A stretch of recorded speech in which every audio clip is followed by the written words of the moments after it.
in both races. Now, just a quick thing. Obviously, John went through the calendar, but there's also another race. Yes, that's correct. When you were in the briefing and you listened properly, 1 week before 24-hour race Barcelona, there will be another 12-hour race. And let's see, it will be in Spa. What kind of race we will announce 14th of December with a press release. It's very exciting. If you're John, it's so exciting you can't sit down. Thank you, Gary. Right, let's get on with the team, the drivers. And first of all, the guys on pole are the people who won it last year. It's the marvellous, it's the wonderful, it's CP Racing, and the man whose name is on the car and above the door, Charlie Putnam. The chance for you retaining your trophy is looking rather good, isn't it? I'm sorry, I couldn't hear you over the band. The band is playing too much. Yeah, they are. The chance for you retaining your trophy, looking good.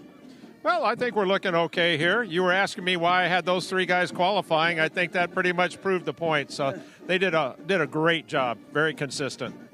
Now, I have to ask you this, Charlie, because we've heard you may be coming towards the end of your racing career. Is that correct? This is coming up to your last season? Well, how did anybody get a nasty rumor like that started? It wasn't really started. It's a possibility. We're looking at the possibilities for 2024. But you know we love you. You are to me, because we've all been doing so many years, you really are the spirit of the CREVENTIC series. What you guys have done, winning races as a pure AM team has been amazing. Yeah, we've really enjoyed it. I mean, this is a perfect place for us. It's been a great fit for at least, how's it been, 8-9 years that we've been doing this with CREVENTIC. And so, yeah, we love it. I don't really want to quit it, but, you know, it may be time to hang up the guns. I don't know. So we're kind of evaluating it. Great stuff. Don't stop. Never stop. Never stop. Okay, we'll go across the other side and get the second starter. Just before we have a quick chat with the second place qualifier, and it's Lewis Plato. And is there any colour you've not used on this car? We've used a fair few, but it looks brilliant, doesn't it?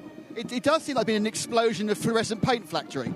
Yeah, absolutely. Well, it matches Cole's helmet design, really, so we've actually kept that design through British GT. This year, rather than having the white backing, we've obviously left the carbon exposed, which looks really cool, and I think at night time it really does sort of shine even more. Didn't pick up pole. Was that in any way important to you? Well, of course, pole's nice to have, but we're learning this car. So I think we made a setup change which helped quite a lot in the night practice session, which would have made us more competitive. But yeah, we're obviously yet to see. The M4 GT3, is it a well-suited, a well-rounded GT3 car around here at the Kuwait Motor Town? Absolutely. I mean, the BMW is fantastic to drive. Very, very balanced, medium to high speed. And just, you know, it's a pleasure to drive. All of the controls within the vehicle are very easy to use, good for pit lane, good for driver changes, seats all fixed, so it's a great car for an endurance event. Great stuff. That's Lewis Plato from our second start. And now it's time for the national anthem from the Kuwait Army Band.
Thank you to the Kuwait Army Band. I think they are...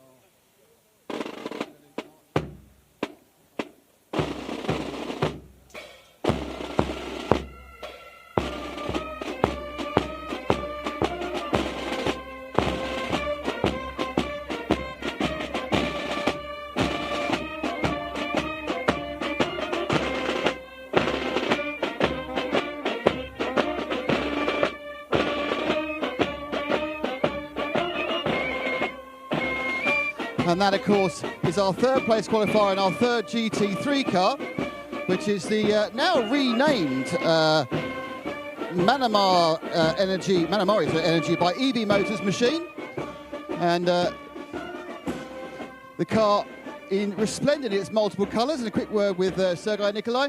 Sergei, this move up to GT3 from 992 a big jump?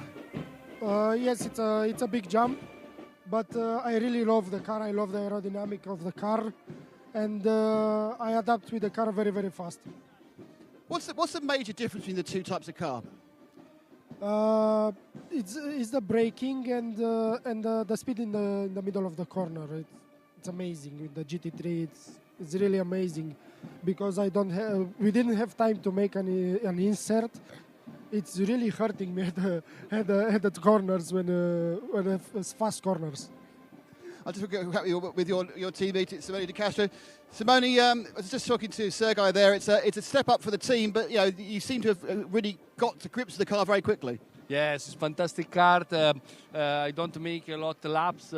It's very strange car. It's like aereo. It's very difficult because very, very fast in the corner. And first time I'm shocking. Very shocking, but I restart and I work. And yesterday night, no bad. Now try is difficult. It's the first race, but it's the training. And we hope to make a good race. I hope. Sabino, thank you very much. I just want to see if I can find the... here we are. Here. Hang on a second. I need to do a quick word with Fabrizio. Fabrizio, come here. Come here, Fabrizio. Come here. Now, Fabrizio, this is Seb. He's our cameraman. Now, Seb said to me, do you remember you got married, obviously, in Mugello earlier this year, and you had on the car Just Married. Yes. And you said, whenever Just Married goes off the car, that's a sign the marriage is in trouble. And you haven't got Just Married on the car. Well, we change car. Well, you can't change married. Well, it's actually...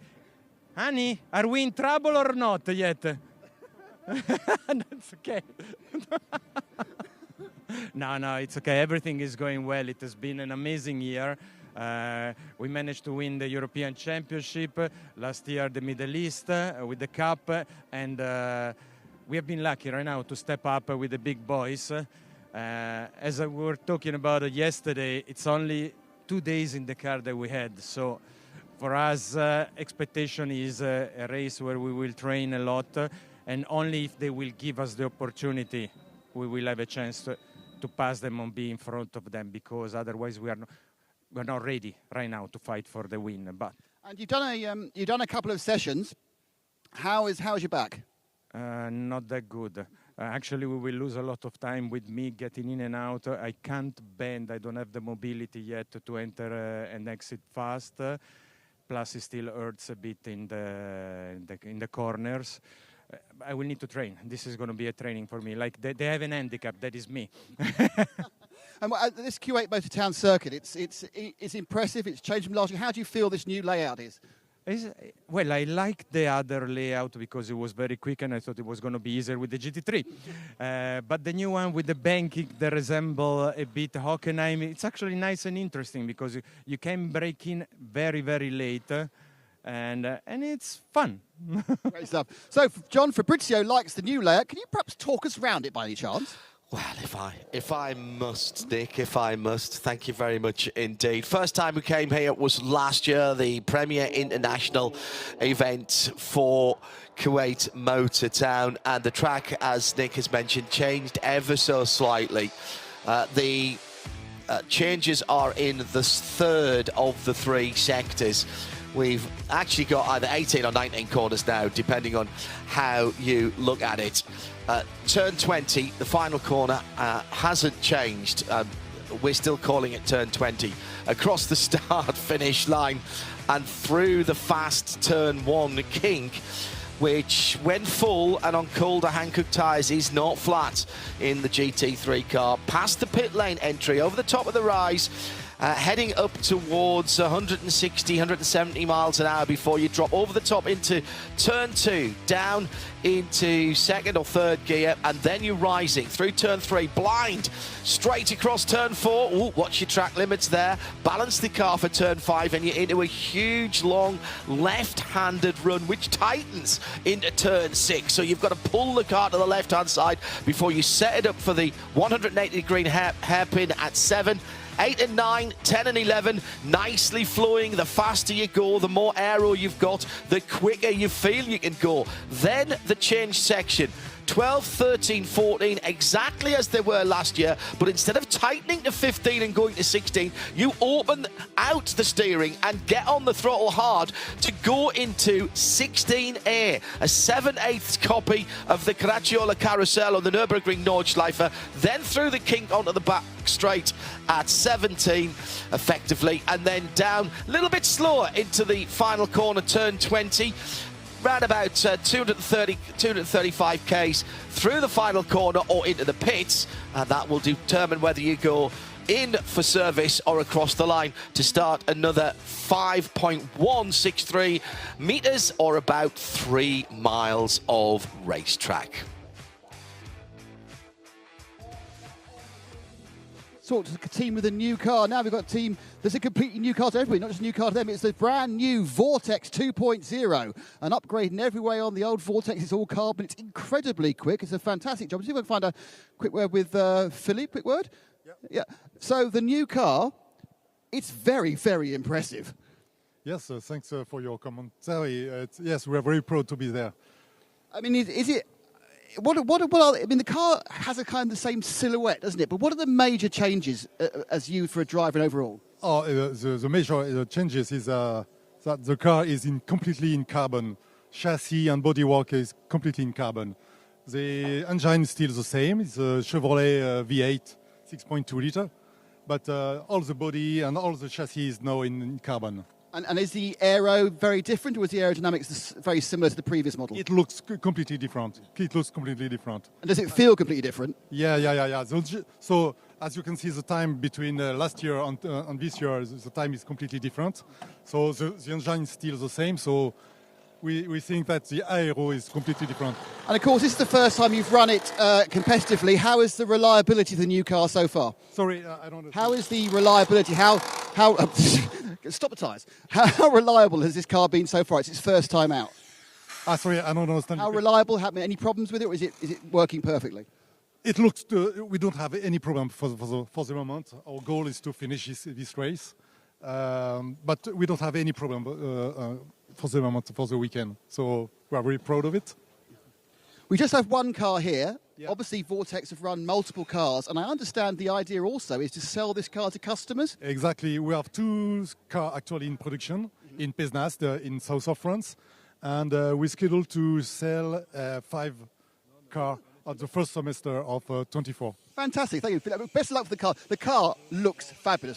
Real congratulations to the team, because it's another team that's absolute stalwarts in this CREVENTIC Championship, like EB Motors and, of course, like CP Racing. Now, we've managed, despite the fact it's a very short grid, to have a very in-depth conversation with a lot of people. So some of the cars are already suited and booted and packing up. We've got the leader in the 992 class, which is Red Camel's Jordan. Despite them normally wanting to get their physics on camera, they've all disappeared there. Next to them, we have the G56S. This is the prototype, or the revised version, GTX version of the Ginetta, the car that will probably be in their own Ginetta Cup. Down now for the 971. I think I might be able to grab a driver there from the 971. I think that's Saif Aymeri. Let's have a quick word with Saif. Sort of halfway in the field of GT3 Cup. Saif, how do you feel about it? Very exciting, and I cannot wait. I cannot wait for the 12 hours to be done.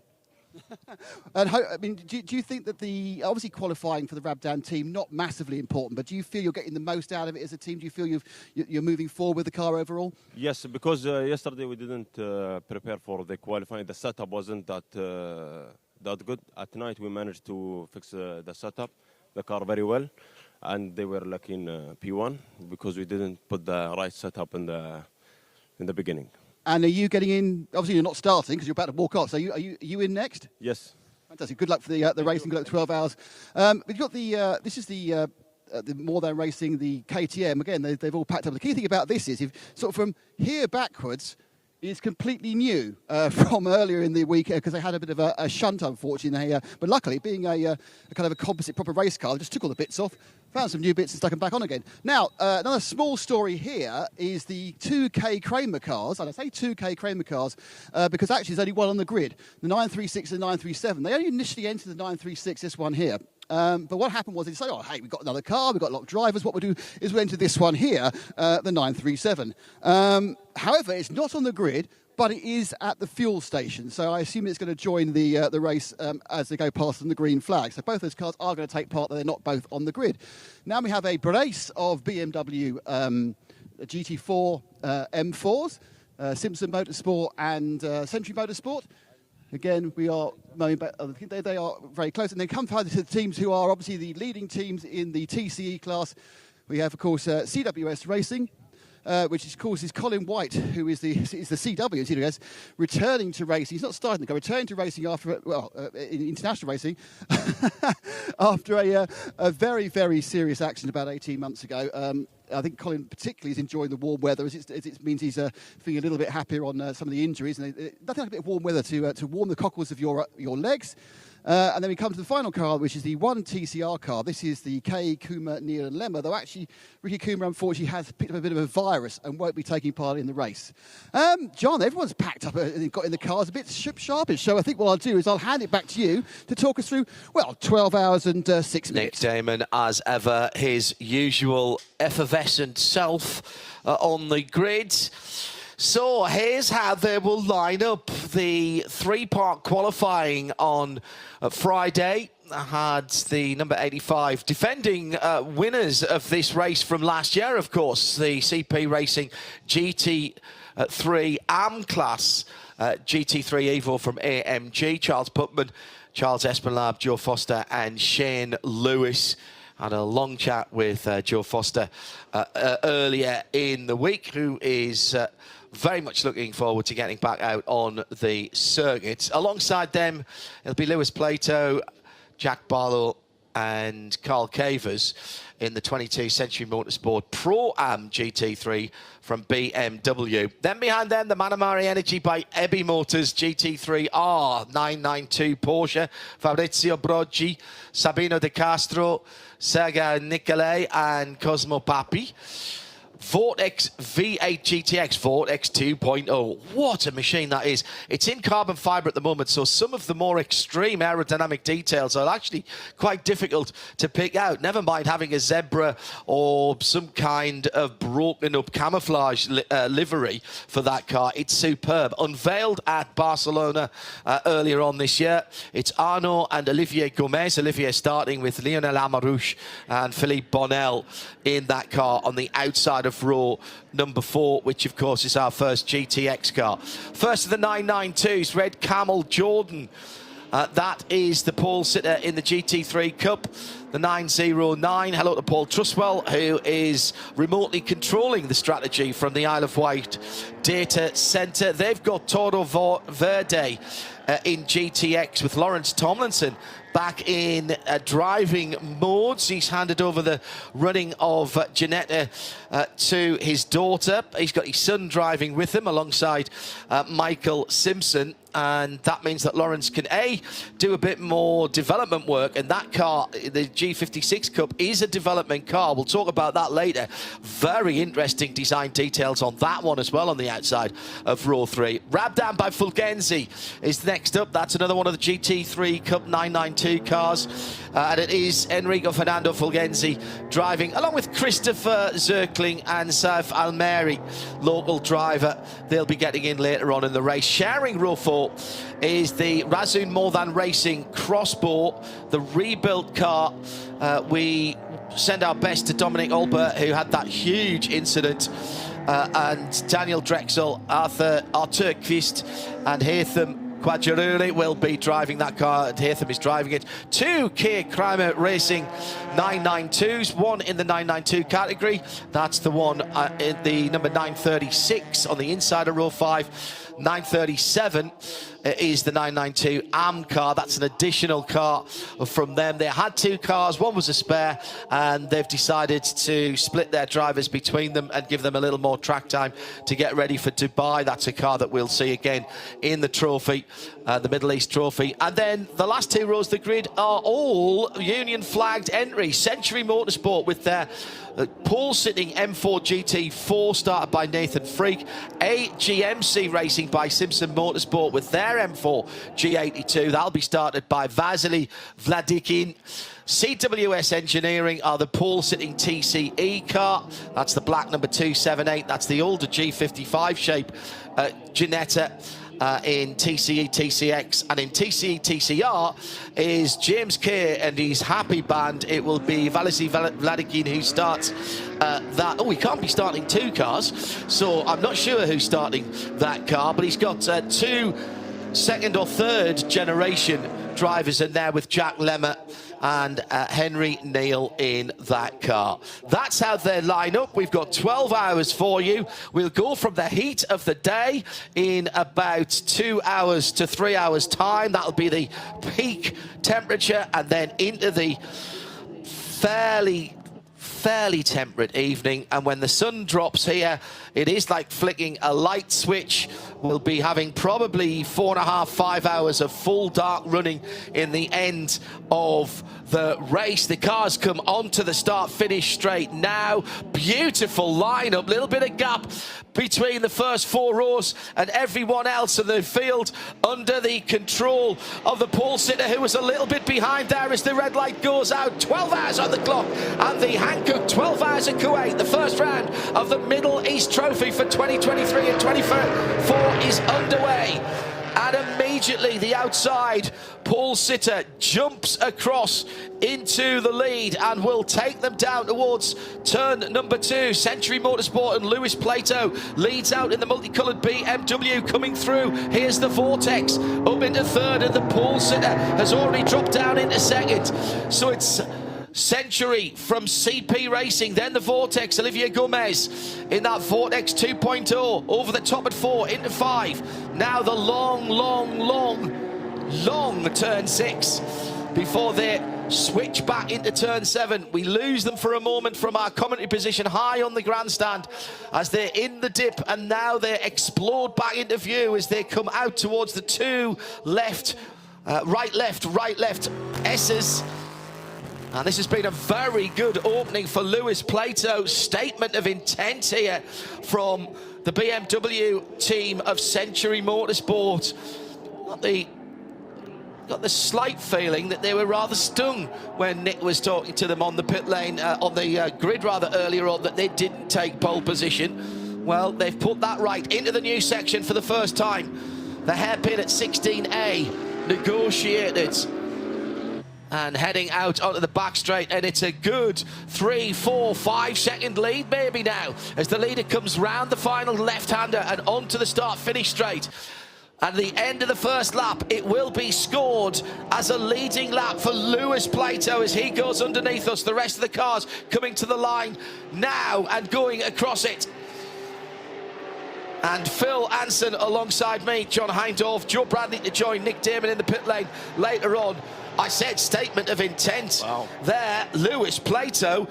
Well, I don't know what time he got up this morning and how much coffee he had, but he must have had 3 Weetabix because he's gone off like a greyhound after a rabbit. 3.9 seconds in 5.16 kilometres. It's pretty impressive, John, off the start, but you don't win it on lap 1, and everybody getting the tyres in now, getting them up to temperature, is 21 degrees air temperature, probably up in the 30s on track temperature on some of the higher cars, GT3s, GTXs and 992s running on the new compound this weekend, the C54H, and we'll find out a bit more about that later on. But yeah, Lewis Plato really, I think Charles was just sleeping a bit there, and now Oliver Gomez in the Vortex coming under pressure from Sabina De Castro in the Manamari by Energy by ABU Motors Porsche, running in the different classes. Of course, the Vortex running in the GTX class, and the Porsche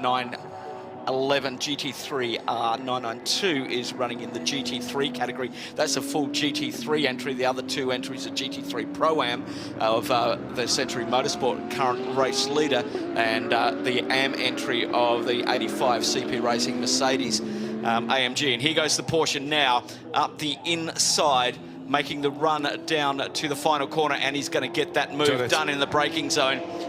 And very early on, lap 2 of quite a few laps, I believe we're going to have around here, John. Well, if we stay anywhere near the same sort of pace that we've seen in qualifying in practice, it is as much. It's a slightly shorter lap, but a much quicker lap. So fastest lap of the race set by Lewis Plato, a 44.4, and the fastest lap of the race last year. Phil, you did your...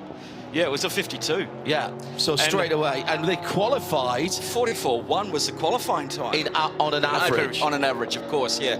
So, yeah, that's still a very, very impressive time this early on in this session. Full tanks, by the way. Temperatures coming up into the tyres now. And the battles continue on at the 714, having a great battle there. With the 917 Rabdan by Fulgenzi Porsche. 7th and 8th, that is. Yeah, and as Nick said on the grid, that car totally rebuilt from basically the back of the cockpit to the rear, and it is a road car, but it's built like a race car. And that is a change of position then, as Haytham Kwarajuli has gone past Enrico Fulgenzi. The red, white and black Milwaukee Tool's sponsored car, very low slung KTM crossbow, Austrian manufacturer.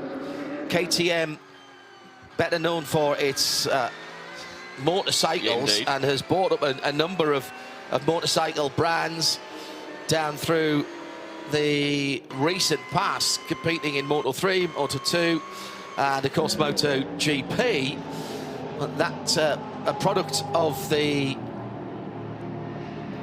Special Projects division, effectively. They build ruled cards as well in crossbow. They have their own race series, and we've seen that actually supporting Hankook CREVENTIC 24-hour events. We had them at Mugello in Italy a couple of years ago. Various versions of the crossbow, the open-topped original cars with the Audi 1.8 engine and the bigger Audi engine used in the closed top. There's a GT4 version of this KTM as well. This is the GTX car. And I think there's a GT2 version now that they were playing with. They went to the 5-cylinder engine because trying to get 500 or 600 horsepower out of the 4-cylinder Audi engine was proving possible, but not for long. Yes, basically started up, wait 2 minutes and replace. It was like pulling the pin and counting to 10, apparently, yes. Yeah. So they went to the 5-cylinder engine for that, but KTM, with those very distinctive looking cars, that crossbow, doing a nice job at the moment, and as we said, moved up to the 7th position.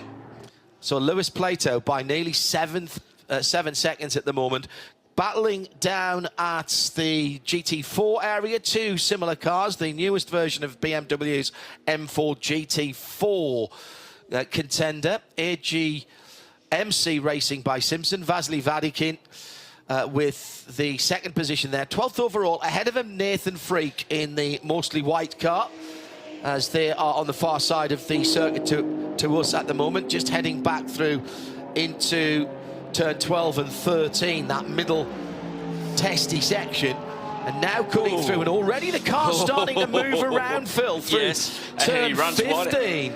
I saw a lot of cars during the free practice sessions and that we had leading up to this race, private test sessions, that we had a lot of cars running off there at 15. Remember, they used to have to keep that lock on to go through 16. Correct. And there's very little runoff there, and they start to pull stones on as you're coming down to the carousel. And we've had a code 60 because of the carousel getting covered in stones due to the cars running off at turn 15. So that is that's something we've got to keep an eye on as people just push the limits there this early on in the race with very full fuel tanks.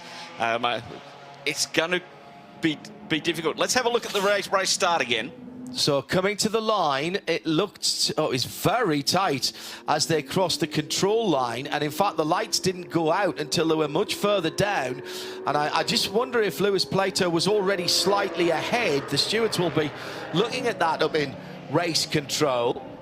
But it was nice and tidy. That first kink is absolutely awesome. Side-by-side action with the Crossbow and the G56 development car. Lawrence Tomlinson in the white and black Ginetta, giving that red, white and black Crossbow plenty of room down towards the first heavy braking area at turn 1. But it has resulted that phenomenal start. I didn't see the steam catapult that Lewis Plato hooked the Century Motorsport car onto. It was hydraulic, John, no steam coming out. Right, okay, is that what it was? Yes, indeed. Some kind of inductive linear motor underneath the track for the BMW, because it steamed away from that start. I think the beaver teeth on that grill dug into the road and just gave them that extra 10 kilometres an hour that the 22 needed off there. Lead now up to 8.2 seconds.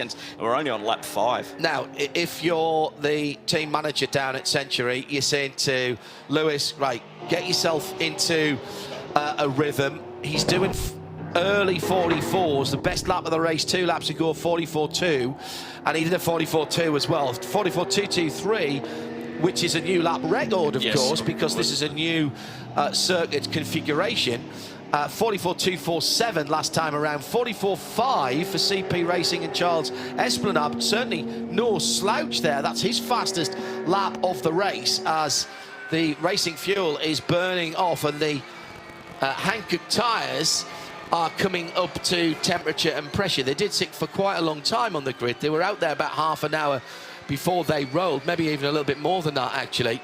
What we don't know, Phil, because we don't get this information, we've never had to have this information before, is that the GT3s and the classes who have got this new G56H tyre, we don't know if they're using it. They could still be using the old tyre. The CREVENTIC has left it open that they can choose either. Now, that may change later on in the season, but you had a close look at it when we were walking up the back of the pits just to see who was running it, and we did find it out at the back of a couple of garages.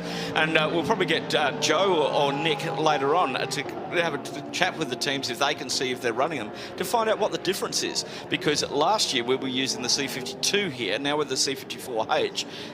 It's a development, you know, it's Hankook doing now, Nick Damon has got an early pit caller, and this is not good news. Or maybe it is. You know, you take a car out to develop it, you want it to break, you want to find out what it is, and you want to fix it. Nick Damon, excuse me, down in the pit lane. So that's okay. Get closer. The Vortex, it's the Vortex that's come in. Obviously, we spoke to Philip Bonnell, and they've had a good run so far this race meeting. Unfortunately, a few laps into the actual race itself, the car is up on the jacks. It's actually wheeled back into the garage. So that is a problem. The driver's got out, which I think was Arnaud Gomez. So we will keep an eye on this and see what the problem it may be. It doesn't have any, it's certainly not damaged, put it that way. So whatever's happened is something internal, be it electrical areas, and as it rolls now back into its pit box, let's hope this is a very short check. But as you say, this is what this race is all about. This race is all about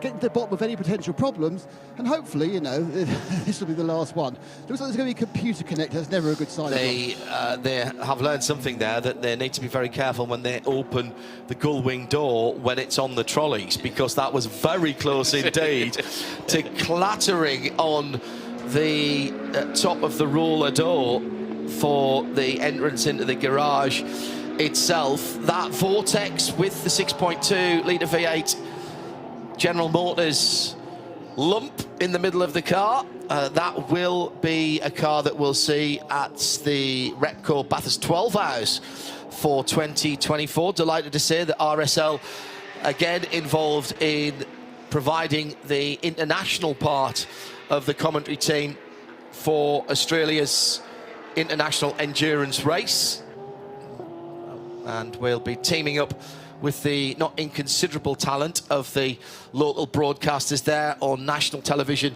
in Australia. and also the international, the world feed, if you will, around the world. And once again, we will have our exclusive early session coverage on audio as well for everybody. That's coming up in a little bit later in February, and we'll have more news of our full 2023 coverage. But Repco Bathurst 12 hours, pencil that one in, and also the full IMSA season as well, with all its supports, including that new Ford Mustang GT Challenge with that Coyote engine. And that is, I'm already excited by that. That starts at Mid-Ohio. I'm just going to clean the desk up here at the moment. Yes. I'm drooling. Yes. There's a cold towel for Mr. Anson, please, as we get ready for that. And here we are, just around about a quarter of an hour into this 12-hour contest, with Century Motorsport leading by the sharp end of 9 seconds over CP. But we still have close run things in the middle of the field, with the Crossbow now sitting right in the wheel tracks of the number 936 Tobias Muller driven K Kramer Racing 992, second in its class. Just ahead of that is the leader in class, which is Rick Breukers for Red Camel, and Nick Damon has some Vortex news.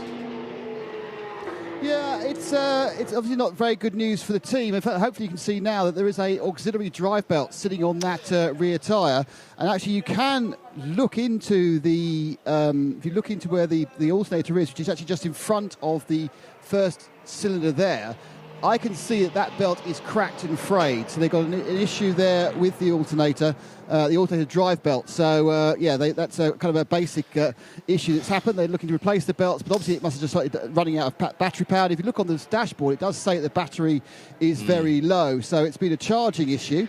They're replacing the belt. I mean, the belt didn't look broken, but it may well be that it's got loose or it's just frayed. But how yes, that's what frustrating, Nick, that they've had hours and hours of running this week without any issues, and within 5 laps, 3, 4, 5 laps, it's thrown that belt. Now, I'm not sure which version of the LS motor that is in the back, and maybe we can find that out. But I have a vague memory of Corvettes throwing alternator belts back in the dim, distant past of American Series racing, and whether that was IMSA WeatherTech United Sports Car Championship, or even as far back as the LMS, I'd have to peel through my mind. But bizarrely, the alternator from the Corvettes were driven off the rear axle, off the rear diff casing. A little bit of an issue a moment or two ago for Colin White, trying to do the right thing. No good turn goes unstoned from the 278 Black Ginetta, as Colin's tried to stay out the way, got onto the unused part, the uphill part of turn 16A. That hasn't got a lot of rubber on it at all. It doesn't get used a lot, and that outside line certainly doesn't. Well, we know how good the Hankook tyres are, but when there's a layer of fine sand, it's very fine here as well. It's more like a talcum powder when it gets blown around. You can barely see it, but you will feel it under the tyres. It's almost getting like an aquaplane effect, Phil. And you see that here when the wind gets up, even on the public roads. It is, sometimes you can't see it, but it's just putting a layer between the tread of the tyre, the face of the tyre, and the sticky black stuff. I describe it as similar to a damp track. Yeah. Very similar to a damp track. When we've got people coming out to drive at my home track at the Autodrome, is if the wind's blowing, and we do have a bit of a breeze blowing here today, which is, we're in the middle of a desert, so it is blowing sand onto the track, which is catching a few drivers unaware. But what happens is that when you go offline, like the Giannetta did, as Colin did, as soon as he went offline, there was just enough sand there to break. Oh, big moment there, but for the Porsche losing the back end through 15. And Haytham Kwarajul is just looking at in there. You can see that KTM is so good under brakes coming down to this final corner, but he's just backed off a little bit because I think he's just seen that car is just pushing the limits of grip coming through that corner. Tobias Mueller at the wheel of the K Kramer Racing 936, a big moment for him, and he's just dropped back a little bit behind Rick Breukers, who is currently leading the class, 4th overall in the 909. But yeah, we're seeing tyres now well up to temperature, and everybody pushing a little bit harder to see where the limits are. And they did that. We've got a yellow flag at turn 12 at the moment, and we've got the spinner again down there. And just looking at the 937. Yeah, that's the Kramer car. Yeah, Carsten Kramer at the wheel of that one. And we've also seen a lot of that, and he's staying way off the track at the moment. Does he have a deflating tyre? No, it's just come back on at around turn 15, heading into the carousel now. So we're starting to see a few mistakes creep into it now. A hectic race start. The lap times dropping very quickly. Our leader, Lewis Plato, last lap 144.3, a best of 144.1. So just coming off, and the 93, he comes into the pit lane. So I think he's flat spotted those tyres and in for a fresh set of Hankooks. There's no tyre regulations in terms of how many tyres you can take in a race. Remember, though, you will not see fueling in the pit lane. So if you're wondering why team members aren't wearing fireproofs, and indeed our pit report is not wearing fireproofs, that is because there's no fueling at all in the pit lane. That is done in a dedicated fueling area, which for this particular circuit layout is just beyond where that K Kramer car has pulled out into. It's a hard right turn into the back of the paddock. And Nick Damon, of course, is already by that ailing K Kramer Porsche. Yeah, it rolled into the pits. It wasn't like the first thing they've ever thought about, and it rolled into the pits. Yeah, they've kind of looked at it. They're waggling all the wheels, making sure they haven't got a loose wheel bearing or a loose tie rod or upper suspension arm. They've checked all the tyre pressures. So I can only assume that Carsten said that shouldn't have let go, and it did. There's no sign of tyres being offered. They're having a look at the rear left, but it's I think they're trying to work out if there was a problem, or whether it's just one of those things. And perhaps they would need to talk to Phil about the effects of dust, effectively. But they are now dropping down. Yeah, no, absolutely. There's a kind of a look around. Car coming off the jacks, going down the way, and not fired up yet. It's got a bit of scuffage actually on the rear left. I'm not sure whether that might have been from earlier in the weekend, but they've got a little bit of scuffage there. I'm not sure whether they've had a bit of a coming together with someone lightly there at some point. Oh yeah, they have, because they've got a tyre mark as well. So there has been some bashing and boring at some point, and perhaps he there felt that bashing and boring had affected something in the setup, which is why he spun. The team has gone, nah, it's all right, Carl. Did he go for fuel, Nick?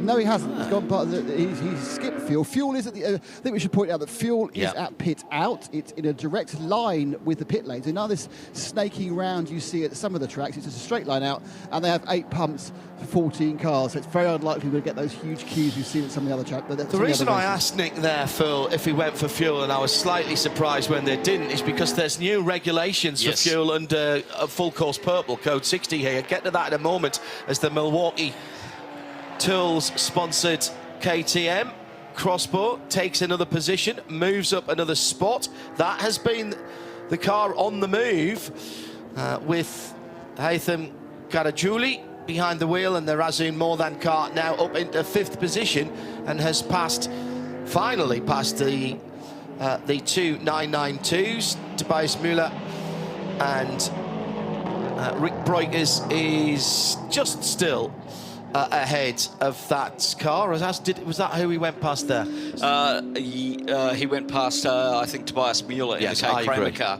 Yes, I agree. I was second guessing myself there. I should. Just to go back to my slight incredulity that the other K Kramer car didn't come into the fueling area, there is quite a substantial change. We saw a little bit of tinkering last year, which meant that as soon as the Code 60 was called, even if you were already committed and in the pit lane, you could only take the Code 60 amount of fuel, which last year was 50% of your standard fuel allowance.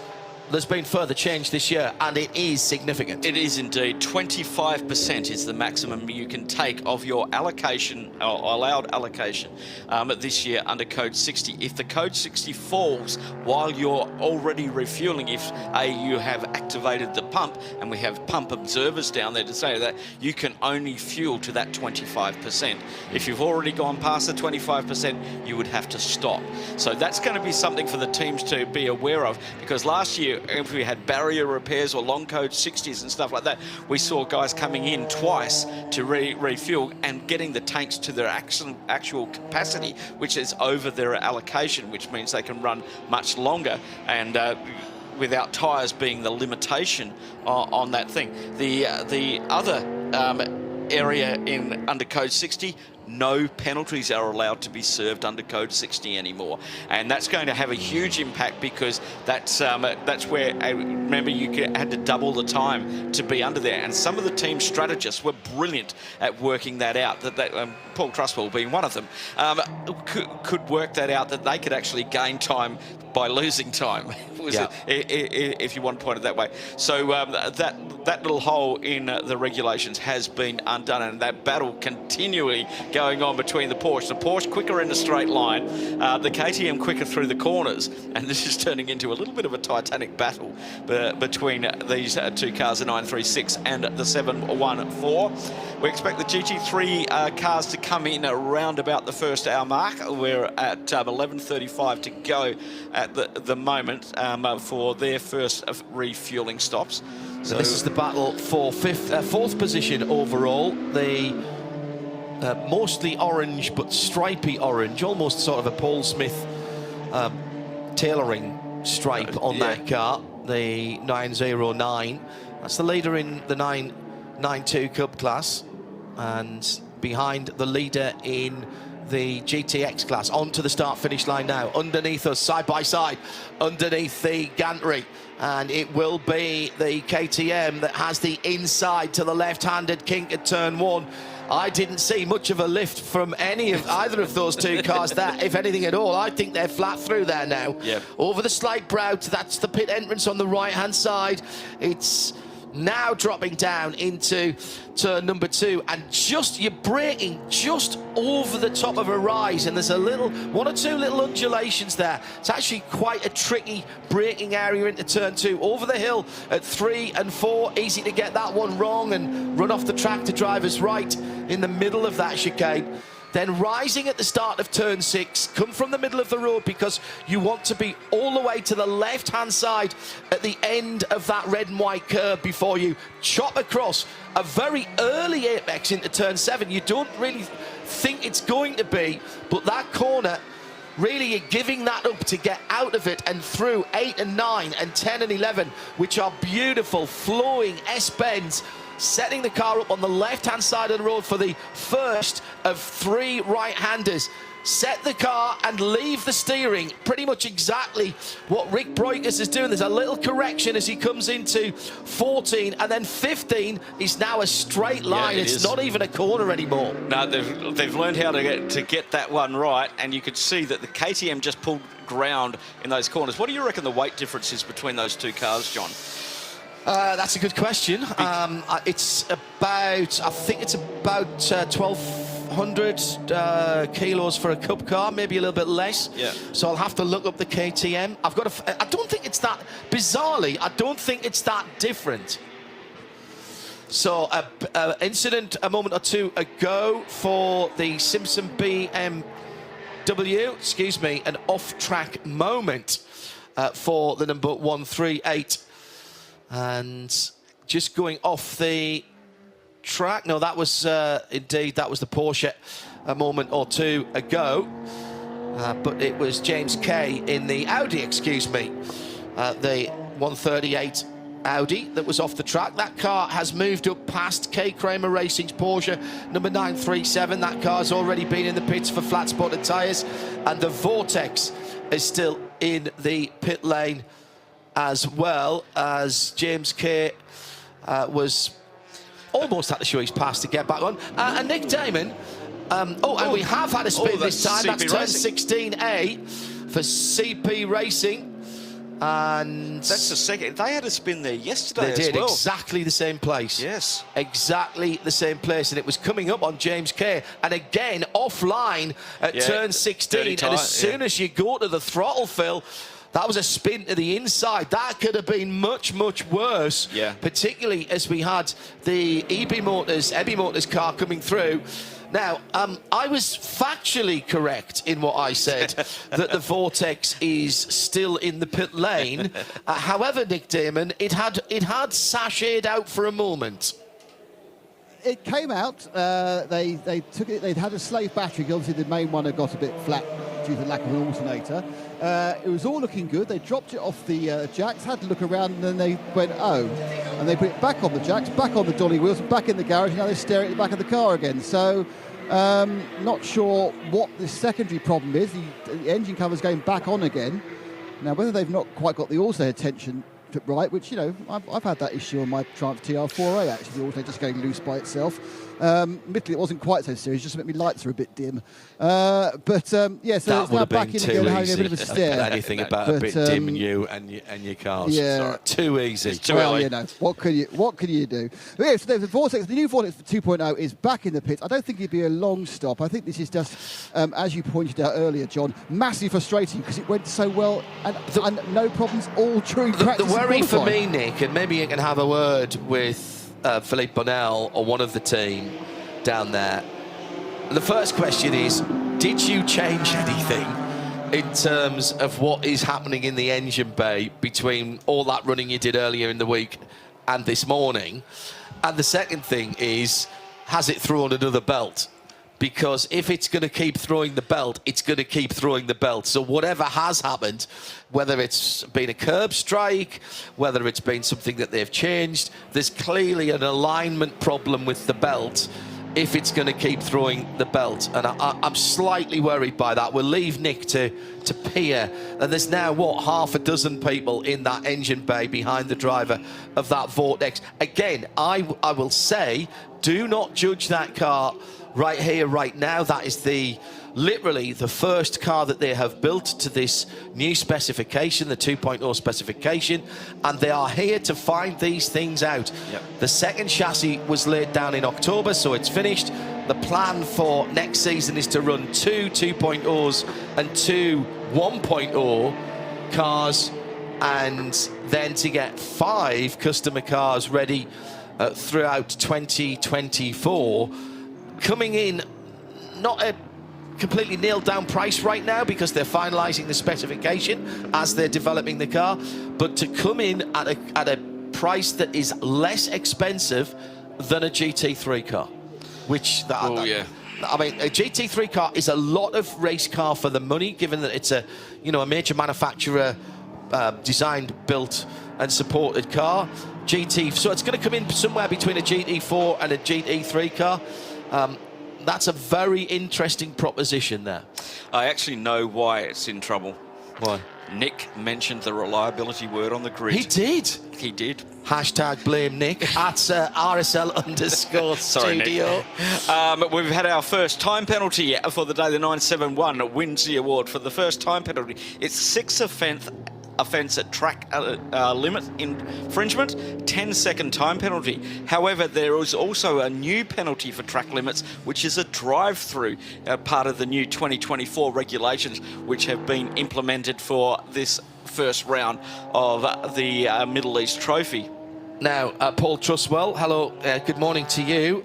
Hope you've had your cup of coffee there, Paul, on the Isle of Wight, where it's just 7:30 in the morning. He's tweeted to us, posted to us on RSL_studio. I was pretty spot on with the Porsche, 1,310 kilos for the 919 Cup car, which is quite interesting because that's only just over 100 kilos lighter than my 992 GTS road car. Oh, wow.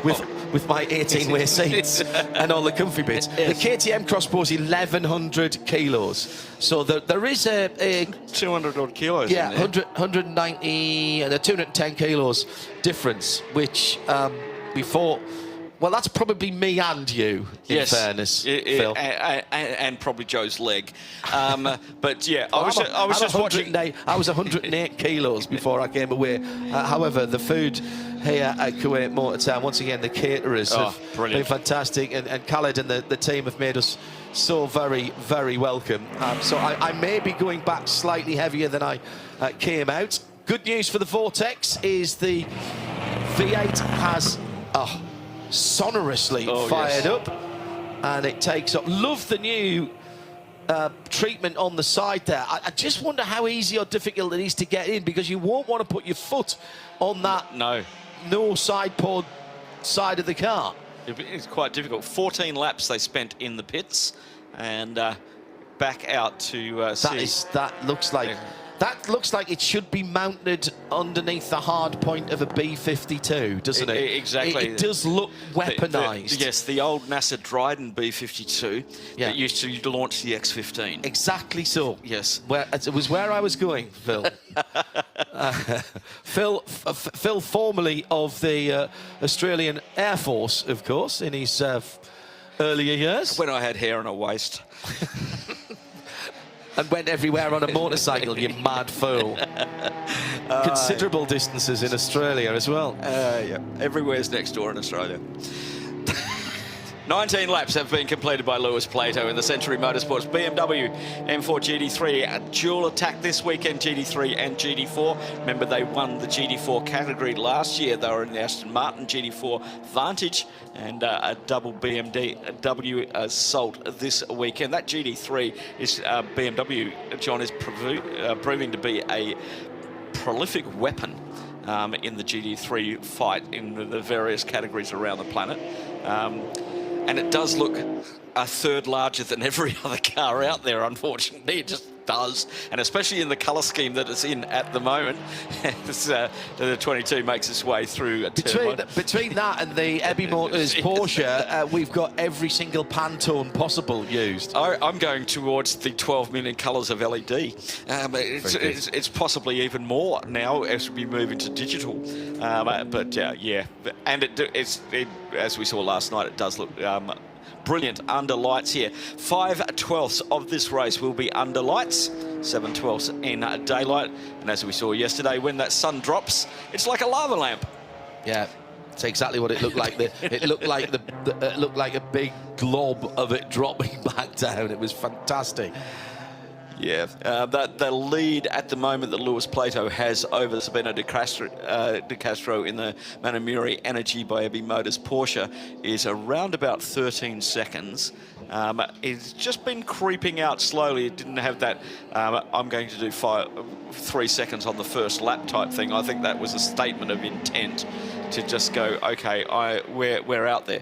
And just so they're running in the Pro-Am category. The Sabino de Castro and the Manamuri Energy by ABU Motors is running in the GT3 category, and CP Racing are running in the AM category. So lots of changes also with how they determine driver time this year. It's been changed quite a bit, but we'll see that a lot more at the 24-hour in Dubai on the updated regulations on the times that the AMs, the pros and the Pro-Ams can run in their various categories. It's mainly in GT3 and in the 992 categories that we have the breakups. The other thing that's different this year is that there is no separation in divisions. So we used to have the two divisions, TCE and GT. That has now been removed. The field is only divided into classes. So we don't have the confusion there of having two separate winners and everything. It's all going to be class winners and overall. Right. That sort of takes it away. But there's a heap of new TCE classes. There's a TCCR class, which is the Touring Car CREVENTIC Racing class. So the TCE now will have TCR, TCCR, TCX and TC. We're all part of the overall class. So that's a change for this race and the remaining races in the Middle East Trophy and the European legs of that as well. We do have AM Advantage, which is so the AM Advantage, the balance of performance have changed, and we're having a look at Rick Broikers at the moment. We're taking a full lap around the 5.16 kilometres here at Kuwait Motor Town. Just passing the pit lane exit now as he heads down towards the first heavy braking area on this 3-mile circuit. Wait. Wow, he's right down to the last board before he turns in left-handed over the top of the rise. You cannot see turn 4 at all there. You've got to trust that it hasn't moved from the last time around, and spookily enough, it hasn't. Now into the long turn 6, balancing the car on throttle. Rick likes the car on the nose, and that is great for him. He's a former works driver for Lamborghini, let's not forget. Has 2 Rolex Cosmograph Daytonas from winning his class at the Rolex 24. And therefore he's just juggling, just balancing hand and foot movements now into turn 12, or just coming rather through turn 11, and now setting the car up for turn number 12. He gets in, sets the steering wheel, just holds onto it through 13, a slight adjustment into 14, and now 15, opens the wheel up straight away, gets straight back on the throttle, then across the right hand side, down through the gearbox, took in to the red and white curb on the bottom of the hill, all the way out to the green of the runoff. If he'd been in MotoGP, he'd have been off the track there. Now down towards the final corner as he brakes, looks across to his left hand side, rather like the final corner at Kota, actually, it's very similar there. Yep. As you're coming downhill to it, there was a slight adjustment. He's got turn-in oversteer on that car already as the fuel is burning off, the fuel tank at the front of the Porsche, of course, and as that's, you would expect that as that burns off, it would make the car a little more pushy because it's not got the weight over the front, but quite clearly at the moment, he is balancing that car with a rear that wants to overtake the front end of the machine, as Nick Damon has the number 937 K Kramer car with Karsten Kramer at the wheel. Kramer, actually, we should probably say it. What's the problem, Nick? It's back in again with this. It doesn't feel right problem. They're having another look at both of the hubs, tyres and everything else on the left-hand side. They've waggled them, they've looked at them, they've sorted it out, they've had another look at them. They've thought about changing the tyres, they've checked the tyre pressure. It's obvious that Carsten's very unhappy with how the car's feeling on that left-hand side. And as we said before, there was some scuffage before as well. So it probably did have it coming together in the first couple of laps. The team's doing this thing where they go, look, there's nothing wrong with it. Now, this goes one of 2 ways, John. Either it is all in the driver's head, or in about 6 laps, something's going to go like a tyre or something, and it'll sit there going, I told you so, told you. So we'll find out in a few laps' time. The problem is, if it's manifesting itself at speed, then sometimes you can't feel it when the car's standing still. You know, you're wiggling the front wheel there. Phil, if it's an aerodynamic imbalance rather than a mechanical vibration, Porsches are very sensitive, even the Cup cars, very sensitive to ride height at the front. You get that oscillation if they aren't happy, and you never want to see a 911 sort of just slightly oscillating on the front end. I'm wondering, John, did they make a rear wing adjustment last night after qualifying? Oh, somebody did. You're right now. Yeah, we saw that in the pits. That's a very good remembrance. And you were talking about the way that those swan neck, yeah. So the swan necks. Did they make an adjustment last night that upset the rear end of that car, because that's what broke away for that first first spin that it had. So maybe something there that they did to get some more straight line speed in the car, but it's now affecting it through the 18 or 19 corners, depending whether it's potato or potato. So we are coming round to, in fact, just over 40 minutes, coming around to 45 minutes of the race completed so far. And Lewis Plato leads by an impressive 14.5 seconds for Century Motorsport and the BMW number 22, ahead of Manamari Energy, the Porsche. Sabino De Castro behind the wheel of the number 95 car. They've got 16.5 seconds on CP Racing. Charles Espinado, who made a decent enough start, but had a wee spin when he was trying to lap some traffic in turn 16A, the new part of the track. Leading GTX, Razun Mordan Racing, Haytham Karajuli in the KTM Crossbow is the biggest mover so far. The 714 Crossbow up to 4th position and has all of the 3/4 of the 992 field between him and 2nd place in that class. 8th position, Lawrence Tomlinson, the Toro Verde G56 Cup Ginetta. That's the development car, the all-white number 795. And the Vortex in 3rd, back out on the track, but already laps down after an alternator belt problem has delayed the 701 Vortex 2.0. In 992, it's Red Camel Jordan.nl. Rick Breukers starting the car and holding now a 3.3 second lead over Tobias Müller for K. Kramer Racing. So 909 from 936, and in 3rd, Rabdan by Fulgenzi. And it is Enrico Fulgenzi behind the wheel. He's another 5.5 seconds further back. In 3rd position in the 971, the other K. Kramer Racing car with flat spot, had a spin, came straight in. Now, was that spin now, we think, was that cause or effect for him coming into the pit lane, and was that the start of the problems for that car?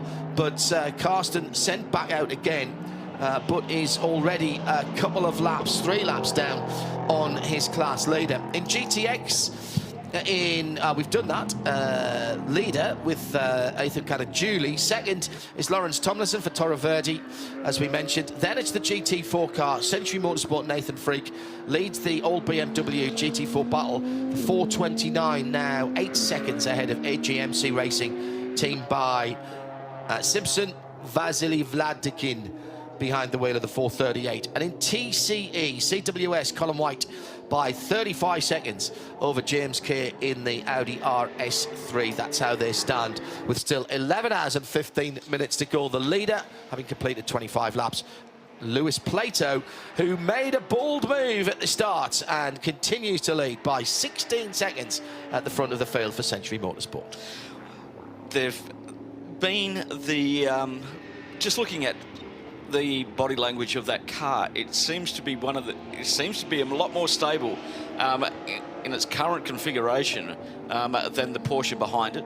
And also, we know how stable the CP Racing Mercedes AMG GT3 is, but that BMW seems to have really gelled with this track. I haven't seen the back end of that car come out once. I've seen all of the others slide around. So they're obviously choosing a very, very tight line, staying right with where the rubber is down, staying away from the sand and dirt on the edges of the track. And now we're starting to get some marbles on there as well, John. So it's starting to, the track's starting to rubber in, but now it's more difficult to overtake. Now, in multi-class racing, we usually get 2 lanes in braking zones where most of the overtakes are done. And we've got Lewis Plato now. He will be coming up very shortly on the back. He's just got past the 278, actually. So he's overtaken everybody up until 11th position at this time. So the car is just on rails at the moment, and we're very early on in the piece, but they seem to have got to grips with this track better than anybody else. And that statement of intent on lap 1, I think, said everything about their intent to go away, and by standing on the top step of the podium at the end of this around about 10 o'clock this evening. Phil Hansen and John Hindorf in the Global Broadcast Centre, overlooking the start-finish line, overlooking the majority of the circuit here, actually. We've got a phenomenal view. It's Nick Damon and Joe Bradley in the pits for us. Thanks to Tim Gray up in London and O221, our broadcast partners here at the track, and also in their main control room in Cologne in Germany. Good morning to Natasha and the rest of the crew who have been keeping us informed and running all the clever bits that make sure that you can see what we're seeing here in the booth. Don't ask me about the technology. It just happens, as far as I'm concerned. It's black magic. But they are pushing buttons, twiddling various dials. I see it as some kind of like... I haven't seen the new control room yet for O221. I see it as some kind of Bond villain lair with a big world map with little dots on it that light up depending where they are in the world. And Natasha is basically just controlling everything from a big seat. It's Dr. Evil in Austin Powers. Possibly. And Natasha is in my headset immediately going, thank you very much. I can almost see you with a big white fluffy cat there, Natasha, just gently stroking the car while making your plans for world domination. Yes. Thanks for all of our technical support across the year, particularly our camera operators at the various circuits. It's been a long, hard season for everybody. I think this is something like RSL's 76th live event for 2023, and O221 have been with us for all of the CREVENTIC Hankook series, and we're already looking forward to next year. Not really a mid-season break here, an end-of-season break. We've got, what, 3 weeks before we're back again. James Kay battling side by side with Lawrence Tomlinson. These two know each other very well indeed. Been involved in British motorsport for a long time. James Kay, touring car supremo, and has seen an awful lot of change. And these TCR cars, in some ways, the ultimate iteration of factory touring car racing, although you could argue that Super Touring back in the early 2000s, I mean, those cars were almost prototypes, just happened to look something similar. Oh, James out on the dusty bit, but that was clever by James. Drive, yeah. What he did there was let Lawrence through on the entrance to the ball at 16A, but immediately dropped straight in behind the white Ginetta development car, the G56 Cup car, so that he wasn't losing grip at the back end of those two Hankook tyres. And the benefit of being a front-wheel drive car, as soon as you get off the throttle, you get more steerage. And I know that from my Renault Clio Cup days. So he balanced that car so well through there. The back end didn't step out at all. But that was not an overtake forward position. That was the 138 being lapped. Like that, but it was just that car is quite different to any Giannetta I've seen previously, especially in sound. They're quite unique, and we've got the G56 Cup and the G55 running out there at the moment, both in different classes. The G56 are running in the GTX, and the G55 running in TCE. Yeah, it's those cars iconic in British motorsport, and they have their own championships right back from the G20 days, I believe, and great training ground for young drivers to get into endurance motorsport and to get into the Porsches or the BMWs or the Mercedes. But yeah, from sprint racing to endurance racing. But those cars, lightweight, four-cylinder in the junior categories, and great. You learn your craft. Great battling. I just like the way it's got knee-type bonnet on it. It's very nice. Yeah. It's just stunning looking. There's more battling going on at the moment, and it is getting quite dirty online as Enrico Fernando Fulgenzi in the 971 is progressing third in the 992 category, around about 5 seconds behind Kay Kramer's racing Tobias Mueller in the 936, and he's around 5 seconds behind Rick Broikers, currently leading that. So the 992s still pretty tightly packed, as we would expect around here, being the cup cars that they are. And at the moment, just looking at what type of driver you have as far as a category in the 992. So Rick Broikers is a semi-pro. Tobias Mueller is semi-pro, so we've got two semi-pros running there together, and Enrico And just looking for where he is. It's 3 semi-pros in the 3 Porsches at the moment, so that's why there's about around about 16 seconds between them. Using the required amount of time for each of the drivers is as much a part of tactics as setting your optimum lap time, deciding if and when to use the code 60s to come in and change driver tyres, put the 25% fuel allowance in, and really we can keep a pretty good handle on what's going, but effectively, and I always go back to this in endurance racing, where you've got mandated driver times, really it's not until you get down to the last couple of hours or so that, and I use an athletics saying here, until the stagger unwinds. Yes. It's a rather unreal situation sometimes, and it can be slightly misleading to just look at the car ahead and say, oh wow, they're leading by 1.5 minutes. But if they've still got to get a non-pro driver in, and that non-pro driver is up against a good pro, which all of the pros here are good pros, then 1.5 minutes is not an awful lot of time at most of these tracks. I mean, it's a lap, it's almost a lap here, but the difference between lap times, and this again is nothing disparaging to the non-pro driver, it can be 3, 4, 5 seconds a lap.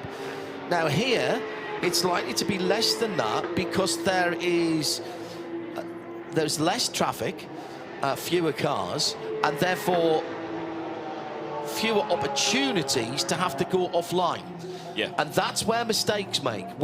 It's also indecision, or in the case of a non-pro driver, being cautious, which is probably what your team manager said. No risk. Yes. How many times have I heard that in my race comps? No risk, John. No risk in traffic. Like, you know, if you have to follow somebody in, you know, if you're in a GT3 car and you're following a TCR car, you might have to follow them for 2, 3, 4, 5 corners here, particularly through the S's coming up to turn 12. Well, that might cost you in itself, might cost you a couple of seconds. Indeed. But that's what you're being asked to do. Exactly. It's like when you see a code 60 for barrier damage, the first thing that you see all of the teams do, get the AM in there, get their hours done, because they must complete a certain amount of time. Okay, they have a minimum time that they must be behind the wheel. Otherwise, very severe penalties are applied. I had a very, very long and interesting conversation. One of the first times I'd been to the Daytona 24 hours before we even worked on it. We worked on it in the Grand Am days, believe it or not. It was the first time we covered that. And as part of the process of doing that, I went the previous year, and Dario Franchitti was there driving the old DPIs. Jamie McMurray was part of the team, Dario's team, and we were sitting in Jamie's bus talking about it.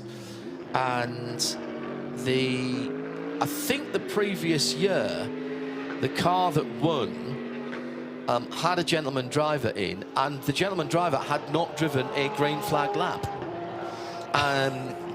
Sorry, no, that came the year after. And I'll tell you why I remember that is, I'm sitting there and all the pro drivers going, oh, I hate these long safety car periods. And I said, guys, you've only got four drivers in the car. You're allowed 6. Why don't you just have someone who only drives during the safety car? I said, with due respect to anybody, Dario, I'm as fast as you behind the safety car. Jamie, I'm as fast as you behind the safety car. I do not gain anything, but I don't lose anything. So if you've got long safety cars, why don't you just have a nominated driver who just gets into the car? Right, get Hindhoff in. He'll be very happy going around at 60, 70 kilometres an hour. And that, frankly, you know, in probably one of those cars was probably my limit anyway. They don't like it because their concentration goes. They get cold. The car feels horrible when the driver goes. And I'm just, if it was me, I'd just be there. I'm a Daytona, I'm a DPI car, fantastic. And I think, as I say, it was the next year that the race was run, and one of the drivers did not drive a green flag lap, but still got the Daytona watch. Tada! So thank you very much. And you don't tell anybody that you only drove... No. He was a winning driver. Exactly. So anybody, by the way, who has a vacancy for somebody to drive just the safety car or the code 60 laps, I'm very happy to do that. And if John's not available, of course, I've still carrying my helmet to all the race meetings. Well, you're a bit closer to home when you're out here. Cross the curbs for Nathan Freak, leading in GT4 Century Motorsport. The red, white and black BMW. That's the latest version. Matches up with the new G82, replacing the F Series car, in common with a number of, well, most of the manufacturers, to be honest. It goes by VIN number normally. So further through the alphabet you are, the newer the car is. Honda's FK7 is the newer of the TCR-shaped Honda Civic Type R's. Nick Damon, I heard you in the background there. You have a scheduled pit stop. An actual, real, genuine pit stop. Yes, I mean, fairness, the car's been very reliable, apart from the Vortex. I had that belt and the what on earth's going wrong with the back of my car on the 937K Kramer. This is the 95, the Porsche 911 GT3R of ABU Motors. It's a Malamudi Energy Baby motor. It's a full service. It's tyres, there's a driver change. So Sabine De Castro's getting out. I was a bit far away to see who got in, but you know, I'm now obviously walking down. Quite amusing, they got some wet tyres as well lounging about, not obviously going on the car, just kind of sitting there as kind of almost like paperweights. And I think it's going to be Cosmo Pappy getting in the car actually by elimination, who I can see in the garage. Sabine gets out, car goes away. Oof, that's a nice blast of hot Porsche air. And that's our first absolute standard stop, just on sort of clicking over the first hour. And there's quite a few bits and bobs of movement, and I can see now up and down the pit lane. I think our leader will be in quite soon because Carl Cavers is suited and booted. There we go, our first stopper, and from third position in the GT3 category. Sabino De Castro getting out. Car down into fuel.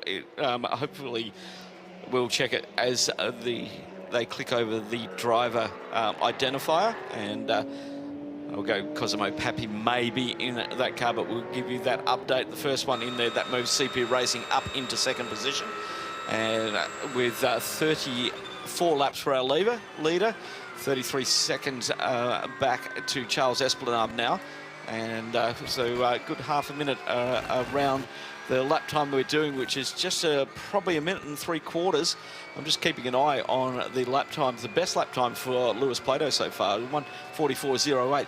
He's only 4/10 off of his best time after 33 laps. So I think there's a lot more in that car. We've seen down through the years how good, how durable these Hankook Racing tyres are. They've been in and out of a number of series. They've been involved with DTM, with Formula 3, Formula E at the moment as well. They have learned an awful lot through their racing that's gone into their road car tyres.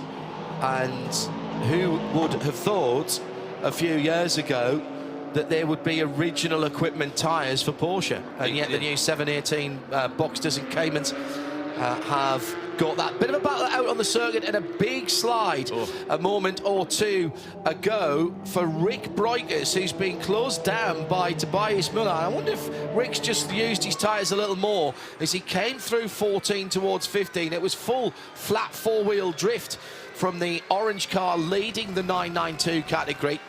And here comes Tobias Muller onto the front straight now. Meantime, Nick Damon has the leader in the pits. Yes, so my ability to see through a crystal ball actually does work. The amount of time I have to look for is only 1.5 minutes or one lap, because into the pits has come the lead car of Lewis Plato, passing over Carl Cavers. The car looks absolutely unmarked, as you would expect for something that has led from the off. Door shut, stop pretty good. Didn't quite, well, actually no, they've now got delay because they've not got the car started again. Thumbs up to get going. Start.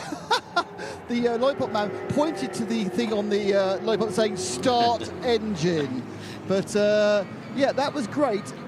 till it wasn't. So what we try to see with these GT3 stops, what we look for is that the car comes off the jacks and it's how long then it is till they press the button to start. And that was quite a long time. I reckon that most of the lead that Lewis built up will have been lost there because they had a long delay. They've gone to get fuel now. So obviously Eve Motors have already been through and got fuel. Be interesting to see where they come out. Shall I go and doorstep Lewis? Is that okay? So I'm just going to grab a quick word with Lewis. Was that first lap a bit of a statement? No, not at all. Just obviously to have a nice, clean, vetted track is obviously useful. I got a good launch, and like I say, was in lead at turn 1, and just get your head down from there. Towards the end of this hour, we've seen all the cars begin to slide around a bit. Is that because the track's got a bit sandy? Is it because the tyres are going off? Why has the grip sort of gone off when you expect it to go up? Yeah, I don't know really. I mean, for us, the lap time actually stayed fairly steady.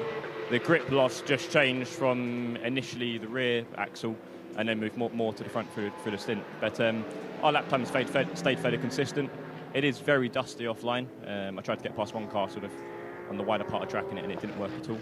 But hopefully it rubs in a bit more through the race. Is that going to affect how aggressive you are in lapping? You're going to have to wait and think, I've got to go past on the grey bit rather than a brownie bit? Absolutely, yeah. Yeah, I thought I'd try it when there was a bit of room. But, you know, once you really get to sort of that turn 12 section to 15, you're pretty much sitting there.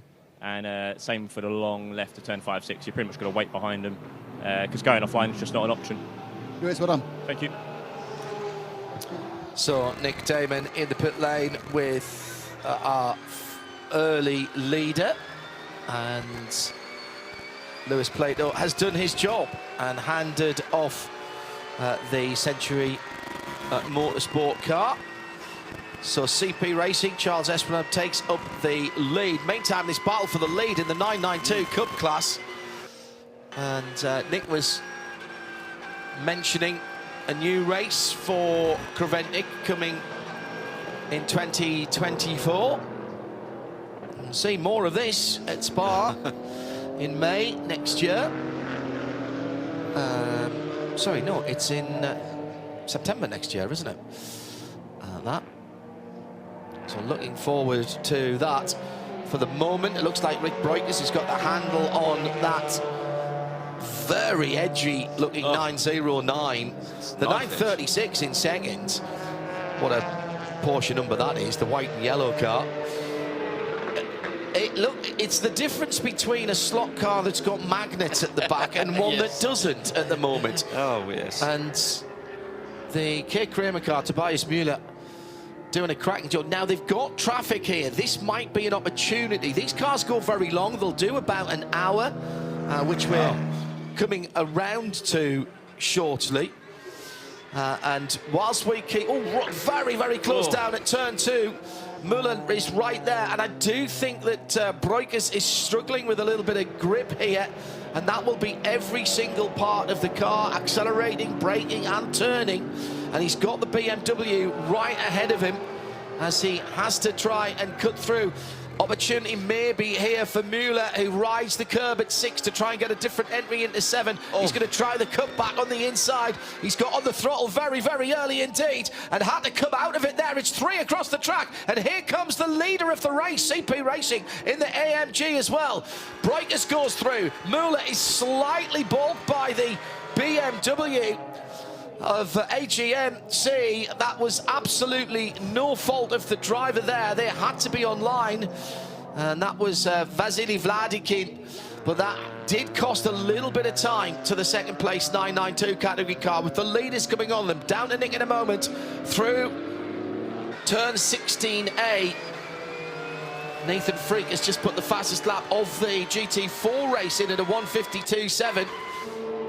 I reckon another 4 or 5 minutes for these Porsches at RSL_studio, if you want to get in touch with us, by the way. And into the pits for Vasily from second place in GT4. So now with that that little squabble, which is actually for second and third place overall, as the leader has pitted. Let's go back down to Nick Damon in the pit lane. Yeah, just about to speak to Haitham Karajuli just out of the KTM, but just to give you an eye on the stop from our leader. That is a full service. Charles Espelab has got out. Anyway, you got out the car and there's quite a lot of consternation and looking at one of your rear tyres. Was there a problem? I don't think there was a problem with one of the rear tyres. There was a bit of vibration, but nothing too bad.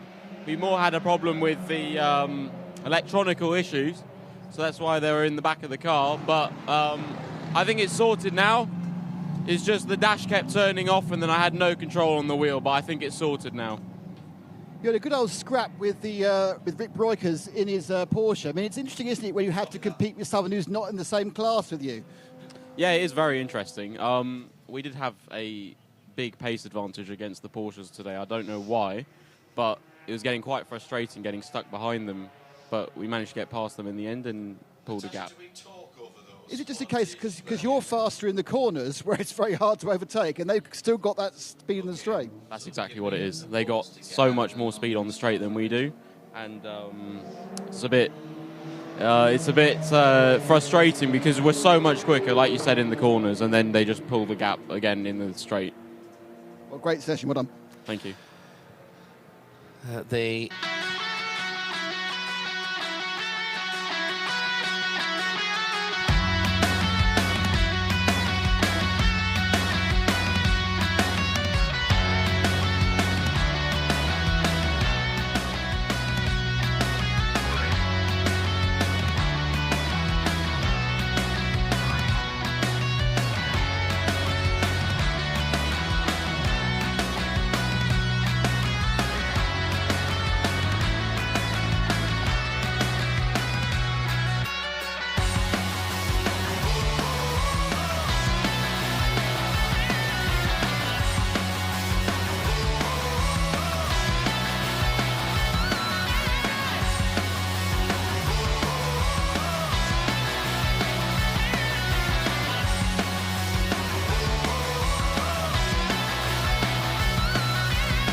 So down at the fuel station, there are 4 of the 8 pumps that have been taken up. Let's hear from Charles Esplanade, who did the first stint for pole sitters CP Racing. Charles, a good stint, but quite a noticeable problem about 2/3 of the way through. Yeah, you know, you get on that high line in that new corner and it's just complete dirt. For some reason, I don't know how that Audi can drive so long, spilling that much fuel out of it, but you know, they keep going.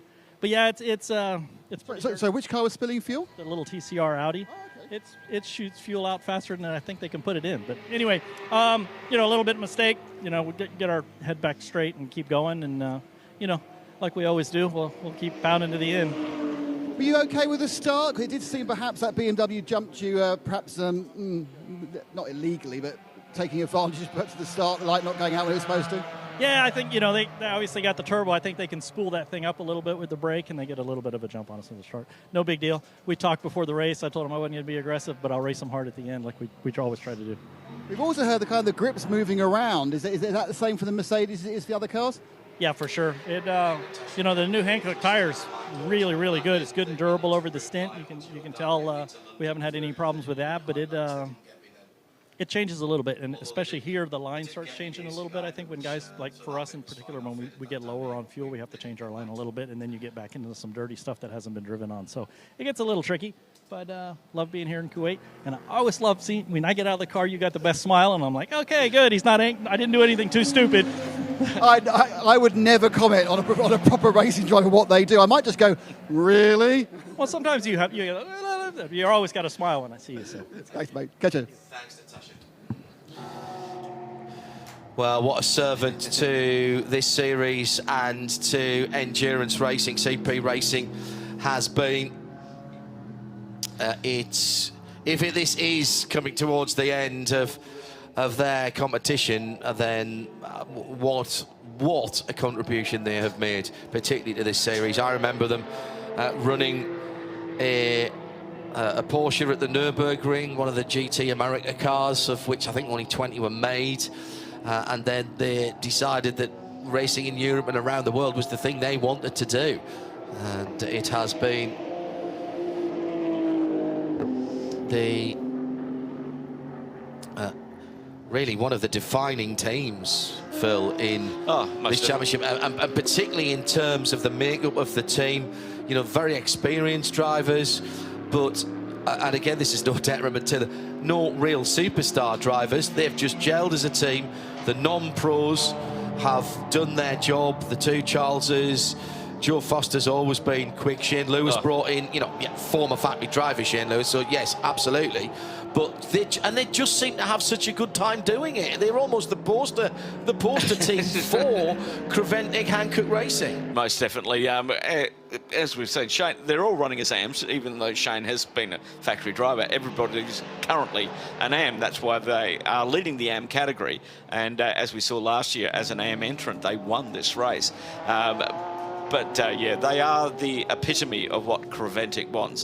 When we first arrived here, we went down into their pits, warmly welcomed as always. You know, it's just near. Like we'd seen them yesterday. Exactly. You know, and they are very open in talking to us about things that we don't put to air, but it helps us build stories because they are just really. They're passionate about what they do and they love sharing that passion. Yeah. And I think that's, you know, and we get down there and we were asking them, oh, what's this new circuit like? What's this like? What's that like? And they were so open helping us. Had the data up, we were looking at all sorts of things down there, big long chats about stuff away from the track as well, but very, very interesting stuff, and loved it. What a team they are, and we hope to see them for some time to come. The good news is that we know they're doing all three of the Middle East Trophy. They didn't do the Abu Dhabi 6 last year when they were in with a chance of winning it. Joe, Shane and the two Charles, thank you very, very much for everything. All of our teams are always very welcoming. We can walk in and Joe and Nick can walk into any garage and grab themselves a drink, and when I do my now traditional yearly stint in the pits at Dubai, I get fed, I get watered, and because I'm normally tied into the Global Broadcast Centre, don't often get to see all of our old friends down there. But honestly, it's great. I love the atmosphere in here. Into the pits and indeed into fuel now for the leading K Kramer car, which as it came in. Was it scored in the lead? No, it wasn't. Oh, no, that's the Rabdon cars come in as well, the 971. So Red Camel Jordans was scored in the lead for Rick Breukers as it came into the pits. This time around, I think it'll be Carl Cavers from Century Motorsport who will get through in the number 22 and retake the lead.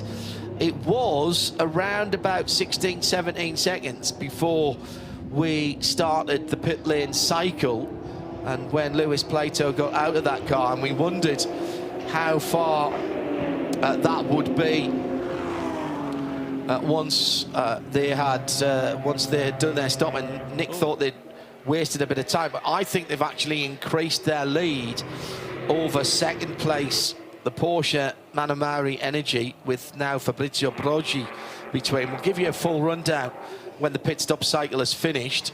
937 K Kramer racing car. That was the delayed car with that very annoyingly intermittent vibration or problem at the front end of the car that I don't think they've tracked that down yet. Now, whether that's disappeared and worked itself out, but things seldom make themselves better on race cars.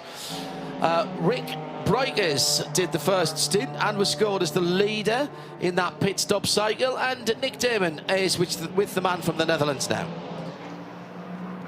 Well, Rick, that was a very, very busy first hour. A lot of it where you're competing with people who aren't in the same class as you. Yeah, it was really fun. We tried to work on strategy to save some fuel as well. And I think we did a very good first stint. So, yeah, we are happy, but it's still 11 hours to go.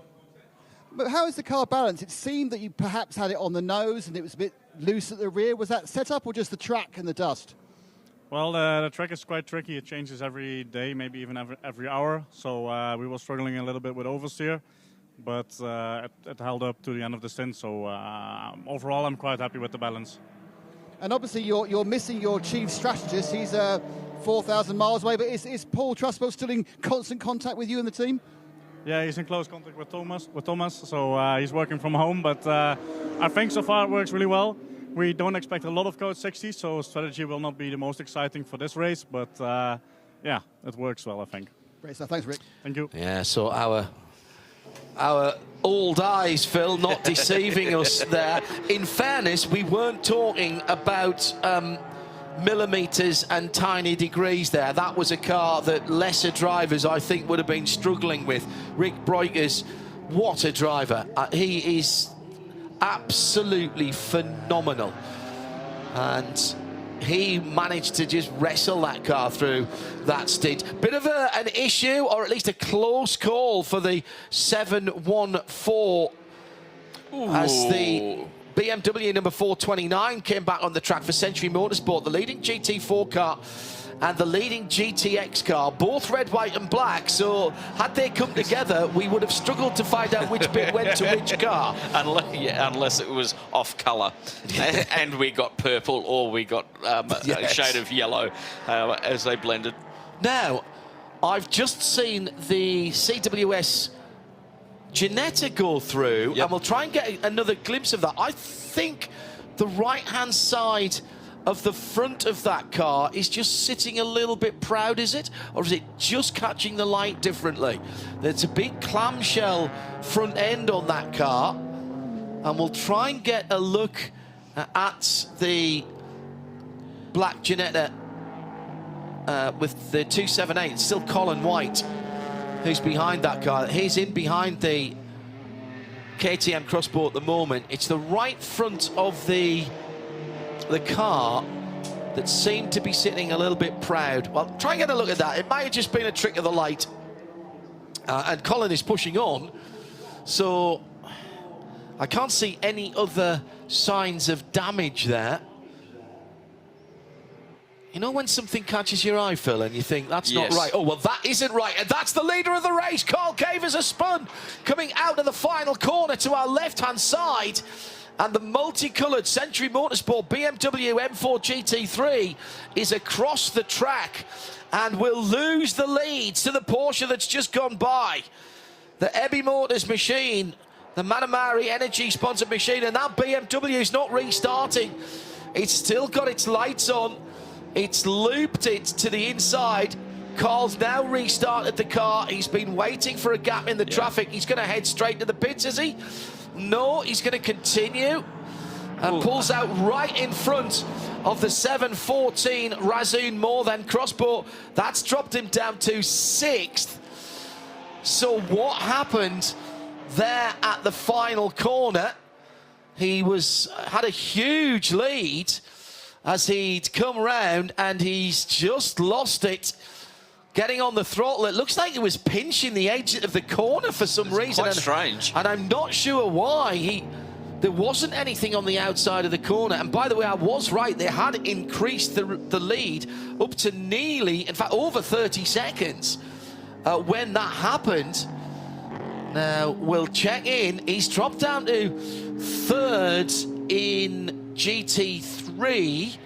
And in fact, no, he will only be 3rd because the other cars are a lap back at least. So they've made up some ground on him, but he's still 3rd overall.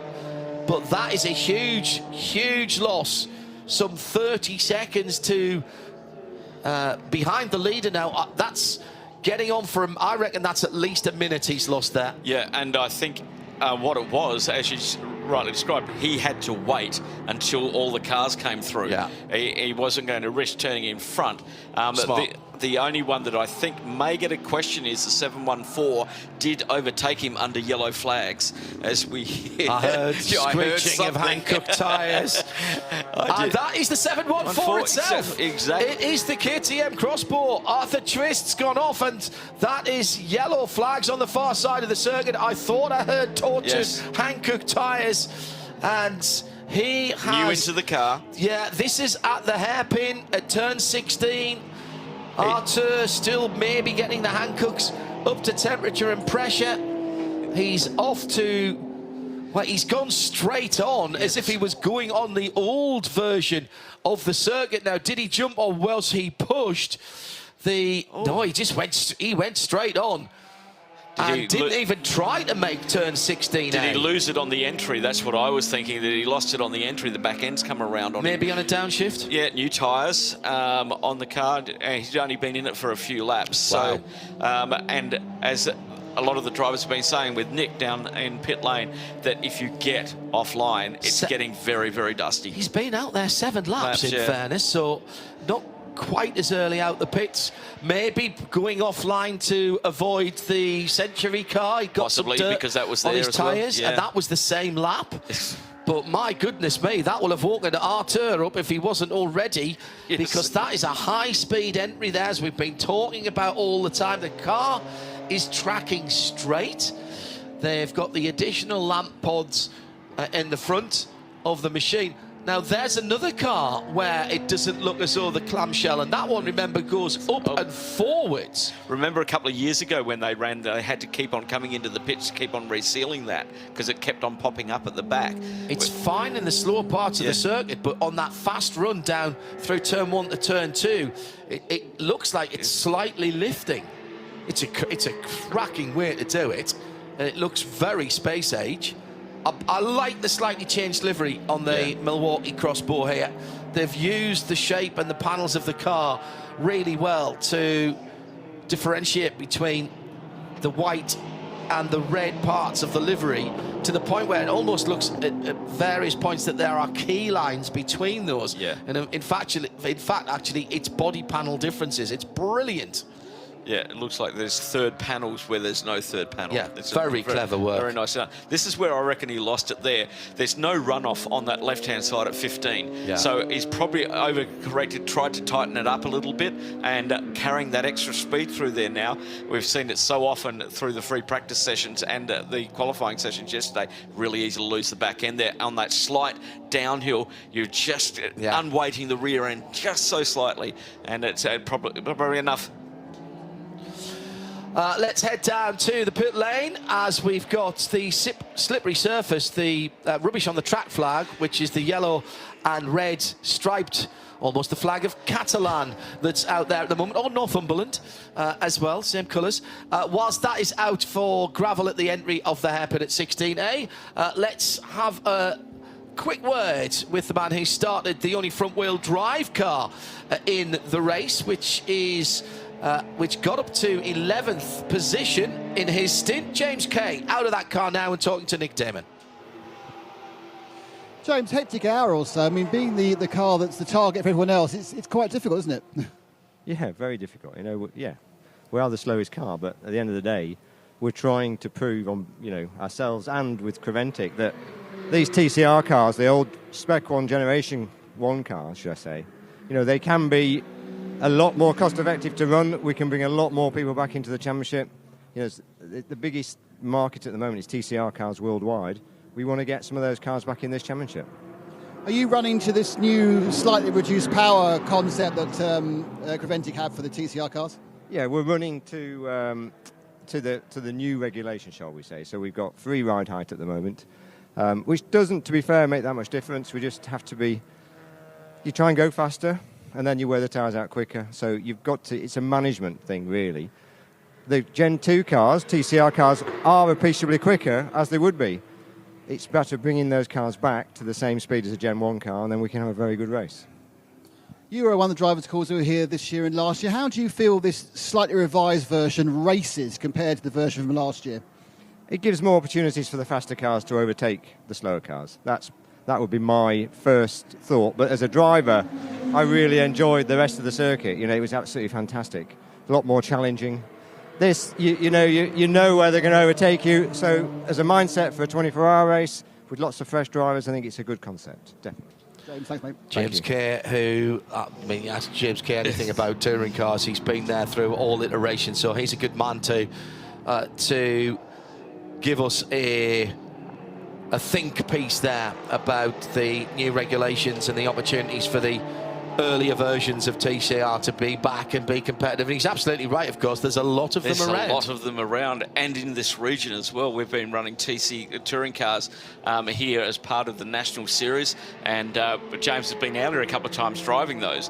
So and helping people set cars up out here. So he's 100% correct. And with the new TCCR, the Touring Car CREVENTIC racing, a part of the TCE, but overall, we've got probably 5 different variations of touring cars that we can now put into this category, which is a very cost-effective category to go racing in. No racing category is cheap, but it's one of the, to get into a proper performance car, they're fun to drive.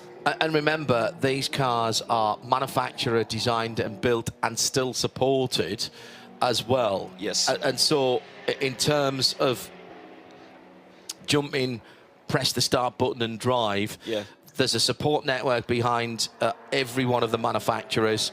And I know Audi, people think Audi is scaling back, but Chris Ranke and his team at Audi Sport Customer Racing still supporting their teams around the world, both in TCR and GT3 and GT4 with the R8.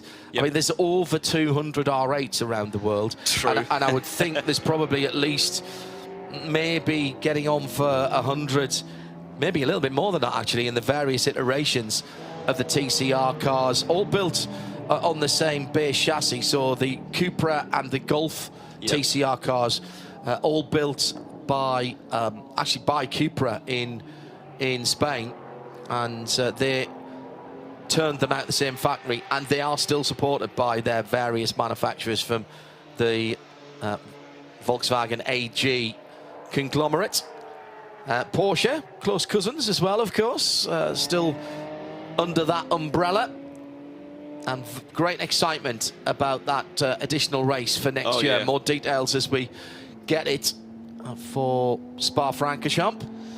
Well, we've got great battling going on in the 992 class, but we've also got the new GT3 as well, and that is Fabrizio Brogi leading the motor race with 90 minutes elapsed, some almost 18 seconds up the road from Charles Putnam in second. Century Motorsports' Carl Cavers dropped over a minute with that spin at the final corner and finds himself in third. In the classes, Fabian Dans behind the wheel of the 909, a Red Camel Jordan.NL leading 992 Cup car.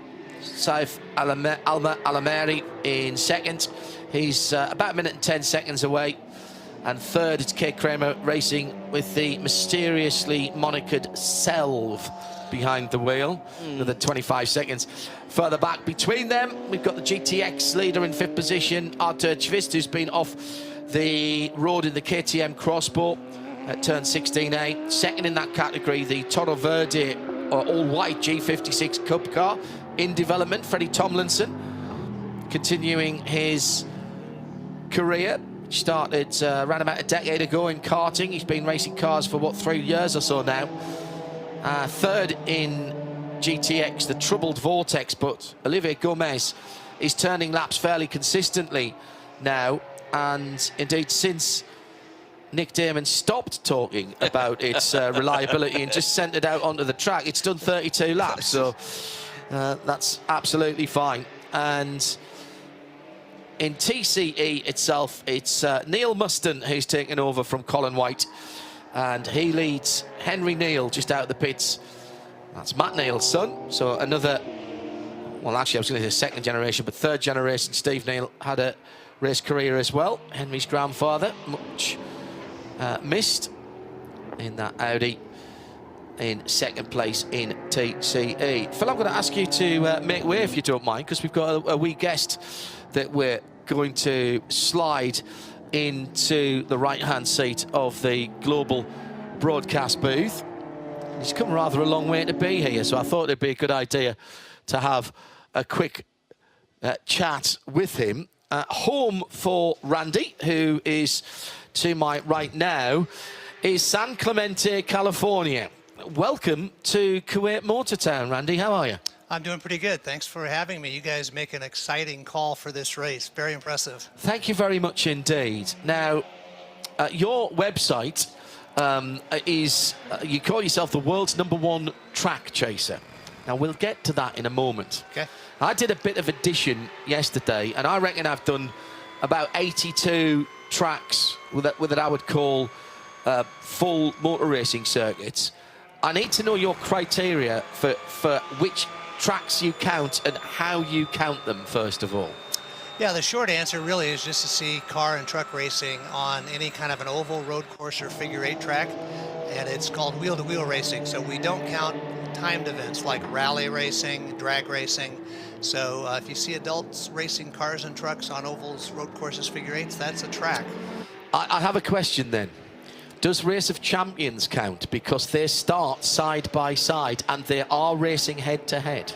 They don't, because I've never seen a Race of Champions race. I know a little bit about it, but apparently they race in sort of 2 different lanes. Is that right? Well, it's actually one continuous track. They start side by side and they are racing head to head, but effectively when they cross over, it's like all being on one track of scale electrics, but having 2 scale electrics laid side by side. Yes. So I could have added another 5 or 6 on for that. Okay.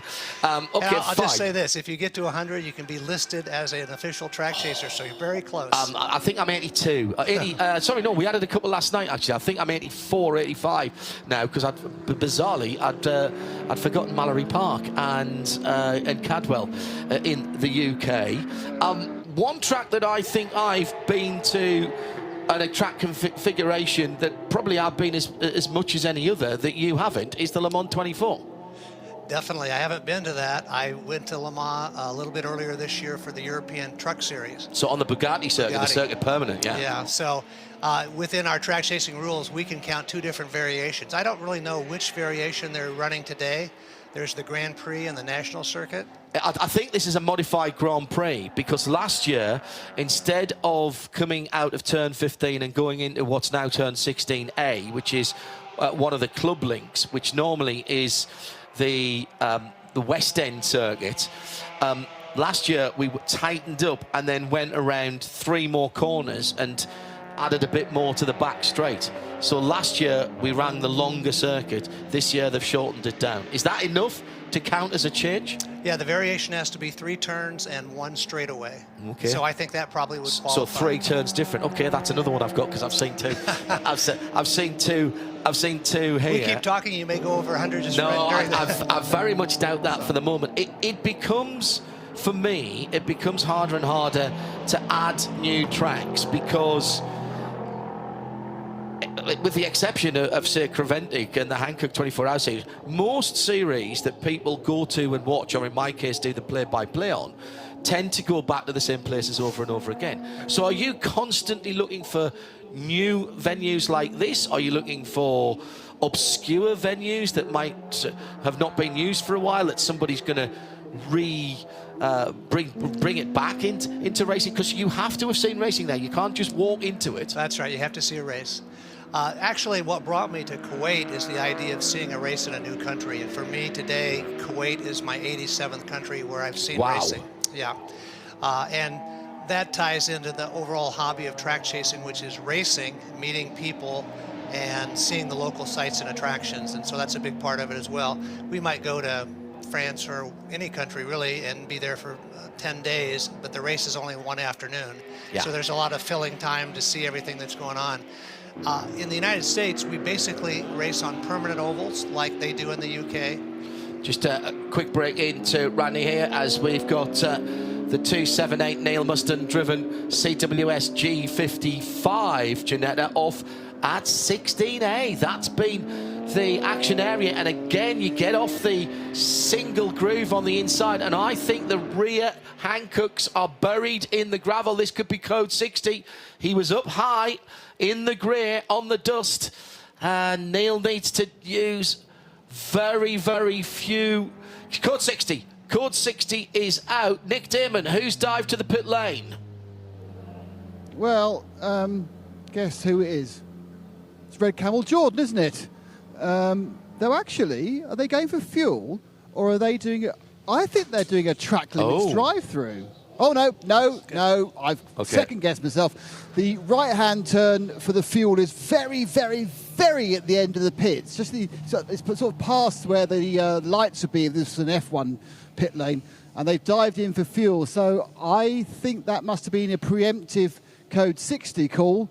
They'll get, as we know, just 25% of the fuel. So they've been 10 laps into their run, so they'll be able to fill it or semi-brim it again. They're obviously happy with the tyre life, despite the fact it was sliding around under Rick Breukers. But that's the first person to pull the strategy pin, and John. Paul Trustwell telling us yesterday he's updated his mental algorithm, but that is very early in the stint, but only being able to put 25%. And that means they're topping that back, as Nick says, probably up to full.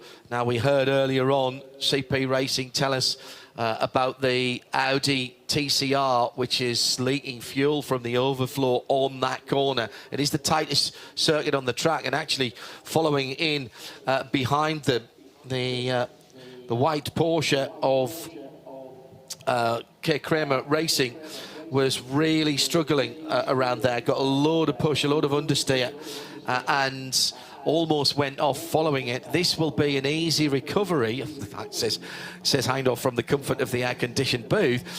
We do have to get one of the Toyota pickup trucks over there. It should pull out, I think, with just the toe strop. Meantime, we'll stay with Randy, world's #1 track chaser. You were talking about the cultural diversity in being places. Obviously, you've got a huge resource in the States. I've been to some small ovals.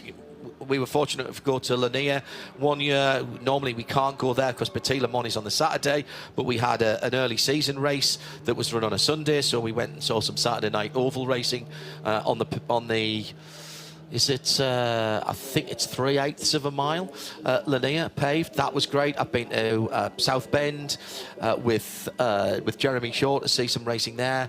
I've even seen a bit of oval racing on the circuit that's right alongside what is now Canadian Tire Motorsport Park. They've got an oval track there, so you can plunder all of those massively to get your numbers up. And I've been doing it for a while, and as we were saying, oval track racing is the primary source of configurations in the United States, and then also permanent road courses like this. In the United States, I've seen all but about 10 tracks that are what we call permanent ovals. They race every week, every couple weeks, and all of the road courses in America. So it's a challenge now to add new tracks. Today is track number 2,935. Oh, and I'm here with my son and his good friend Dustin, and we were walking down the track, and this, I think this was Dustin's second track that he's seen. And I go, you need to think about this. I've walked this route about 3,000 times in different places. So it's been a fun hobby. It's getting more difficult to find new tracks. In the United States, we have a lot of county fair racing. Yeah. This is racing where they just, it could be what we call junk cars or midgets or TQ midgets, and maybe they race once a year. That creates the challenge. I live in Southern California, which is in one end of the United States, and most of the racing's in the Midwest or the East. So to just logistically say, okay, I'm going to go to this fair on a Thursday night and another fair on a Friday night and that kind of thing, it takes a lot of planning. This year I'm going to travel about 275,000 miles. Heavens. Yeah. I thought I did a lot of traveling. But I think I started the season in Argentina. I've been over to Japan, Canada, Mexico, France, and we'll go back to other countries to see new tracks. And it's a fantastic hobby, and anybody who wants to do it, we're going to have a good time doing it. I've done play-by-play on more tracks than I've been to, and particularly with COVID and not being able to travel and doing remote commentary. So quite a lot of tracks particularly in China, when nobody could travel, that I didn't even know existed, that were built by Geely, the car company there. And we did a whole season of Asian Carrera Cup at pretty much 90% of tracks that in fact, I think 3 or 4 of them I couldn't even find a track map for. Right. But I haven't been to them. But are those the sort of things that you target to say, right, I've got to go and see a race there? But then the logistics of doing that is quite difficult. Yeah, in the United States, it's a little bit easier. I might fly into Minneapolis or Atlanta and get a rental car and see a race for 3 or 4 days in a row and then fly home. So that's really not too bad. For international travel, if I go to Mexico, I've been down to Mexico about 15 times. They actually have a NASCAR Mexico series. Not too many people know about that. And those will be just go down one-off race and see that.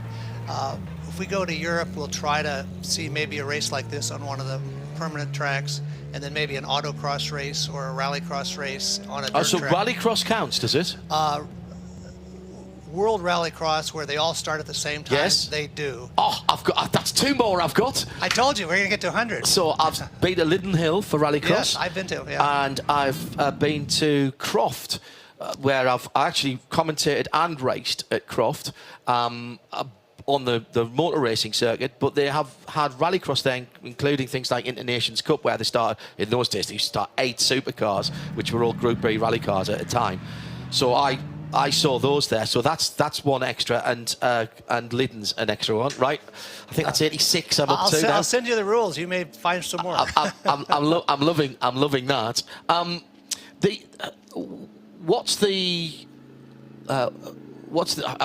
Actually, I'll go before I ask you this question.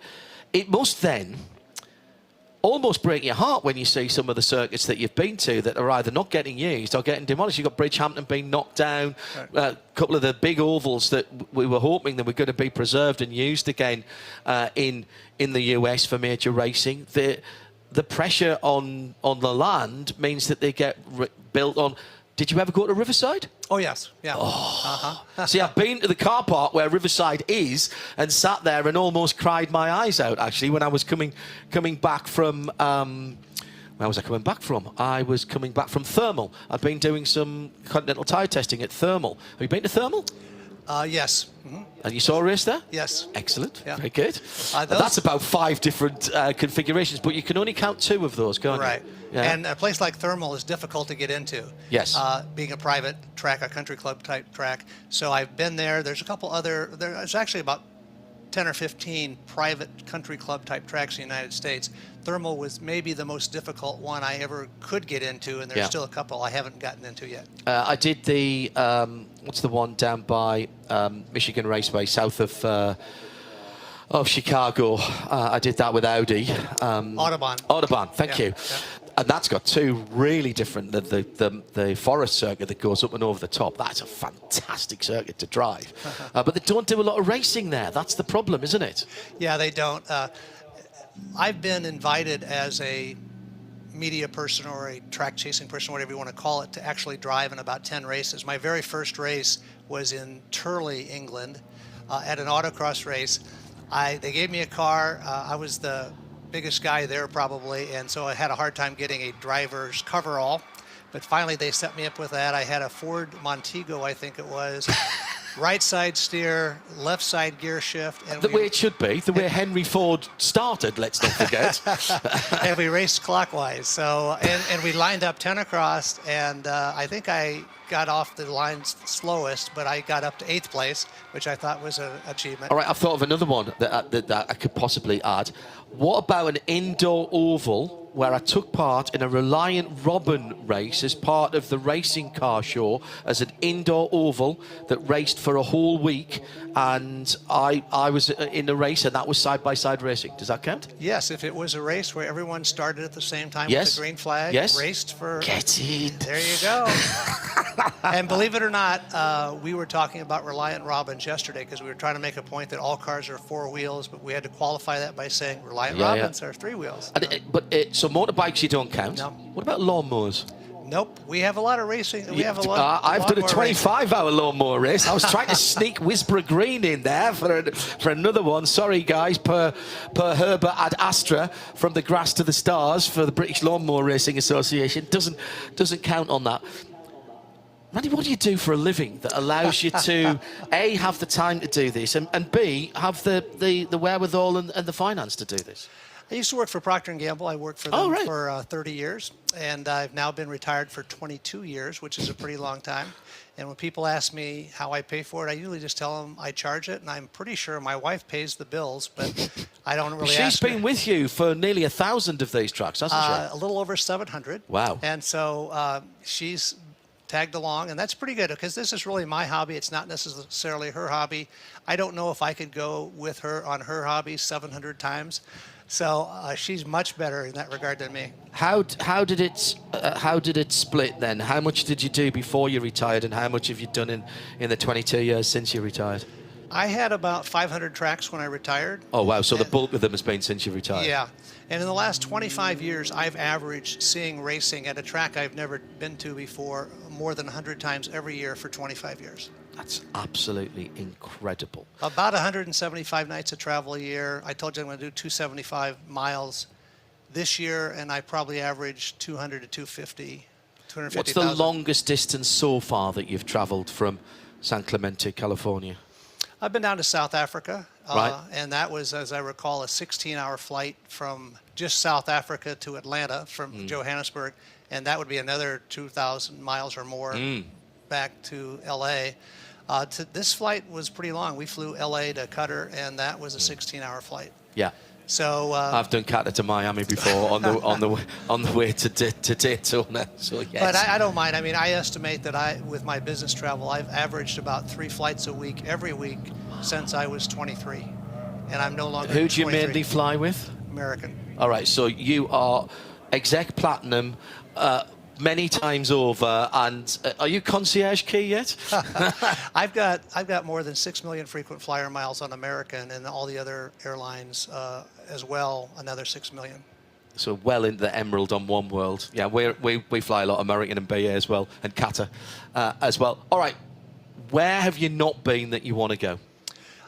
If you'd asked me that question about 6 months ago, I would have said Le Mans. And I don't know. I don't have the history that you do on European tracks. So I didn't fully understand the significance of going to a place like Le Mans. And I only saw racing on the Bugatti circuit, which is not the 24-hour circuit. So probably to complete my resume, I need to go to see the 24-hour. But don't forget, it's only the 24 hours that races there. The 24 truck race and the 24 bike race don't race on that. That's all on the Bugatti. Yeah. We have had car racing on there before. In fact, what is now the World Endurance Championship started with a 1,000k race in an October race, only on the Bugatti circuit, which I commentated on, but I wasn't there for. Le Mans is not just a race; it's an event. Yeah. Like many of the things you have gone to see. You been to Bathurst in Australia? No. Mount Panorama? No. Oh. I've seen about 40 or 50 tracks in Australia, and the only like V8 supercar track I've seen was in Sydney, and most of the other stuff, they have a really good short track racing scene. It's rivals the United States with sprint cars and late model stock cars. Well, with a bit of luck, I'll be adding a circuit to mine, and we'll be racing at it when I go over to Australia for Bathurst for the Repco 12 Hours, which is a sports car race. I probably need to see that too. I mean, right, you have to go to the mountain, and it's a public road for the rest of the year, so you can actually drive around it, albeit at 60k, and you'll be on the right-hand side of the car again for that as well. I'll warn you that in advance. Sandown has a race meeting the week before that I have to go to. I've been to that. That's a cool You've been to Sandown? Yeah. Well, it's going. So I have a chance to go to it. The way it lies, Phillip Island is down in the same place, which I'd probably go and see if supercars weren't the week after us. And then I'm going to, with a bit of luck, I'll add Doha as well in Qatar on that trip. So I'm going to get up somewhere near 90. I'm not quite at the 3 figures, but I'll get there. But Australia and New Zealand will be a happy hunting ground for you. New Zealand, for the size of the place, has got so many great tracks that you can go to, and they're racing every weekend, literally. I'm friends with their saloon car driving champion, Steve Williams, and so he's very popular in New Zealand, but he's even more popular worldwide because he was the caddy for Tiger Woods for about 10 years. And so he's a cool guy, and he used to caddy for Woods, go back to New Zealand, back and forth, and he told me that I traveled more than he did. So how many did you say you've done now, Randy? My lifetime total, 2,935. You've got to get to 3,000. Oh, I definitely, that's the plan. And will you stop at that point? I think I will kick back a little bit. I mean, sometimes I do some pretty crazy things travel-wise to get one more track, and I think I might not do as many crazy things, but I do want to get to 3,000. That's important. When travel changes a little bit, another happy hunting ground for you will be China, with all those manufactured tracks where they do China touring cars and China endurance races, and you'll be able to go and see a whole bunch of racing there on consecutive weekends. Also out in Asia, there's some new tracks coming. I take it you're very much then watching for new tracks popping up in places around the world. Yeah, absolutely. One of the things we do, which is a little bit odd, is that we go to ice racing during the wintertime. And I've seen ice racing in 25 different countries, provinces, and states. And we have a plan next month to go to Austria to see some racing. It was canceled last year because of lack of ice, and that's becoming more of a problem. But we're going to do... The biggest European ice racing series is the Andros Trophy, which has been going for 8 years, and that's winding up That's what completely. I heard. Yeah, we're going to see one of those races. I've seen one of their races in Andorra and then another location in France. For this trip to Austria, we're going to do France the first weekend, Andros Trophy, then up to Austria, and if I can, we're going to try to fly over to Finland from a Saturday to Sunday so my wife can see racing in her 52nd country, and if she does that, she'll be tied for second place with countries. How many countries did you say you've been to? Today's 87. 87. I think the United Nations only recognised somewhere in the early 90s, so there's not very many places you haven't been. We track where people listen to us, and I think at our absolute zenith, I think we had 91 of, I think at the time was about 95 countries and territories that the UN recognised. What's next then after this trip? Is this the only circuit that you're going to on this trip? Yes. Right, and when do you go back home? We're going to go back to Qatar for a couple days after this, and we'll go back on the 12th. And I don't think I have right now any more races scheduled for December, but in January there's an indoor race in Portland, Maine, which is just 3,000 miles from me. Just 3,000 miles, a mere bagatelle. And then we'll do the France, Austria, Finland thing at the end of January. And stuff like this pops up on a moment's notice. I mean, I can be searching on the internet and not planning to go anywhere in 2 days, and all of a sudden I see an opportunity, and so I will leave in 2 days. Oh, really? And I also drive about 30 or 40,000 miles a year in rental cars. The more tracks... Hertz by any chance? National. All right, usually. okay. But when you've seen this many tracks, it becomes a logistical challenge. And so the next 65, I need to get to 3,000. It'll be a little more challenging, but I'm motivated. In this area of the world, again, there's lots going on, and quite a lot of Grade 1, so F1 testing or Grade 1 circuits. So Dubai, you've been to Dubai Autodrome? Yeah. Because there's a couple of different versions of that you could add in. I had a sandstorm for that race. That was interesting. Yas Marina, obviously. You've been to that one? You've not been to Yas? No, I haven't. No. That's one I have on you then. I'm really picking the bones out here when he's done 2,900, and I've found 3 or 4 that I've been to that you haven't. Yep. Lusail?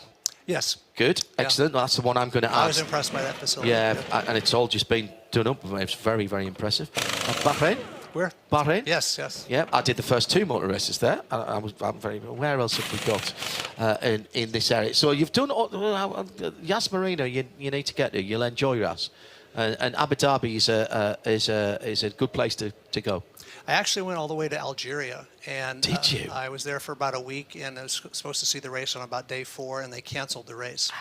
So that was a bummer. That doesn't happen very often, but to go that far and not make it, not good.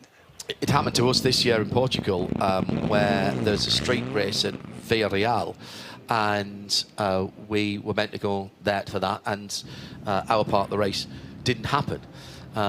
So I went to Estoril instead and watched some Ferrari Challenge, which was quite interesting. What do you think is the Le Mans? Obviously, you mentioned is probably the biggest track that the most famous track that you've not been to. Yes, that's right. What else is out there, do you think, in terms of the tracks that people would have heard of that you'd say, oh, I really must have that one? Where are the must go-to ones. Do you grade them like that, or is it just, all right, I haven't been here, and it might be, you know, a small track in the middle of nowhere, or an indoor track, as you mentioned, but then again, it could be Le Mans. Do you grade them in any way, or is it just basically the logistical challenges of getting to them? Two things on that. One is track chasing, which is the idea of seeing a track for the very first time. That sort of trumps everything else. Right. I actually started out, though, as a racing fan, and I didn't go to tracks to see it for the first time. I went there for the quality of the racing. Yeah. And I grew up on dirt late models on a quarter-mile track. That was my very best thing, and I love the small track racing in the UK with Frankie Wainman Jr. and all the guys that do that kind of stuff in F1 stock cars. I do tell people that I'd rather be at a local quarter-mile dirt track in a lot of places than going to Daytona, Indianapolis, Monaco. You've just reminded me, I can add Northampton Speedway because they race stock cars, what we call stock cars, around there. And I saw late model at Portland when I was there for an all-day LMS race. I stuck my nose over the fence and sat right at the very back on the way back to the hotel one night. So that's 2 more. So I'm now up to 90. This is this is absolutely brilliant. We've just gone back to green, and we'll let Randy go in a second. I want to ask you one final question. Which track did you see the best race that you've ever seen? Maybe the very first track I ever saw as a 5-year-old. Yeah. And later on, other races like that, but it was a quarter-mile high-banked dirt oval with late model stock cars that raced side by side and passing the lead every lap. That was a lot of fun, and I still enjoy that. And when was it then that you decided you were going to go after the title of world's #1 track chaser? Because at some stage it had to go from, as you say, being a fan, just going to races and going, hang on a minute, I've been to however many tracks it was. Yeah. And I'm now on 3,000. I was actually ranked 7th in the world, and I was a golfer, and I had rotator cuff surgery. I wasn't going to be able to play golf for about 6 months. So I said, I got to do something with my time during retirement. So I just started going to races, and I kind of took that up over golf. But yeah, it's I discovered somewhere along the line that I would just as soon go somewhere for the first time than the 10th time. Yeah. And that was just my personal way of looking at it. And then also, there is a track chasing group. There are about 300 people that are registered from all over the world with at least 100 tracks or more. About a dozen of those people have seen a racing at about 1,000 tracks, which is great. And it's a very competitive hobby. Everybody checks everyone and goes, now hold it. Did you meet this rule? Did you meet that rule? Yeah. And I like to say, I don't break the rules. I made a lot of the rules, because as soon as I was on the gray area of something, they didn't want anyone else to do that again. That thing was now outlawed.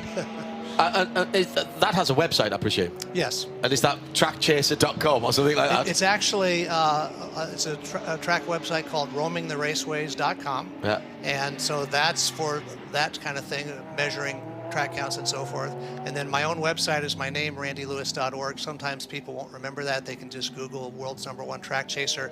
And I have 1,500 racing videos on my YouTube channel. You could spend a year looking at my website and probably not see it all by a long shot. So you've inspired me now that when we're back doing IMSA in 2024, that I'm going to seek out, because there's New Smyrna Raceway just down the road from Daytona. There's plenty of places when we're doing other venues in the States. When I'm at the States, I'm now going to seek out Thursday night and Friday night races. I will get to 100. You've inspired me, Randy. And also, if you ever get home back to the UK, which I know you're not there very often, there are a lot of small tracks there to see. Yeah. Right, now I know some of the rules. I'm into it. Randy, I'll shake your hand. Thank you for coming and joining us. It's been a pleasure to have you, and good luck in terms of getting that 3,000, and make sure you let us know when that happens. Thank you very much, John. I appreciate you talking to me about track chasing. Thank you. That was good. Let's head down to Nick Damon before he heads off. Still the Audi leaking a bit of fuel, Nick. We are back to green as we head towards the 2-hour mark. Yeah, just a quick scoreboard for you, and it's Century Motorsport 3, Manamuri Energy by EV Motors 2, CP Racing 1.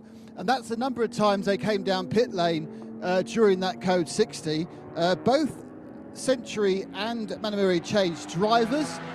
Just very recently, actually, just before it went green, Century Motors took out Carl Cavers and put in Jack Barlow, whereas Manamuri took Fabrizio Broggi out almost immediately, and it was just tyres during the stop that CP Racing had. And I think the only other bit of news is I think the 937K Kramer car, which has had that kind of, what's wrong with the rear of it, has retired. It's been wheeled to the back of the garage, and people are looking at it rather sadly. Thank you, Nick. Joe Bradley will be taking on Nick's duties in a moment. That fitted rather nicely, pretty much. randylewis.org, remember, if you want to find out a little bit more about that extraordinary... Now, look, I accept that, you know, he's got to a point where he's gone, right, I'm going for this now. But imagine all the different types of races and the different type of cars that he's seen. Ice racing, you say that's another one. I'm disappointed that Race of Champions doesn't... It's side-by-side car racing. I think that still has to be looked into, John. Yeah, I think it is. I'm going up before the board here. Exactly. However, I've found 4 more at least since we were talking to him, which is great. Absolutely brilliant. Here's how it stands at the front of the field. You've heard Nick running down his particular countdown. It is the Manamari Energy by ABU Motors leading with Cosmo Papi behind the wheel. That lead is down to 9 seconds What now. happened, as Charles John, Putman's closing in. on lap 57, that changed around. Yeah. Charles was in the lead, and yes, lap of course. 57, and they changed it. So that was a change on lap 57 just before I came back on. So that is the 85 back into second position, and Cosmo Papi to the lead on the lap 57. And it is Charles Putman, the CP of CP Racing, who is in that red, white and blue Mercedes AMG. Still the concern over the right rear fuel overflow. Now, I should stress, this is not coming out, I don't think it's coming out of the fuel tank filler. It looks to be coming from underneath, just behind the rear wheel of the Henry Neal-driven Simpson Motorsport Audi RS3. When the car is quite full, and when it's under the extreme left-hand turn that is the new turn 16A, it is coming out, I think, from the overflow. You have one on your road car, you seldom see it. Yeah, it is. Yeah. It's coming out from under the back of the car. You seldom see this, and because the fuel nozzles have an auto cut-off. But if, like me, you try and fill all the way up the tube, because you've got a particularly long... he said long drive to do. It tells you an awful lot about my driving. And you sort of clickety, running it out. Sometimes it'll just drop in and you'll get a little dribble just behind, in my case, the right front wheel, of course. Of 911, right rear of the 968. But that is a bit of a worry there. And I'm not sure, because that car now, the 138, has been doing it even quite recently, and that's 13 laps into its stint with Henry behind the wheel. So that's quite a long way into its stint. It was it Charles Esplanade that was saying early on from CP that it seems to be coming out quicker than they can put it in. Odd. I've seen that before from Audis, but it's normally been if they've had a sticky, what they call the buckeye, on the fuel filler. Not doing it's not doing it. The last 2 laps it hasn't done it at the extent that it was doing early on. So I'm thinking that's just fuel when it's very full. It's surge. It's just surge in the tank. So does that mean it needs a baffle somewhere part way up the filler? Yeah, I think it's a one-way valve. Yeah, maybe it is what's in the filler tube as well. I don't know how long the filler tube is on the Audi, but maybe it is somewhere in that's causing the issue. But it has now seemed to have cleaned up. But we don't know if that fuel on the track was any cause for the Giannetta going off. Now, that Giannetta did about 10 kilometres almost off the track and weaving left to right just to try and get the gravel out of the under tray. And also, when you've got hot, sticky tyres, the gravel sticks to the tyres. And he spent 2 laps cleaning those tyres up before he got back on the racing line. So very, very, from Neil Munston, who's at the wheel at the moment, very, very intelligent driving, staying off the racing line, got everything cleaned up, and now back in action again following the BMW through the carousel. So it just very competent driving. The mistake was made, whether it was due to debris on track, and now track marshals once again a brilliant job down there at 16A, getting all of that gravel off the circuit, and I saw a few other marshals onto the circuit as well, just doing a little bit of a touch-up, bit of a clean-up. We had 20 minutes under code 60 for our first code 60 of the day. And that was to recover and then clean up at turn 16 here. Recover the Giannetta, the Colin White Giannetta, which lost in that some... Actually, do you know what? It didn't lose that much. It only lost a lap to the now leading TCE car, that Audi. So that's pretty good. So we've still got a battle on there, lapping round about the same pace as that car at the moment. Neil not quite back up to speed, the speed of Henry Neal at the moment. But he didn't come into the pits either, John. No, he didn't. No, he just kept on cleaning the tyres off, Under code 60, he can do that and not lose time. That's a very good point. So they very well done for the Henry Neal in the... Neil Muston, and too many Neils out there. Neil with an E, Muston, in the CWS G55 Giannetta, car number 278. Little bit of a battle for track position behind that CWS Giannetta at the moment. There was side-by-side BMW on... And the other Giannetta, that is the wide-bodied development car. Now, this is a car we need to have a wee look at next time it comes into the pit lane, and maybe have a word with Lawrence Tomlinson about. This is the G56, this white car. There you can see the differences. It is significantly different. The silhouette from the side doesn't look that different, but when you see it from the front, or particularly the rear three-quarter, you see it's got almost Nissan 350 race style arches on that link to a new sill design on that car, and it sounds phenomenal as it screams by. And Freddie Tomlinson is on board that at the moment. Toro Verde is Julian Westwood's team, and the Toro and indeed the Verde goes back to them running Lamborghinis in the early part of that team's history. And they've just kept the team name. You can see there's a lot of work gone on aero-wise. There's a different bonnet arrangement. But that, to me, the sill, obviously the wide arches you notice because they're black rather than painted white. The sills took me a little longer to pick up underneath the door, but they're beautifully rolled underneath, so they're clearly trying to clean up the airflow around the side of that car. And that's increased... I would say that's increased the track, the width of the car, by a good 2 or 3 inches at the front, and maybe a little bit more at the back.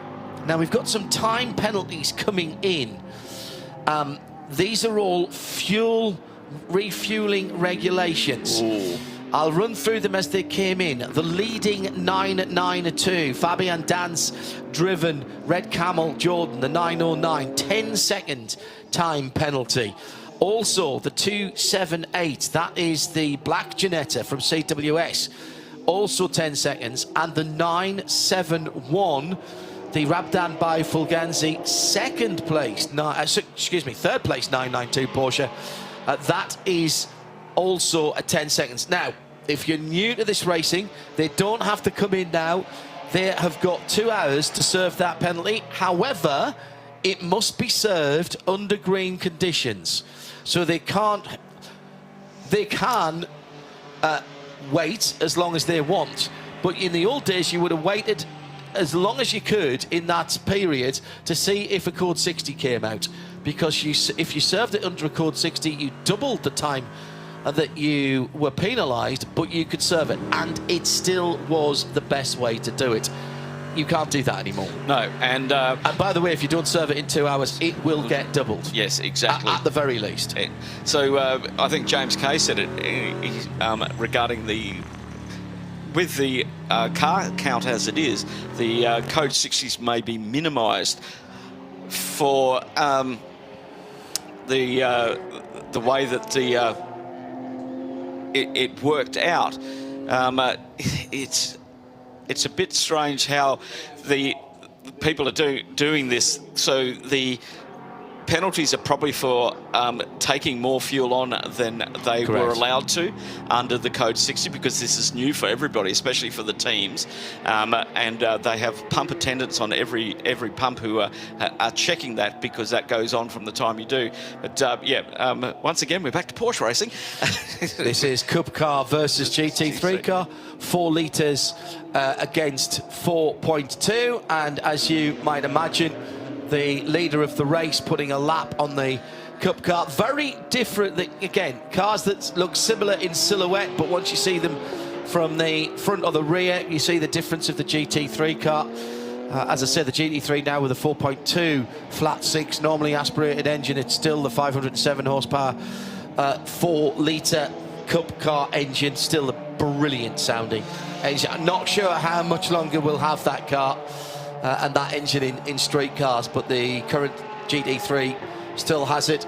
More aerodynamics on the GT3 car, more sophisticated traction control, which is very sophisticated, and more sophisticated ABS options.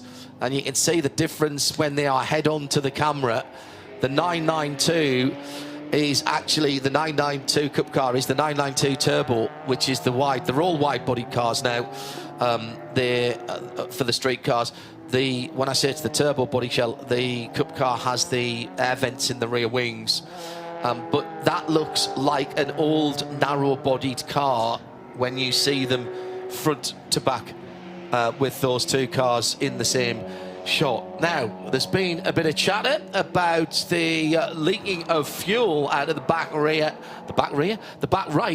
of the Audi RS3. James Kay is the man to ask about that, and that's exactly who Joe Bradley has gone down to interrogate, interview.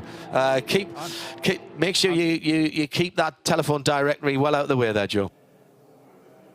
I'm here to stop the speculation and put this to bed forever.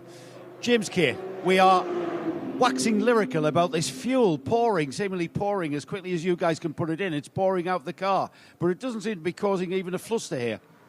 No, it's a breather issue that we will, next time the car stops here, we will fix. At the moment, it's controllable. It's under control. Is it causing you guys anything with regards to, your fuel consumption window? Oh, yeah. Oh, yes, so it's coming out considerably. Initially, yes. It's to do with the routing. I don't know if you know it, all these TCR cars were all built, the Gen 1 cars were built in 2017, 2018. So to be able to bring that car here, we had to buy all new fuel systems for the car because they've run out of date. So we had to go back to Audi and say we need new fuel tanks for these cars. So that's what we had to fit before we came here. And anybody with an old Gen 1 car will suffer the same fate. So, and it's just, there's maybe a valve that's stuck or something's not quite right with the installation of the new fuel tank. Okay. So, I mean, all right, you guys are the only TCR car in the race, but it's a great test bed, this, to find this out before you go on further in the Middle East Championship. Yeah, that's correct. I mean, we've been helped a lot to come here by CREVENTIC to get a Gen 1 car back in this championship and to prove to all the literally hundreds of other Gen 1 cars that are out there, sat in their garages, not competitive in any TCR series, they can come and race here cost effectively. So we we've made quite a few modifications to the car within the regulations, which allows the car to last longer on its tyres, to be a lot softer, to not, to use less fuel, less tyres, because every time they stop in the pit, they cost money. So we've just worked with the ride heights, with the settings on the car, just so we can eke out as much as we can to make it cost effective to get people to come back in the lower classes to the championship, because it needs it. It needs full grids. Yeah, I mean, everyone, the fans, we love TCR as a class. It's always been really competitive. So if to one of those people who was sat out there with a TCR car, Gen 1 TCR car, collecting dust in workshops and garages, what's the figure? Can you put a figure on what would put the car on its wheels at this event? I'm better placed to give you that when we finish or we get to the end of the event. At the moment, you've got to go through this process, really. We've been helped with CREVENTIC from the entry fees. The entry fees are 30% less than they were as a TCR car.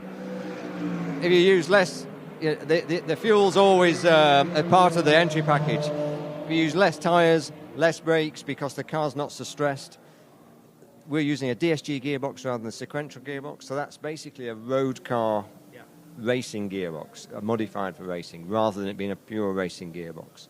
So the maintenance costs between now and getting to Dubai, which is the next round, that will be reduced. And every kilometre that these cars do, you have to allow for wear and tear. So the figure always on a DSG car was around about 3.5 to 4 euros per kilometre. And we're just we're hoping that that's where we are. If you go into a sequential box, and it's going to be maybe double that, because there's so much maintenance on the sequential gearboxes that we will not have to do with the DSG box. I remember it was this event on the way home, James. You and I had that chat in the airport, and you were telling me what's gone wrong with the new gen TCR cars, and we were talking about the cars have evolved to become a bespoke, components being bespoke, which raises the price, and it's kind of done us a disservice using this class of car in endurance racing. I think the evidence is there's no entries here. Of a Gen 2 car, AC Motorsport wanted to run their Gen 2 car here, but the drivers, you can't justify the money that you need to keep the car on the circuit when you can get in a Porsche for the same money. And Stefan Perrin did that, didn't he? He went off and went GT3 racing. Of course, and a lot of people, even Fabian here's today he's come out of TCR and gone on to that. So we've got to reduce the budgets. We've got to get the cars back in. So the Gen 2 cars have got to be made to last longer as well. That's the most important thing, I think, to reduce the wear and tear on the Gen 2 car, which will mean reduction in power. Just maybe raising their ride height, just to get the BOP the same between a Gen 1 and Gen 2, to get it cost effective to get 3 or 4 drivers to come and do these races, and that's where you need to be. How can we help? How can we get the word out? I mean, where do we look? All right, there's the TCR UK series. I think everybody in Europe's got their own regional series, haven't they?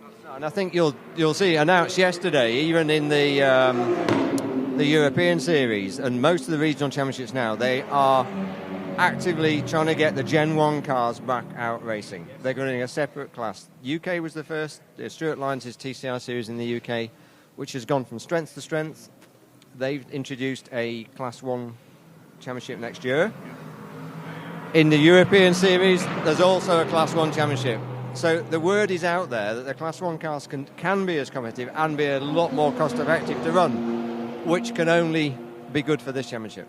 Yeah, because people running in the sprint series will see the fact that they can share the car with 3 or 4 drivers and come and do some endurance stuff. It's how it evolved in the first place, isn't it? Absolutely. And I've been very lucky to be involved with CREVENTIC since the first few races, and it's gone through these peaks and troughs, and now we're at we've got to get the entries back up, and I see TCR and the new TCCR, which is anything 2 litre turbocharged, bring it, come and race it, and the guys here are working really hard to get people back here.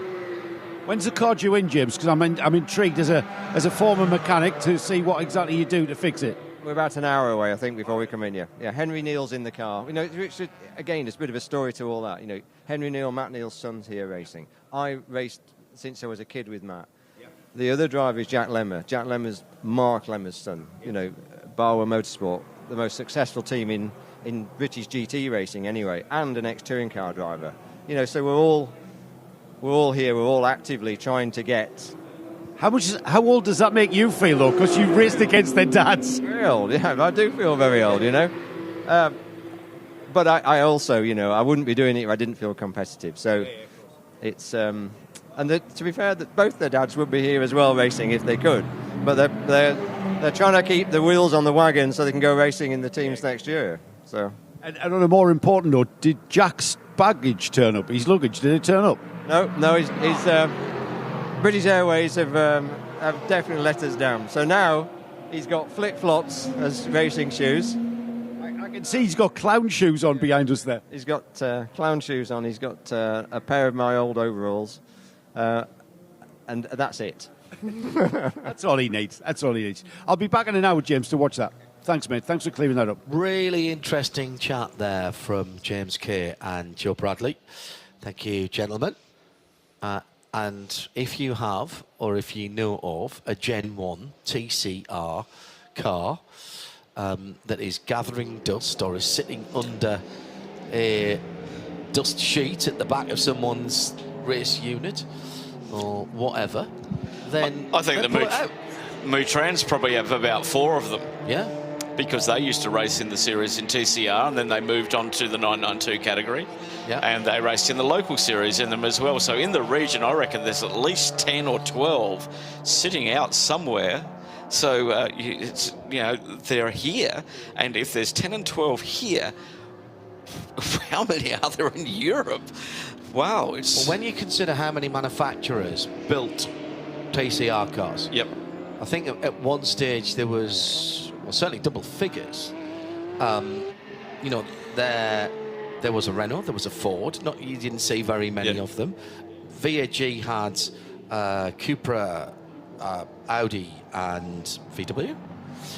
You had Alfa, and we still have Alfa in the States. And because those Gen 1 cars, some of them didn't get a Gen 2. Some of those manufacturers didn't go to a Gen 2 and subsequently to a Gen 3 car. So those Gen 1 cars, grab them out. Oh, yeah, most definitely. Yeah, especially with the DSG, and he was really, that's a very good thing. A very good point. Most of the cars here were DSG. Yes. It's once again, it's the reliability, it's the cost of maintenance. Well, and DSG on the VAG product versus sequential, all right, it doesn't shift quite as quickly, but it's lighter and it's cheaper to maintain. Yep. So, in the garage and not being worked on, so this is a development. Kate Kramer Racing, this is the 937. Carsten Kramer brought that car in some 45 minutes ago.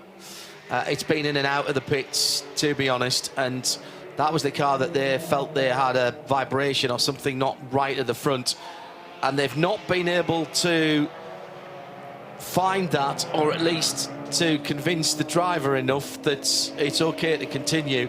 They thought they might not race it, but I think they would have liked to have gotten a little bit further into the race than they had, but they clearly don't want to risk that car with it having work to do in Dubai and Abu Dhabi in early and mid-January. Well, when we talked to them yesterday, they were saying maybe they'll do half the race. Remember, they've got 3 drivers in this car that's stopped, which is in the other car as well. So in the 936, Selv being one of those. And we thank him. He's a Kyrgyzstani driver, and his name is pretty much unpronounceable. So that's why we're calling him Serv. Thank you very much for that, Serv. With Tobias Mueller, Michele Di Martino, Selv, Carsten Kramer, and Moritz Kahns all registered to drive the 936 car. Everybody will still get a steer. Let's head back to Joe Bradley down in the pit lane. It's live coverage of the Hankook 12H Kuwait, the first of a treble header in the region that will make up the Middle East Trophy Championship. Joe, where have you wandered down to now? Well, it's better than that. I've wandered across to the UAE and with a message from Sami Moutran. And firstly, Sami's listening, that's confirmed. Secondly, why isn't he here? Because it's not that far to travel. He just wants to add that the Moutrans missed TCR, and with all the other racing they've done, it was the most fun they ever had. Very good. They don't have one, but it was great fun. And yeah, it's super budget friendly at the time that they were doing, is what Sami was saying. So he's basically concurring with you know what's going to happen now. And, if you remember as well, John, the Moutrans won the overall championship. Correct. In that car. Yeah, absolutely right. Just underlining what we've been saying about how competitive they can be. Sami and the rest of the Moutran family now. Nabil and Rami. Yeah, Nabil and Rami, and I will guarantee you now he is scouring racing websites or going through his address book to find out who might have a Gen 1 touring car sitting around that can be polished up, rebranded in their distinctive racing colours and brought back into CREVENTIC racing. And that because, you know, we accept, particularly for a lot of these drivers, they're funding their own racing. Yeah, indeed. We do have some sponsor names on it, some good sponsor names on, but for the most part, people are funding their own competition, and therefore they've got an opportunity to do it and expend less money. 16A's claimed another victim, and this time it's the BMW of Century Motorsports, and in that car at the moment, it's in the 429, Ravi Ramid. Yeah, no, he just went in way too hot and lost the back end of the car. He was never making that corner at that speed, and he's actually been fortunate not to. He's actually put it in the gravel twice in one accident, but fortunate not to dig in as he runs through the divots that were left by the CWS Ginetta. My goodness me, he was lucky there. Very. But did not get that car. That is a corner that really, it tempts you in because you are coming out of 15 so quickly, back on the throttle. And I think Ravi will feel he's been rather fortunate there. Just finishing off this idea about Gen 1 TCRs, Joe Bradley has more. I don't actually. I've got a bit of an update on the Red Camels car and the penalty that the guys incurred in the fueling station. It was for being out of station, out of position, I should say, and not an overfill. Apparently, you can't overfill these days because of the pumps. The pumps are computerised, so you can't overfill. And that comes from another remote listener, Paul Truswell, who should be here. He's normally working for the Red Camels team as strategist, but he's at home listening on the Isle of Wight. So thanks for that, Paul, keeping us right, even I think so he's far away. Still actually doing the strategy. He's just, as you say, passing on the benefit of his brain the size of a planet to Thomas and the guys at the track. He doesn't actually, Paul has got such mental capacity, he doesn't actually need to have any connection. He's just projecting his thoughts directly from the Isle of Wight. Hello, Paul. Good morning, as it still is with you. And we wish you and the family all the best. And glad to hear that your recovery continues after your nasty fall at Barcelona earlier in the season. Here we go then, 9.5 hours to go. Here's a rundown for you. 49, call it 50 seconds, the gap between the Porsche number 95 for Manamari Energy, Cosimo Papi and Charles Putnam in second. Lost a couple of seconds or so the last time around, and is being closed down now by Jack Barlow, who's behind the wheel of the early leading Century Motorsport BMW. But remember, that car got spud on the final corner, lost well over a minute and dropped down just as we were coming out of a pit lane sequence. In fact, the first pit stop sequence. That's your top three in GT3. In 992, fourth position is the leader. It is Red Camel Jordan.NL, Fabian Dance behind the wheel of the Red Camel machine. Second in 992, Kate Kramer Racing Self behind the wheel of the 936. And he's only got 5 seconds now on Saif Alameri in the 971, Rabdan by Fulgenzi car. In GTX, it's 5th position overall for their leader, Artur Chivist. He's had a off. He's been claimed by turn 16A.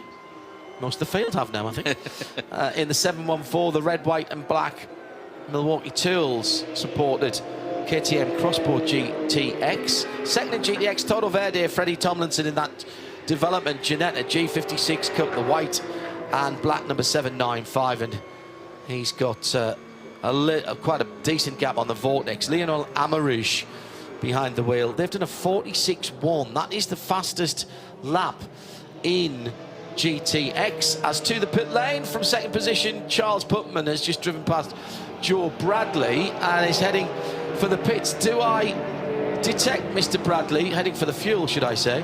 Do I detect, Mr. Bradley, that Charles is just staying in the car? Was the tyres off it, or has he just gone straight to fuel? No, full service. Charlie got out of the car. Fresh tyres on as well. And it was Shane Lewis who got in. I just saw Shane Lewis doing his stretching and warming up. And as a matter of deduction, I've got Charles Espenlaub, Joe Foster and Charles Putman just doing his helmet off. So that leaves Shane Lewis in the car. Excellent.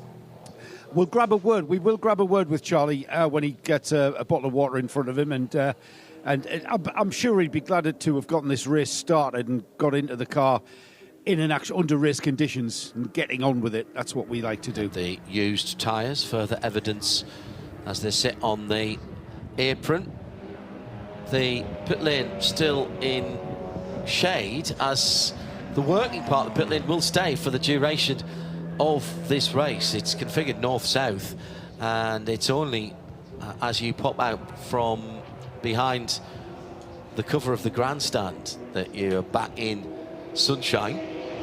And trying to work out where we are in terms of the day. The sun hasn't quite hit its height yet. It's about another, I think probably about another hour or so before it comes directly overhead. But even when that happens, the cantilever roof and the overhang of the main grandstand is still far enough out so that you haven't got direct sunlight either in our windows here in the commentary box, which is right up underneath that main grandstand roof, or down in the pit lane. Genius bit of design work here. We threatened you with a chat with Charles Putman, and here he is with Joe Bradley. Charles, it's a great feeling once you get that first stint out under your belt and, get on with this race.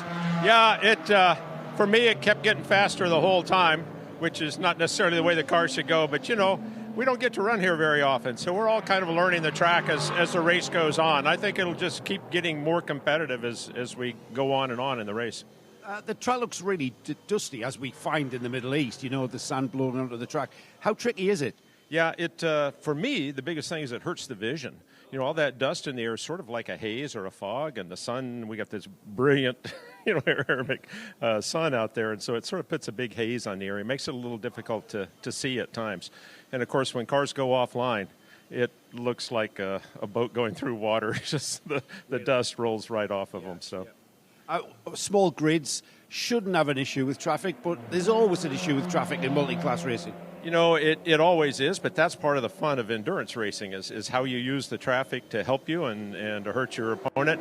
But everybody's behaving pretty well out there. This group, I think, the group that came are all doing a pretty good job of working with each other. So that actually makes it a lot of fun. Great stuff, Charles. Let you cool off. Thanks, man. Cheers. Thanks for coming. Great to see you. Joe Bradley in the pit lane, and CP Racing came in second place, have dropped to third on the pit stop cycle. In terms of the two of the GT3 cars, that was a 22 lap stint for them. Century are on their 23rd. So they should be coming into the pitch shortly, I would have thought. Malamari Energy by Porsche, by EB Motors rather, their Porsche. They are on a 24-lap stint. Let me tell you what they did earlier on. Well, CP did do a 38-lap stint. Century did a 35. Malamari from the start did a 33. So did Charles do? Yeah, he did. Charles did a 15 and then a 22. So he came in when everyone else did during that full course purple, the code 60, to get 25% more fuel. So he's done his 38 laps on a set of tyres, but what he has done is it means that they had to put less fuel in at that fuel stop when they went out again. So I think he's come in terms of his tyres being the determinant rather than running out of fuel, because he would not have been running out of fuel 22 laps into a stint where he just put an extra 25% of fuel in. So they're playing a slightly different strategic game there, Phil. I think so. I just want to cover off on a couple of penalties that we were talking about in the refuelling regulations. The 971 had its refuelling penalty cancelled. Okay, so they gave no more 10-second penalty. Now, the 971 at the moment is 2.4 seconds behind the second place in the K Kramer Racing, the 936. And the 936 has just been given a 10-second time penalty, as you saw come up on the screen. It was for its 6th track infringement. Ooh. Most of these track infringements are happening at turn 16. Yep. Okay, I've got just I can see all of this list of turn 16. Now, when we were looking earlier on, it was turn 4. The little kink as you come over the hill, we saw a lot of cars going off there.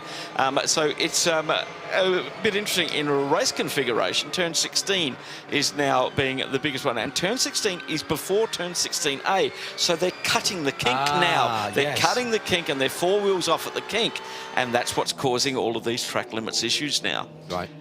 As you said earlier on, they're straight lining it. They are absolutely straight lining it. Yep. And look, racing drivers are like puppies and small children. They need to have the limits defined for them. Yes. And if you do not, they will push the envelope, particularly if they think they're going to make time. And a bit of a moment for the Rabdab by Fulgenzi Porsche. Saif Alameri staying out the way of the GT3 Porsche as it went through, the leader of the race. But again, what I'm seeing here is we are developing a one-line, one-groove racing circuit through a lot of the twisty bits.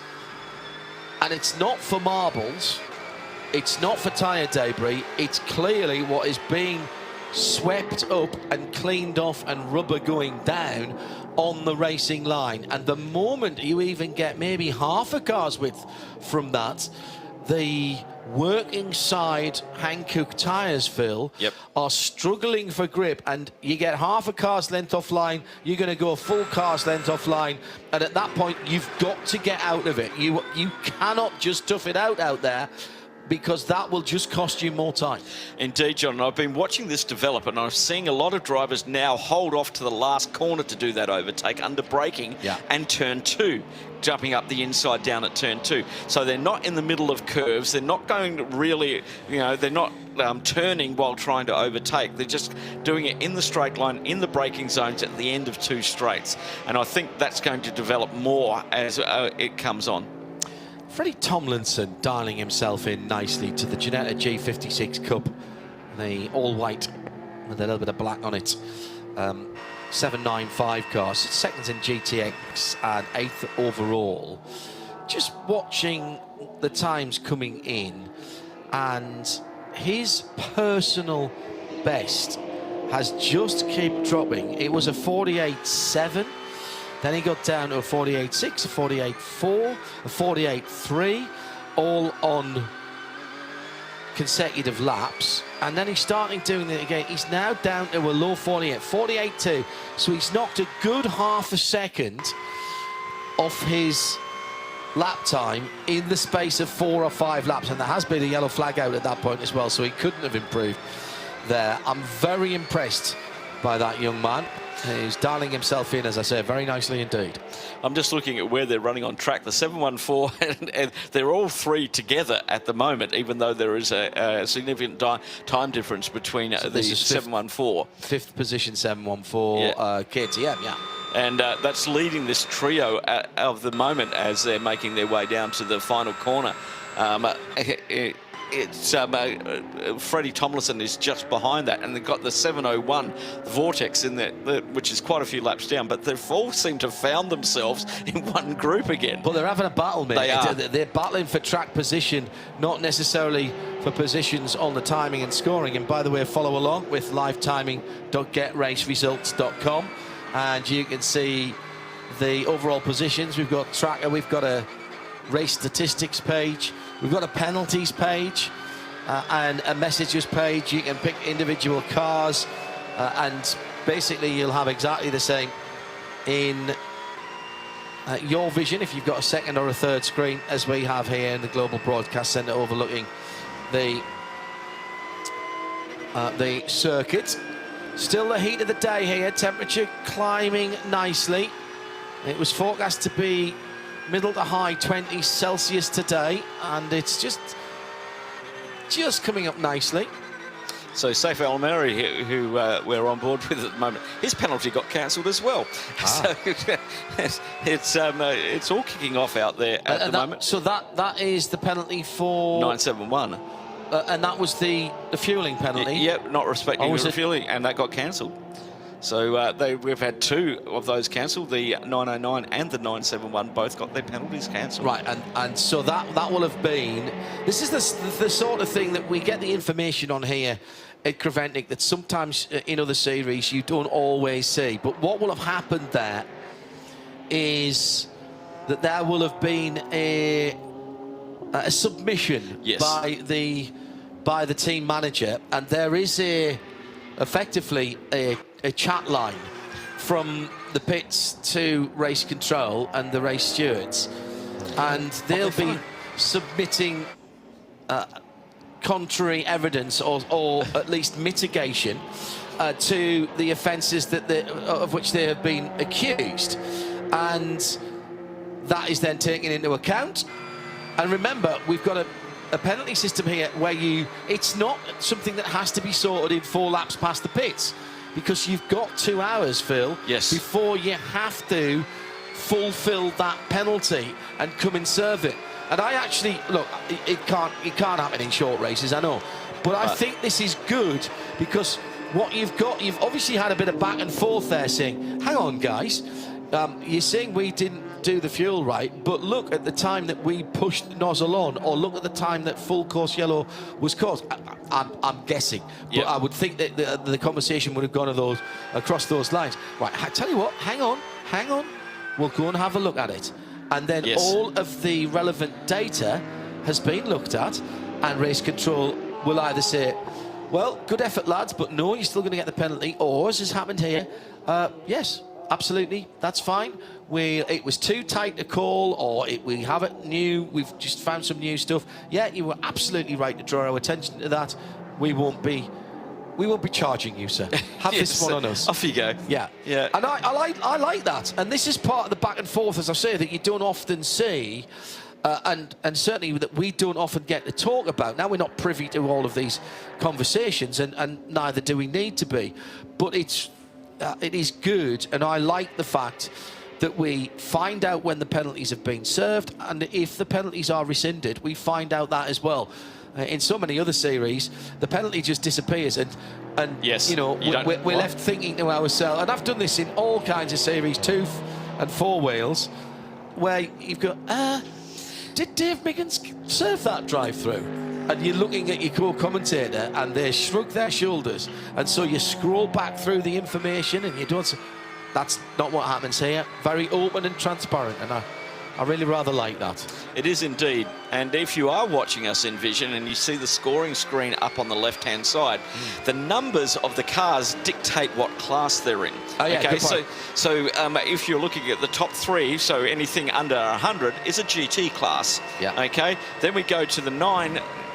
Anything in the 9s, 909 being in the 992 category.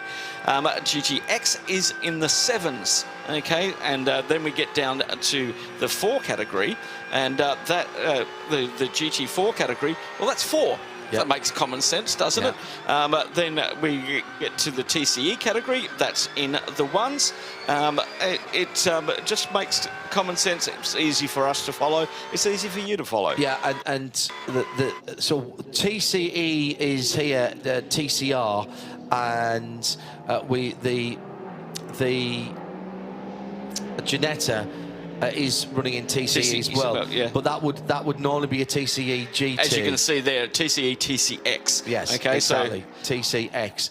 So that would get a 2. So if we had more cars in each of the individual classes, then that would make more sense. Joe Bradley, I would like you to wander down to K. Kramer, please, and see why the 937 isn't being worked on. I suspect we won't see it again. What I really want to know is whether they ever got to the bottom of that issue that they had with the front of the car. We saw it spin quite early on, then it came to pit lane, then it went out, then it came to pit lane, rinse and repeat. So that is something I need to find out. Its team car is in for a more standard stop at the moment, as it is coming out of 3rd position in its category after a marathon 43 laps stint for Selv, the driver. And Joe Bradley, even before he gets to the K. Kramer pit, knows the answer to the 937 issue.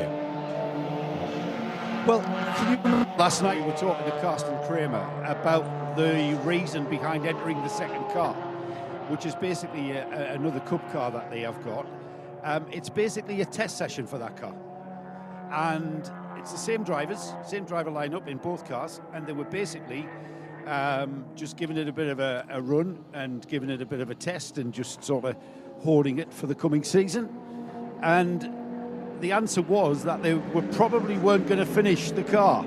Yeah, but he said to you... But I will still head down there and see what the plan is. He said to you, Joe, he thought they might do half the race. And Yes, it's been that's in right. and out of the pits a lot with this problem at the front end. It had a spin. We don't know whether that was cause or effect. But after that spin, clearly the drivers who were in that car didn't like what was going on.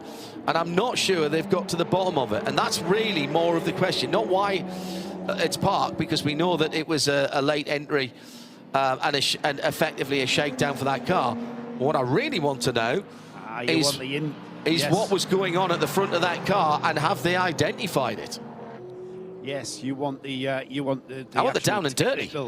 You want the technical explanation. I need to be able to log this in my memory bank as to what that problem was in the car, because what's going to happen in Dubai in the middle of the night is somebody's going to be in and out the pits when I'm in the pit lane and in a Cup car, and I'm going to be able to go, oh, hang on a minute, didn't we have this with the K. Kramer car? And in fact, what it is a wheel sensor problem, or it's a caliper that's sticky, or a brake disc that's gone wonky, or whatever it is. And I'm just making all of that up. But I need to know, and so does the viewer and listener. So we're going to dispatch PC Bradley on patrol to find out the information. He will be making notes contemporaneously in his pocketbook and report back to us. And that pocketbook fits in his top left pocket. I think he's there already. Are you there already, Joe? Yeah. Right. You were just using this as a test session for the 937. It is 937, isn't it? Is there a problem, or is that still the case? No, that's still the test. Yeah. And it was just me driving, and I came in, went out again, and I will go out later again. And so we make it just relax and easy and enjoy the track. So are you actually bringing the car in and doing adjustments on the car to find things out? Yes, we will do some alignment work and find best setup. Same we also do for the 936. We will also use it as a test. Okay, we are still racing as well. But yes, we will. It's the first time for us with Hankook tires, with GP tracks like this, and so we use it. But it was very important for us to drive here to be prepared for Dubai 24 hour. And is there much to change on the car with the Hankook tire? yes, it's completely different to Michelin tires. Yes. So you're going to be causing us consternation, and when we see the car go out and then come back in, but we're not to worry because it is just a test. Yes, exactly. That's a fact. Yeah, thank you. Right, I'll put our minds to rest. Thank you, Carl. Okay. You're not happy with that? Go on, Joe. Yeah. There's very little work going on, and whether it is just a leisurely test, what we haven't got is, it's not being strung, it's not being realigned. They might have already done that. Yeah. Time will tell. Time will tell when we see that car go back out and then come back in, as Carsten explained. Keep a weather eye on that. If they're working on a steering rack or your steering arm or that sort of thing around the front end. There was something not quite right on that car. The driver wasn't happy prior to the driver change. So who was the starting driver on that car? 937 was who was it? Was it Tobias Müller who started that car? No, he's in the 936, wasn't he? Anyway, it doesn't matter. We'll keep an eye on that. Brad is all over it. I'm not sure in the race we've heard yet from ABU Motors leading the race. ABU Motors leading the race. We've not heard from the KTM Crossbow team in the race, so I'm just putting this out there for Bradders. Rabdan, I'm not sure we've heard from them in the race. Nick had a word with pretty much everybody on the grid, because, Nick. He can. Do we know what AGMC Racing stands for, by the way? That's a question I've been asked on the socials, at RSL_studio, by the way, if you want to get in touch with us. AGMC distribute all the BMWs in this region. AGMC Mini, AGMC BMW. Right, there you go.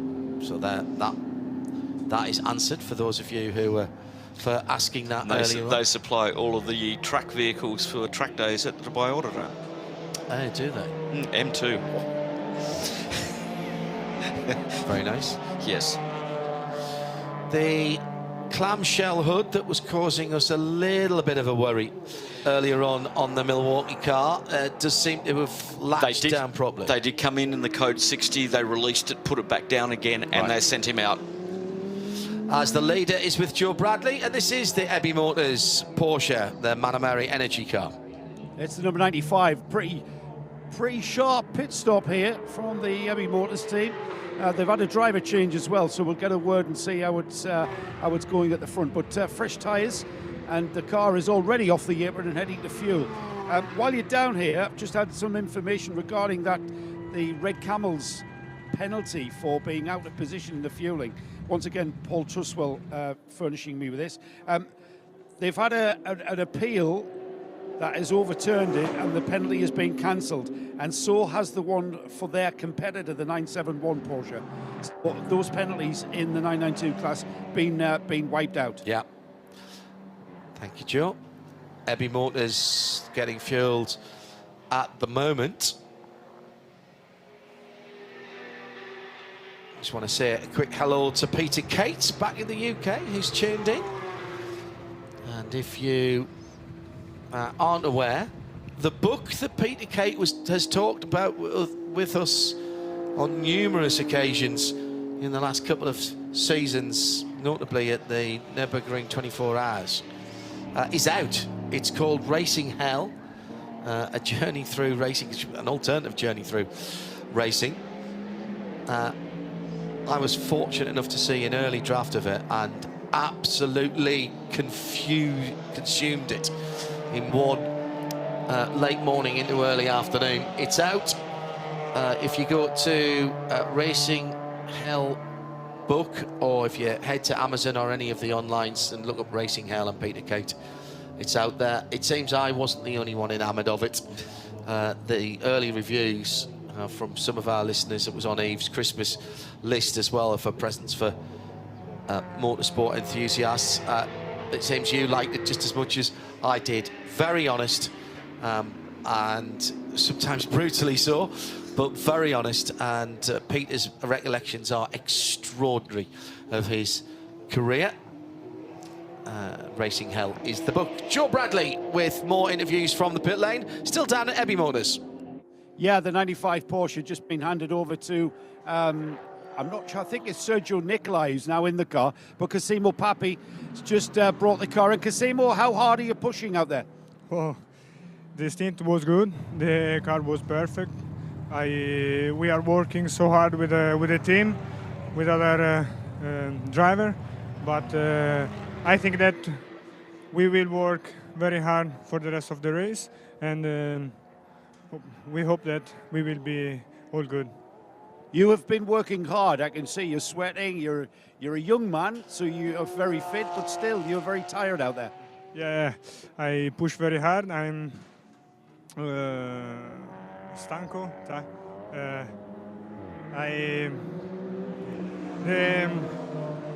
The stint was so long, so I'm not so. Your English is as good as my Italian, better than my Italian, I should say. I understand what you're saying, Cosimo. Grazie. Ciao. 30. That's the extent of my Italian, by the way. No. Duo cappuccini. No. Quattro dessert, Joe. Yeah, he never goes for the fifth because he doesn't know what 5 is. Cinque. Cinquecento. See. 34 lap stint out in the heat of the day. The Century Motorsport car has been, which is now in the lead, has been out for the same amount of time.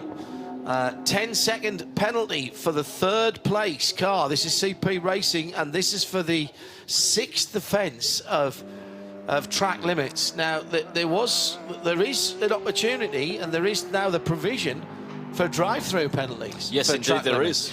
Now, we've only got up to 6 penalties so far, and given that we've still got around about just over 9 hours to go, I think we'll see that more towards the second half. We don't know when that red line gets crossed. Is it 12 penalties, etc., etc.? Now, I saw that penalty happen.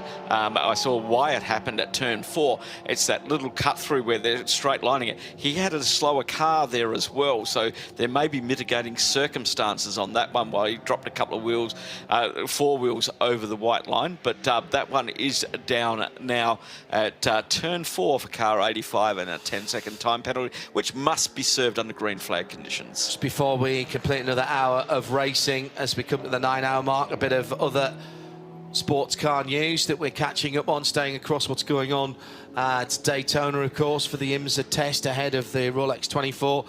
Richard Westbrook will be driving for JDC Miller Motorsport in their 963. Tymon van der Helme, the full season partner for Westy. Tymon, the young Netherlands driver who drove with JDC in the bright yellow. What was last year was the number 5 car, but that number I noticed on the newly Mustang sampling sponsored Porsche from Proton this year.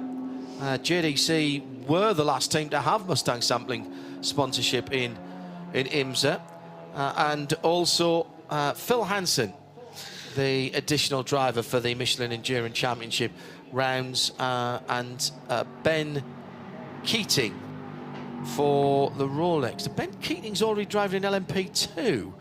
So is he going to do a double? I'm not. I wasn't sure. Can you could do that at the Rolex? I wasn't sure you could still do that. I've seen him drive 2 different cars across the Super Sebring weekend in 2 different championships. I'll track down the source of that. That's just coming in on the teleprinter, as it were. Flattering in the background. Yes, absolutely. Sports Car 365. bringing us all of the information from Daytona and the wide world of sports cars, of course, at the weekend, where the big BOP test is going on for the GT cars at Daytona at the moment, the GT3 cars for 2024's season. We'll have extended coverage of the Raw and the whole of the Rolex 24 at Daytona Race Week, coming to you in late January. In fact, it's back-to-back race weekends, Dubai, Abu Dhabi, and then Rolex 24. In fact, we'll have Abu Dhabi and the Raw over the same weekend, which is they don't clash because the time zones. It's brilliant. It is. We'll go from one and go to the other. Yeah, and it is the qualifying for the Rolex 24 that weekend. Still the early running as we're inside at 9 hours now, as the cars continue to circulate. A couple of problems to report in terms of cars that have been pit bound more than the odd once or twice. We've heard the K. Kramer 937 car getting a bit of a shakedown. We might see that again a bit later on. The Vortex was in and out. And again, that was a bit of an issue with the vibration. But that car now running very well. Lionel Amarouche is doing yeoman's work in that car at the moment and has been in it, as I scroll down, for 39 laps. Oliver Gomez did the first 39 laps. Lionel Amarouche coming to the end of his stint then in the Milwaukee Tools sponsored machine. Nick Damon has just appeared at the back of the booth, which must mean it's lunchtime. He nods appreciatively. So we'll give Phil first dibs on... I'll give my review of what has been so far absolutely world-class catering here at Kuwait Motor Town. Excellent, thank you, Phil. At RSL_studio, if you would like to speak to us, as it were. And this is what FS Jens has done. Which is your race car of the year from any championship, in any event, any class, anything, so long as it's raced in 2023? Well, funny you should ask that, because we are not a million miles away, Nick Damon, from our show of the year, and Tim Gray is going to send us the categories through, and we will reveal our nomination for car, driver, race, crew catering of the year. Yeah, and all of that. It's always the one that's always the issue. The sticky one is the youngster of the year. Oh, I already know who mine is. Because every year it gets younger. Yeah, I know that. I think I've got it nailed on. Be a 12-year-old this year. I think I've got it nailed on this year. Also, we are looking for the listener award nominations. The person, team, entity who you feel has made the most positive contribution to any form of motor racing. And you can get those nominations in now. That's to our Midweek Motorsport account at Specutainment. Use the hashtag listener award. I know that's quite long. If you want to put a couple of words in about why it's Nick Damon. No, obviously. It can't be any of the RSL team, by the way. But if you want to put a couple of words of explanation, so at Specutainment, either on Threads or on the platform formerly known as Twitter. We'll start a chat thread for that on the collective as well. And then we will, the 4 most popular, or the 6 most popular, will stick into a listener vote, which will open next Wednesday, which is when we will reveal our noms for the individual classes. And keep an eye and an ear out for our season reviews. Formula One is, I think, next Friday. We're going to air that. Phil Anson with Nick Damon and me, John Hindhoff, talking about the FIA Formula One season. It was the gala last night. Did that wrong? Greatest season ever, TM. Greatest season ever, again. Yeah. It was the gala, yes. Everyone got to wear a suit. And in Baku. Delighted to see that Mohammed bin Sulayem recovered from his nasty fall and his concussion and was able to take part. Anyway, so your listener noms then, please. Hashtag listener award to @Specutainment. And I suppose it could be. I mean, I said entity, so in terms of that note that we just had from Jens, it could be a car. The Listeners Award could be a car. The Listeners Award can be a car, it can be an event, it could be an organiser, it could be an individual person, it could be a group of people. Yeah, that's the whole point about it. It's not narrowed down. If you, for example, think that Gary Williams needs to get the award, or you think CREVENTIC needs to get the award, that's absolutely fine. So that's a good shout. Ooh, big off the circuit for our camera car that you can hear the engine in the background. That was coming through turn 11 towards turn 12, and the 971 wrapped down by Fulgenzi car with Saif Alameri behind the wheel. That was a nasty wiggle, and he'd caught that very well. In most places around the circuit, there is plenty of runoff, as we have what was the leader when they pitted, Jack Barlow, in from the lead in the 22nd Century Motorsport BMW, and he was well ahead, having not made the same pit stop as everybody else. So what happened to Saif as he was coming through? Oh, he missed the apex. Wow. On turn 11, and from that point on, the car wasn't coming back. But what he did very well there, Nick, is he didn't panic. He didn't stand on the brakes. He didn't try and tighten the car. He just let the car drift. He knew exactly where he was on the circuit. He basically used the grade 1-ness of the circuit. With the various runoffs and you had scuffage, which we haven't had for a year, and now grade 1-ness. Well, yeah, because it gives you runoff, it gives you tarmac, it gives you a chance to see what you can do. If you have that sort of instant at Cadwell Park, you've got track, grass, wall, and that's it. That you had track, you had a bit of tarmac, you had a bit of gravel as well, but it was a massive runoff. And he went, "Well, I've got this massive runoff." Nürburgring, you have track as well. That's exactly yes. Well, it's that fast. The grass is optional, yes, that's true. And that shows real racing in terms, because you've missed the apex. You know that winding on more lock's going to do nothing apart from overheat the front of the tyre that's scrap. I'm thinking, what can I do? Or worse still, lose the back end. Yeah, so what can I do? Well, I can see that track's up there. I can swoop round. Yes, I'll get a bit of dirt on my tyres, lose 2 seconds, but in a 12-hour endurance race, we all live to fight another day, and we get a great replay. So what more can you ask? Which will make the highlights. Exactly.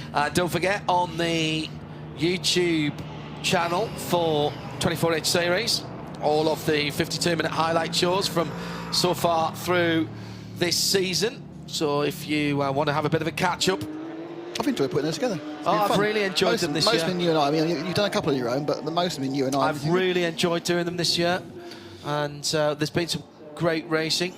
Into the pit lane for the leading TCE car, Henry Neal brings the Simpson Motorsport Audi into the feet of Joe Bradley.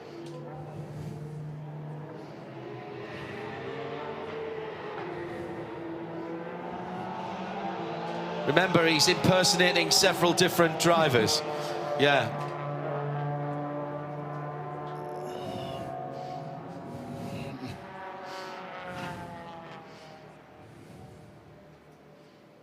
They are on a budget here.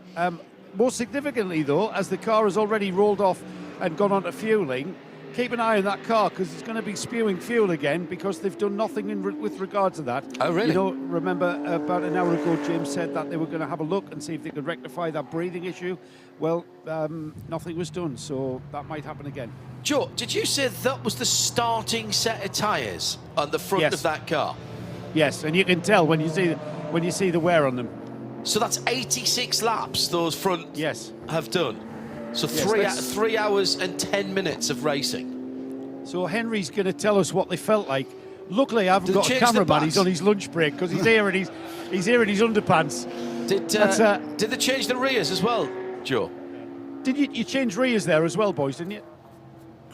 Didn't change the rears, just the fronts. All right. Okay. Looks like it was needed to be changed, Henry, was it? Yeah, definitely. That's what happens when you double stint a set of fronts. So I'm pretty impressed that they've managed to hold out for a couple of stints, considering the heat and stuff. Just tried to limit, wheel spin coming out the corners. just easing wee bit back. Yeah, and they lasted. I don't think they had many more laps left in them, but at least I made it back. Your crew chief, I forget his name, said that they were the starting set. Is that right? Yeah, we haven't got a huge amount of tyres this weekend, so we're trying to maximise the rubber on them, which, as you can see, I don't think there's a lot left in these. So fingers crossed we can keep doing this and save ourselves a few tyres. Well, front-wheel drive is in the Neil blood. How on earth did you get the car to rotate without that turning in with those things? It's just a lot of weight transfer, a lot of left foot braking, and just being patient with it, allowing the front to come to you, not trying to force it, not trying to force a grip, using as much mechanical grip as possible, trying to limit the tyre wear as much as we can, which I think we've just about managed to. Yeah, I think you're getting your money's worth. How is your dad? Is he okay? Yeah, he's good. He's all good. He's just at home at the moment. I think he's probably watching. Or any plans? Are you guys sharing a car at Dubai maybe? I mean, that would be fantastic if we can. We'll have to see if it works financially. But yeah, if not Dubai, then hopefully another race next year. Never works financially. It's motor racing, mate. You're just peeing it away, aren't you? Yeah, it's like they say, the way to make a small fortune in motorsport is start with a big one. Buy a house instead. Yeah, there you go. Thanks, Henry. I'll let you cool off. Oh, they do know about driving front-wheel drive cars. Is Joe a certified financial advisor? You can't just say that on air. Yeah. So I reckon then, if they keep going the way they will have, yeah. So this is at that was at 3 hours, let's say. Mm-hmm. So they've just gone on to. It's 4 sets, isn't it? But so they started with one set. They've changed the front, so that's 1.5 set at 3 hours. Right. At 6 hours, they'll put another set, another pair on the front, and probably a pair on the back. So that's they've had two there, two there, two there. So it's 4 sets of there, fronts and 2 sets of rears. Two there. Yeah. Yes. So 4 2s are 8, 10, 12 tyres. Yeah. 14 tyres. 14 tyres for 12 hours. It's going to get a bit harder on the tyre for the next 3 hours, so things get darker, and then it's going to get a lot easier. And it cools down. But I think they'll be lucky to do that, because I think you're going to need everyone driving very, very carefully to achieve that. But it's pretty impressive stuff if they do. Really is racing on a budget, isn't it? 278 serving the penalty that it had. This is the black Ginetta, and that one was for not respecting pit stop regulations, and I don't think that was rescinded. No, it was issued at 10 past the hour, last hour, sorry. Remember, you can't now serve penalties in Code 60. I don't agree. I agree with that. I don't agree with the changes that have been made to the fueling. I understand why. I think I liked the element of fortune or cleverness or luck. I think that threw in. But I enjoyed it. But there was a randomness about that, though. Yes, the motor racing is random. No, I know that. And it should be. Oh, that Audi's leaking fuel again. Other parts of the circuit now. That's Lord, through turn that one. Should be, that was through turn one. It's the breather. Yeah. And they didn't fix it. They don't know how to. Well, we've seen this before from something else. I'm trying to think what it was. I'm trying to think what it was down. We talked about it the first time. I've got a feeling the Cupra used to do it. We've had leaking fuel before, and it's. They may just have to stop fully fueling. That's what they had to do with that car the previous time. They couldn't sort it out. But no, I think on this. Oh no! It was a GT car. It was a GT car. Wait a minute, I'm seeing it. Oh, go on. It was when we were at Mugello, and they ended up putting tape over it at one stage. Yes. Now I'm seeing it, but I can't tell you who it is. Was it a Ferrari? I don't know. I think it might have been, but it's like answers on a postcard, or more likely on the at RSL_studio. Going back to the Code 60 25% fuel rule, I really dislike when teams are disadvantaged through nothing to do with them when a yellow flag comes out when a safety car is caught. Look, I accept a safety car is going to close things up, but in championships that don't close the pits when a safety car comes out, if you are the leader, you're going to be disadvantaged badly enough by losing your 15 seconds lead that you've built up. Yep. But that I do accept. What I don't like is if you've just gone past the pit commit as the leader and the second place guy hasn't, he gets a free pit stop. And so if you aren't going to do code 60, then you should always close the pit lane so that the leader has the first opportunity to come in. On a yellow flag, but not on a right. safety car, yes, but not on the code 60. As long as the code 60. But on a code 60, particularly if it's a short code 60 for somebody running out and getting some debris or something like that, then it is absolutely contingent on where you are on the track as to whether you take that stop or not, because you can't risk going in off sequence and it going back green for you. And that, I think, is just slightly too much of rolling the dice. I would say I disagree. Okay. I like that little extra element. I think that frisson of excitement. And I think some teams have really managed to use that tactics and strategy, which is a key point of endurance racing. They've used it, so many times. We talk about Herbert, obviously, one here this week, and we'll be back for Dubai. They made mastery of using the code 60s, and I think they've slowly taken away the ability to work the environment. 22 Century BMW came into the pits from the lead of the race, and Jack Barlow had hopped out. Jack, it's one of those situations here where we are going to swap the lead as we get through the pit stop phase. You're a little bit out of sequence with the EB Motorsports Porsche. So if that sequence works for you at the checkered flag, you're going to be where you need to be. But is there any way that you can sort of project that far ahead in this race? Yeah, obviously it's a long race, 12 hours. So yeah, it's obviously not really showing kind of where we're at. All we can do is just run a clean race and minimise our mistakes. Lewis done a great start to the race.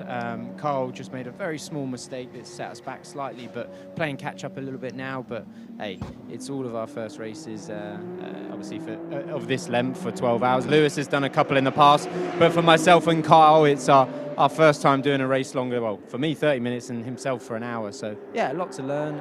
Obviously, we can take these learnings to Dubai. Obviously, that's our mindset behind things. But yeah, a long way to go. So not writing anything off. Track looked a bit tricky. I mean, it looked like Carl just put a wheel offline.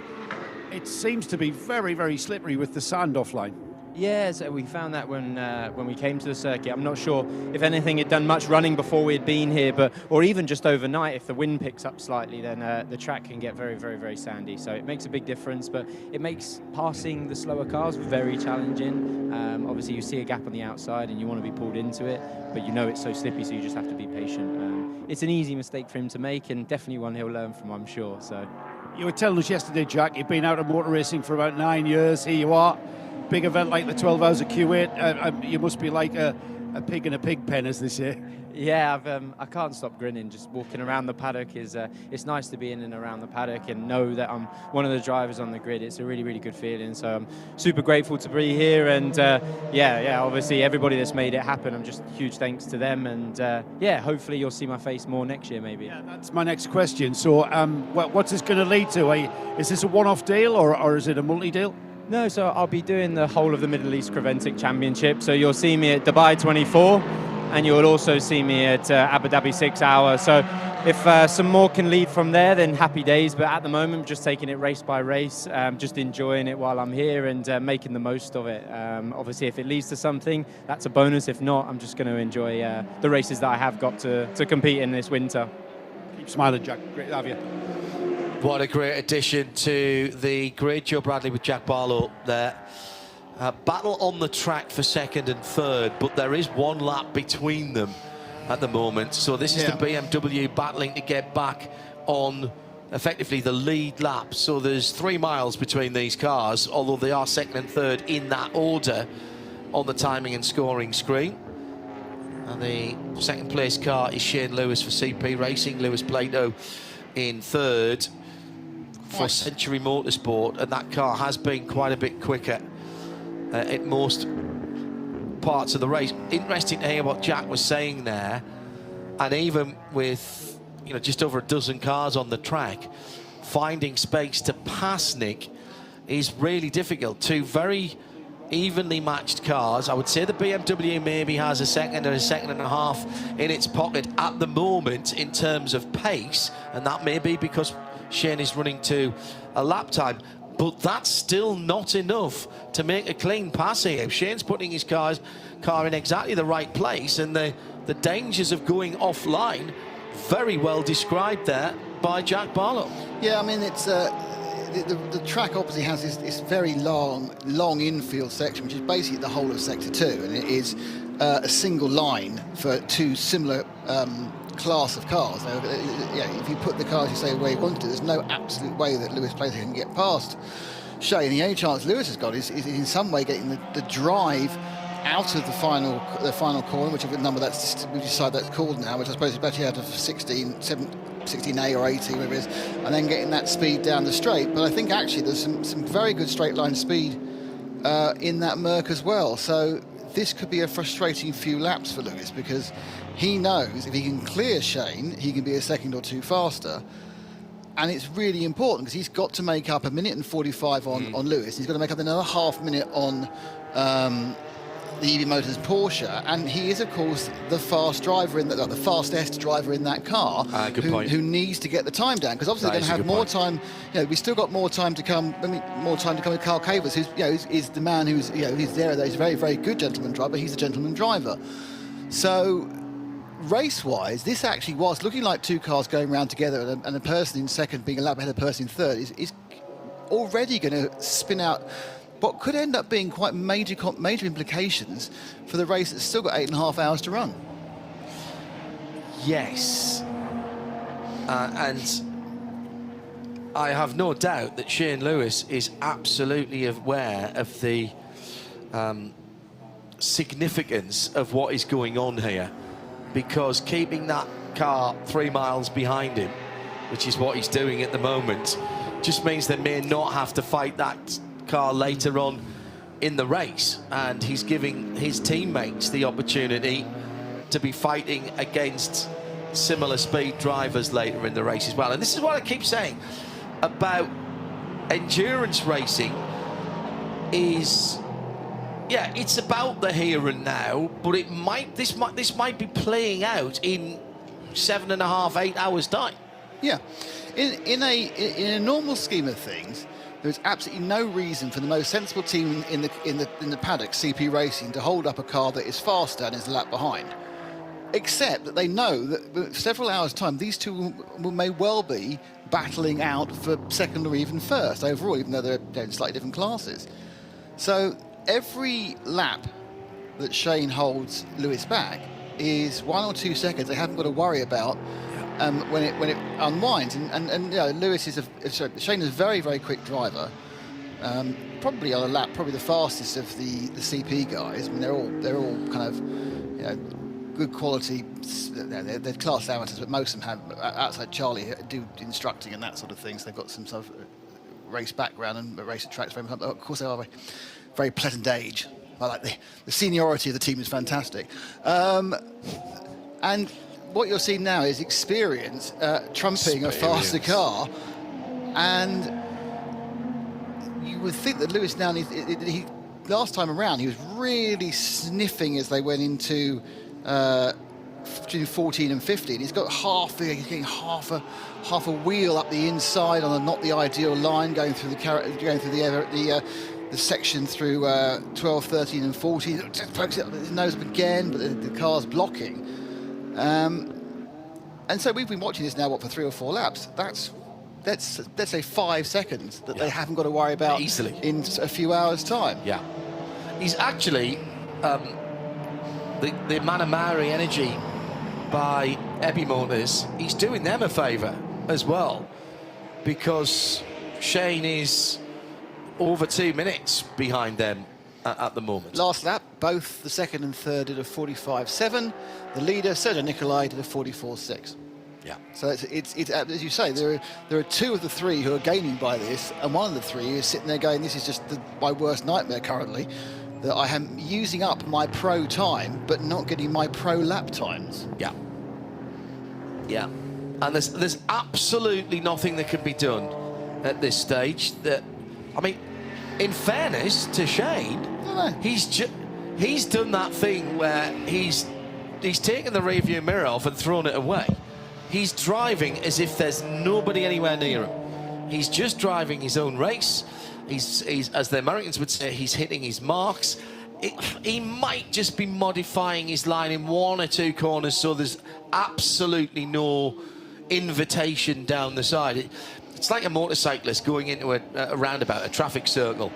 And I was taught by, when I passed my motorcycle test, I was taught to pass my test by an advanced motorcycle rider instructor, and he said, put yourself in the place where you don't want the car driver to be. And that's the first time there that we've just seen, coming through turn 14, a little bit of frustration, I think, there from Lewis Plato, who tried to edge up the inside to 15, but 15's not the corner anymore. It's 16A that is the overtaking manoeuvre. I think what happened is Lewis realises if they're going to go around in clear air, there's nothing he can do. And they were coming up to lap a couple of cars. It was a vortex that time. He just hoped there'd be enough of a delay or a confusion in Shane's mind about which way they're going to get past the vortex. He could maximise it. So he came right up alongside him, not in a particular passing place, but if it's for some reason the vortex then caused an issue to Shane, he could have got through. Now, the second of the three cars has also been passed. Oh, here he goes. Goes to extreme left-hand side. There's a heavy braking area coming up at the end of the long straight, and finally Lewis Plato gets through, and it's the 10th place car that's done that. Andrei Solokodsev, who unwittingly was the help that the other BMW, the GT3 version of the BMW M4, needed. There was no gamesmanship there. He did exactly the right thing, stayed on the racing line, but that was exactly the opportunity that Lewis Plato needed. And Nick, I think your analysis of that was perfect, because he was there. He almost got himself into a tangle at 15 on the previous lap because he knew he had to be there, and he's now moved up into second position on the track. It's lap down. Excuse me. He's now moved up onto the lead lap. Excuse me. Yeah. He's on the same lap now as the CBMs, might say, but it was very, very interesting. You're absolutely right. It was the perfect storm for him in that Shane went past the first car, and then he came up behind the light blue BMW, but the light blue BMW had his line, and he couldn't move out where he wanted to do because Lewis was there in the M4 GT3. So great opportunism by Lewis. He took effectively the first chance he was offered once he realised he couldn't get past on pure pace. Last time around, a new fastest lap of the TCE race for Christian Broberg, behind the wheel of the CWS Engineering number 278 Janetta G55, a 1:54.897. That was front of the field lap record pace last year, but we have got a slightly revised circuit. In the other classes, the fastest laps have gone to the leading Porsche in GT3. That's a 1:43.5. Red Camel Jordan have got the fastest 992 Cup car lap with a 1:46.8. In GT4, it's the leading car in that category, Century Motorsport, with a 52.795. And in fact, Christian Broberg has decided that he's going to do it again. One now, a 1:54.871. And in GTX, it is the Vortex, which is running in third after being delayed early on with a couple of pit visits to sort out an alternator belt. And they've done a 1:46.1, and that's the best in their class. That's the lap leaders at the moment. At the sharp end of the field, it's 38 seconds between Porsche and the number 95 Manamari EB Motors car. And CP Racing, Shane Lewis, has just given up track position, finally, to the charging Lewis Plato, who immediately took 2 seconds out of him on the remainder of that lap, on 2/3 of that lap. So watch out for Century Motorsport now. And Lewis Plato, livetiming.getraceresults.com, and follow along with us here at Kuwait Motor Town for what will happen in the next few minutes. How quickly can he close down to actually challenge for second position? He goes across the line there at 45.3 for Century Motorsport. And what we're going to get from Shane, he'll be across the line in a moment or two. Just looking at their pit stop schedule, CP Racing are due into the pit lane. Shane Lewis is due into the pit lane shortly, whereas Lewis Plato has still got some 20+ laps to go. Yeah, the interesting thing is actually that the fastest car on the track is Sergei Nikolai in the Man Energy by ABU Motors Porsche that is leading. He's stretched the lead out. He's just put in a new fastest lap. When I sat down, that lead between first and second was 28 seconds. It's now 38 seconds. Yeah. Now, some of that was because they were scrapping, but the last 2 laps, the fastest car on the track, 44 flat this time, to 43. 16A's claimed another victim. This is the second time in the gravel there for the 714. Razun Morthan, KTM Crossball, leader in GTX and 5th place overall. Daniel Drexel has gone straight on. This is, I'll guarantee you, Nick, this is going to be another one of those coming through 15 and no, he's actually well, I'd have been wrong. I'm pleased I didn't put the house on it because I'd be living in a caravan. Locked up the left front Hankook, but that was, I think, just coming too hot through 15. Really? That looked to me like it might have been a failure of some sort. Do you think it's a very strange angle? Now, those who can see pictures, code 60, by the way, will see the car in the barriers, but it just kissed the barrier. There's no. It's Tech Pro. That's not going to damage the front. There's going to be no actual damage to the car. It's going to need to get pulled out, and then obviously we'll have to find out what the issue was. But it was a bit weird. It was locked in at an odd angle. Right. And you kind of felt if he'd unlocked the thing, it might well have gotten round the corner a bit more. So, yeah, my feeling is that's a strange one. I'm prepared to give him the benefit of the doubt on this at the moment. He was locked up all the way into the gravel by the look of it. What we can't see easily is the attitude of the car because, of course, it's in the gravel. Now, this is magnificent news for CP Racing. They were coming to the end of their stint anyway, and Joe Bradley, I think I saw them dive into the pit lane. Oh. No, I think Plato has gone straight through to fueling. Correct. The CP car, Shane Lewis has taken on some fresh Hankooks. So that's the only variation on these 2 pit stops here under code 60. Now the CP car is going into fueling behind him. Yeah, and the Century Motorsport car, the multicoloured BMW, has only got 13 laps on those Hankooks. That's why Lewis Plato went still there. So he will straight there. He will still get track position when he comes out, and he will be able to run, I would say, a little bit longer. 13, 12, maybe not actually, because you're allowed 25%. So given that you're allowed 25% and they're doing about 39 laps, 13 laps is a third of a stint, and he's only putting 25% in. He's only putting a quarter of a fuel run in. So he's not going to be able to go quite as far as the... well, actually, no, because Shane Lewis... He's also putting quarter of a tank. I think it's interesting. I think this is the point that yeah, Shane will come in, so he'll run another 12 laps or thereabouts, and then he'll have to come in for full fuel. The interesting thing is, this is going to take another few minutes. We saw a nose in before. It took about 10 minutes. They also did a bit of clean-up. They will come round again. Will they take another 25%? Unlikely for Lewis, but will Shane come in and take another 25%? If Lewis has got the capacity, which he will have, I'd say they'll both stop again. It's going to be down to... You're not going to get held up at the pumps here, so that you take out. No. You mentioned that earlier on. I thought that was a really good point. And the other thing to remember is, of course, is you're losing very little time because you aren't having, because it's a straight in and straight out fuel stop. It's not wander around the back of the thing, through a boot. Navarra had the world's most ridiculous route into the pit lane, where you kind of went via Bilbao to get back in again. But this one is like zero loss, effectively. I remember. Zero loss Remember what it was like at COTA on the pit lane out. You had to, there was a traffic junction. You had to cross the traffic. You had to cross the traffic. Lights. Then you drove in. Then there was a 90 left, a hairpin right, and then a long run down to the back of the paddock. Then another 90 left. Then you got your fuel. Then you came out of fuel 90 left, straight back along. Then a 90 right. Did you get your parking credits at the same time? Yes.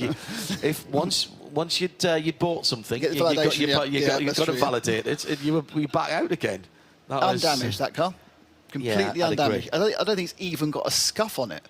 No scuffage. Sans scuffage. So the front left should be flat as a pancake. Flat spotted as a pancake because that was skidding the long way around. Is whether that was caused by some sort of failure or just by a brain fade. Mike, I wonder if the right rear suspension has failed, and that's taken. Looks okay. I mean, there's a lot of dust. Your first impression was it was an error. Perhaps you're right. He's sprinting away quite quickly for an error, isn't it? For a car that had an issue. When was that car last in the pit lane? Do you make the best of the code 60 that you've caused yourself? Yeah, there were 17 laps. That car could come. I think they should come and fill it and send it. But let's see if it does. Yes, it does.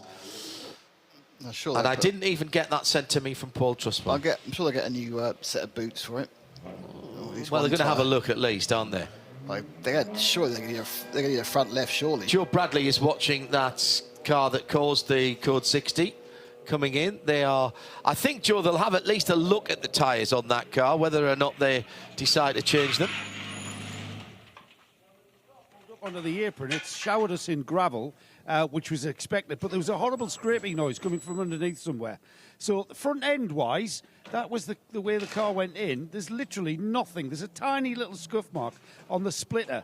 The tyres are coming off, as we would have expected. There needs to be a full inspection of those brake calipers and the like. The gravel here is really small. Small bits of gravel. It's not the big lumps of rock. It's quite small, so they literally get everywhere. Somebody getting wrong for not having a band on, and that's the team principal, actually, Dominic Albert, who had that big off earlier on in the week. Right, now then, I think it's the floor tray that's been scraping. So that journey into the gravel, it hasn't damaged the front end with the contact, the minor contact, let's call it, but it has caused some problems with the under tray. The gravel trap has caused some damage to the under tray, which is hanging down. So I'm not sure what that gesticulation means. I think they're about to push this into the garage. I might be wrong. Still all going on the apron at the moment. Thanks, Joe.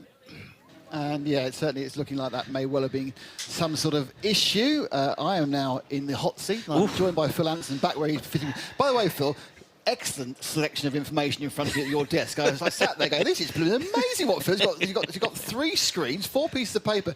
It's almost like he's regularly really well prepared for a different job. I don't know what's going on. I have no idea what you're talking about, Nick. I learnt all of this from Paul Trustwell. All right, this is fair enough. Exactly. All that gravel underneath that tray. Yeah, I was watching that when that happened, and to me, it just overcooked it. Yeah, it was just odd, the angle that he kind of hit the corner at. And I think it's been proven it's been an error, but yes. you looked at it, that's really strange. Especially when people have been running for, so he wasn't really running in traffic, and he was running, he'd been running for several laps. It's almost like, why would that mistake be made? And as we go green, back to full speed, people who've made stops have now hopefully cleared the pit lane, otherwise they'll be costing themselves double time. And we are on board with AGMC Simpson GT4 machine, currently 10th overall, and I think leading in its class, no, second in its class behind the Century Motorsport machine. The similar GT4 M4. Do you still, I don't know about you, but I am still struggling, and it must be after about, 6 or 7 years, to say M4? Because to me, the M3 was always the sporty one. Well, for me, the E30 M3 was the car. And then it's M4. It just doesn't ring. To me, M4 just means I'll go to Bristol. Yes, exactly. Up the motorway. Indeed. So a lot of work going on underneath the front end of that car. Daniel Drexel was at the wheel when it had its incident. And they're just pumping the brakes at the moment from that hand gesture. There was a little bit of work on the brake pedal. Yeah, I wonder whether perhaps he had the pedal went. I know it went long, but he managed to lock it up. So yeah, but we'll have to speak to him. He'll have a couple of minutes to make up his excuse before Joe or I get to him. Well, I think the perfect excuse was I couldn't back it into the corner because we've already used the back end once. Excellent point, well made. Yeah, I realised that the spares we have at the front, so I thought I'd go in that direction. We have a complete front. We don't have any more back ends. I mean, that car obviously has a history of having to do massive repairs. They were the spirit of the race last year. Oh, they were, yes. Because they did a complete engine and gearbox change during the 12 hours. Yeah, indeed. And Haythan Julie brought it into the pits, parked it in the penalty zone because that's the closest place he saw fire extinguishers. Yeah. Really great presence of mind as most of the internal components exited the engine down in the braking zone at turn 20 and was able to get that back in. And they got... Yep. And I believe that Joe now has a bit more crossbow info. I haven't quite, but I know a man who may be able to give us some more. Dominic Albert, who is listening to his driver. What was the report from your driver, Dominic? We had an ABS failure, and then I think that was the reason why he went off. He recognized it 5-6 corners before, and so yeah, then he came off. Now we came back, and now we need to change the ABS sensor. It's front left. The car, remarkably, is looking completely undamaged. Is that the case? Yeah, just a bit of gravel, and yeah, now we need to fix that our ABS works. So then, phew, that's really lucky, isn't it? Yeah. You can't imagine what's that like, guys. You know, under racing conditions with a car with ABS, you literally get to the braking point and just hammer the brake as hard as you can, and then what will happen if the ABS stops working is you just lock the wheels and go forward. Thanks, Joe. Yeah, well, I was right. You were. The interesting thing is, though, is that because we've got a very mixed field here, we don't always assume that cars are running ABS. True. Because some are, some aren't. Obviously, Yes. the GT3s are, some of the GT4s are, but many of the cars aren't. And so when you see a wheel locking up, now obviously having seen the wheel locking up and being told that was an ABS car, we can all go, something's gone wrong. Yes. And it turns out to be an ABS failure is what it was. So I've gave my kudos back again by being correct. It was a mechanical failure, not an error. We're marking it on the wall. And Mark it big because they're quite rare, these victories. Yes, I was watching and heard you and John commentating that great battle between the 85 and the 95. That was a great battle. What I saw there, the BMW was running a little bit more downforce than the Mercedes, and you saw that Mercedes get 2 or 3 car lengths every time. Bit more from Joe? Yes. Oh. Yeah, guys, I've just mentioned that. Hopefully you'll get this on Seb's camera. So the driver, with ABS, you just hammer the brake pedal as hard as you can. When the ABS stops working, the tyre locks up. And just look at the tyre damage that we've gone from this lockup, which caused the car to go off. We burn immediately through that surface tread, and it starts, this is a blister because of the heat build-up across this contact patch, and then the rubber just starts peeling off, and that happens in an absolute instant. The driver, by the time the driver reacts and stops the brake pressure being so hard on the pedal, you're already off the track and you're already heading towards the gravel. So that's the sort of thing I was talking about the tyres locking up and causing that damage. This tyre is now ruined. So that just goes in the bin, or for recycling, I should say. Thank you, Joe. As always, if you want to have a man in the pits, you can point at something that's... the only thing is you didn't get to taste it. If it's liquid, he'll taste it. But that's great. Thanks, Joe. It does show the damage that is done. And he doesn't point with his clipboard either. He uses his finger. Yes, but that involves like dexterity, because he knows the clipboard had to go under the arm whilst the microphone. But pointing the clipboard, also pointing the clipboard. You see, for me, being not a seasoned pit lane mechanic, keeps me further away from things that might burn me. Whereas Joe doesn't really care. He's burnt everything, had everything covered in all sorts of unpleasant fluids. But yeah, I think it shows that how quickly, once you've locked a tyre, and we saw the lock was probably 30 metres, perhaps 40 metres of lock up. Yep. And that's enough to just completely destroy a race tyre. That's a second. literally a second, and that tyre is destroyed.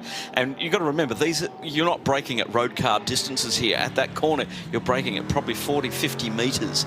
And as soon as you lose that 1 second, you've gone 20 metres. And you're literally, that's it, you're a passenger.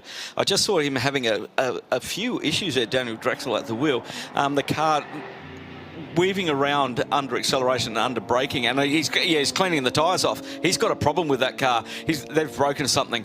I picked that up. That car was really struggling with something. I think they've broken something on that car, whether it be ABS or something else. But I saw it shimmy like it just shimmied then, and that to me looks like something in the suspension may have gone. It's probable.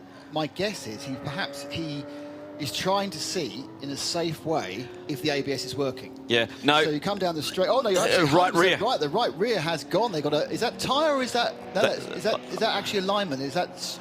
Don't move from the KTM pit, Joe, because we've got the right rear is either flat or more likely, I think it's got a toe link that's gone. So it's all going on here, and I'm wondering whether they two are linked. It's just bad coincidence. Is it flat?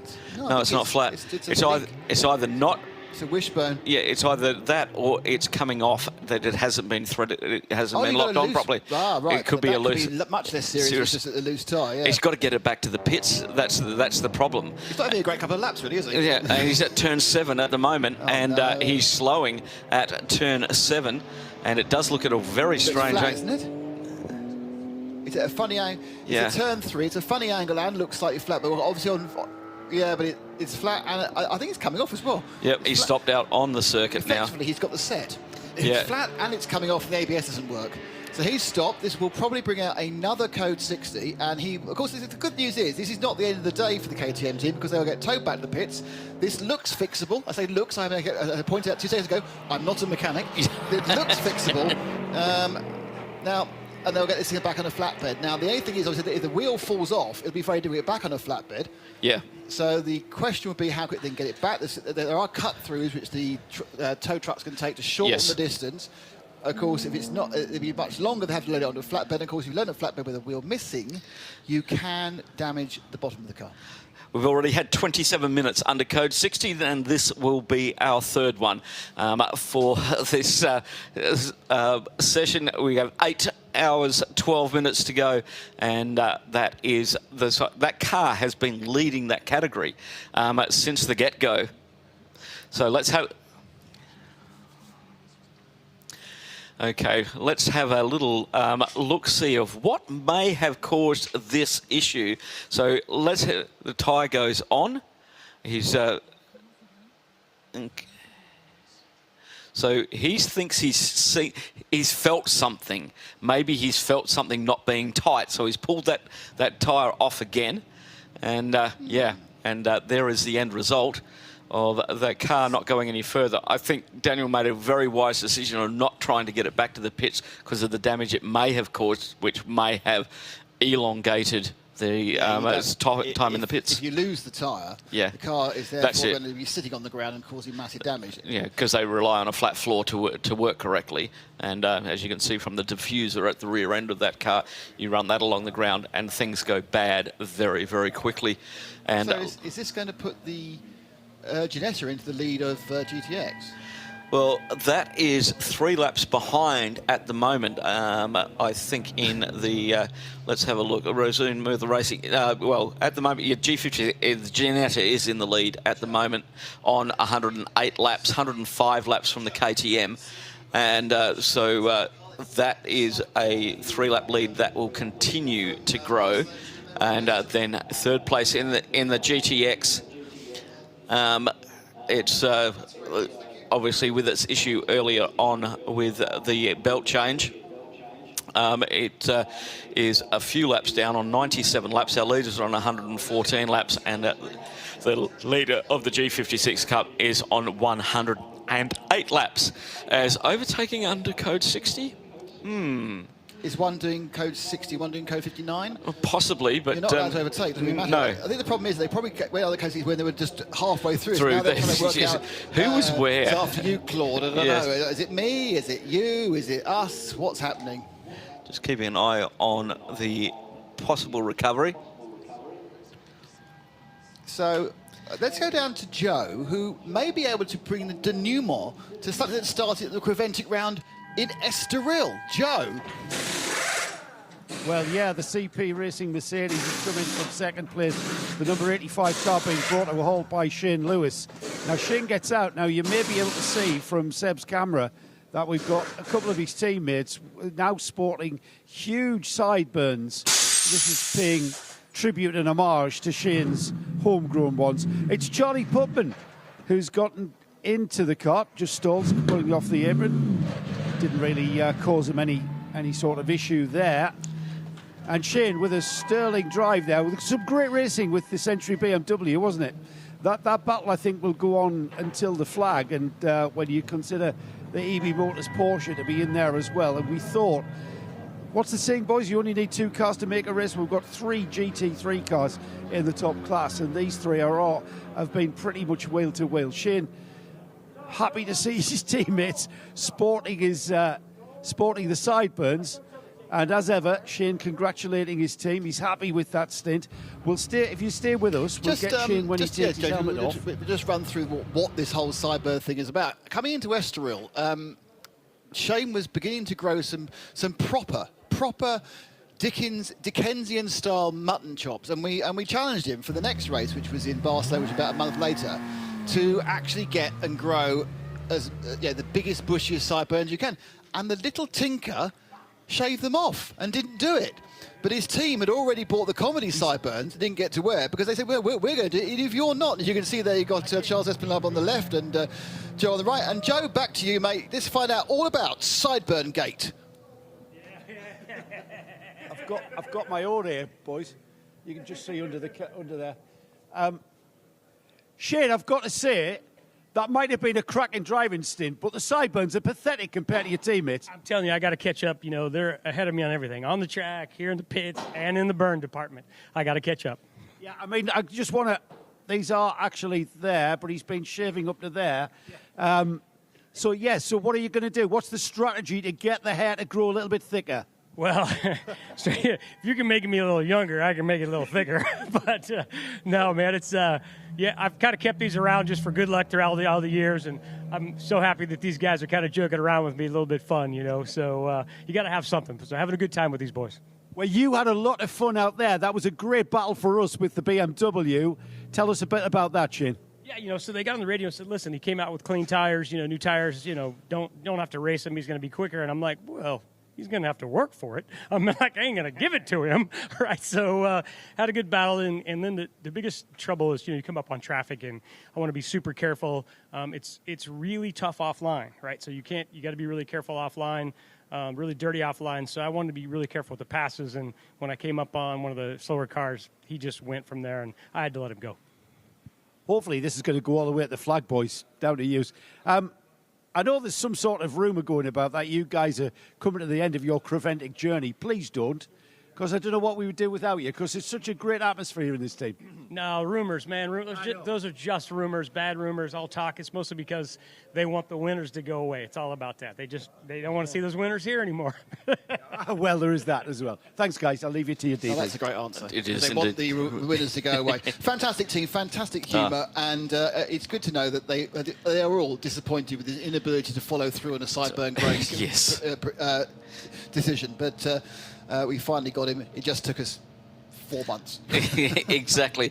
Car 714 will be recovered to the pits, and we have marshals on track for clearing gravel at the moment. So a little bit of track prep going on, as we heard there that offline is a little bit of an issue at the moment, as the recovery vehicles, I just saw the truck head down there as well with the crane on the back. So it may be that one, the tow strap is staying firmly on the back of that car. Hopefully in the not too distant future we'll have that recovered and back to the pits to continue on. Interestingly, now had 2 of the 3 GTX cars come into trouble. Obviously Vortex was very unlucky to have a problem after 5 laps after not having a problem at all. They're still recovering from that. This will be a reasonable lappage delay, even if fixing it will be relatively simple, which it may or may not be. If it's a mismounted tyre, it'll be easy. If it's a broken upper or lower wishbone, then it's a bit longer, but still doable, still very doable. Yes. This is going to give Toro Verde and the Ginetta G56S, which, if I'm honest with you, if I was going to put a finger in a pie of which one I thought might break down first, it would have been that one. And they've not. Oh, hang on, touch wood. Sorry, apologies. They're having a very clean run so far, and this is going to be what you need to do in endurance race, and it's going to put them healthily in the lead, Phil. 4 laps at the moment, yeah. And you take away the time that it's going to take for them to recover that car, probably another 3 or 4 laps under code 60, and then time in the pits once we go green again, they could end up with anything like a 10-lap lead. Yeah, I mean, and that a 10-lap lead, just to put it into context, a 10-lap lead will not be made up on the track. No. Even in 8 hours, because the difference is here is second to 2 seconds a lap. It won't be made up. Yeah. So it's going to take. They now know in their minds that they can actually run a little bit back from maximum, just a little bit back from taking the risks. Yes, indeed, and I think that's very important for the Toro Verde team. Lawrence Tomlinson at the wheel of the 795 at the moment. I must admit that is a cracking sounding Gianetta. That 795. It's an absolute beast of a car, and we're looking at it earlier on with those flared arches and the bulging tyres, and it's just a very pretty car, and it's also very quick. There it is, that lovely white, orange and black Gianetta. Well, white and orange is the Ginetta. Yeah, it's either orange and white or white and orange. That is the Ginetta colours. Thanks to Nick Damon for standing in. I did say it was the right rear suspension on the KTM, and the Racing Montland team, when he came into pits, they looked at the left front because that's where he'd flat spotted, and they didn't look at the right rear. Yep. So we saw the on the replay that they had a little bit of a look. They put the tyre on, took the tyre off, had a bit of a shake around, tyre went back on again, but I think you may be correct that we have some suspension issues that will be a bit more timely. Yeah, my worry was that if he'd kept on driving it, he'd have pulled the drive shaft out. Yeah. I've done that with the Ginetta before, when the rear trailing arm snapped on me. And see, most of my brilliant insight is because I've just done something just as stupid myself. So it's I'm a role model for doing that, John. It's more down to I know of what I speak rather than anything else. So that'll be a bottom arm maybe that's just allowed the car to tow out a little bit. This is tricky because of where the bonnet goes up or the hood goes up. When they're trying to grab it from the side to get it up onto the track, it's actually higher than the car. Yeah. So I saw he's holding up these straps, but he's not quite at the lid level. So it might be a little bit longer. RSL_studio, if you want to get in touch with us, thank you. Let us know where you are, where you're watching and listening. Pretty much everybody has been into the pits. In fact, yes, everybody has been into the pits during this Code 60, bar the KTM crossbow. Although, in fact, actually, they did come in and have a look at it, didn't they? Yeah, they did. After they went into the gravel, they came back in, had a look at it, put it back out there again, and then I saw it start to shimmy, and I thought, maybe it's just the tyres, but no, it wasn't. The 971 Porsche and the Ginetta 795 have been overlapping and side by sides and all kinds of things, but they are holding their positions as they must do, of course. And one driver's 60 kilometres an hour might not be the next car's 60 kilometres an hour.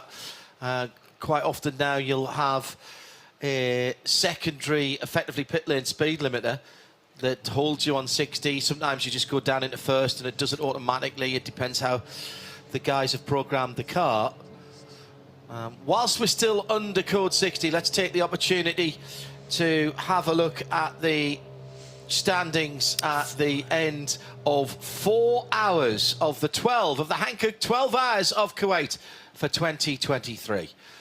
It's the opening round of the 2023-24 Middle East Trophy Championship, and we have, after 1/3 distance, the 911 GT3R of the Manamari Energy by ABU Motors in the lead. They've just popped back into the pits again to get another 25% of their fuel allowance, so they're showing in the fuel area at the moment. Forget the gaps at the moment because, of course, they're all travelling very slowly around the track. However, it is CP Racing and Century in second and third. Remember, just before we got onto the full course purple, the code 60, importantly, Lewis Plato overtook what was then Shane Lewis. You heard Shane talking about he wasn't going to make it easy for him, even though he was on elderly tyres. And that was crucial for both of them. Shane Lewis held him up for about 3 or 4 laps. Lewis Plato knew he had to be through. He was on the start of a stint. He has got back on the lead lap, or the same lap at least, as CP Racing, but that did cost him some time. He was pulling away 2 seconds a lap when he got some clear air. Best of the Porsches in the 992 Cup class is Red Camel Jordan.nl with Luc Breukers behind the wheel of that car, having taken that car over from Fabian Dance. Second place in that class is in 5th overall, and a further lap back there. That's the Rabdan by Fulgenzi machine. Christopher Zirkling behind the wheel of this 971. Then the leading GTX car, and with the problems that we've seen from recently from the Razzoon Mordan Racing KTM Crossbow, that is now the development car of Toro Verde and Ginetta. Lawrence Tomlinson, LNT, the man who saved Ginetta and has developed it over the last, decade and a half or so. A little bit more than that now. He's in the car. He says this is the portent to him doing some more racing. Now he's stepped away from the day-to-day running of Ginetta. That's been done by Lawrence's daughter. He's involving himself in some of the engineering and design work, and this, as I say, is a development of the G56 Cup car that he's driving with his son Freddie and Michael Simpson. Michael Simpson yet to be seen on camera doing his moonwalk. I thought we'd leave that till later on in the race. It's a big fan favourite. 936 is the K Kramer Racing machine. That is the remaining car in the race. They had their second car. You'll see it at the bottom of the standings later on. Really just a shakedown to make sure that car is okay for later on in this season. It's Tobias Müller behind the wheel of that car, and they are third in the GT3 Cup. Then it's the number 438, and that is the leader in GT4. We have 2 BMW G82s. They are in 8th and 9th position, and it is AGMC Racing Team that lead it. In fact, I think they've just come out of the pits. Yes, they have. As their nearest competitor comes into the pits in 9th position. Nathan Freak has just popped into the pit lane. So that's back-to-back pit stops for Nathan. So again, they're brim-filling the tank. Now, I'll come back to that in a minute, actually. Let's finish the rundown. Behind them, the Razzoon Mordan Racing car that's being recovered at the moment. And then we have the battling TCE with TC, TCR and TC, TCX, 2 very different cars, 2 British flag teams with the Simpson Motorsport Gen 1 Audi in the lead of that at the moment from Christian Broberg. So it's Jack Lemmer from Christian Broberg. Between those two is a full lap. And no, it's not actually. It's not quite a full lap. Looks like that on the timing, but it's not. And then it's the Vortex that has been running quite cannily. We'll say no more than that. That's the version 2.0. So again, that's another car really that is on its development curve.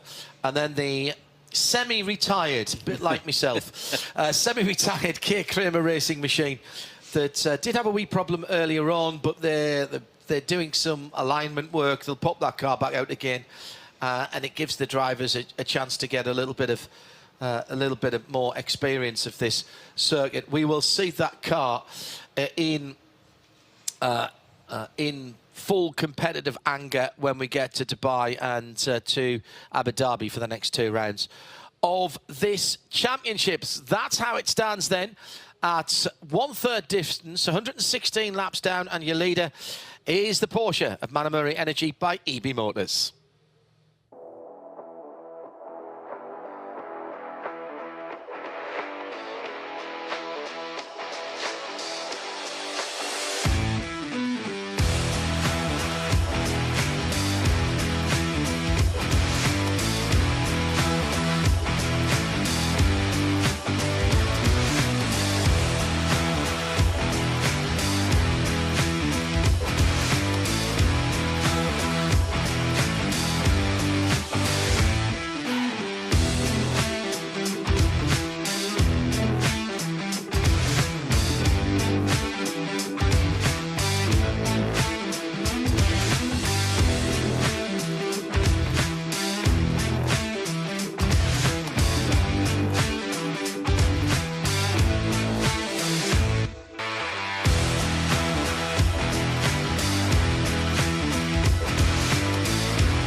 So we continue with this code 60 as we're live from trackside, overlooking the start-finish straight and the rest of the circuit. This is our third code 60. We've already had just under 50 minutes of code 60. This one a little elongated because of the complexity of the recovery of the KTM crossbow.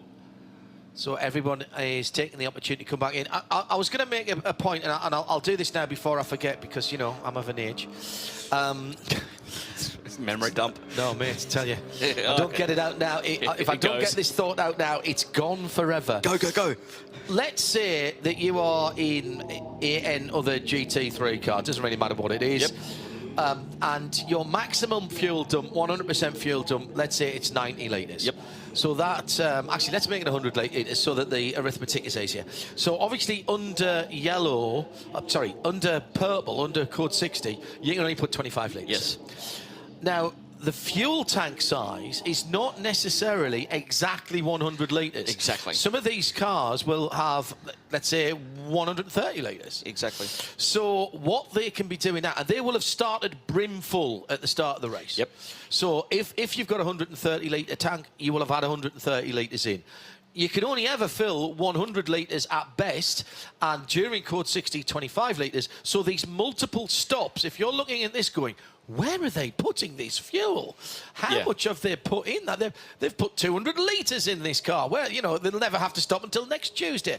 Well, the maximum fuel dump and the fuel tank size is not necessarily the same. So they could have gone back to, and the ideal will be for them, for everybody to get as much in now under this code 60 when it costs you very little track time. And then even if your tyres or your driver has to come out before the end of the fuel, all that means is the next time you go to put the pump, you don't have to stand still so long to put the fuel in. It's common sense. But you see, all the three GT3 cars are doing it exactly the same. Correct. So they're all going to end up with brimful tanks to start the next stint. And we heard from CP Racing before about this new Hankook tyre, the C54H, and they were raving about it. They said it was really, really good. So it's not tyre limitability, it's fuel limitability, which is the thing now. Well, and we have seen, depending on where a code 60 falls in a stint, people going, you know, with 15, 17 laps on a set of new tyres, going straight down, yes. and that's a third, probably a third of their fuel run, and they're going straight down and they're topping straight back up again. So they're going to do maybe 125%, 130% of their fuel run on a single set of tyres. Yes, exactly. Wow. Because when you box, and the only time that from my thinking is when you want to change tyres, it's when you're doing a driver change, when the driver limit is up. So yeah, it's which is still 2 2 hours. hours exactly. Yeah. So you're trying to run those tyres and get that fuel to get you to that driver window. And if you can do that, and that's what the team mathematicians and scientists and experts such as Paul Truswell with the brain the size of I'd say a moon of Jupiter. Would be, Io? Are we talking Io? Yeah, Io, because it's got a really technical and nice sounding name. And hi, Paul. Yeah, getting these numbers right can cut up. You know, you're cutting out possibly one pit stop. And, you know, over the course of a race, that can be, you know, we've seen these races finish with cars on the same lap. Yeah. So, you know, it can all fall the right or wrong direction. You are literally playing three-dimensional chess in space blindfolded, because it's all the unknowns of what's coming up for us in the next 7 hours, 48 minutes and 40 seconds, which nobody knows. You take your best bet. And that's motorsport, and that's why we love it. True enough. True enough. No sign from any race control as yet, and I can just see the KTM coming around on the track. Unfortunately, it's on the back of a flatbed crane truck, and it's just making its way now around through turn 12, and they'll try... yeah, I think he can't do the cut through the tunnel because the crane tube is too high. Yeah, correct. And so he's going to have to follow the track around and take him down pit lane and hopefully get under the gantry at pit lane. But that car is well on its way back to the pits, to the 714 pit, and dropped down into 11th overall. Still running second in the GTX class due to the problems for that Vortex V8 2.0 with that alternator belt earlier on, where they lost quite a few laps, and they came in with that issue on, as Nick said, on lap 5, and cost them quite a bit of time. So the battle will still be going on. Well, I presume now that the flatbed will take the old... oh, no, it hasn't. It's going all the way around, because there is a tunnel over here, but I think he's too high with the jib. But I thought he would have gone all the way around the old track and gone to be able to... maybe the gate isn't open on the far side, because there is a return road down towards the pit There entrance. is construction going on over there, so maybe that doesn't exist this year. In this part of the world, there's always construction.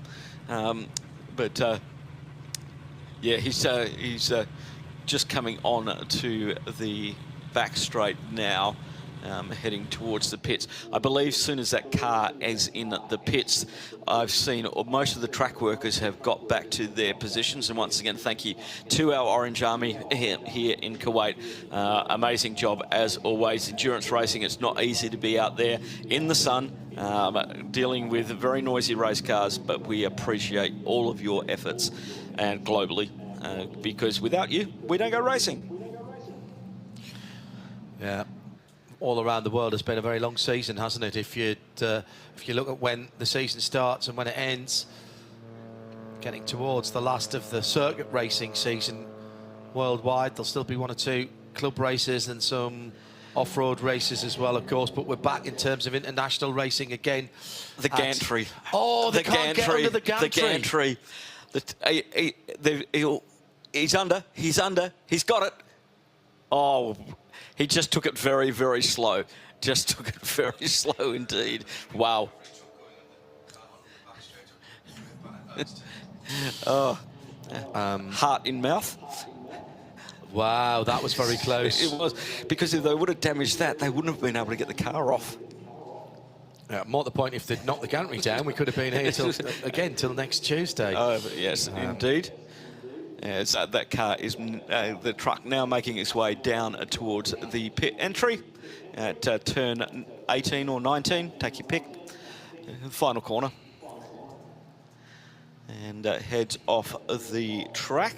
Still no message from race control of when we will be back underway, as we started this one at 13:46. So we're just shy of 30 minutes into this third, and the code 60. Our longest Code 60 so far. Yeah, we had a 20-minute, then a 7-minute, and there we go, under 1 minute until we go green. Well done to all of our teams out there, and hopefully we can get a report on the 714 from pit lane. I think Nick will be down there after 2 o'clock. It will be indeed, and we'll get him to go and have a little look-see, because he may have been right. He was right on the ABS failure. He got that one. I did mark that on the wall of one of his many successes in calling an issue. Didn't sort of worry about the ones that he didn't call correctly, because my list is as long as his. You say enough things, you're eventually going to get something right. Exactly. Nick Taman has made his way back into the pit lane and is looking at a KTM crossbow with broken right rear suspension.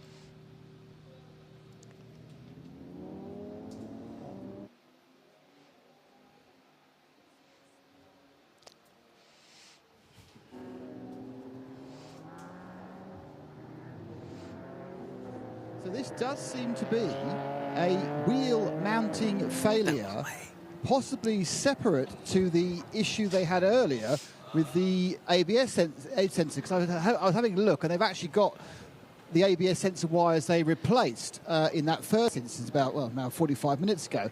So there was an ABS problem at the front, but as John said, it's hard to tell whether this was actually cause or effect or completely separate on the rear.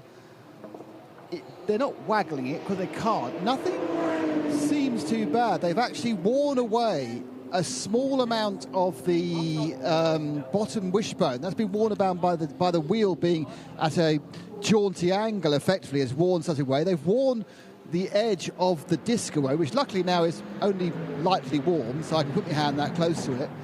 But actually looking for a failure, it's hard to see. Obviously, without grabbing it, which I'm not going to do, I can't see something's loose.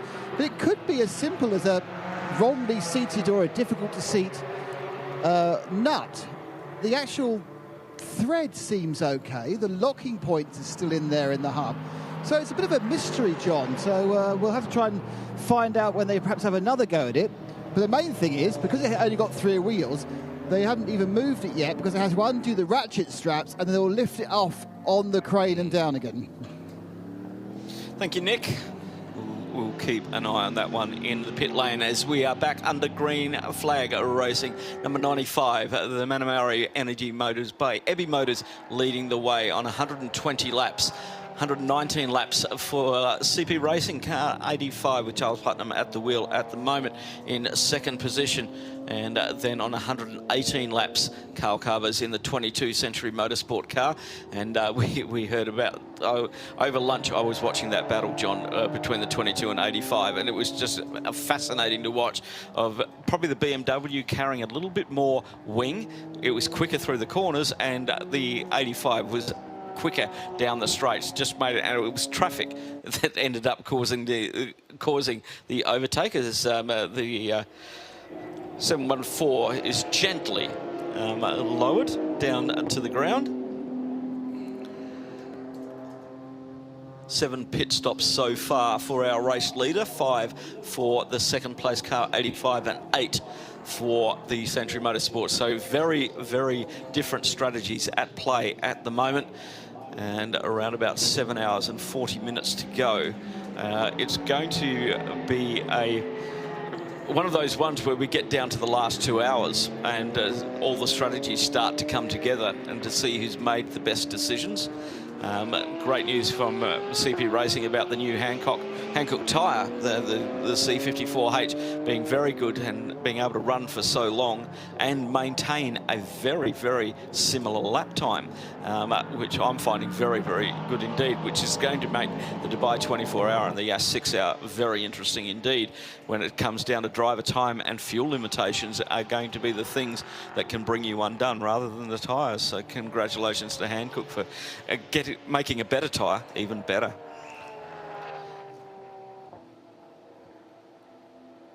So how long was that?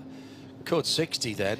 That was a long one, wasn't it? It was indeed. Let me go to my... I reckon that was... 46 to 15, nearly half an hour, yeah. 29 minutes. Yeah, and we've now had 56 minutes or 10 laps of Code 60.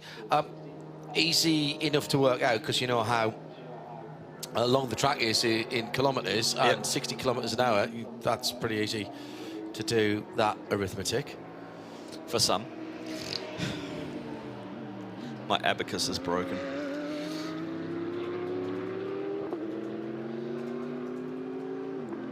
So looking at the gaps of where things can get interesting in the not too distant future is in GT4, just 9.8 seconds separating the two BMW GT4s. It's the AGMC Racing by Simpson Motorsport leading from Century Motorsport at the moment.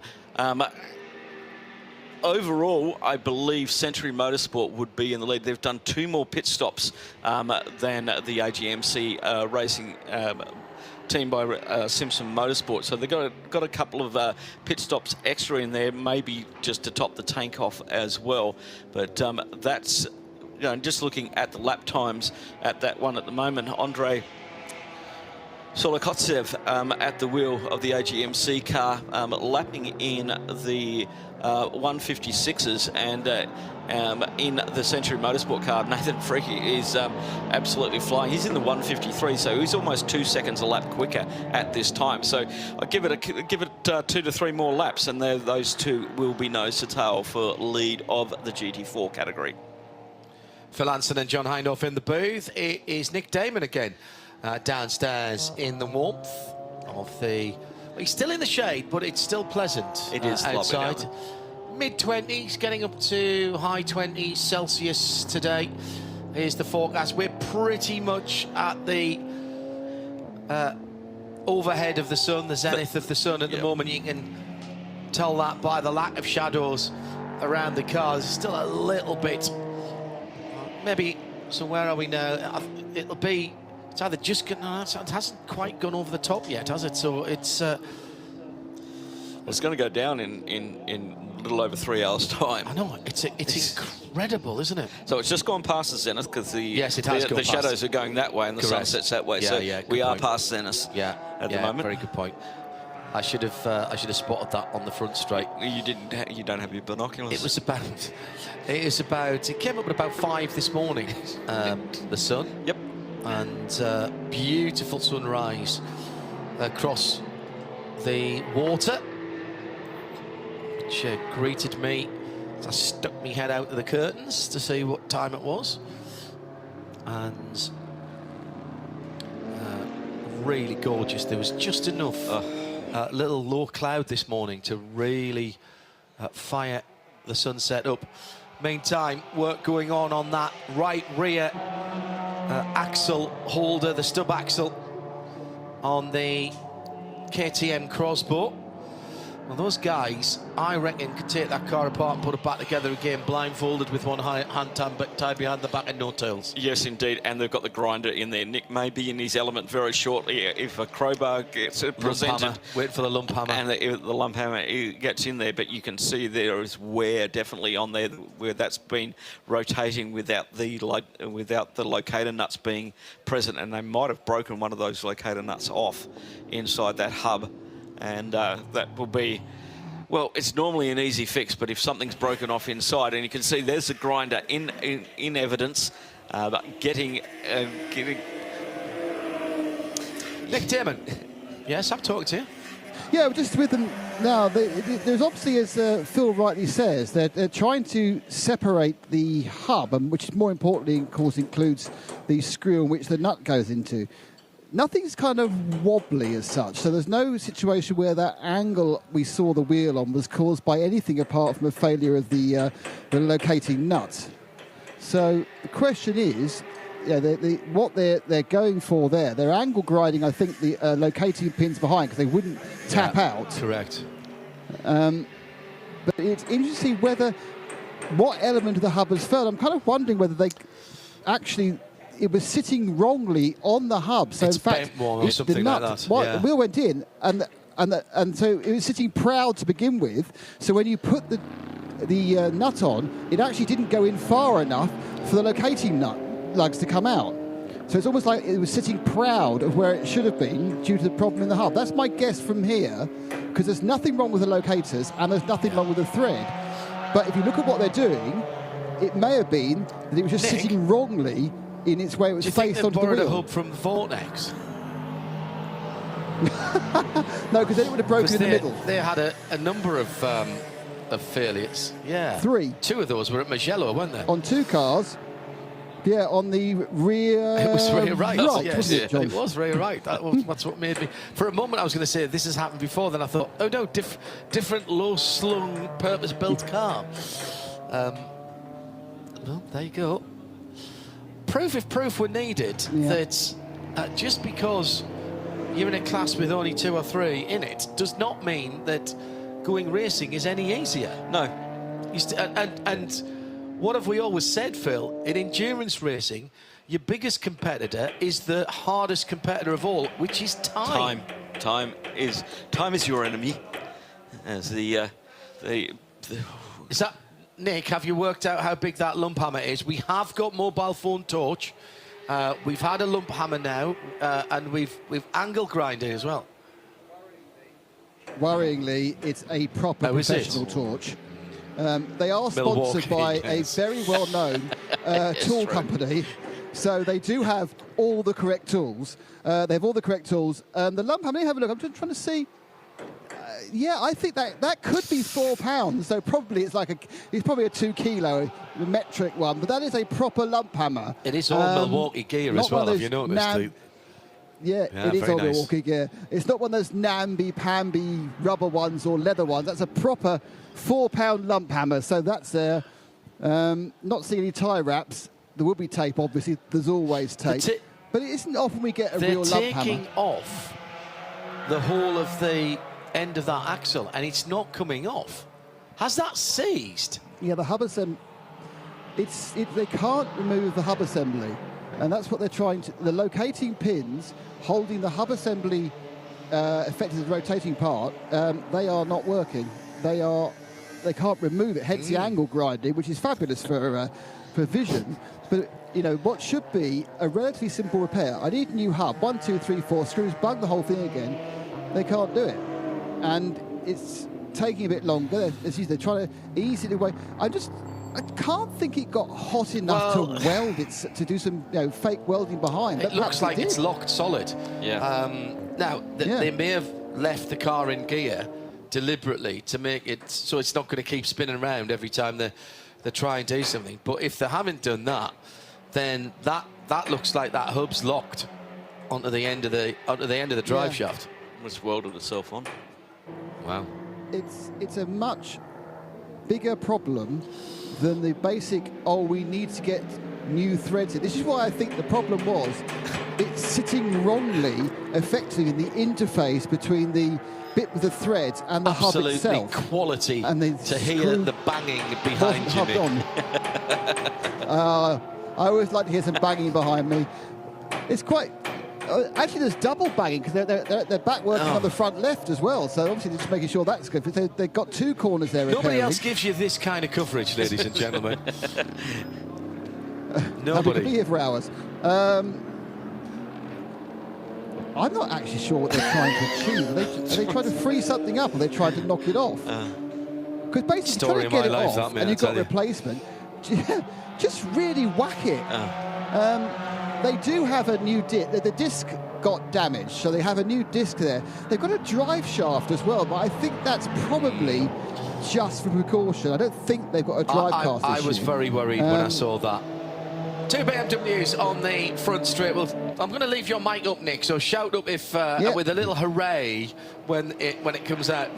This is the Battling GT4 for first position, and as they go through, that is a change. Yeah, Century Motorsport take the lead from AGMC Racing team by Simpson Motorsport. Nathan Freck at the wheel of that. I saw he was at least 2 seconds a lap quicker than the car about 4 laps ago, and he's now just streeting away from the AGMC car. Yeah, Andrei Solokovtsev didn't fight that one too hard. That's not his battle right now. Nathan's hanging the back end of the red, white and black BMW out for Simpson Motorsport.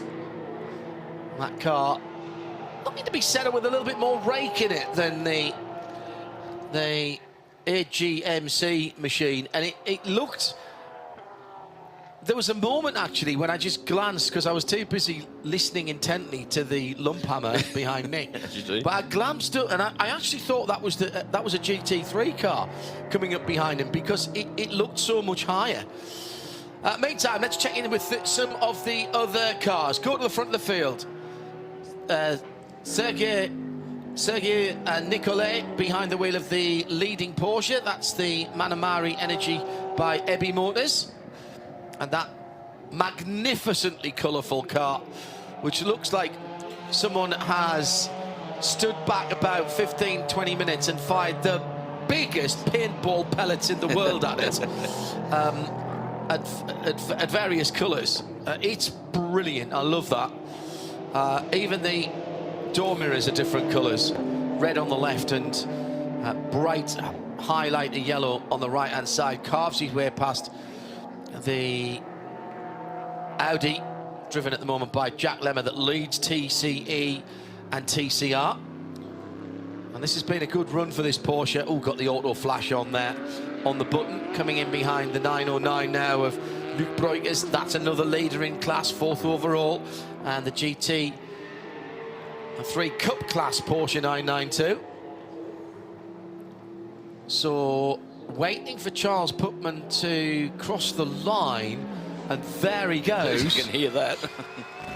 So, has gone through in second. There goes Carl Cavers. Now, Carl Cavers has fallen back behind Charles Putman in Century Motorsport. Remember, that was the other way around when they came into the pits before the Code 60, because that pass had just been made. So only 2 cars on the lead lap now. Carl Cavers off the lead lap and a lap behind second place as well right now.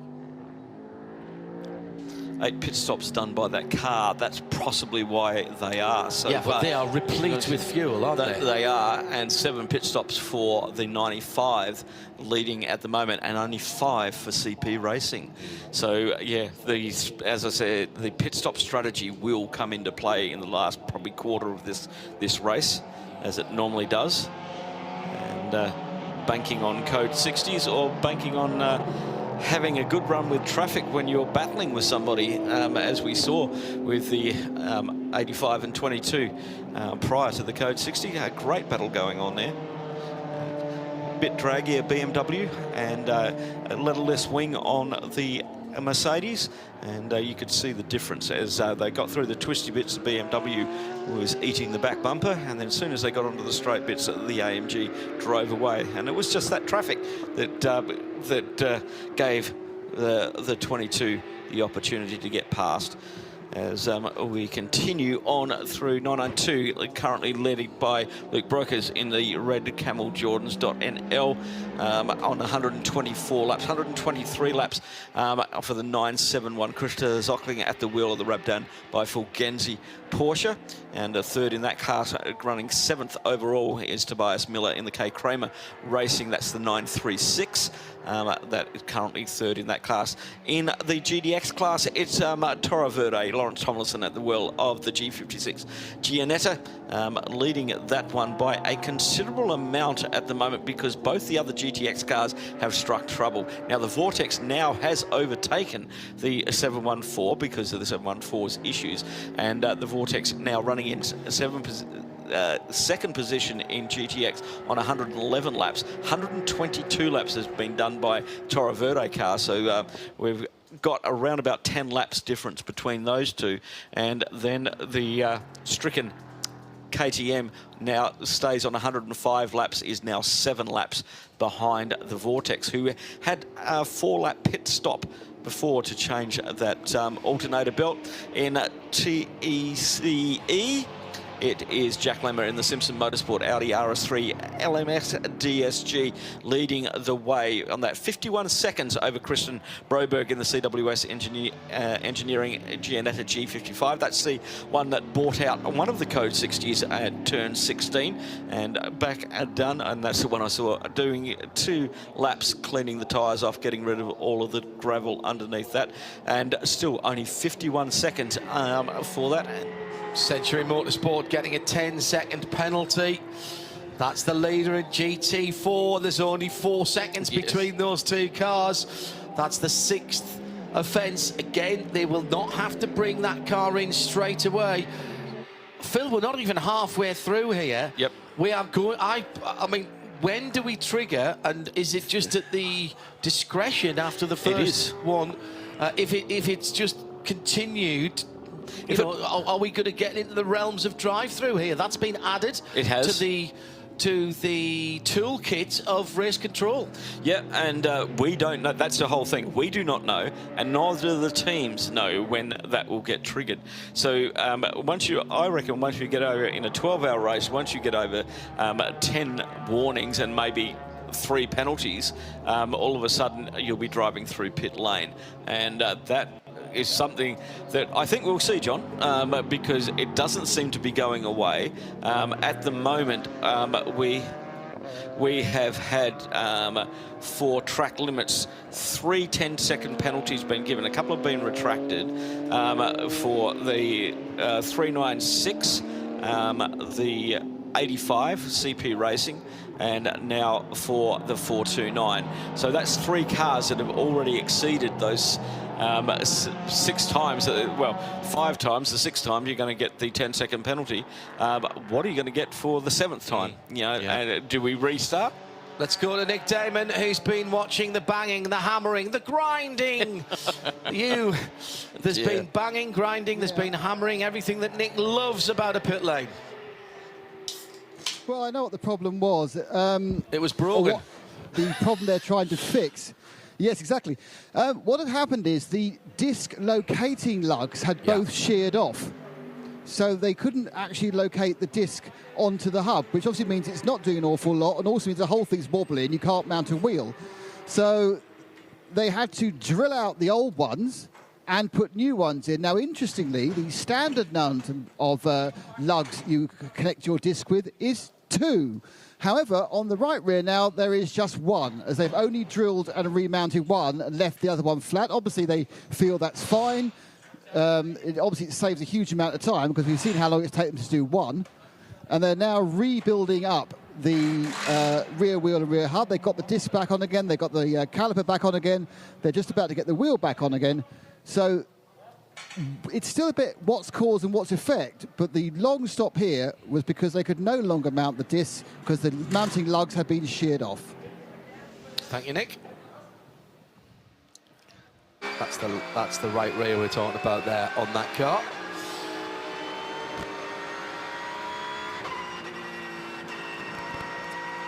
Christopher Zirkling, 2nd place overall.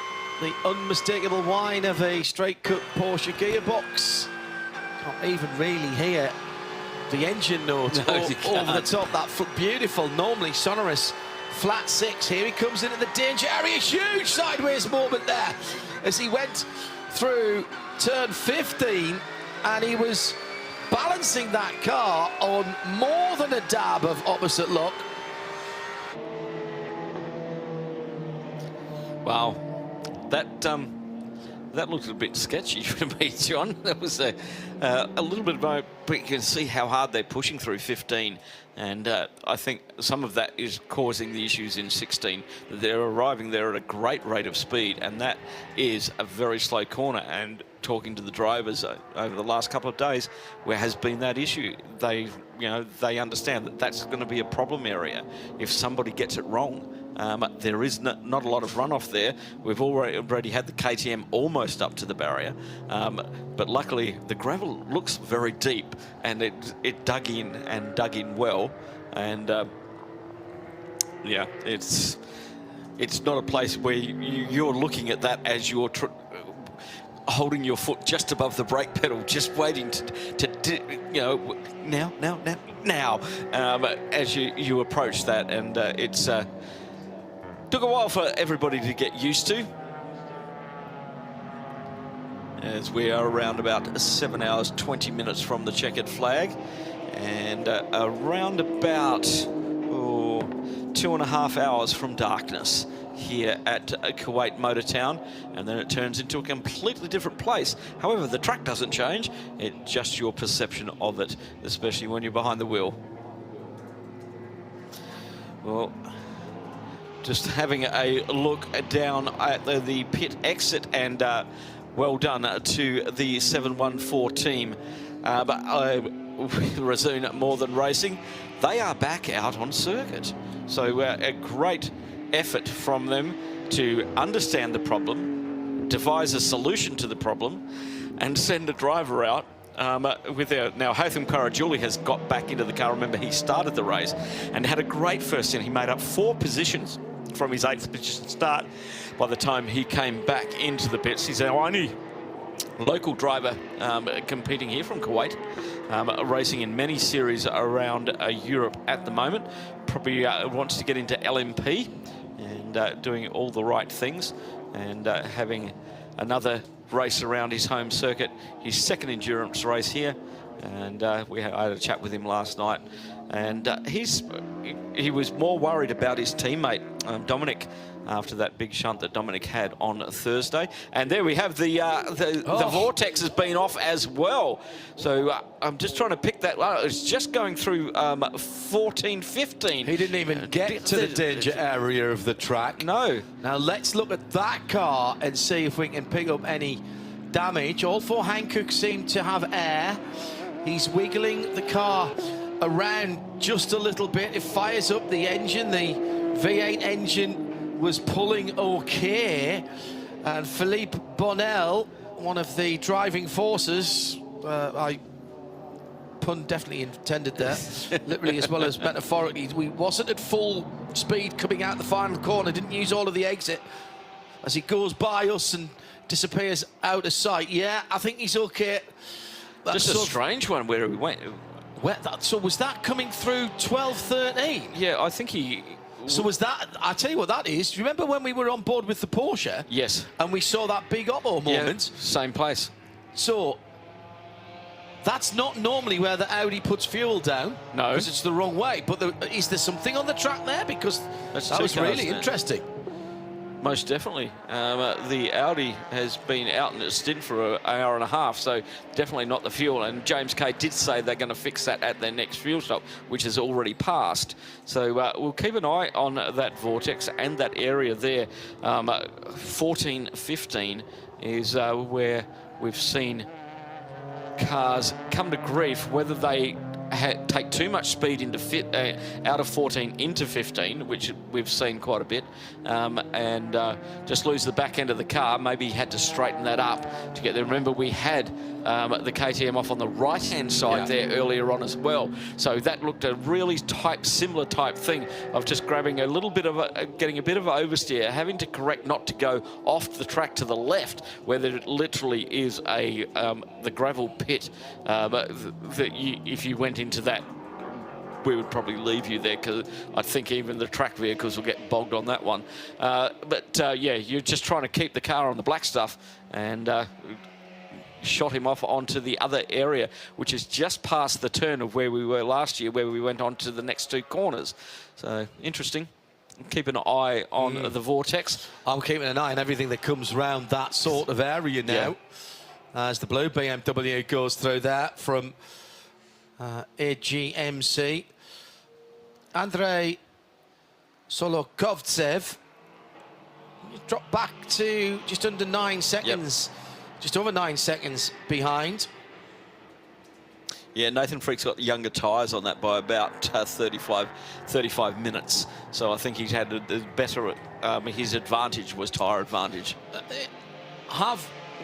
What penalties have we still got outstanding? At the moment, we have got car 936 That's a 10-second penalty. That's the Kit Kramer Racing, currently in third in 992. The 85 CP Racing, they did that at 12:55. It's been issued. They may get into a little bit of trouble there because 2 hours. Yeah, 12, 13, 14. They've got 10 minutes. They've got 10 minutes, so they're going to have to box to do that. Where his is strategy at the moment, currently leading the race, 51 minutes into that stint for the CP Racing. That is still yet to has been issued, yet to be served. They are the only two, apart from 429. That's the latest one that got 6 offence for turn 4.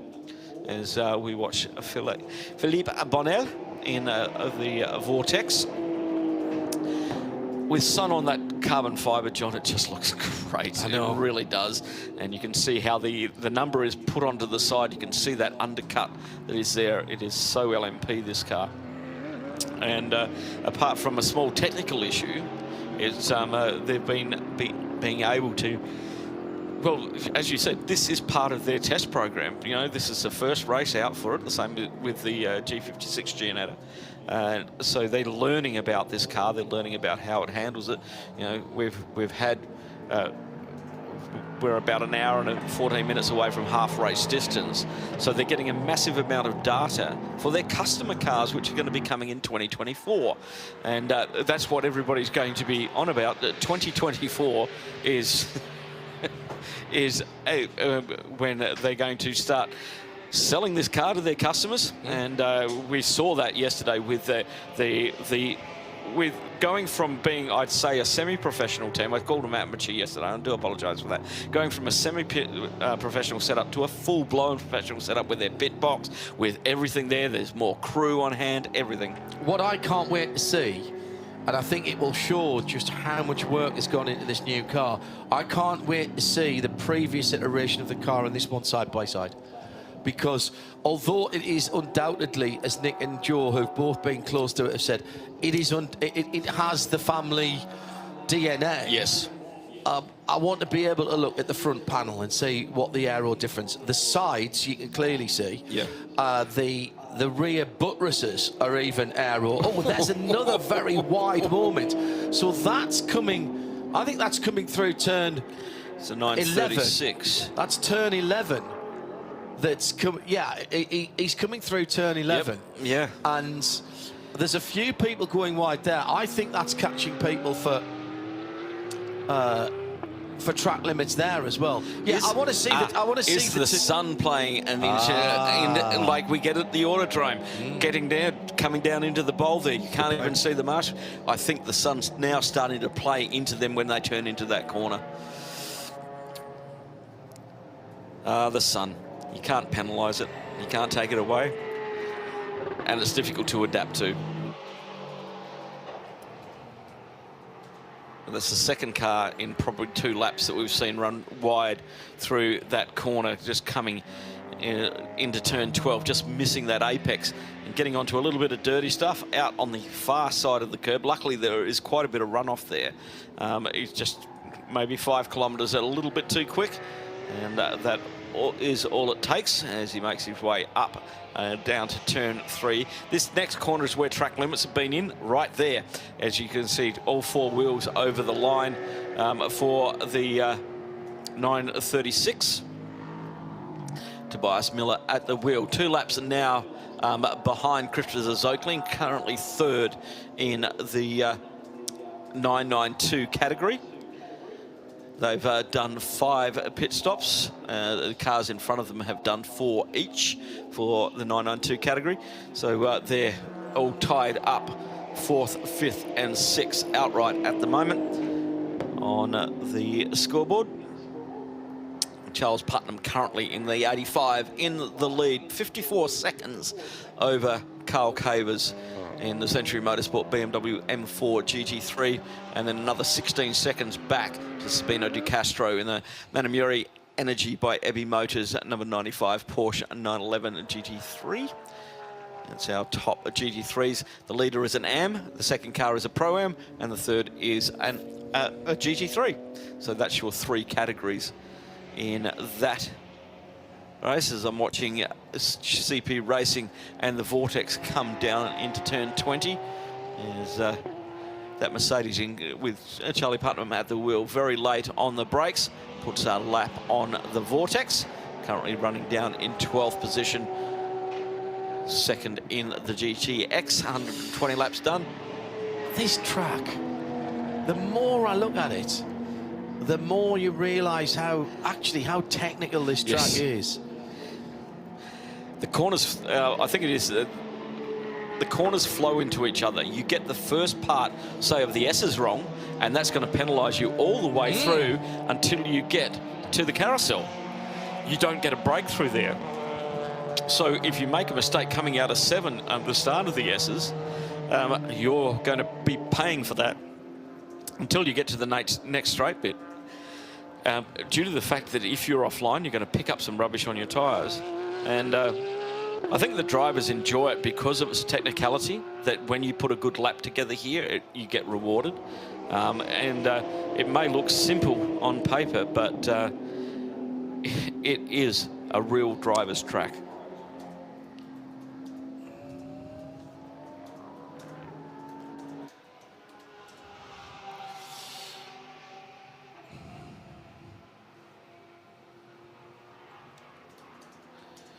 So the only car left in the pits is the K Kramer Racing 937, which we may see back out again. I'm not sure. Not sure, because all of the drivers who are driving that are driving the other car as well. And so they want to make sure that they need to be where they are. They're currently running third in the 992 category, which means there's only 3 cars running in that category, guaranteed a podium. And once again, as we've been talking to them, it is to Carson Kramer, the guys have been saying that it's all about learning the car, learning this. They run on different tyres where they come from. They're getting used to the Hankook tyres, having to make the setup changes to suit the Hankook tyres, which they're going to be running at the 24 hours of Dubai. Nick Damon down in the pit lane says... Yeah. We have the GTX lead in the pits. That's a 795. That's Lawrence Tomlinson, who's bought the mainly white with a couple of orange stripes Ginetta G56S. And it's going to be a complete full service. Finally, Mike Simpson's getting on board. Slightly recalcitrant front right, where they've that situation where the hammer drill goes and goes and goes and goes and goes and goes, but it doesn't necessarily undo the nut. They're having a bit of a look in that front right wheel well, but they're happy with what they've got. I think they were checking brake. Change the steering slightly. I think they were checking the brakes there. They're having a look at yeah, I think you're right. I think it may well have been brake pad wear check, and unfortunately, of course, what Mike hadn't done, he hadn't put the wheels straight again to get that back on again, because there's not a lot of room in those wheel arches. His aerodynamic correct. The 429 Nathan Freak in the Century Motorsport GT4 M4. That's just served a penalty and is in game for his pit stop as well. This is taking a bit longer. This obviously isn't absolutely simple, this stop for the Ginetta. They're having a bit of a shufty in the bottom. I wonder if that might actually just have been a memory card removal. So they've taken the memory card out, done a full service, Nick, and away it goes, and it goes away in the lead of GTX. You're a lot closer to that than I have been, and I mean, that looks a pretty extensive remodel on that body shape. It's certainly quite a lot wider. What's it looking like? I mean, I know it's a development car, and the black arches pop because they're not body colour, but seems to me there's quite a lot of work under the sills and behind the front wheels as well. Yeah, it's an awful lot of aero cleverness. You kind of see it as it's a 56S, and they've taken the basic car and they've... Shall I ask the man himself what they've done? Here, I just do... Just come out, slight microphone glitch. We're having a lovely look at your beautiful G56S. What is different? What tweaks are there been for this new revised car? It's just about everything is different, really. So it's got a little bit more power. Obviously, we've got more aero on it. We've worked on the cooling for the car and the driver. So, I mean, I've just done basically 2 hours in the car, and and I'm at least 105 years old. So, yeah, we're trying to pitch it at like 992 pace. I think we're not a million miles off at that. Yeah, what else is different? Yeah. So talk about your cooling. Is this the clever air conditioning that only works when it's on idle? No, it works all the time. That's really good. No, we've designed and manufactured our own air conditioning unit, like for a race car. We've got more cooling with you see a lot. The bonnet's changed a lot, so we're getting more downforce with the air going through the rad a lot better. Cools the air conditioning condenser as well. So car stays cool, we stay cool. I never even think about looking at the water or oil temperatures anymore. So yeah, everybody at Jeanetta's done a great job with the car, and it's running well. It's a lot wider. It looks kind of a lot more purposeful. It's like and we've got bigger wheels and bigger tyres. So we're running like GT3 rubber. So degradation's pretty good. I think we could run for 3 hours, to be honest, on a set of tyres, which is excellent. The Hankooks have gone well today. I mean, yeah, no rear deg at all on my car. So after 2 hours, so yeah, the car's just really easy to drive and great fun. It's its first time out, you know, it's a development car, so. First time out, you're now, I think, 11 laps in the lead of the class. Is that going to affect how you approach the rest of the race, or as it's a test, you still going to push? Well, you know, it's lovely to see the Vortex 2.0. That looks like a really nice car now, and it's been a good development. That's a fast car. So when that unfortunately, I don't know what's happened. It had a few incidents, I think. And then when I saw Caragiuli's cross KTM going on the low loader, so after the Code 60, I've just been lifting and coasting, just doing a running to a 52 because we just want to save the car. So we've done a bit of endurance racing before, me and Mike. So I think you get into a position where the only person can beat you is yourself. So and I'm quite happy to go at a slow pace. I'm not a career driver, so you know, for me it's all about bringing the car to the end. So I haven't got an ego to massage. So what you're saying, Lawrence, is you're going to go slow and stay cool. Thank you very much. Well, at this stage of the game, it seems silly to say we're going to count the clock down, but we're just going to go gentle on the car and go as fast as we need to go. If somebody starts to catch us, we'll go a bit faster. So, but yeah, I'd just like to say I think the circuit's amazing. Khalid and his team here have done an absolutely brilliant job. You know, it's one thing to build a circuit, but to keep it in this condition, and you know, it's amazing. It's like kind of what Jonathan Palmer's done for the circuits in the UK. You know, you go to the toilets, everything's clean, food's great. It's just everything's looked after really well, and that's, to me, you know, that's a sign of an excellent circuit manager, and facility's wonderful. So, yeah, great weather, great people as well. Thank you very much. Thanks, Lawrence. I think all of us can echo the superb facilities and great hospitality we have here at the circuit, John. Nick, I want to set you a couple of challenges. First of all, whilst you were talking to Lawrence, behind you, Nathan Freak brought the Century Motorsport number 429 BMW in. That was the leader in GT4. It isn't anymore, and it's been pushed back into the garage. And within the next hour, I want you to talk to somebody from every single team. Okay? He started at one end, he's gone quiet. He's gone quiet. He's gone a huffy on me. Oh, toys have been ejected from the plane. Absolutely. Yes. We have 90 seconds to the end of another race hour, with just over 7 still to run. Hello there, if you are just joining us. Maybe just going about your business on a Saturday morning in the UK, Saturday afternoon if you are in Central Europe. Thanks for spending some time with us this weekend. We run through for, as I say, about another 7 hours. Let's give you a quick rundown of what's going on. The top 3 are all the GT3 cars. CP Racing have cycled to the front of the field with their AMG. However, they are the furthest through their current run. They've got 28 laps under their wheels in this stint. Century Motorsport in second are a lap behind, and indeed a lap behind on their fuel run as well. The full lap back and 27 laps under their wheels in this stint. Just 12 laps into their stint in third, Manamari Energy by EB Motors. So they were the most recent car to pit.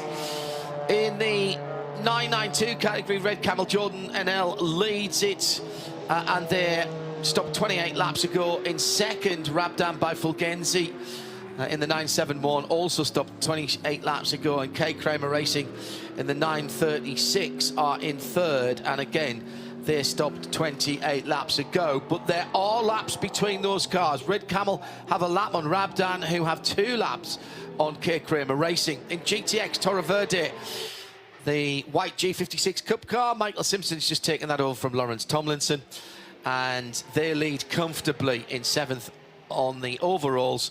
GT4, Andrei Solokovtsev is behind the wheel of the leading car with that pit, unexpected pit for Century Motorsport. We'll get the update on that in a moment. TCE in the pits, Jack Lemmer, but this is a more scheduled stop, as they lead by about half a minute back to Christian Broberg, who's in the other Ginetta, the G55, the black car. And then other cars still running. We've got the Vortex V8, Philip Bonnell, back out and running in the 701, and the Razin More Than Racing after that rear right hub and suspension problem. The 714 running with Haytham Karadjuli running. The K Kramer Racing car is really running an extended test, so don't expect to see that car out. That's how it stands. We have 7 hours to go. The leader, CP Racing, have completed 143 laps. And Nick can update us on Century Motorsport. Sorry, Nick. Yes, I can. Yeah, no worries there. Century Motorsport, the 429. Nathan Freak brought it in. What has happened is the inner bolt for the rear toe link has sheared. So effectively, the rear toe link went. Luckily, apparently went very near to pit in. So obviously, he would have had a completely unlocated rear wheel. Unluckily, of course, getting a sheared bolt out is, as any home mechanic knows, an absolute nightmare. And they're going through the process at the moment of trying to tap the stud, what's left of it, and then put into that, of course, a screw which they can then use, put a screw that they can then use to get the stud back out again. Now, the point is, that doesn't work. The only other option is to weld something onto that remaining stud. So this could either be 5 minutes, 10 minutes, or an hour. But it is very, very unlucky, and it's our second team to have a sheared thin on the problem. same part of the car, right rear, absolutely. Just noticing, we were talking about max refuel and code 60 refuel. Can you point Seb back at the fueling nozzle, Nick, please, on that car, on the right-hand side, just above where they're working? If Seb pans up a little bit to that, we've changed camera shot, you will see that there is a sticker, and their max fill is 110, and it says that right next to Nick's finger here, clipboard pointing, so 110 litres max refuel, green flag, code 60, 28 litres. So nobody has to guess, Phil, and these are the little things that I think set Creventic apart from anybody else. Now, if that changes race to race, or different cars, they might have a different fuel fill. That's not the max fuel tank size, but that's the maximum fuel drop. Just the fact that that is there and we can see it, it's in the regs as well, but so can the pump attendant. So that's the key. That's the key. Right, so you don't have to have somebody looking down a list. All they have to do is look at where the fuel hose goes in. And the pump attendant will click in 28. Correct. And you'll just go bang, and the pump will stop. Correct. I think that's brilliant. Go ahead, Nick. Yeah, just say Century seem to have solved their problem. They managed to get that stud out, and they are getting the other one. Interesting, I just see that Nathan Freak did get out of the car, so I'm just going to grab a quick word. Nathan? So I'll just walk him to the front, because just at this depth, this garage, I can hear it slightly fading and coming and going. That must have been quite a worrying experience to have one wheel no longer pointing in any direction at all. It's not the first time it's happened, so luckily it happened through 6. Just felt a little bit strange at the end of the braking zone, so I went through 7, and as I came out, I kind of went on and off the throttle, and I could just feel it wagging its tail, so I brought it back. But it was actually quite safe to drive. Just yeah, bit disconcerting. You're in a titanic battle with the other M4, aren't you? And this is a few minutes you've lost. It's not the end of the world, only a few minutes. Yeah, the car was good. We were pushing it, maybe being a bit too liberal on the curbs, I don't know, but luckily the guys have got it back together and we'll go back out, so who knows, still a few hours left. There's been a couple of problems on the rear rights of cars. Would you say it's coincidence, or from your knowledge, do you think this particular track layout curbs might be hard on that part of the car? I mean, there's a lot of load going through the car on, corners like turn 1, turn 4, but they're not aggressive curbs. At no point do you really think to yourself, oh, we're hurting the car here. So I don't know. I think it's a very unlucky, very strange bolt to snap, but that's motorsport. Thanks, Nathan. You may have seen Nathan's head just move slightly that way. That was watching his car leave, so hopefully you can catch up the gap. Thanks, Nathan. Cheers, thank you very much. Very good. I do think, as well as all the information we get from CREVENTIC, we should say we are absolutely blessed with drivers, many of for whom English is not their first language. But listening to Nathan there, obviously disappointed. He's just taken the lead. He's driving away. Then he gets a bit of a wiggly back end of the car, and he's just told to get out the car. So he gets out the car, and I say, really? I was getting ready to go back out again there, and he just brilliant description of what's going on. So again, thank you to the teams and the drivers for the access. So now in that car, as Vasily Vladikin has just come in and gone out again in the car that they were chasing. Yep. So it's now it was Nathan who brought the car in, so that car's being fueled up. So actually that was actually a bit of sharp thinking from ACMG, because they were nowhere near needing a pit stop, I don't think. Let me have a quick squidge back at where they were. No. Andre, he had done 25, 26, but he was, he must have been running out of time. Yeah. He was running out of time is why they brought that car in, but they did it whilst they weren't under any pressure from the Century Motorsport car, because that car was taking some remedial work to sort out that rear end, and they have dropped five laps. 5 laps, and that's significant because it happened under green flag, and yeah. So that is significant. Let's head down to AGMC, the car that's just taking the lead. Vasily Vladikin brought the car in, but I think he was running out of time, so I presume he's got out the car, has he? It's Fabian Deflo I'm with at the moment, who's looking hot and sweaty. You'll appreciate his T-shirt, that's for sure. So Fabian, it's been a very close battle between you and the other M4, but a big advantage to you now. They've had a slight problem. Yeah, basically we want to win the race on track. That's why I really upset for the guys that they have a problem, because guys was really very fast, and I enjoyed fight with another driver. But it is what it is. That's racing, and that's long racing. So probably we need all to be very careful with the car. Probably sacrifice a couple of tenths, but be more stable, more consistent, because it's a long race. Yeah, I mean, it's a very close battle. I mean, are you running your own race, or are you trying to match what they're doing? Are you, because it's so close, are you trying to make sure you don't make a strategic error effectively?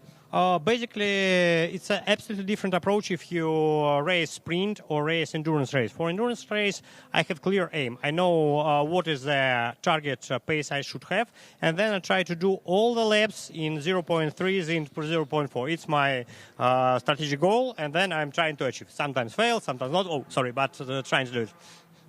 And obviously, when you come into things like the Code 60s, I mean, is the team is it you or is it the team? How do you decide whether to take fuel, whether to not take fuel? Because obviously we've seen some teams come down 3 times in that last Code 60, sometimes just once. How's that decided?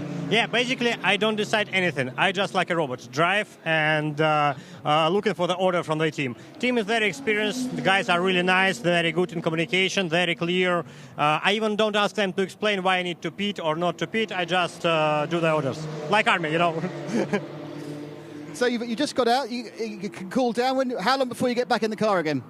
I don't know, I can do it now. So it's really, I drove a lot of cars and I find BMW one of the most comfortable cars. They have air cooling conditions. So for me as an old man, it's the best thing I ever have. Fabio, thank you so much. I think that may be the quote of the race so far. I don't know anything. I just a robot. Yes. I'm following orders is basically what he said. I drive. They tell me what to do. But he's absolutely right in that the key to endurance racing is that variance, the stint variance. So you talk about a stint average. So you take out your in-lap and your out-lap in any Code 60s. And that gives you your stint average. Yep. And then what you're looking at is between your fastest lap and your slowest lap. Once you've taken out your in and your out lap, you're looking at the variance between them, and you want that to be, he said 0.4, 0.5, that on a, and what they're running, almost a 2-minute lap on there, 155. So that is, 105 seconds. 0.4, 0.5 is a very small variance. It is, it's tiny. You're looking at something certainly under a couple of percentage points. Yep. All the time. And if you can do that, whilst, no good if you're 25 seconds off the pace, obviously, as the leader's getting balked a little bit by the number 438, which is Vasily Vladikin. Really just driving his line. He's doing exactly what he's got to do. You let the faster car make the moves, and sometimes, as we've seen even in this race, going offline is not the right thing to do. You can give yourself a problem. Yeah, but magic stuff there. If you can get under 2.5% on your stint variance, you're doing pretty good. The top guys, the very top guys, your pro drivers, they're looking at a percentage point. Yeah, and that's with traffic. It just doesn't. Nothing other than your in and out lap is taken off that. Yep. So it doesn't matter whether you pass no cars or you pass 15 cars in that lap. That's what they're looking at, and it's a long time since anybody was worried about how fast they went in a stint. It happened, I would say, where are we now? End of 2023. I would think probably 20 years ago at Le Mans, just at the turn of the century, we stopped hearing drivers and engineers talking about fast laps and started talking about stint averages, and drivers were asking the question, what was the stint average? And Paul Trustwell picked up on this, and so, on Hagerty Radio Le Mans, we started talking about a stint average, and Paul was onto that like a flash. And then from that, you develop that variance, lap to lap to lap to lap to lap. Because particularly with the growth of Pro-Am racing, Phil, where you have to have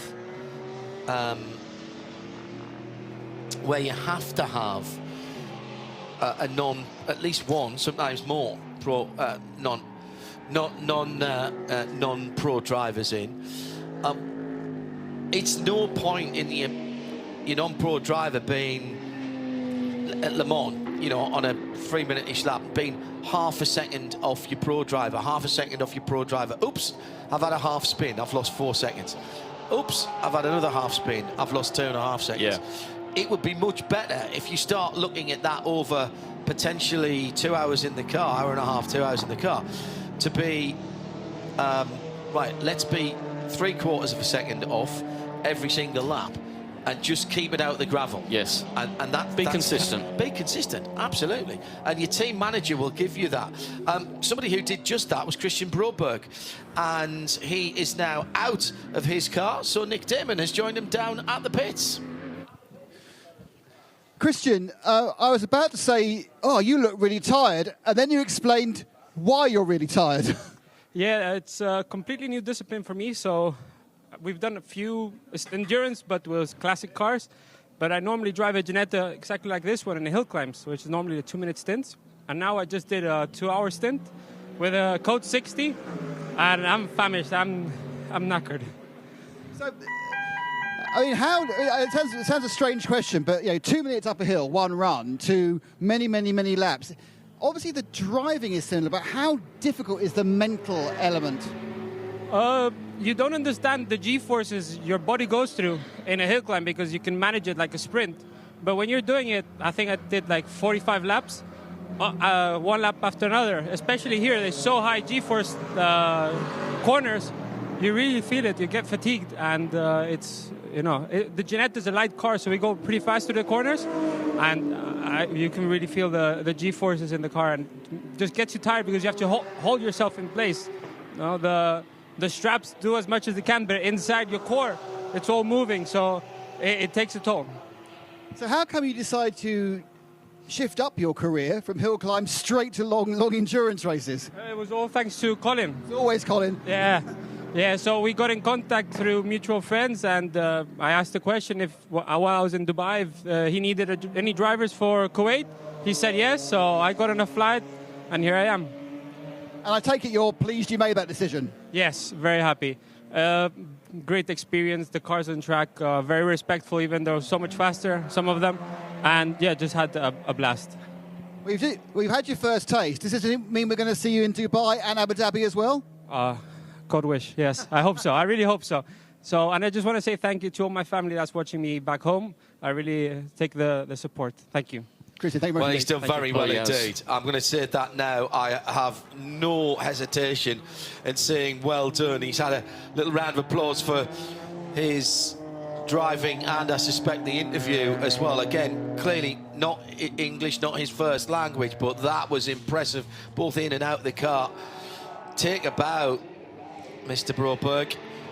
Let's not underestimate, by the way, the kind of mental stamina that you have to do hill climb, where you are absolutely at 100%. For 2 minutes, but my goodness, you're on the ragged edge for 1 minute 45 seconds of that, because there's seldom, very many times when the car's moving directly straight, and some very good drivers have come out of hill climb into circuit racing. I think of Andy Prio in particular. Into the pits for what was the leading car as it pulled in. Charles Putnam has brought in the CP Racing. This looks like full service, Nick.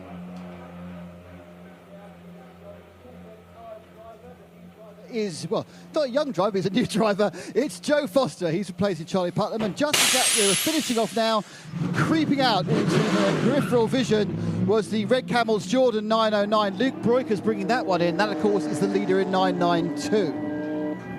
And here comes the Vortex. Hey! Are you going to do that every time now? I like to be unpredictable, so who knows? But I love that. Do you know what? I genuinely think this is a brilliant car from a brilliant CREVENTIC team, and I'm loving the fact they're now competitive on pace. And realistically, apart from a really bit of bad luck with that alternator belt that happened to anybody, they're competitive all over. This is just genuinely, I'm beyond chuffed Century for them. Motorsport in the multicoloured BMW, back to the lead of the race then, with Carl Cavers behind the wheel. And remember, they are slightly off kilter in terms of pit stops with the two cars that they are racing. Well, CP have just come into the pits. Manamauri Energy by EB Motors are 22 laps into around about 37, 38 lap stint. So I think Carl must be due in not too long away. What have they been doing? Well, it was all a bit messed up by the Code 60. Nick? Nick Damon is with Charlie Putnam. Ah, Mr. Putnam, well, you brought the car in the lead. There's nothing more you can do, is there? Well, I try to give them a good example. Yeah, none of these spins. No, we don't want any of that sort of stuff. But yeah, the track is a little treacherous in a few places, little rocks, little dirt here and there. So yeah, kind of have to be careful. We're beginning to see the temperatures dropping. The track has been evolving surprisingly, it seems. Just us watching it visually, the cars are doing different things at different times. How is it from the cockpit? Yeah, it's very much like that. And, you know, the cars, particularly the GT3 cars, are very susceptible to air temperatures, air densities. And, whoa, nice burnout. But, yeah, we feel the car changing a lot during the day. I think that was the hottest probably that it'll be. I noticed that the temperatures were dropping. I was having difficulty keeping my tires at the pressures I wanted because the temperature is just that bit. It's making a big change. So I think we'll see pace even pick up a little here as the race goes on, because as it cools, you know, the cars like that cool air. Yeah, we haven't got the biggest of fields, so is that proving difficult to keep the track clean? Because obviously you've got a breeze, and we're in the desert, so that's blowing stuff across the whole time. Are there, in many ways, are there enough sets of tyres going over the track to keep it nice and clean? Yeah, I don't know if it's the number of tires going over the track, but yeah, I mean, this is, that part of the world, and there's a lot of sand, and it's like there's a lot of rain in some places, there's a lot of sand here. Don't know what you're talking about. Yeah, no, I've never been to Nürburgring or Spa, but yeah, it's just one of the things you contend with, and it's part of the challenge, it's part of the fun, but yeah, it makes it a challenge. And challenge which currently CP are leading. Congratulations. That helps.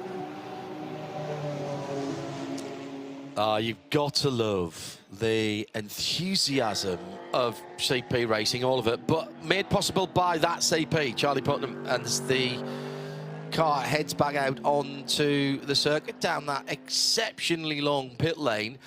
But it's, again, I'll say again that about the design of that pit lane exit. If the pit lane exit came out where you would expect it to, it would be right into the exit point of the fastest corner on the circuit. So what they did when they designed it was that said, where can we feed this in where it is more manageable? So the pit lane speed limiter comes off, and then you've got a nice long straight acceleration lane, almost like the blend lane coming up onto a freeway. I think it's really important how that has been done, because we see no conflict there. No, we don't. You can you pick a car coming out of pit lane in your peripheral vision as you're coming down. There's no fence in between it. You can see a car coming out of pit lane, and you know that they're going to be getting up to speed. You can move centre track there because you've got plenty of time to move back to the right before you get down to turn 2. Just another penalty, the 429 after replacing that wayward bolt has got a 10-second penalty for their 9th offence. Okay, so what we're seeing on our offence board is 3rd, 6th and 9th. Okay, so 3rd, 6th, where you get a 10-second, 9th you get a 10-second. I'm waiting for number 12. I think 12 may be the magic drive-through number. Okay, we'll find out. It's the 12 Hours of Kuwait Hankook Middle East Trophy for 2023-24 will be in Dubai in the middle of January, and then the following weekend Yas Marina, Abu Dhabi, to finish things off. 12, 24 and a 12, a 24 and a 6. Yeah, the trifecta. Yeah, trifecta of pretty endurance much racing. all of the classic endurance racing distances. I know we have a 10 hours at Petit Le Mans. Now this is significant, because this is the number 22 BMW that was the race leader. Carl Cavers not quite ready to come into the pit lane, and he's gone completely in the wrong direction. How did he lose that? He was coming through turn 6 and ended up facing the wrong way in the runoff at turn 7, I think. It was very unusual from where it was.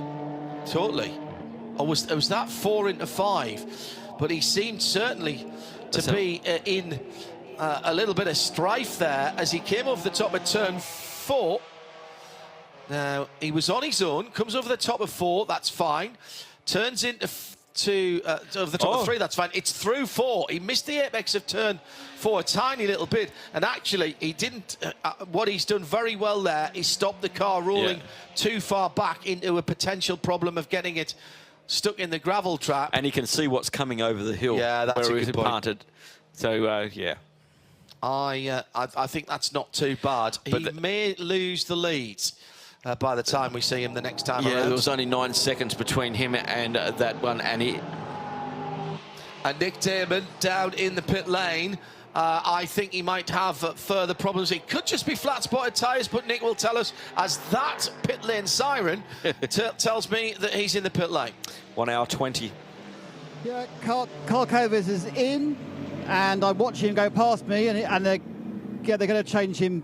The driver will change. Just going to see the car. It'll be Jack Barler getting the car. Now I'm actually with Christoph Zockling, who's just out of the 971 Rabdan Barthologenzi Porsche, currently second in 992.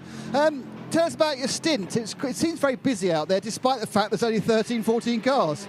Yeah, surprisingly, because like you said, only a dozen cars out there, but you find traffic almost every lap, and you're like, not again this corner. But now, listen, all I can say is that I had a great time out there. It's my first time joining the 24-hour series here in Kuwait. The team ran here last year, did really well, and no, it's a great event. And all I gotta say is for those teams and drivers that didn't show up, you're missing out, because the track, the people, the entire venue is just awesome.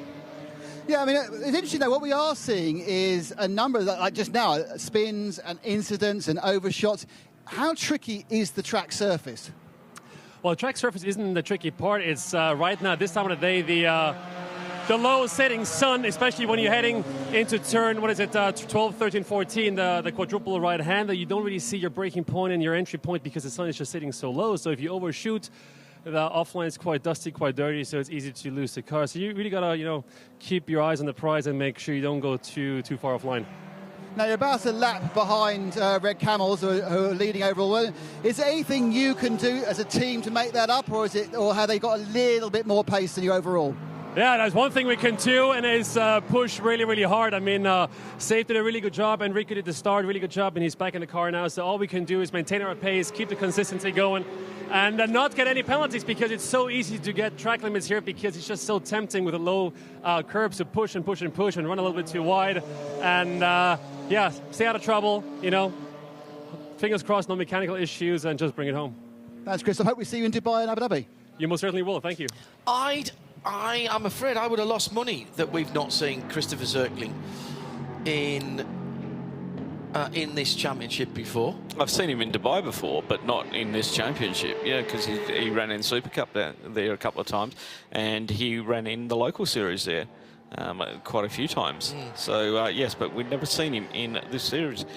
Once again, surprised about that. Very competent driver, a very safe pair of hands, I think it's fair to say, and perfect mental attitude for this type of racing. The calmness. Yeah. It's the calmness and understanding what's going on, being aware of the track changes and just adapting his driving style to suit the hallmarks of any professional. Nick Damon down in the pits. It's Phil Anson and John Hindorf in the booth. Join the conversation at RSL_studio. Plenty of interest here, although we have laps between some of the cars. It's by no means cut and dry. We're having what can only be described as a proper 21st century old-fashioned endurance race down here. Carl Cavers has joined Nick Damon as he, I think, probably was coming to the end of his stint anyway, Nick. I think he'd been out for 44 laps in the lead BMW. And so maybe you want to ask him about that. Yeah. So Carl, was that just the end of the tyres, or was that a bit of error? Yeah, to be honest, I was on the radio. I should have done it a lap earlier. The fronts had just gone. The rears were managing really well, but the fronts had just gone. And it's first time racing in a GT3. It's a learning curve. So, yeah, if I'd have had a bit more experience, I would have been boxing a lap earlier. But, the pace was good. Car setup's great. The team are doing a great job. So, we've still got it all to play for, I think. So how much of a step up is it for someone like you, who is a competent GT4 driver, to run in a GT3? Getting out of GT4 into a GT3 I think it's a massive step, to be honest. I have been racing in Ferrari Challenge as well, so the speed is kind of there in the Challenge cars, but getting used to the aero and the mechanical grip, you know, it's a learning curve. It's like anything else; it will take some time, and that's one of the beauties of these events. You get so much seat time, and which is why we decided to spend our winter over here, you know, in the Middle East, and get a lot of seat time ready for the season next year. So you're going to do the other Middle East races, and that is preparation for what? An assault on the GT3 British GT Championship, or something more exotic? Well, nothing's been announced yet, so... well, announce it now! But, you know, we'll see. We'll see. It will definitely be involved with GT3 next year. Yeah. So, just a quick word. I mean, you say it's a great place to learn. I mean, would you say this is a great circuit to learn with as well? Does it have that kind of combination where you can really stretch the GT3 cars? It's really technical, and also because it doesn't get a lot of running, it's really green. So trying to understand the car it's a challenge. You know, you've got a bit of everything here. You've only got 3 heavy braking zones, 2 heavy braking zones really, and everything else is just super technical. So getting used to the aero balance, the mechanical grip on exit, and I think it's a great circuit to learn on. And I've been blown away by how good the facilities are here, actually. Carl, thanks so much. Well done. In the meantime, you heard the pit lane siren go off with Nick there. As you talking to Carl, I think Carl's done a great job there.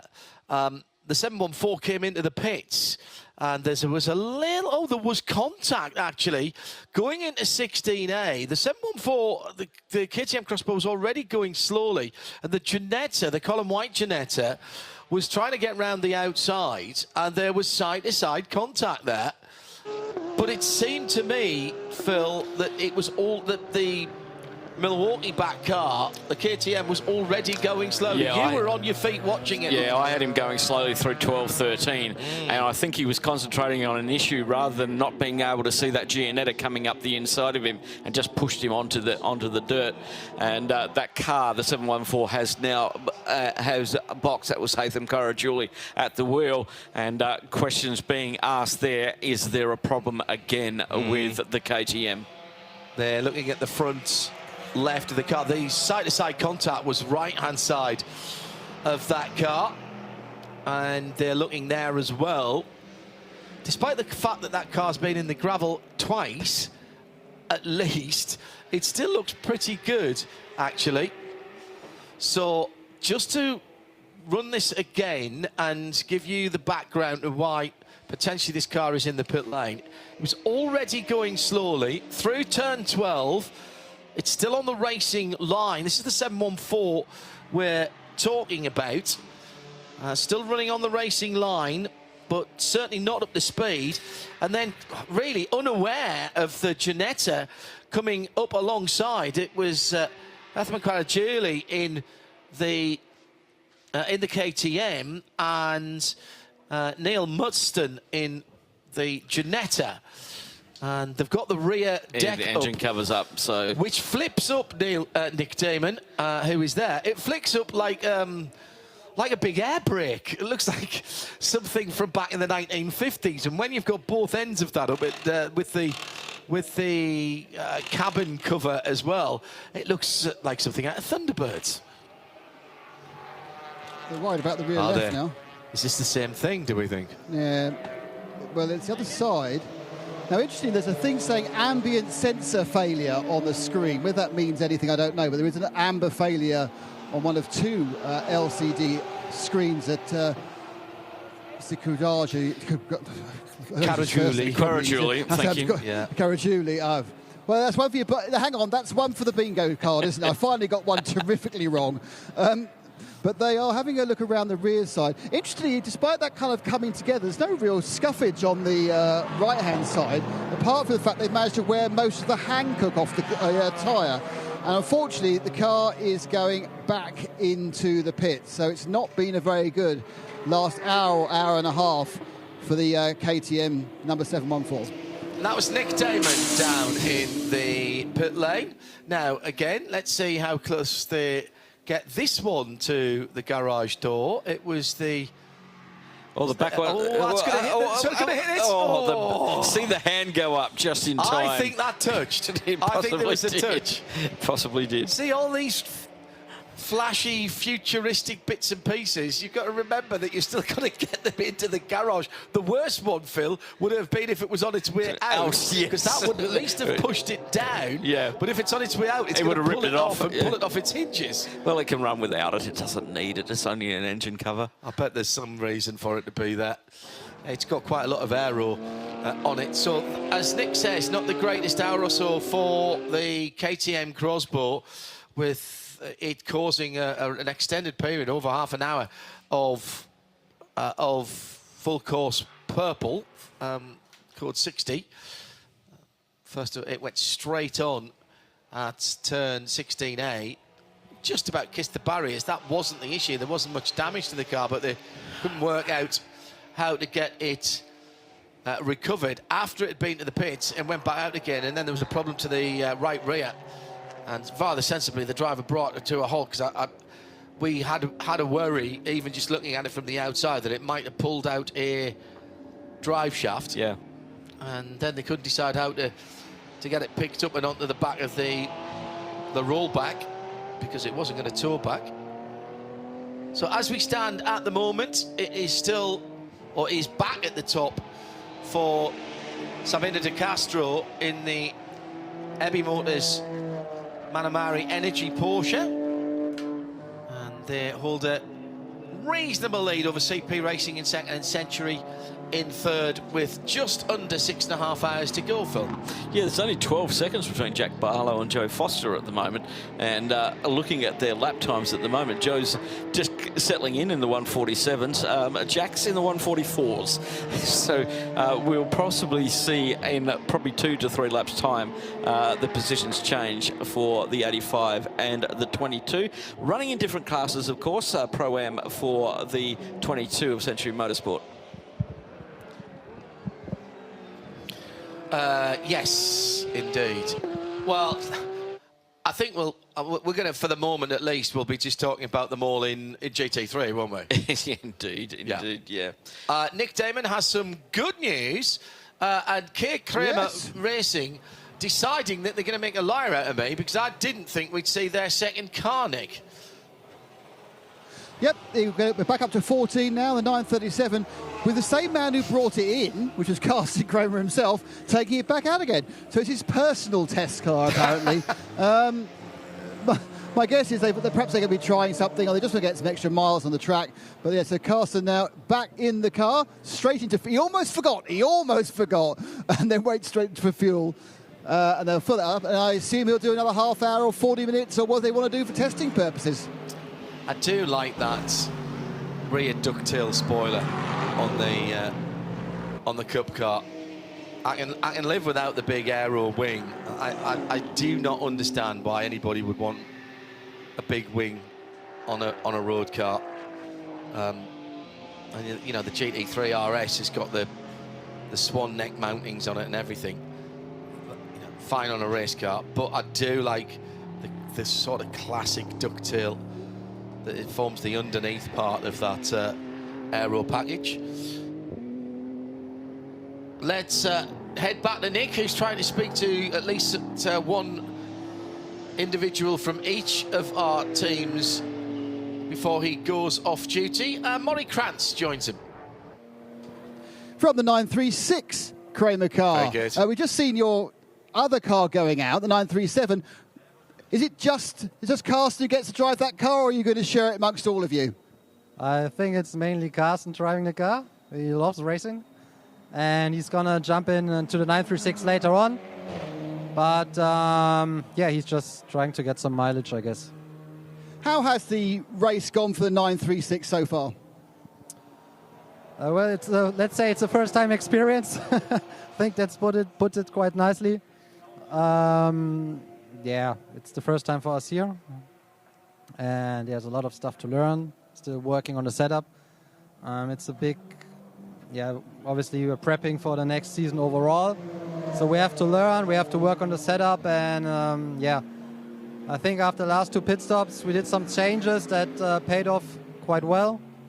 I'm going to be the next one in the car. Toby was very quick, very consistent. So I think we are in a good window. And yeah, we just keep on working and trying to improve.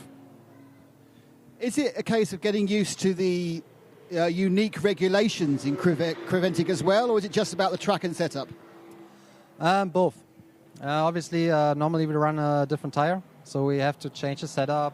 Also, we run mainly on the Nordschleife, and even the car spec, even though it's a cup car, it's different. We have different springs, we have even different aerodynamics, big difference, so we had to work on everything, basically. But at least you got some runoff here. Yes, that's a good part, yeah. Morris, thank you. Welcome. Morris Krantz with plenty of experience on the Nürburgring Nordschleife.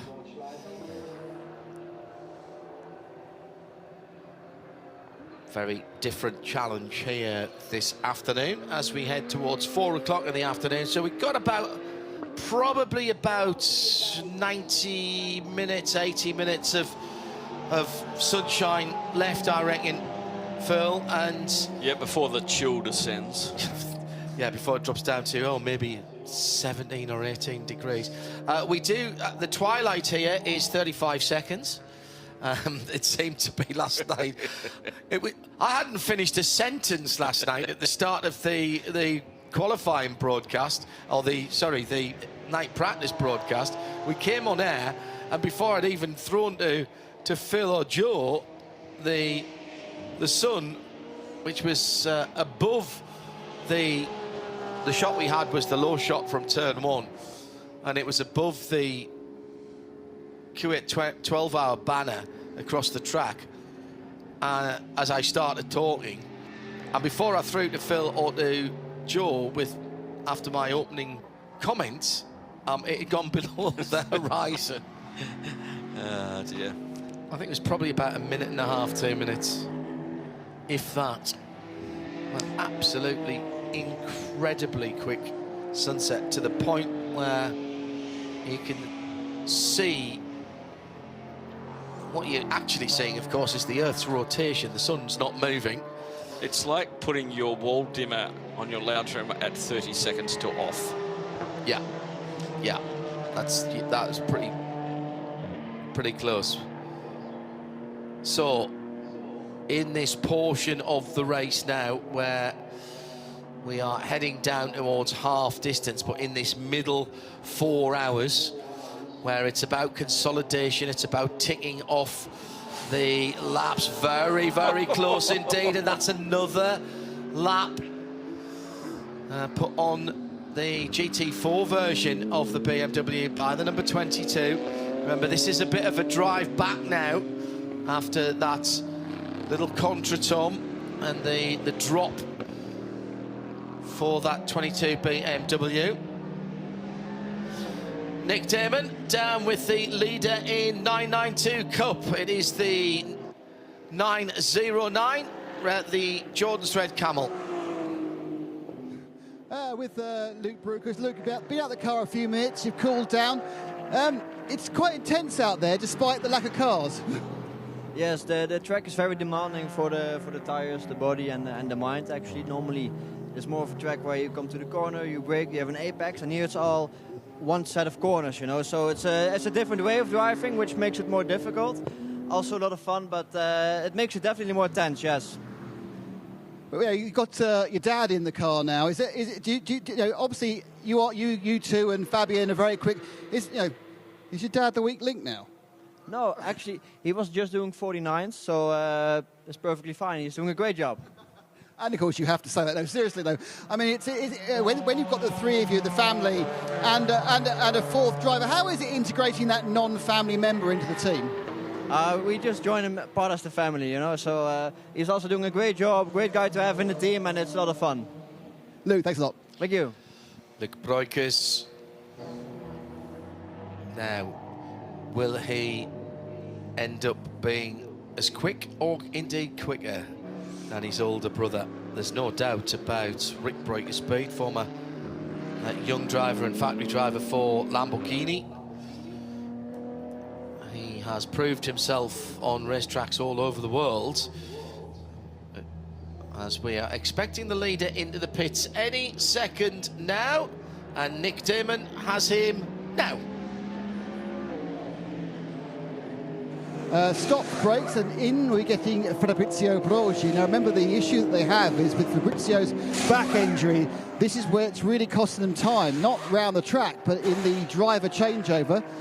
He should be ginger. I don't think he's been ginger enough, to be honest. Oh no, now it's it. Hasn't quite got there. He's got a problem with the left-right bend of the back. He can bend it as you, if you do like to touch your toes, that's not an issue. But it's you can see it's the side bend that's hurting Fabrizio. But he's in now. Sabino is helping him to get the belts back on again, having a little bit of... In fact, in many ways, this is reminding me of when I was going into that Toyota GT3 or GT2 all those years ago. GT1 even. It isn't, but it is GT1, yes, it was a GT1, yeah. But admittedly, it's nothing like quite as bad as that, but it's quite similar. I think he's sitting on a seatbelt, Nick, is the problem. Yeah, well... Now also, I think he hasn't. It's kind of like a flexibility thing. It's interesting. He was having an issue with his left leg. It's that twisting motion that's obviously really painful for Fabrizio. And it has cost him a few seconds. But hey, he's a great driver and a great guy, and that's worth a few seconds of anyone's time. And away they go. And we'll see how that winds out on the stagger, which is kind of in three positions because CP themselves and Sentry have kind of got themselves completely off sequence to each other. Nick Damon at the pit stop, as we have the Audi going slowly. This is the 138, and this is the only front-wheel drive car in the race, and there's damage to the right front. Looks like a tyre. No, the whole wheel is pointing in the wrong direction, is it? Or have they got a loose rim as well? But that is being brought home. Who have we got behind the wheel of that one, Phil? In the Audi. Which James Kay. James Kay could not have any more experience. Now, I think the wheel is still on. Yes, it is. But it's clearly not exactly where it's meant to be, because I can see the end of... I think I can see the end of the stub axle. I'm not sure it's even got a wheel bolt on the middle of that. Coming to turn 16 here, the hairpin now, the new part of the track. Let's have a look at that right front as it goes through. Certainly that wheel is moving around. Might be just the tyre moving on the rim. And he's now onto the run down to the final corner, so he'll peel off right-handed and put the car into the pit lane. Nick Damon already sashaying down to the Simpson Motorsport pit. They're getting ready for, I can see them getting ready for James Kay, and they're getting ready for Nick Damon as well. Nick Damon is down there.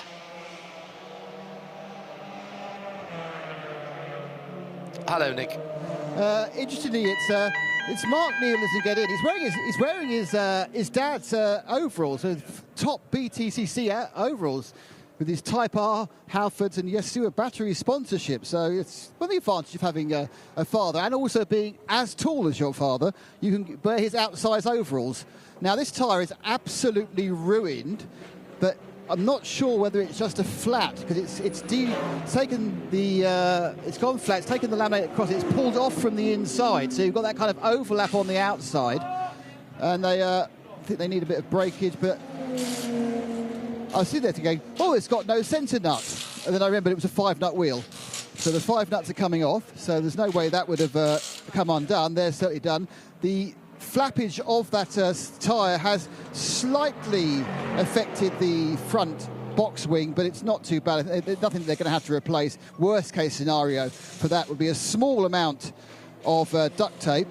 Now they're trying to do the location game. It looks like there's absolutely no problem whatsoever with the location. So that was actually simply a flat, which then came across to the right of the wheel and then flapped away. I'm not sure whether we can just get a look at the tyre here so you can see what I'm saying. As it came over like this, that made it look, because that flaps and wobbles like anything, it makes it look like the tyre's out of alignment, the wheel's out of alignment, but it's just the tyre flapping everywhere. Now what's happened is James Kay has stayed in a very sad Niels Jr. has skulked away again, not getting in the car. So no damage, but obviously a loss of time, and a new tyre has been fitted. I think all round, you've got a complete set of tyres for James. Now, of course, the question might be, John, are they trying to run these tyres too long?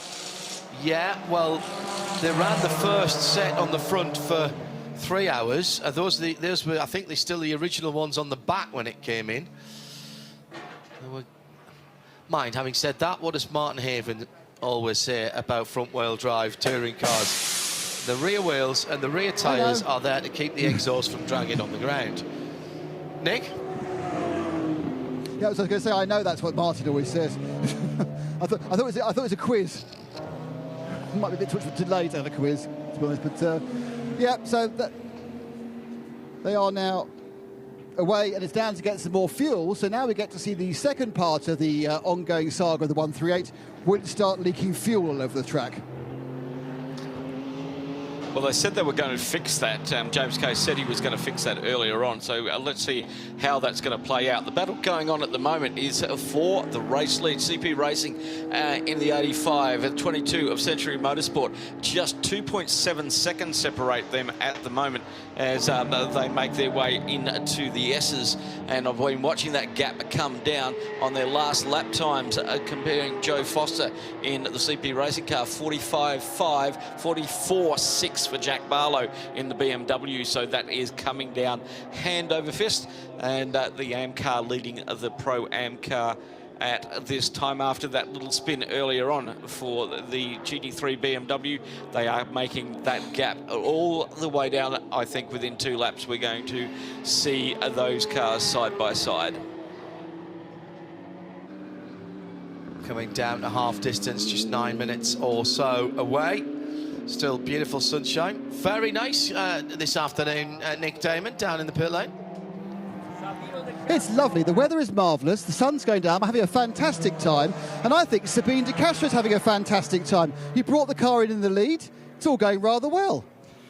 Yes, now it's very, very difficult. A lot hot. But the problem is sun in the day. And it's very difficult to driving. But BMW and the other car push a lot, but may mistake BMW, fortunately, and we make a very hard stint. Do you feel you personally, you've now got on top of this GT3 version of the car? Yes, the feel is good. This is a race training, but when you make a training, you want to win. When you start with the idea, okay, make a training. But when you see the position, you want to win. We try to push a lot, but the training is better. Now the feel, the car is very more beautiful. The first corner is very difficult because you must make with full throttle. And when the tire go down, a little up 10%, but it's okay, all is okay. Now wait, is how many hours? 6 hours is in the middle of the race. It's been well done, thank you. Thank you very much. Brilliant description. It's said it all. I love the description of turn 1. Oh, is it really flat? Oh. Interestingly, I was talking to a few drivers earlier in the week who'd been here last year, and they were saying they remembered it being from last year rather more difficult even on new tyres when the car was heavy, full of fuel. But quite clearly there, it's once the tyres have got a bit of wear in them, even if the car's a bit lighter, at that point, maybe thinking about a little confidence lift going into turn 1. It's a quick entry. What's it, 1,000 metres from the last corner to that kink at turn? Well, it's a corner at turn 1. It's not just a kink. Yeah.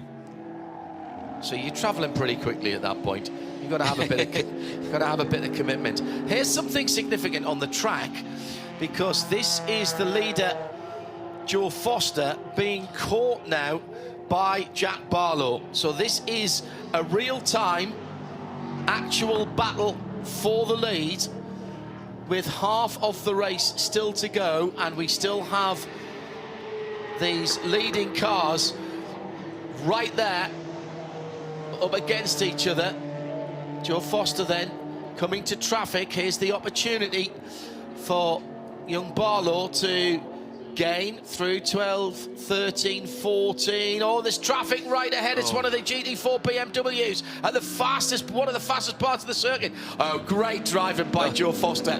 He didn't even try to get close to the BMW because he knew it would compromise his exit from turn 19. Slides to the left-hand side on the kink, turn 16 rather, slides the inside at the kink and then goes down to turn 20.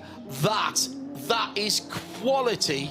You are on the ragged edge of adhesion through one of the most difficult corners on the circuit, and he has enough brain power left to think, I actually don't want to be right up the tailpipes of that car ahead. No, it's definitely. Didn't we have this battle around lunchtime with the same two cars? But they were a lap apart yes. at that point, so that tells you how quickly these things can change. And this is very, very interesting indeed.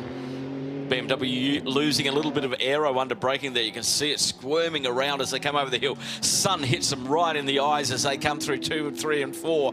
And then it's a whole raft of changes. Did he try to nip up the inside there? He did. You can see that BMW is so much quicker through this corner section, running a little bit more downforce. CP Racing has a little bit more straight line. Totally opposite lines going through those corners. Just absolutely all over the place. That was from 6 into 7. Yeah. And I have to say there's about 20 lines there. And it depends where you want to be quick afterwards and through the S's. Jack Barlow's been very, very quick indeed. He looks down the inside, he's on the flash. Yeah, I think I think Joe Foster has thought, right, that's enough. I don't need to be involved in this. We've got half the race to go. Half the race and 4 minutes to go.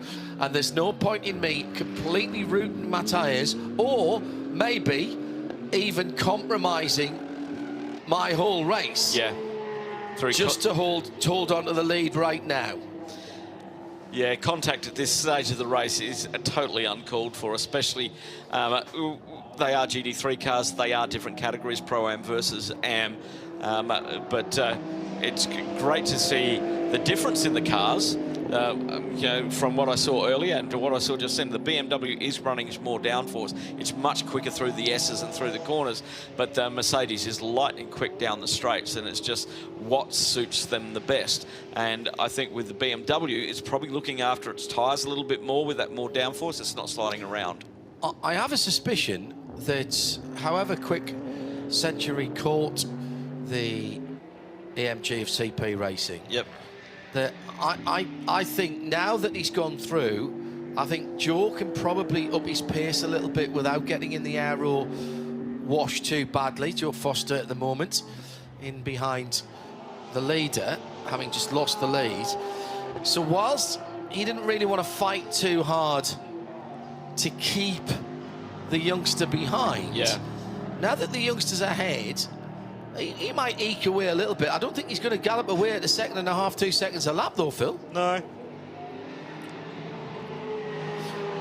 Nick Damon has news of another car with 1 or 2 problems. Looks like one of the Ginettas is going back into its garage. The white car, unfortunately, just looked to my left and heard the bell. Thought, oh, will it be a penalty, a pit stop? And unfortunately, it wasn't a pit stop penalty. It was a pushback into the garage for the Colin White car. Of course, we just recently spoke to one of the drivers out of there, and it came under its own speed. I saw it roll in. It wasn't like crabbing or didn't have a puncture. Just getting to the garage now. Even though it's a walk away, they've got the engine cover off, so it's having a quick look at the front. There's some steam and some smoke, but that's from the brakes. They're trying to clean those up with a leaf blower, and it's a good old look around. And so far, no particular. Colin is brandishing a auxiliary belt, so they too may have fallen foul of either a fan, well, not a fan belt because the fan's electric, so they may either a water pump belt or an alternator could be the issue. But there is a belt in his hand. Is it the very long one, or is it a shorter one? It's not super long. I think that might be the power steering pump belt. Might well be. I'm looking at the belts themselves, but the main belt I can see there is still connected. The main belt on that Ford-sourced V6 is a big serpentine belt that goes around 3 or 4 different pulleys. Yeah, I can see it. I can see that belt rolling round, actually, John, from at the front of the memory, I engine. think there's a secondary one for the power steering. Do you know what? I think you are super correct, because they fired the engine up and they are now steering left full lock, right full lock. So possibly what's happened is the driver's reported heavy steering. First idea, is it the power steering belt? Colin's now walking away with that belt. Is it something else, is the question. They're now looking at the tyres. Is there a tyre issue? Did they put fluid into any of the reservoirs? Well, we'll leave Nick Damon down there for the moment. Oh, we've got a fire! We've got a fire on the Vortex left rear. That is significant. And that car, well, we've seen this before here, but it was, of course, the KTM crossbow that let go in a big way. He's got about half a lap to bring that car back into the pit lane. And will he do that? This is the 701 with Arnaud Gomez behind the wheel of the Vortex 2.0.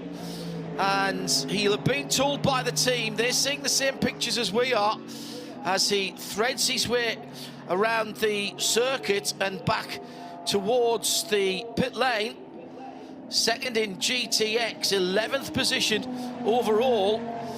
He's eased down a little bit now. Have the flames subsided? Was it something just burning off? Do you know, I think they have a little bit, but that is still a worry, Phil. There's smoke, but there's no flame.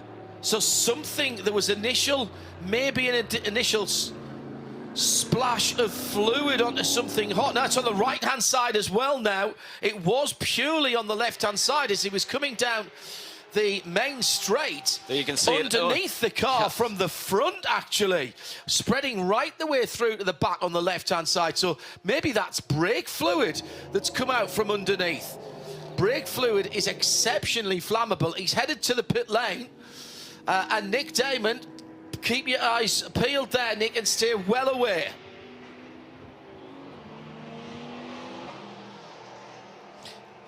The marshals have the extinguisher, and they are blasting a bit of the powder into that rear. Unfortunately, a lot of it is leaking out. There's got a kind of a leak, unfortunately, that particular extinguisher. Here comes a proper fire marshal, also coming in. And they're doing kind of the Vortex technical guy. They're going underneath the car. We've had a dry powder, now it's a wet fire extinguisher going in the rear. It's very much focused on the left-hand side. And the team now has turned up with its own fire extinguisher.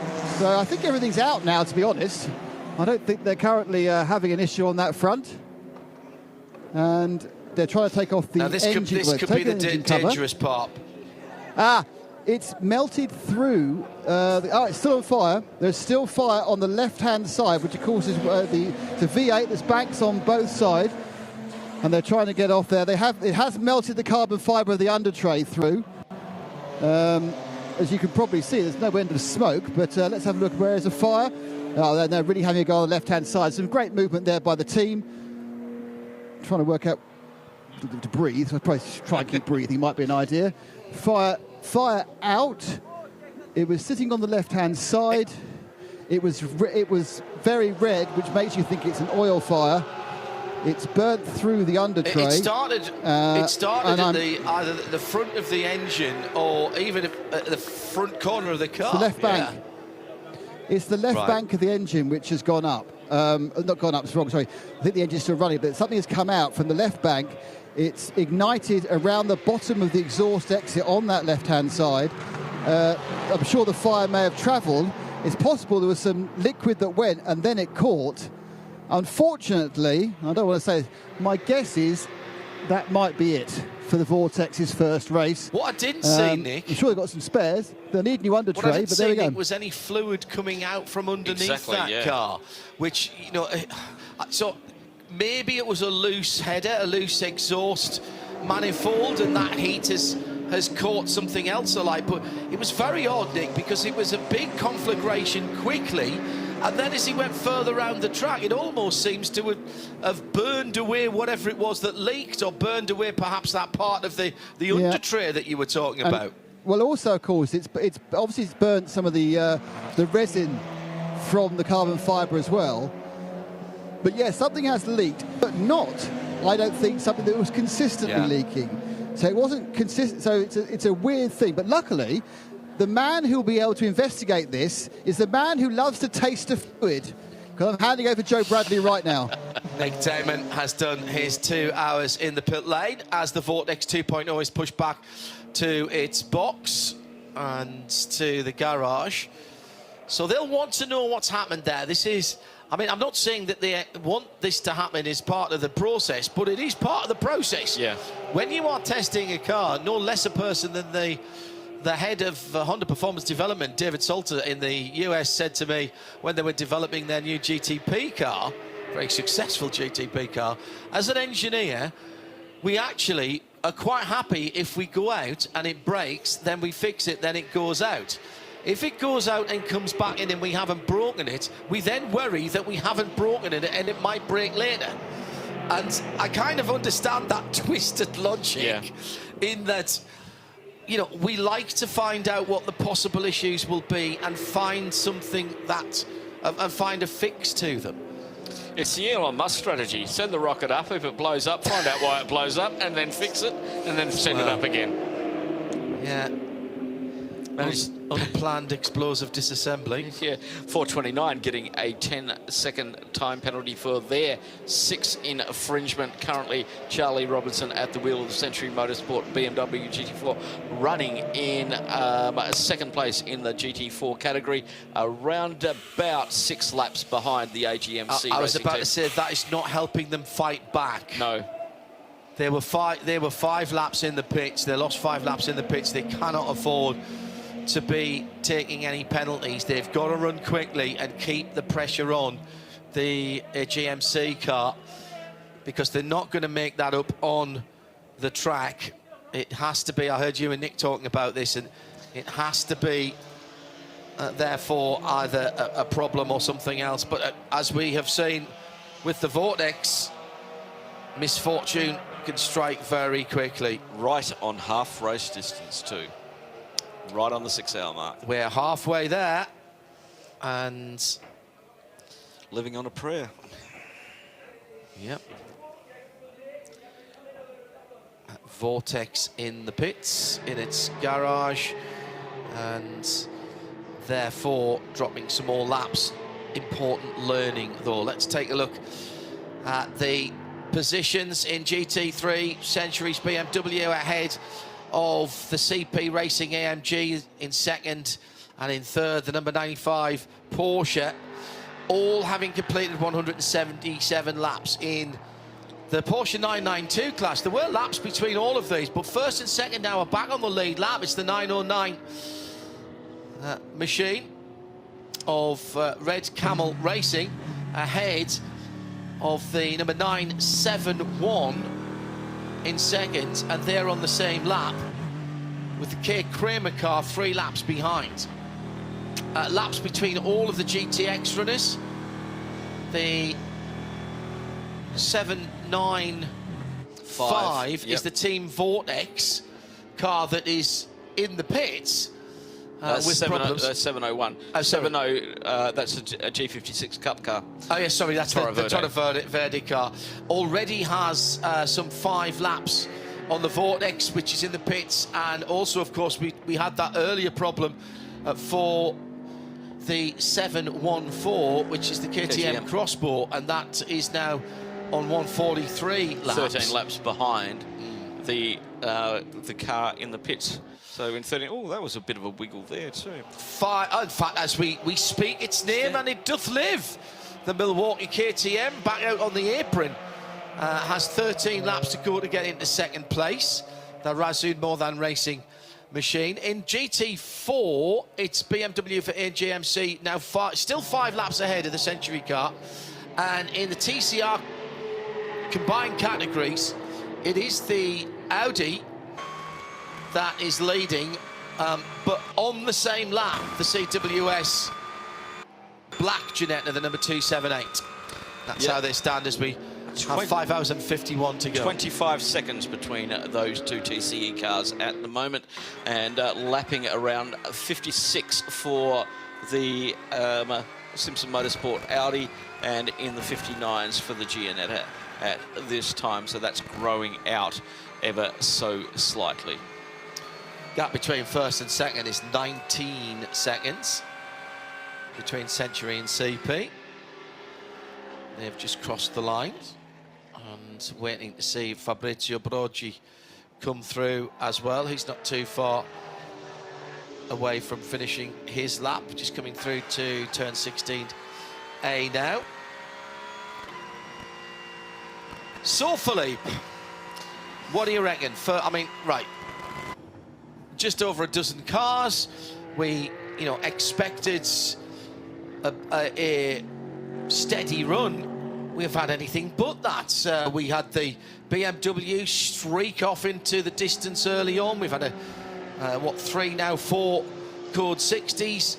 We've had door-to-door racing. I mean, I expected an interesting race. I didn't, if I'm truly honest, with the entry of cars that we've got. I know we've got class here, but I wasn't sure we'd see the kind of close quarters competition right up and down the field. We've had 14 changes of lead, John. Yeah. That says it all to me. Yeah. That there is battles going on out there. 14 changes of lead in the 6 hours. Oh, the 936 has a spin at the carousel, and as I just come on, Silva from the K Karama Racing just probably getting in a little hot, and back end and coming around. So that corner has really foxed people, hasn't it? It's changed the aspect of this race. You get all of this flowing stuff, and then all of a sudden you've got to get on the anchors really hard. 180-degree change of direction takes that flow out of your system, and you've really got to drive the car like it's. I think it's upsetting people's rhythm. Just because you get into that lovely flow through the S's and coming around the quadruple right-hander, you get you're starting to feel the car, and then all of a sudden you're hard on the anchors. I think coming out of 14, and straight lining towards where you think you want to be stopping for the hairpin at 16A. I think that is one of those corners, a bit like turn 7 at Road Atlanta at the far end of the racetrack from where we commentate. Yep. I think it's one of those corners that you'll go through lap after lap and go, I can go quicker through that. And you go through a bit quicker the next time, or maybe you're not braking as much, or you're getting on the throttle just a little bit more. You're opening your hands a little bit quicker out of 14 to not scrub off so much speed with the front wheels slowing you down. And then you go through a bit quicker. Yeah, I still think I've got traffic the next lap, so maybe you don't get the chance to try it. And then the next lap you go through, and I've still got loads of grip there. And then maybe the 4th or 5th time that you go through there, you get a big sideways swapper on, or you're coming into 16 so quickly that you miss your braking point. Yep. And you're taking too much, because there's a subtle kink just before 16A, and that kind of puts you off a little bit.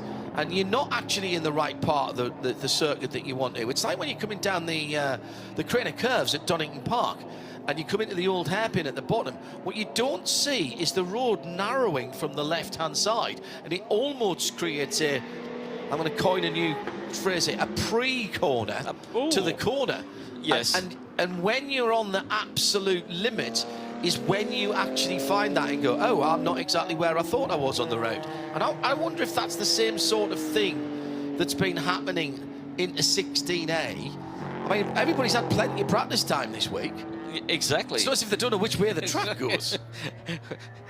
Well, Joe Foster didn't really find out until he got out on track, but I think it is that little kink, and you've also got a change in the road as well there, John, as it comes from that way, right bank down into left bank, so you've got the car changing and talking differently. And if you're just, as we've seen, 2 to 3 kilometres an hour too quick going in there, and all of a sudden it goes out, and that's back out the back of pit lane for cleaning time for the Vortex. Want to know what a Vortex looks like underneath that lovely svelte carbon fibre bodywork? Get yourself to the back of the paddock right now. The engine right-hand side wasn't the issue. That looked okay. Nick Damon is, I think, still... Actually, it's Joe by now down in the pits. Is it you, Joe? Or is it still Yes, Nick? it's me, guys. Yes. Hello, hello. No, it's me. We may not be able to talk Hello, to him can you hear me? Out the back, yeah. Oh, it is Joe. Hello, Joe. Can't hear you at the moment, Joe. But it is... Okay. What I can't see is the left-hand side, but they are just using water to sloosh off. Actually, they're using air to start with. They haven't even got the water on it yet. They're just using air to sloosh off or to blow out the extinguishant. That stood up pretty well. Now the water's coming in. I mean, a lot of that burnage around the exhaust pipes is just for 6 hours of running all weekend. So it's, you know, it's...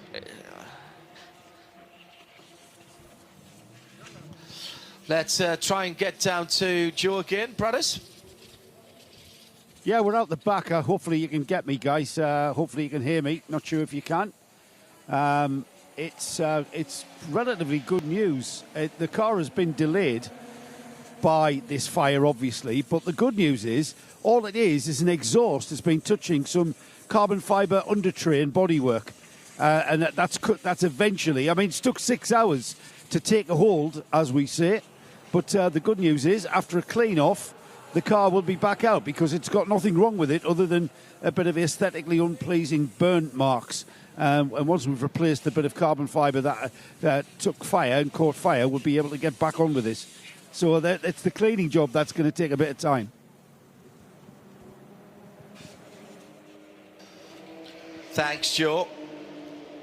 Well, now the viewers and listeners are up to date with what was going on there. I think what we need to see is that left-hand side of the engine and maybe just in front of it as well. If Joe's down there, he'll have a good look at that. You know what Joe's like, loves to get his hands in. Yeah. They've seemed to feel that the exhaust was touching a bit of carbon fibre, and that's what caused that conflagration. Not sure about that. It's a really interesting one because there was no fluid on the track. There was no slippery surface signs issued by race control. We saw it come out. We saw it ignite as it was coming down the straight there. He wasn't having any handling difficulties. So was that then heat? And I did mention header heat side by side with the leader and the leader in TCE. Leader in GT and the leader in TCE, and as you might imagine, the BMW gets the better of the Audi there. So heat. Eventually, it then bursts into flames, and I'm thinking the resin gets too hot. I'm thinking that's probably where the hole in the under tray has come from. How that's got into close enough proximity, or whether there's a bit of heat shielding that's come awry there, not sure. But then, once the initial burn has gone, and there's no further heat to fuel it, there's quite a lot of sort of stickiness around it. The ignition on the run down to turn number 1, just past the pit lane exit, and right underneath the car, you could see the flames reflecting off the ground on the left-hand side in the middle of the car and towards the back of the car. Yeah, I think my initial thought was that was fluid, but it clearly wasn't. So I've never seen something like that before. Not in a carbon fibre car. I've seen it on a fiberglass car, but not in a carbon fibre car. Interesting. Actually, I'll tell you something I have seen similar to that. Not exactly the same. Adam Christodoulou, who we know very well, in the early versions of the Mercedes AMG, might have even been as far back as the SLS, they used to collect rubber underneath the sills, and sometimes that could catch fire. Fiat supercars had the same thing. NASCAR had the same issue with the rubber build up. Yeah, and as soon as the fuel had gone, it would go out. Yeah, it was amazing. Bradders down there in the Vortex garage, looking at the damage. Cause or effect, Bradders? This is the cause of the fire. I'm not sure if you guys can get me. This is the cause of the fire. This is the bit the exhaust goes across here, and that's where it's caught fire. So this is the source of the fire with my investigative head on. And this is obviously from the team, but that's the bit of bodywork that they're going to need to replace, and it's basically the under-tray bit. It's the diffuser section that goes on the back of the car. But that is the bit there that we've had on fire, basically. It took 6 hours to catch fire, it did. On the other side to where that hole is, Joe, there's a heat shield. Was there supposed to be a heat shield? That should look like that. On the side that caught fire, because on the right-hand side, there was quite clearly a heat shield in the area opposite where it was. Question maybe.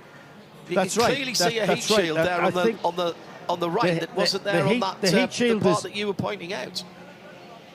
The heat shield is melted away in the fire, and that's gone, and that's eventually melted away without any trace. There's the fixings.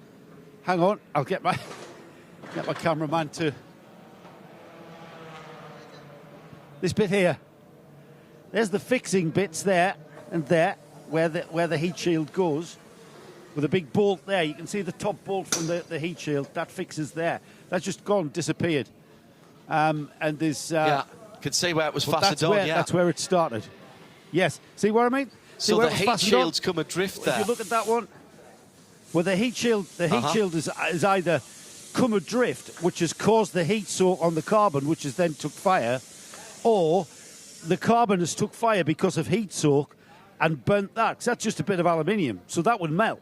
But there's no traces of melting other than this bit here. This is all, this has really been melting for a while. See this bit here? That's just a bit of I don't know what that is actually, but that's the side. That's this bit here.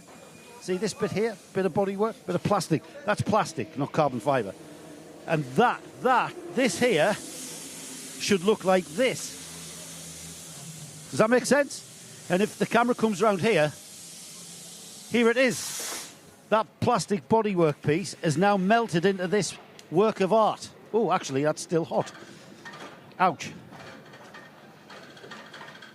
So I think it's these niggly little problems, isn't it, when you first build a car and you get to use it for 6 hours and you realise that all of that heat soak is going to have an effect, and it took 6 hours for that heat soak to have an effect in such a dramatic way.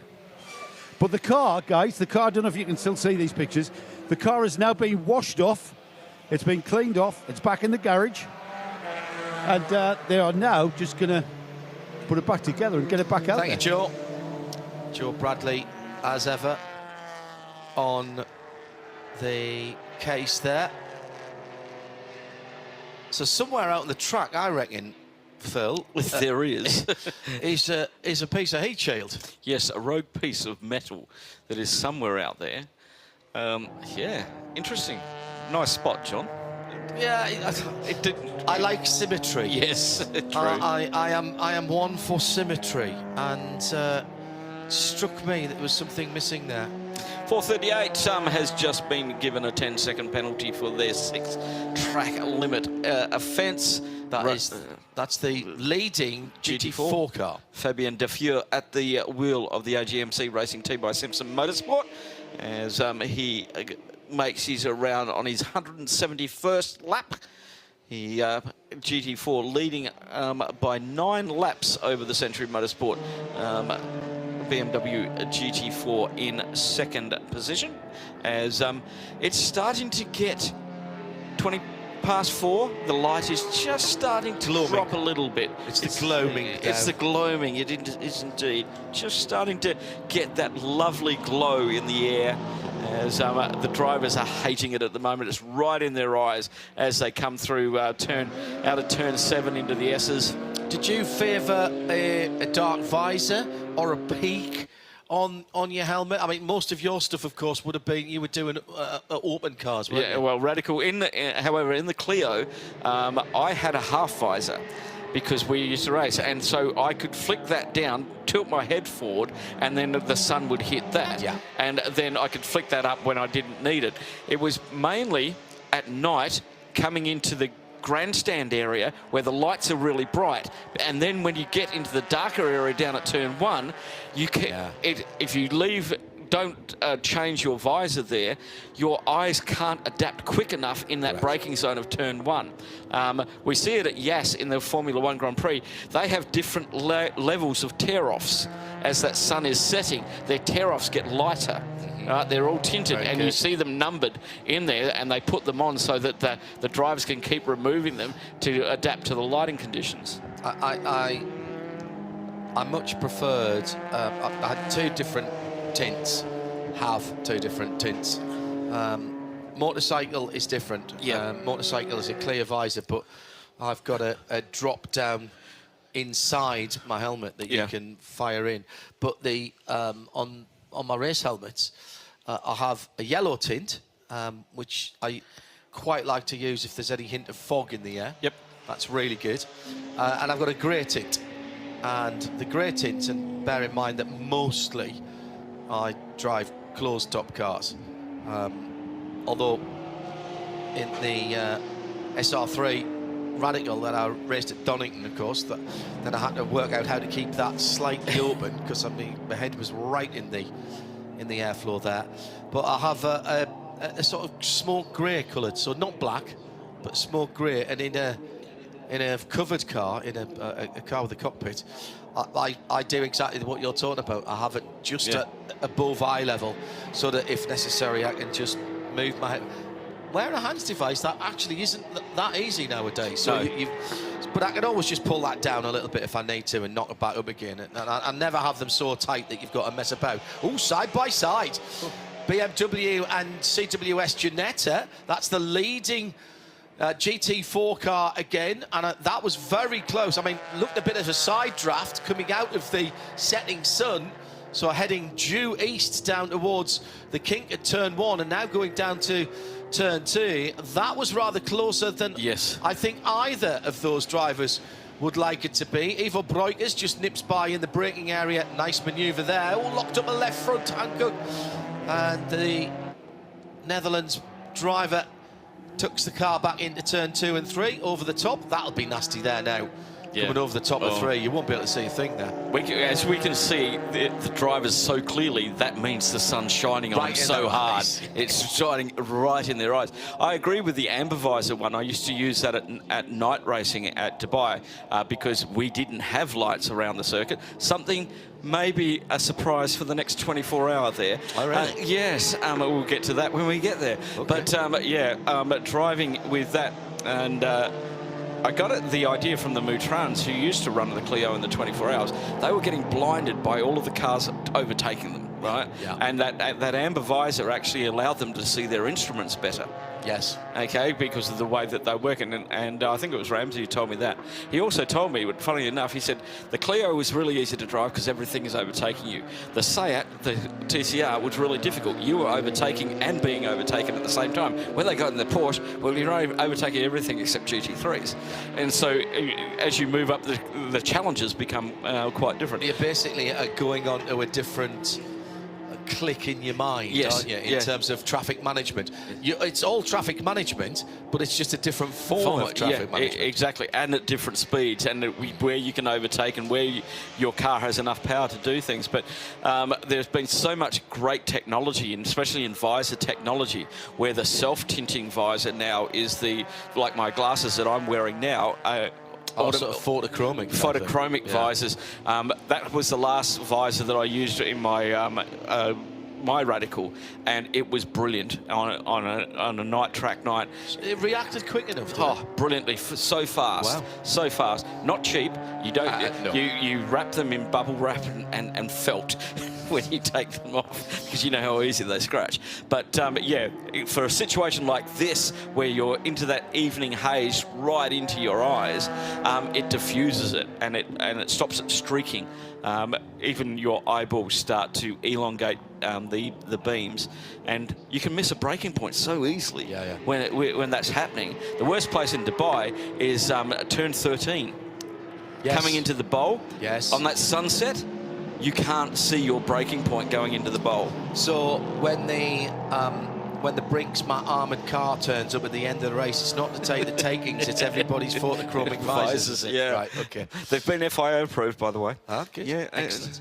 Another half an hour racing gone. We're coming down to 5.5 hours to go, and in about half an hour we will lose sight of the sun. Off to our left, the west end of the racetrack, and the drivers having to deal with that now. Thankfully, the windscreens of all the cars, certainly that we can see from our onboards, are pretty clean. And that, I think, is much to do with the fact that we've had perfectly dry weather. Yep. The new Hankook tyres, everybody who's got them. Remember, they're only running on the GT3, GTX, and 992 categories at the moment. But everybody who's had them has given them a really good write-up, and quite clearly they're not shedding as much marbles either, because we're not seeing a load of marbles offline. No, it's really amazing. And into the pits here.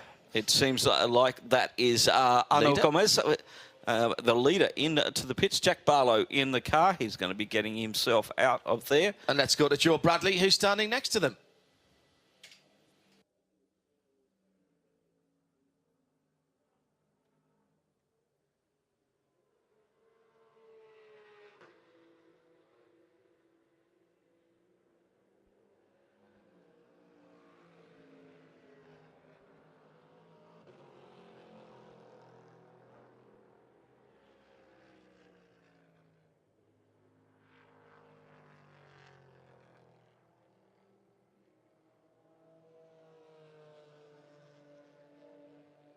Well, we'll get back to Joe in just a few moments' time.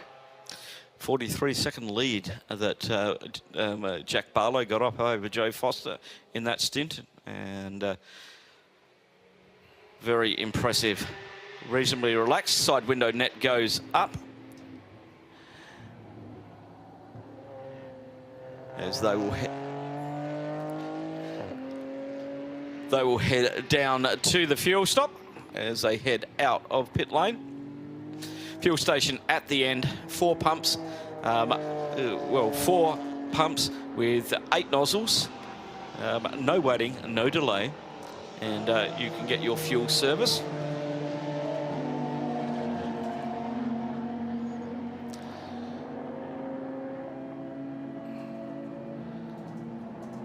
So 278 CWS Engineering coming into the pits now. Neil Muston at the wheel of that, leading the TCE category, and he will succumb that lead to James Kay now. Only 4.9 seconds separated them on that last lap. This is their 5th pit stop, and the CWS Engineer and Gianetta has done 4 so far, so that lead will change on the next lap through.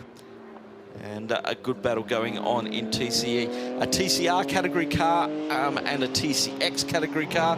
And remember that we've got so many new TC classes this year. TCR, TCR, TCCR, TCX and TC. So 4 classes that now fall under the TCE banner in order to get some of the older cars back into circulation again and get some people having fun racing.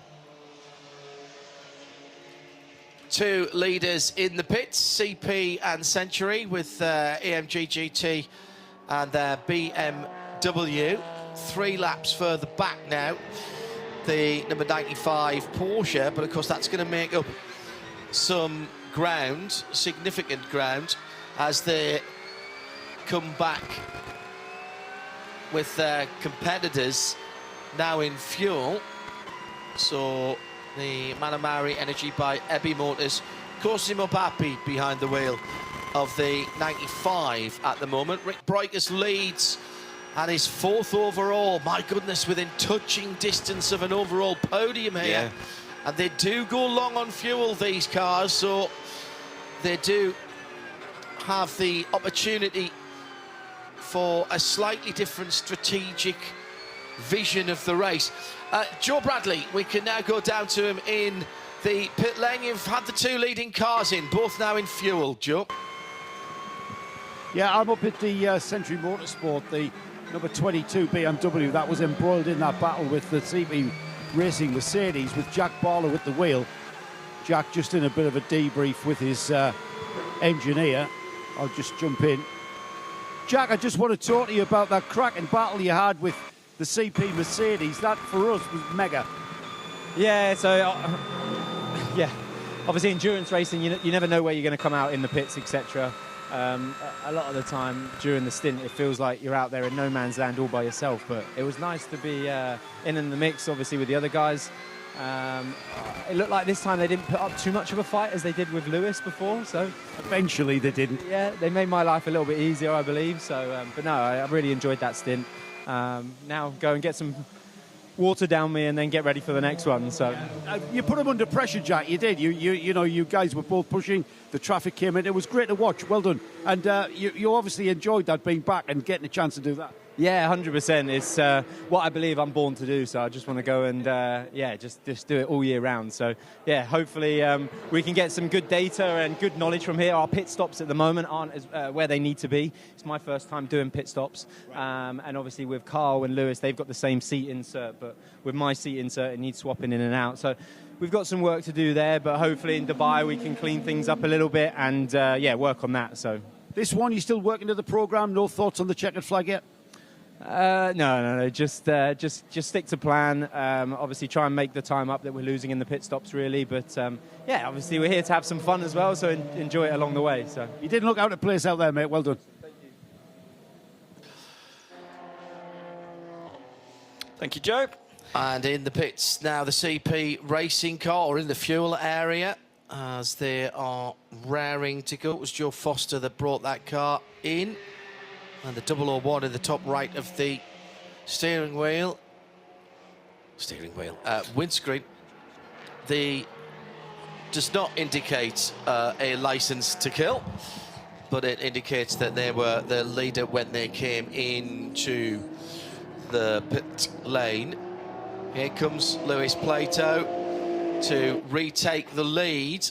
Crosses the line now under our feet. In fact, he's turning through turn one and down through, so he has retaken the lead, I reckon, as we're waiting for Joe Foster to emerge back out onto the track. Yep, 001 now.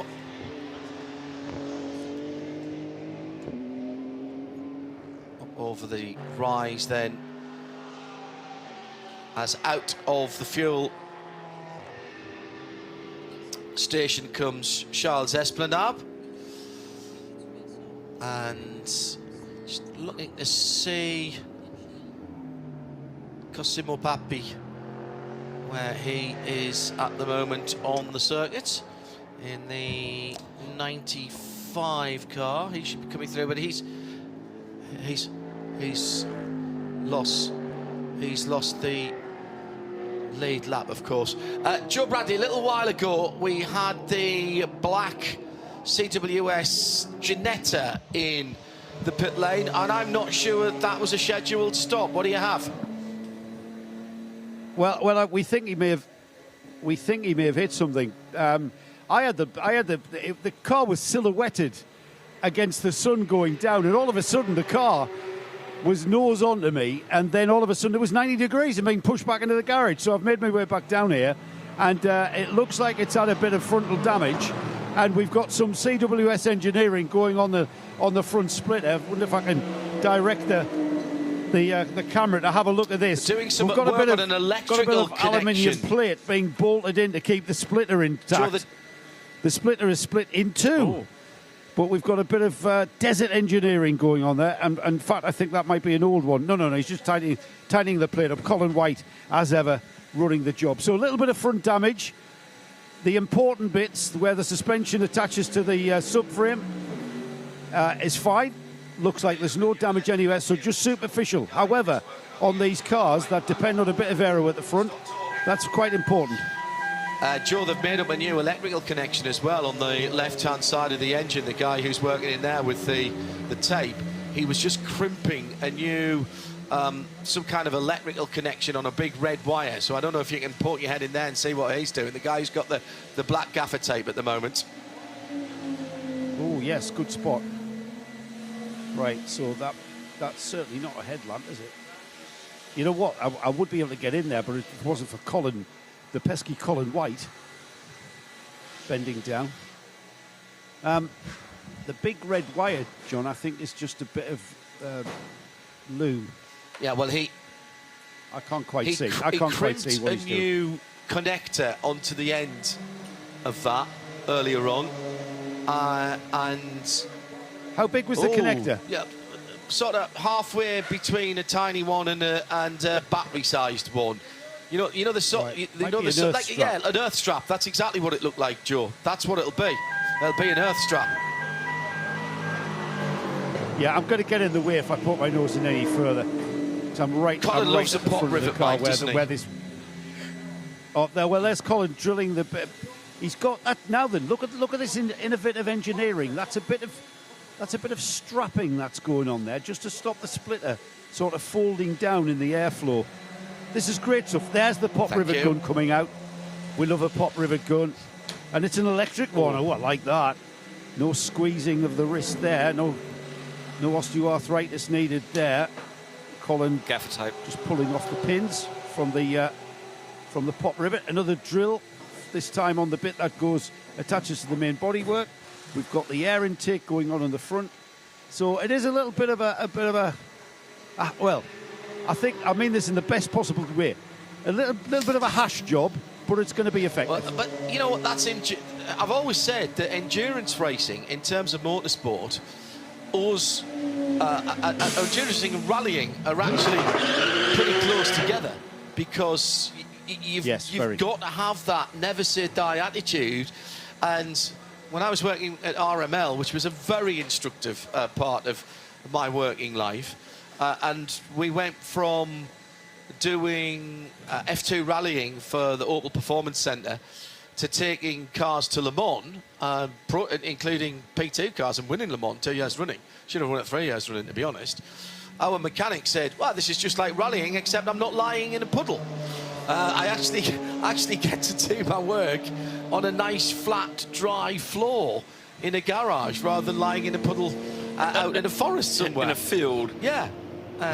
Which I suppose, you know, it's not a bad way of looking at it. At RSL_studio, if you'd like to get in touch with us.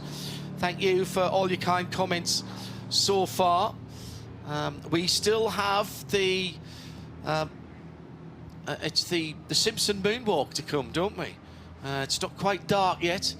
Sun beginning to turn the sky into a fireball and a blaze at the western end of the circuit.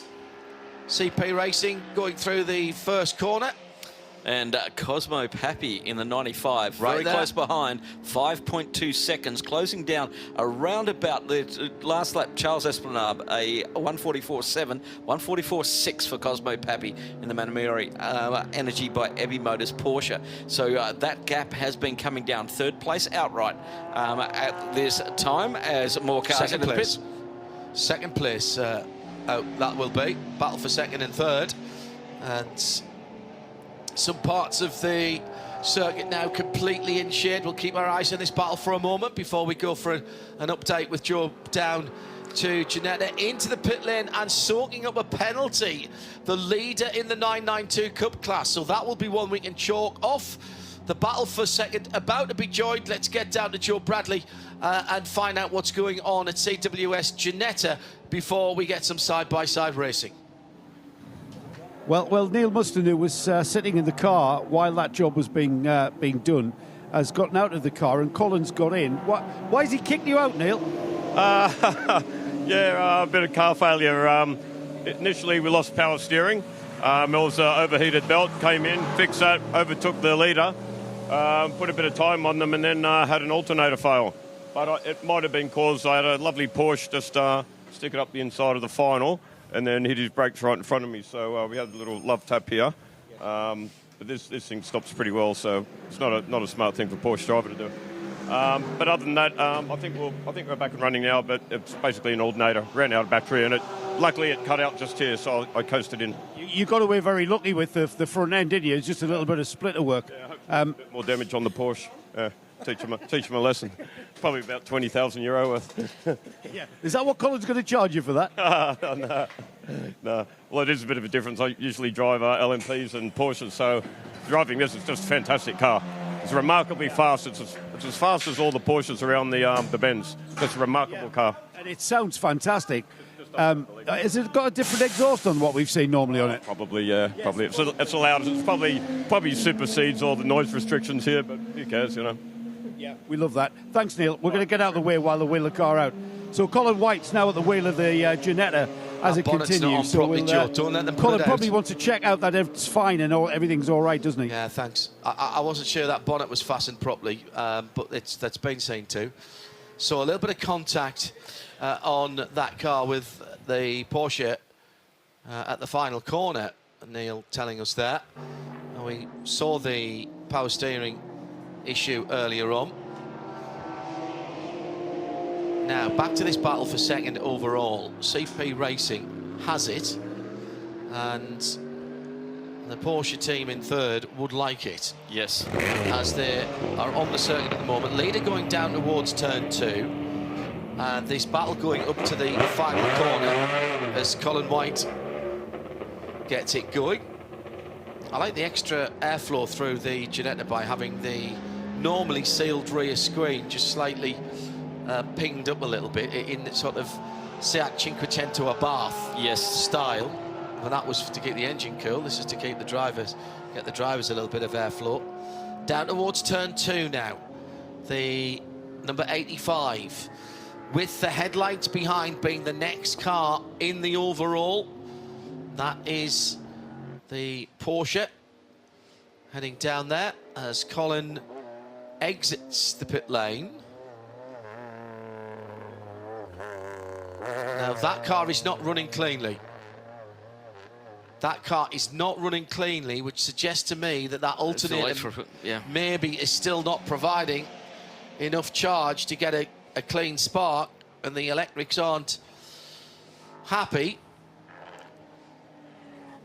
Obviously, there's a low voltage side and a high voltage side. Well, this is going to be the most excruciating 3 miles or so if Colin can't get this going. He's let the traffic go through, which included the crossbow and the class-leading Audi. No, the 9th position, by the way, that class-leading Audi. Now, Colin's fine. That car accelerated away, so that was Colin being very smart and just making sure he didn't get in anybody's way. The sun half obscured by the trees now on the far side, the western side of the circuit. Cold tyres, Colin. Cold tyres. Cold old tyres. I'm sure they're putting new ones on there. So he'll do a stint and then get cracking.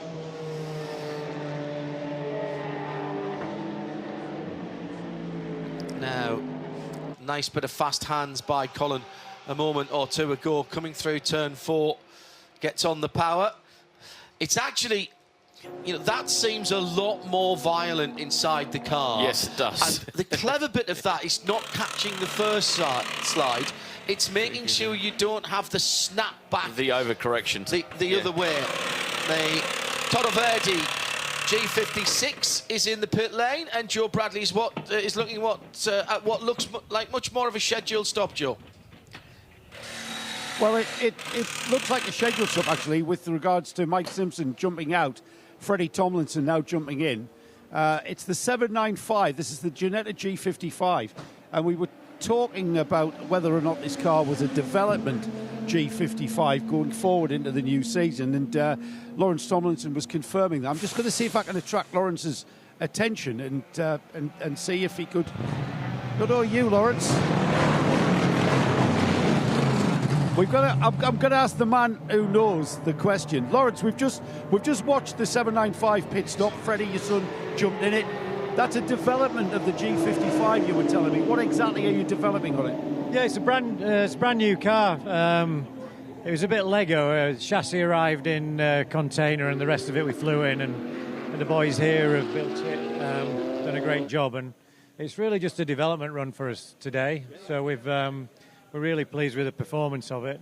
We're setting the pace at like the 992 or just a little bit faster than the 992 Cup car, because there's so many in the world. There's a class for it to race in. So we're calling it, I think we're going to call it the G56 GT3 Cup car, something like that. So it's kind of aimed, you know, really affordable GT3 performance or just a bit below, and easy to maintain and just totally reliable. So that's the main function. So, and is that going to be for the Ginetta Cup Series, or is this an endurance car? Yeah, this is an endurance car and a car that's going to go all around the world for, you know, places like Thermal, where the racetrack in California, where everybody's got a 992 GT3 Cup car, looking for something a bit different. Americans love a V8, so it's giving them some variety on the grid. So it's like here, as the grids grow, you could see maybe half a dozen of these and 12 992s, and have a sort of a, you know, a battle for overall behind GT3. So fundamentally, we've been working on reliability. We're working on driver cooling. So I've done 3 hours in the car. You know, I'm about 105 years old. So I get out, the air conditioning's really great. Everybody at the factory's done an amazing job with the overall cooling package. We've got a better aero package on it. We've got bigger tyres, so tyre degradation's really good. We think we can run 3 hours on a set of Hankooks. So, you know, for people who are, you know, wanting to race, 3 hours on a set of tyres is pretty good saving, you know. Instead of 20 sets, you're looking at maybe 8 sets in a 24-hour race. And you can spend 40, 50 grand on tyres in a 24-hour. So, you know, it's just doing the sensible thing, and it's honestly, it's just such a fun car. Thanks for that info. You may be 105, but you're a Le Mans class winner. We never forget that. No, it was nice. We enjoyed it. That was about 1 million years ago. Yeah. I think, yeah, it was good. That was brilliant. Me, Deanie, and Tom Kimber-Smith. We set our stall out to do a bit like we're doing now, a set time, stay off the curbs, and we did the minimum number of pit stops people had ever done, and we won. You know, just using your head. You can use the speed and you can use your head. So yeah, it's good. That was a fun time. Panos, I've still got that Panos actually. Have you really? You're not going to bring it out in some sort of historic racing? Yeah, I'm just recommissioning the Ginetta Zytek 09S, so that's that'll be out next year. And me and Fred's are on our gap year. He's basically just finished school, so we've taken a year out. So we're doing. He's doing Asian Le Mans. We're doing all the CREVENTIC together, and then we'll pick up some series throughout the year in Europe, which will be fun. You know, lad and dad, and obviously we got Mike Simpson, our factory salesman stroke driver. He's like a member of the Tomlinson family, in fairness, isn't he? Yeah, there's me and him travelling around on the gap year. So, I mean, what could any father want? You know, Mike as a life coach for his son. Yes, absolutely. What could possibly go wrong? Thanks, Lawrence. Thanks for that insight. Second time we've heard from Lawrence Tomlinson there, but adding a bit more information. I'm very excited to hear that the Ginetta Zytek 09S is being put back together. Well, we had the Zytek Ginetta out with Golf Sport back in 2012, 13. It used to run in the series there, and that was the wickedest sounding beast that we'd ever heard on the circuit. This is before all the Ferraris and stuff turned up. But great news to hear that, and also great news to hear about this development car. When we first heard this at the circuit, John, we're going, what is in that car? Because we're used to the V6 being in there. That is a V8, you know, and that is a stonking sounding car. And a stunning looking piece of kit as well. I like it. It's a beautiful looking car. No, I'm biased. Everybody knows. I drove in the Super Cup something very similar to Colin White's car, the Ginetta Super Cup. I think that's a great evolution of that G55. There's a V8 engine version, effectively a GT4 car. as well. This has still got the V6. Huge amount of work into that engine cover that provides a lot more downforce, controls the airflow through. I mean, look how far. I mean, that looks like a Porsche engine cover on the front. Yeah. And where's the engine in a 911? That's right at the back. Whereas here, what you've got is a mid-front engine, effectively, with a Ford-sourced V6 in that car. So they've used the space in front of the engine to be able to direct through that big smiley face, and then it's been worked through those exits and up over the windscreen. Yep. Really clever bit of design. I love those black flared wheel arches. Again, I'm going to say this. This looks like a 350Z race car, 350Z Nissan. It's the same sort of idea to that. It's widened the car by a couple of 3 inches either side, and it transforms the look of that car. I always thought it was a pretty car. It had the look of several different things. This gives it a really different character, and I think a little more menace, to be honest. It's in black and white at the moment. I'd like to see what it looks like with those wheel arches painted body colour. Yeah. And then let somebody get to work with it on livery. It's fine with the white and orange. I think that looks great. I'd love to see it with blue and orange, John. Well, you are a big fan, aren't you? Yes, indeed. That would look stunning, absolutely stunning. That's Phil Ansett alongside me, John Hindorf. We're coming down to another race hour being completed, and well inside the second half of the race. Joe Bradley currently on shift down in the pits lane. Damon taking a wee breather as we're coming up at just before 5 o'clock, and this is where we started our nighttime practice show yesterday. And I did have people sending messages to me, why are you starting your nighttime practice show so early? And I think we started at 5 minutes before 5, so about this time yesterday. And if you weren't with us, it's on YouTube. Go and have a look at it. We started with the sun, albeit quite low in the sky, and before I'd finished my first sentence, it pretty much dropped out of sight, and it was dark, certainly before the cars went out 5 minutes later. For those of the 70s ilk, think lava lamp. Yeah, yes, absolutely. It did look like a lava lamp dropping. The big globby bit that's been up at the top, and it's just dropping down slowly with a sort of a trail behind it, like a comet's a tail behind it, and that's exactly what it looked like yesterday. Still the top 3 on the lead lap, and there's just 36 seconds between first and third. Century's BMW leads by about half a minute to CP's AMG GT, and then it's the ABU Motors number 95 Porsche leading for 992, and the Porsche class by just about a minute and a half now. It's Red Camel from the 971 in second place, which is the Rabdan by Fulgenzi. Haven't heard from them for a little while. We'll get Joe to go and say hello to them. Toro Verde leads the GTX category. Freddie Tomlinson has just taken over from his dad in the 795, that white and black machine, in 6th. 7th is Maury Kranz for K Kramer Racing. That's 3rd in the 992 class. The GT4 leader is AGMC Racing by Simpson, and that car currently in the hand of Fabien Defieux, ahead of Simpson's Audi. That's another class leader. James Kay behind the wheel of the number 138.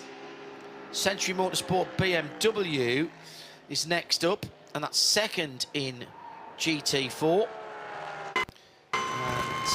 Behind them, CWS Engineering, 2nd in TCE. Razun More Than Racing, KTM Crossbow circulating again. Arthur Twist behind the wheel of that car as they're trying to pull back some laps. That's how it stands. The Vortex is being rebuilt at the moment after that nasty looking fire, which seems to have just been a bit of exhaust knocking off the heat shield and then setting fire to the, I said just setting fire to the underfloor area of the engine bay. And the Kramer racing car is back circulating again. Carsten Kramer getting some extra laps in a car that is effectively being shaken down, doing a bit of a test session for that car. That's how they stand with 5 minutes. 5 hours still to go. Our leader is Century Motorsport. They've completed 205 laps as they've just crossed the line.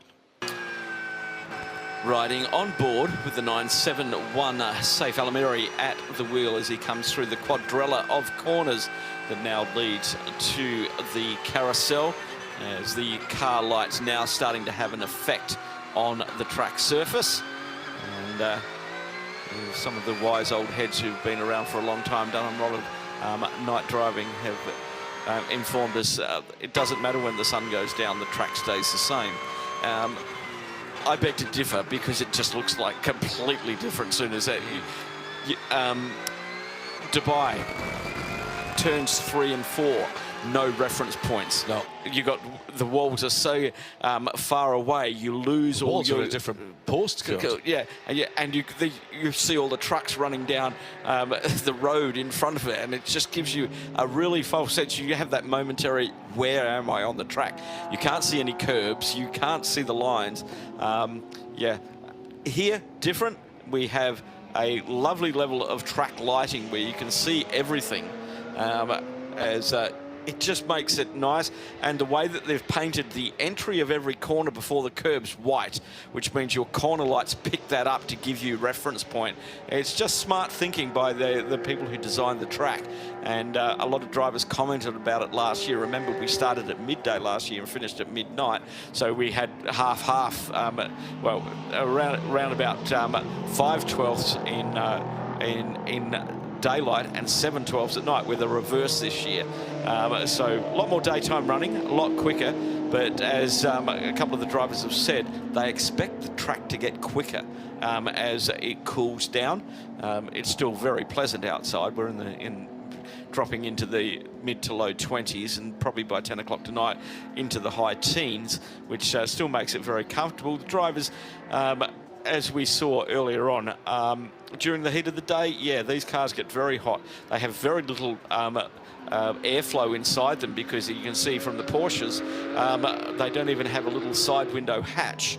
It's just, how do you get air into the car? Well, you can't do that and maintain the aerodynamics, so they just don't bother. The driver, deal with it.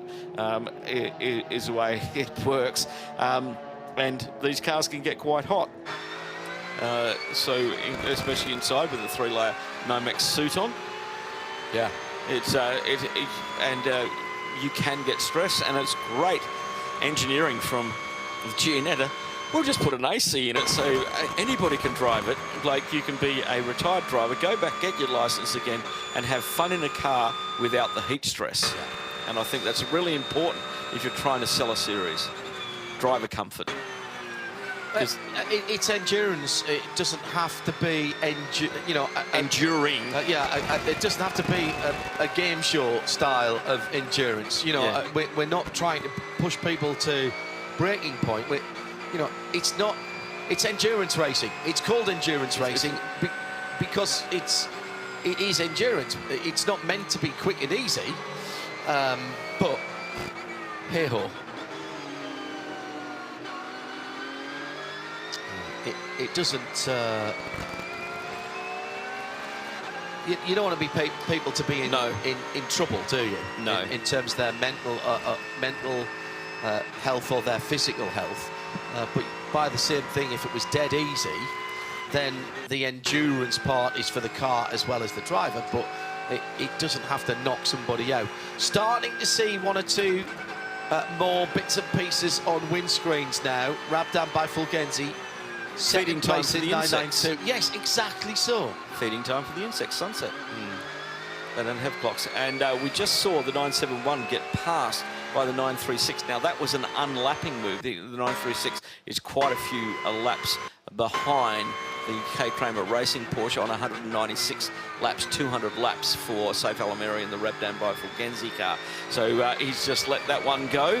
No shame, no foul. There's still 4 laps to the better, second in class, 5th overall. As just under 5 hours remaining in this round one of the Middle East Trophy. Setting the scene for the next 2 rounds in Dubai and Abu Dhabi. And to be considered for this trophy, you must complete all 3 rounds. So we have 14 cars that took to this round, and they are the only 14 cars that can compete for the trophy this year. A few other changes in the regulations for this season, and the 2024 regulations start at this event. There is the Hankook Trophy. This is a special trophy powered by Hankook, will be awarded to each class champion team instead of each division champion team. So that's new for this year. No junior title, but we do have a ladies' cup per class that has been entered in. We've already talked about the TCE, opening that up to TCCR, which is the new touring car CREVENTIC racing, which accepts the 2-litre turbocharged touring cars for like Series 1 TCR cars, as we've been hearing James Kay talk about TCX and TC. No divisions anymore. We used to have the divisions between GT and TCE. No longer. It's all about the classes now. Okay, so that's been changed. The driver lineup requirements have been removed. The classes will be solely split by the driving time requirements, and the teams must select 10 days prior to the event which class they will enter based on their own driver lineup. The only lineup requirement remains that is minimum 1 AM driver, except when there is no pro driver, and this is for the GT3 categories and 992 categories. And so they can get their time sorted out, and you do need to be a professor to work that stuff out. Thank you, Paul Trustwell, because it can get quite exciting. Now, the new one, testing ban. Okay, testing ban will be enforced 7 days prior to an event with a similar car at the same track. This only applies to taking part in races at the same track, and is not included in the ban.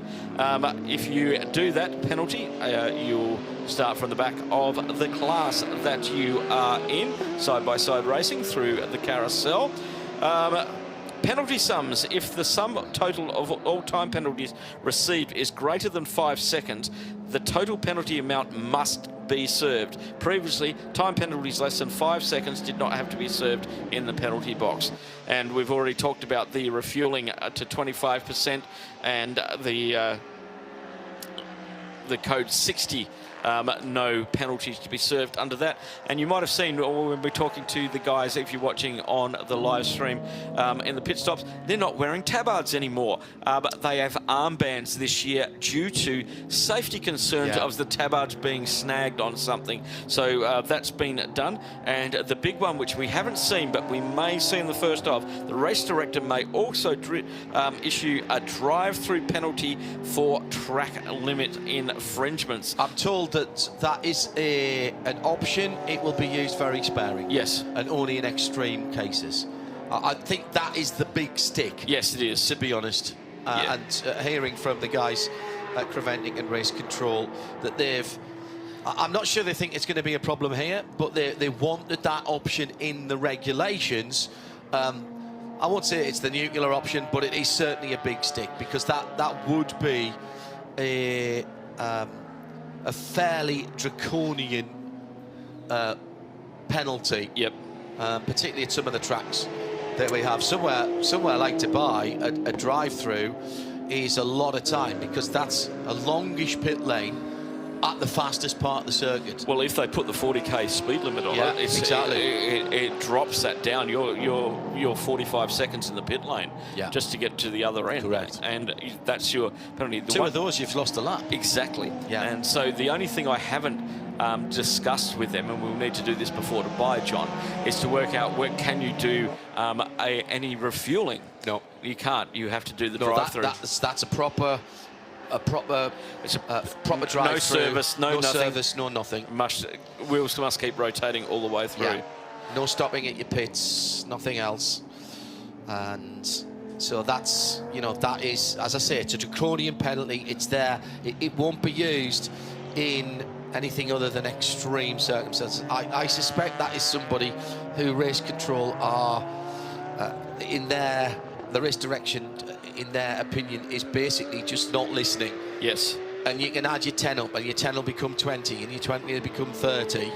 And there will be a point where patience runs out. Yes. And that is unspecified. So I think we can put that in some ways to one side until it's used. And then we'll go, yes, we know what that's all about. Starting to see the brake rotors glowing now. We love this about nighttime racing. Just want to point out, by the way, that Cosimo Papi has not closed in anything much less than 6 seconds on Charles Esplanade. Charles doing a great job. They're matching each other. It got down to about 4.5 at one stage, and now it's just sitting out at about 5 seconds, waiting for Cosimo to come round. Let's take a lap around the circuit with Saif, and he's on board the Porsche 911 GT3 Cup 992, coming through the far side of the circuit. Now, he would have been looking right into the sun here a little bit earlier on as he comes into turn number 6. He prefers to stay tight to that inside curb, look for the white at the exit of that left-hand curb, and that's when you turn right across and you make turn 7 a double apex corner. Tight, and run your right-hand Hankooks all the way onto the green. Now 8, 9, lovely through there. 10 and 11, just balancing the throttle, feeling how much grip you've got left. Coming into turn 12, all the way at the left-hand side of the road, under the 12H KUWAIT banner. He takes an early turn in, sets the wheel, keeps the wheel at exactly the same bit of turning through 14. Coming up now, wind the lot off, down into 16. Actually, that was really smooth. That was perfect. I like that. That was perfect. Saif Alamayari doing a cracking job in the Rabdan by Fulgenzi machine. Now rejoins where we were last year, coming to the final corner. We've seen the full lap down through the gearbox all the way to second gear as he turns in. Had to have a couple of bites at that one, but just a little recalcitrant as he turned in. Short shift third, all the way up to the rev limiter in third, then fourth, then fifth, crosses the line and heads towards the first corner. I think that's flat in fifth. Yeah, he's flat. Flat in fifth there. That was a bold lap from Saif El Mari. Brilliant stuff. Yeah. And really smooth through 12, 13, 14 and 15, and how that then transitioned over the top of that rise into 16A. And great to see. On the Porsche, you might think he's got a little illumination underneath the rear valance. No, that is the muffler that is transversely mounted, and it has the 2 exhaust pipes coming out of the middle on the GT3 car. On the street cars, there's one either side, and that is the glow of heat from underneath the car. Lovely to see. It's fabulous. Love it. Night racing. Night racing is everywhere. You'll see the exhaust on the AMG just behind the front wheel as well. Yes. It's not on fire. It's not on fire. It's just doing that there. You can see that lovely glow, almost the same brightness as the rear tail light. Why is your rain light on? The 911s now have that Porsche signature full lit strip that we first saw on the Panameras, on the 972, 973 Panameras, and now carried on the Cayenne, the Macan, the Taycan, of course, and the 911s. Quite had that on the Macan yet. Saw the new electric Macan by accident when I was electric Cayman, excuse me. Yes. By accident when I was up in the North Yorkshire Moors with the 992 recently, and camouflaged, but as it was charging when I saw it, it was a bit of a giveaway. Yeah. Looks very similar to the current car.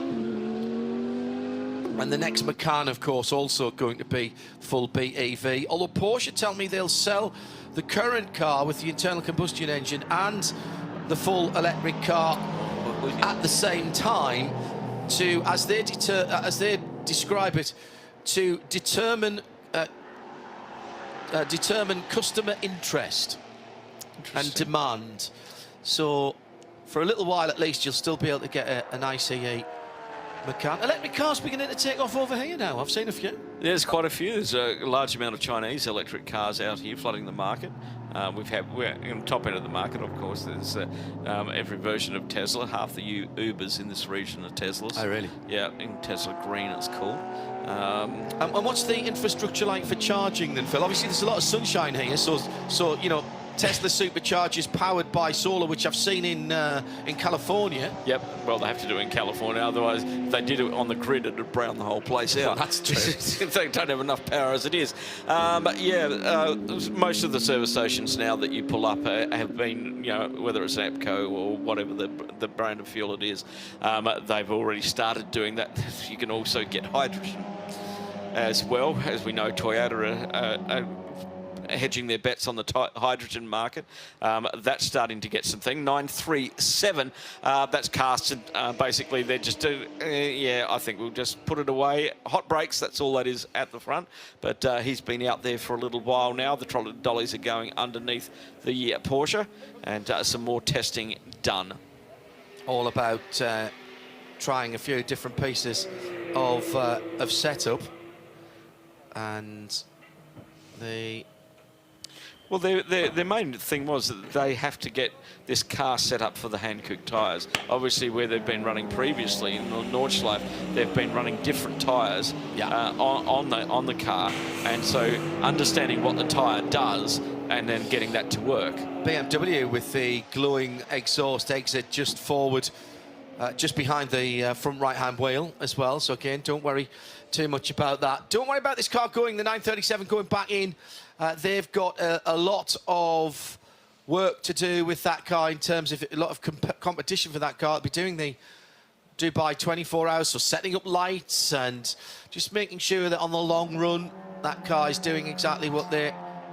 It's been very smart of them. Instead of just getting data from one car, they've basically done 1.5 times the data recovery at this race, which is going to help them dramatically when they get to the 24-hour.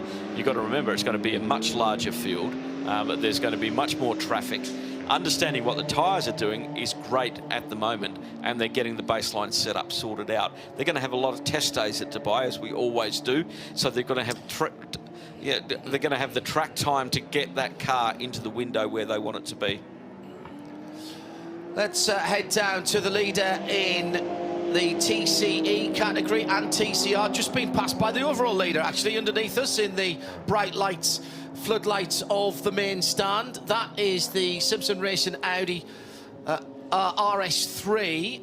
That car leading at the moment, and part of that team is a very famous name in motorsport, and a team that has run and in fact run very well at one of my favourite races ever, the Barcelona 24 Hours.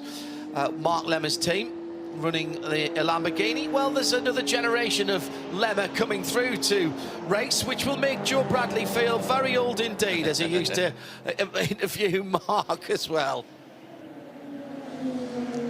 That's because I am very old, but I've got great news for everybody. I've got Jack Lemmer here, and he's wearing his own clothes. His luggage has turned up. You must be delighted, my friend. Fresh underwear? Yeah, unbelievable. Yeah, it was so nice to put a nice, fresh pair of underwear, especially after I got out of the car. It was pretty hot out there. I think it was 28 degrees when I was driving, so it was pretty hot. But yeah, all my stuff's arrived, so next time I get out. Apart from that highlight of the weekend, how have you found? I mean, I've been looking at your lap times, and you are right up there amongst your other teammates. Yeah, no, it's my first ever, it was my first ever stint on slicks. First ever proper stint in the Audi. Yeah, your dad told me the last time you were on slicks was in your karting days. Yeah, literally. So this is all brand new to me. Massive learning curve, and pretty happy with how my first stint went. And yeah, learnt loads, and it's gone really well. What's your thoughts on front wheel drive? You've never driven front wheel drive before as well, I believe.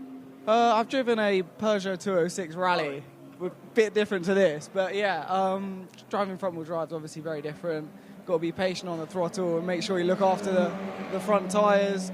We're pushing the tyres quite long at the moment, so yeah, we're learning lots about the tyre life, and yeah, for the Audi, and it's been really good, learning loads.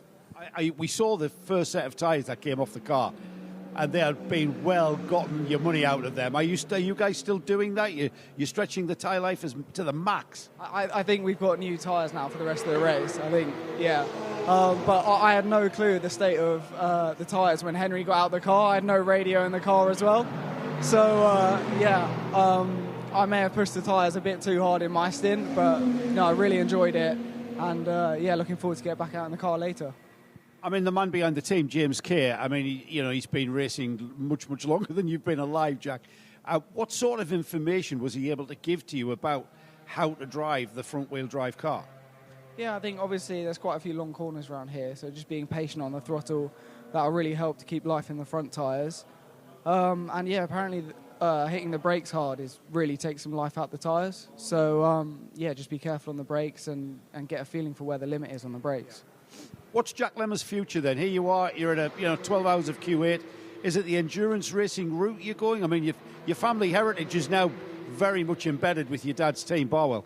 Yeah, no, I think I'd love to do some more endurance races. It's great to just do laps, and you get a lot of seat time in endurance racing. TCR is great value for money, so I'd love to do more in this series. Great stuff. We hope to see you back, mate. Hope to see you back. Are you back out in the car, by the way? I'll be back out later, yeah. Right, okay. One more stint, so yeah. Great stuff. Congratulations on the new underpants. Cheers. Most important thing. What a lovely young man. Yeah, Jack Lemmer. Obviously takes after his mother. I'm only kidding, Mark. I'm only kidding, Lemsky. I'm only kidding. Lemsky is one of my favourite people ever, and he's always made me laugh. All the way going back, he's a good guy. He goes motor racing in the best possible way. No wonder he enjoyed being in this paddock, and he enjoys it. If he doesn't enjoy it, then he doesn't mind telling people he's not enjoying it, and he's not likely to be back in that series. He's not backward in coming forward. So down towards the first heavy braking area, turn 2. Another lap being put on that Audi by the second place car. Notice that Audi's got a few lighting anomalies at the front. The day notice lights on the right-hand side weren't quite illuminated, and the left-hand side extra light is spotting helicopters at the moment. That's not one that they had lined up properly, and they must have decided that it was light enough round here. So coming up to 20 minutes past 5 here.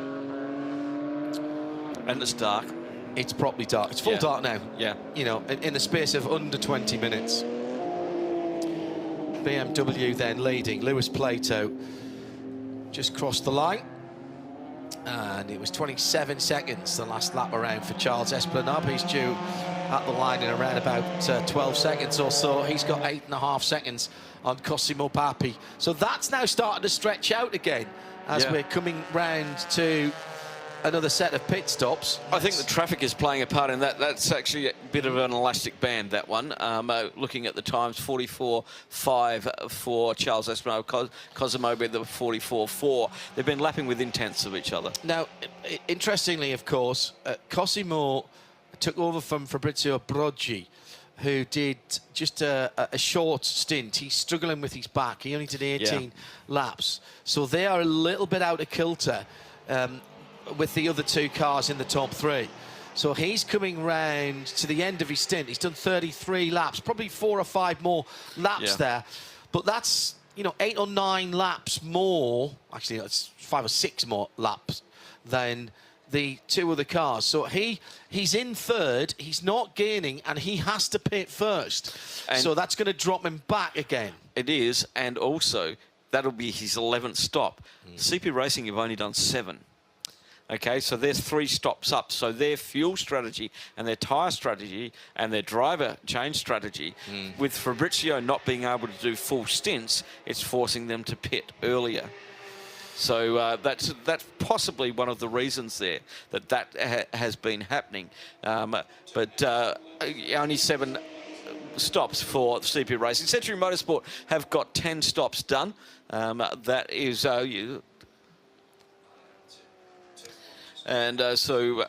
three cars in the pits at the moment. We have the K-Kramer 937 that's done its testing session. The 701 currently being rebuilt after an exhaust set fire to the underbody work, and that's in work at the moment. And then we've also got the KTM in the pits, which looks like a regular service for the Crossbow Razoon More Than Racing, currently running second in the GTX class. Let's go down to Joe Bradley. We haven't checked in with the Vortex 2.0 for a little while. Remember, it had that conflagration. A bit of the heat shielding fell off the car, or at least got dislodged, and then the left-hand exhaust overheated the underfloor at the back of that car on the left-hand side. Joe Bradley is there. It's now back in the garage. It's been blown off and washed down. Lucky hit. Yeah, it's been washed for sure.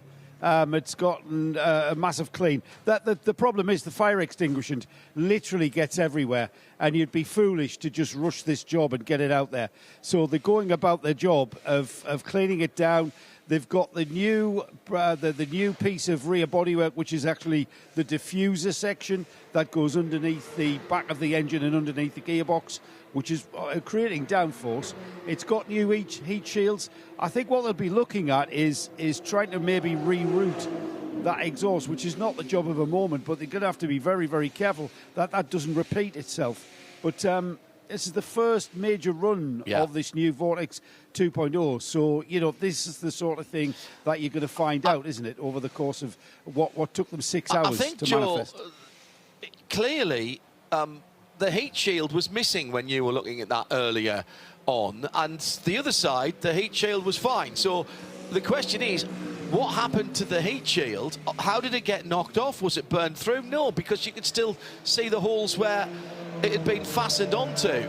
And now the heat shield is there on the left-hand side of that under tray at the back. I think if that had stayed there, I don't think we would have had that conflagration. Yeah, it's cause or effect, isn't it? And I'm not sure. I'm pretty sure that when that rear section became devoid of that heat shield, that's what caused the fire, the heat build up of the carbon. How that's come adrift, I do not know, because it's sitting on it rather than hanging from it, if that makes sense, and it's bolted on, and it's in a section of the car where, well, did it pick up some pickup? A big, you've seen how big the chunks of rubber are that are lying out there, and it's right there inside the wheel arch, and if that's thrown up at any velocity, it's quite long. It's a tricky one. I'm going to suggest as well, Joe, and you might ask this question, that the tail section, the underfloor section that is sitting behind the car at the moment is not the same design as the one they took off it. That doesn't look the same design as the one they took off it to me. It's narrower. It's much narrower. Now, whether they've brought that out and robbed bits off it, like bits of heat shield, I do not know. Whether they've got another piece of section. I mean, the section, apart from that melted plastic that we saw, was pretty intact. You clag another bit of heat shield onto that carbon section, and another piece of plastic to form the sides, having cut the old melted bit off, then it's good to go.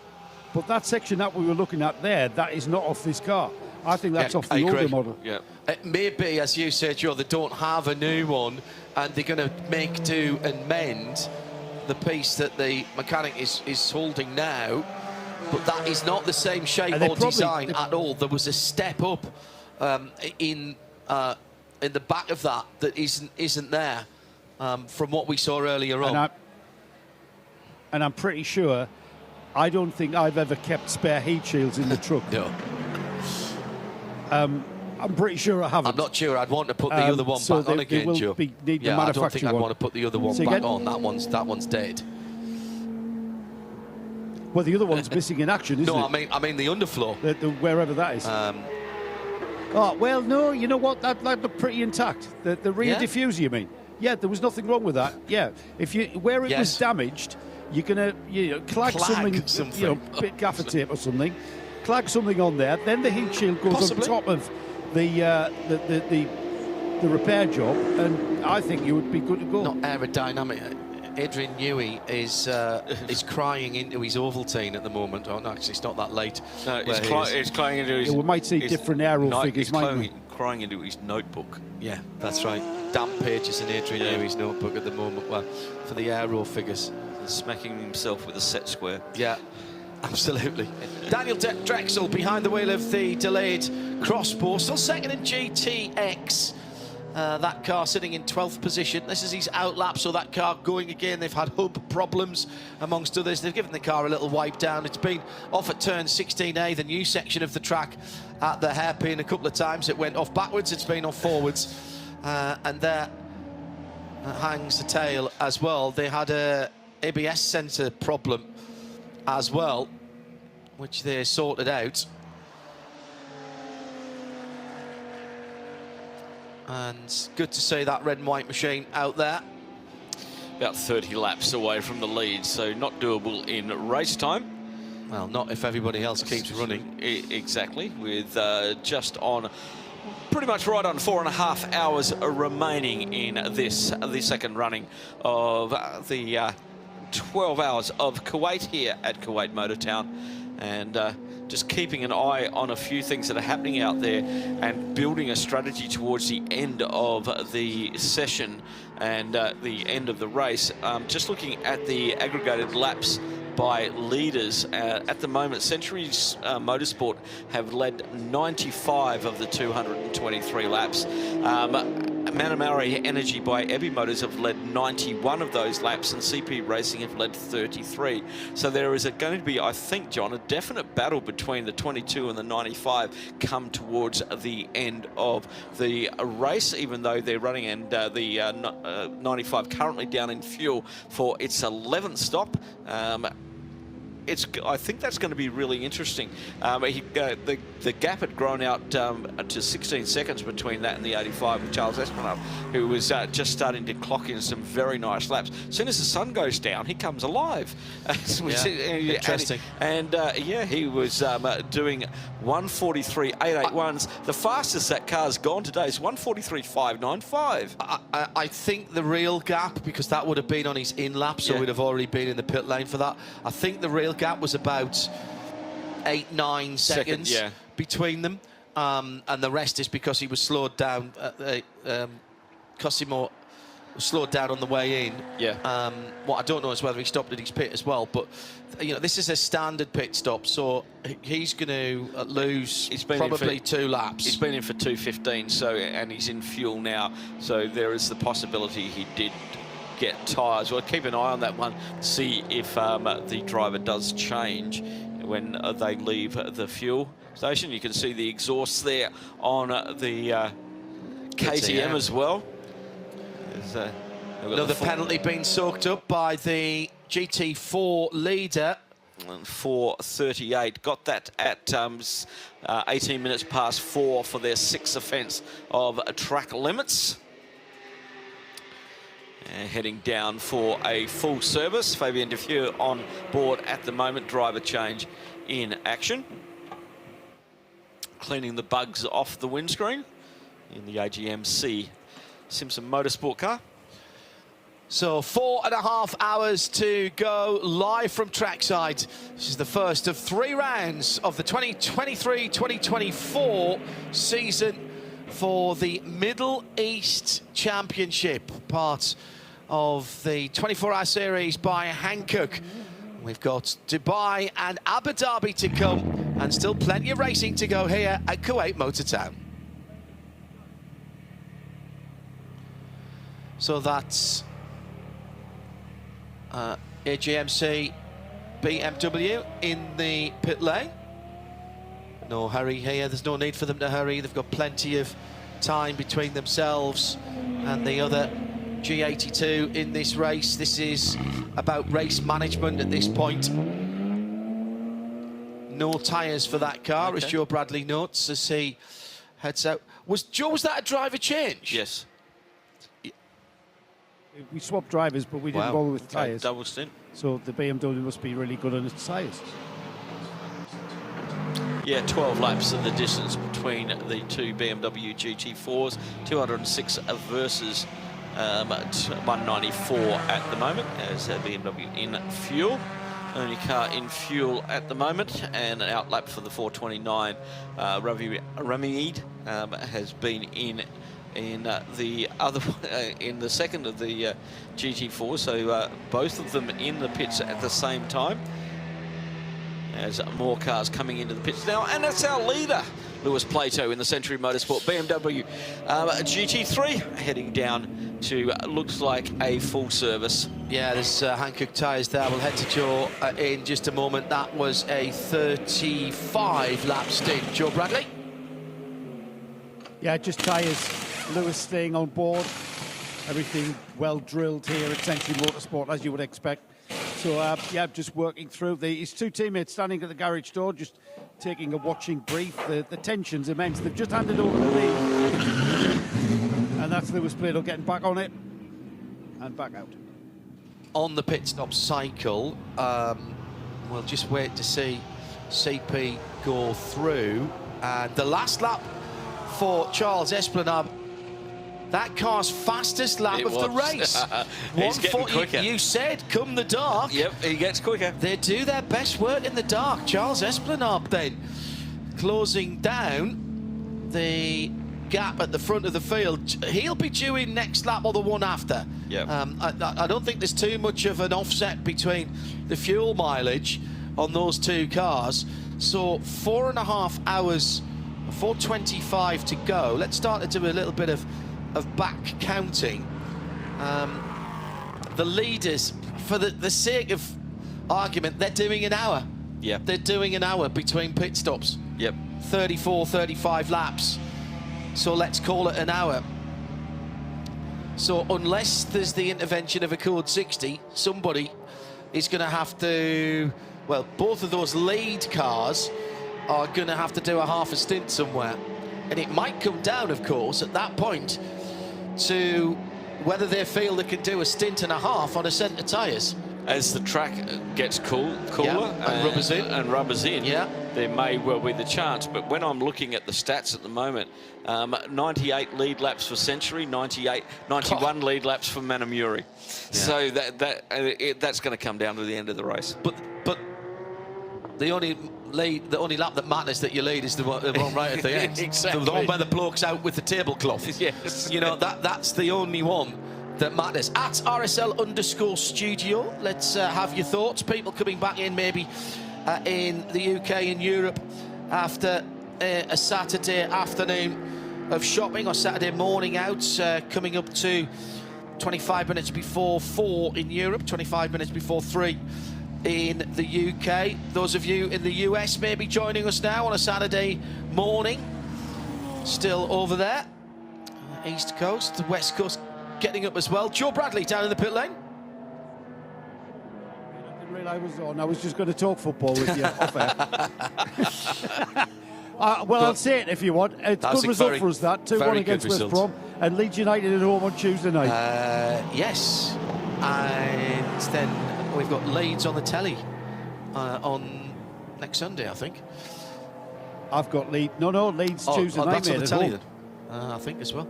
Oh, yeah, well, fantastic bit of flame out the side of the 85 there on the downshift, leading the race, but due to come in shortly.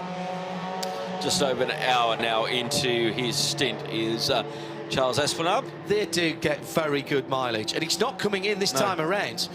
So this is going to be, now that's 35 laps completed, so he's heading on to his 36, so that's 2 laps already more than the BMW did, and they stopped at almost the same time. I think there was a lap between them last time, so this is stretching CP further into the race. Now, I'm not suggesting they can find 22 minutes here, but every lap that they do now is a shorter stop for their little splash, and that's a lap. Now, that's a really interesting thing.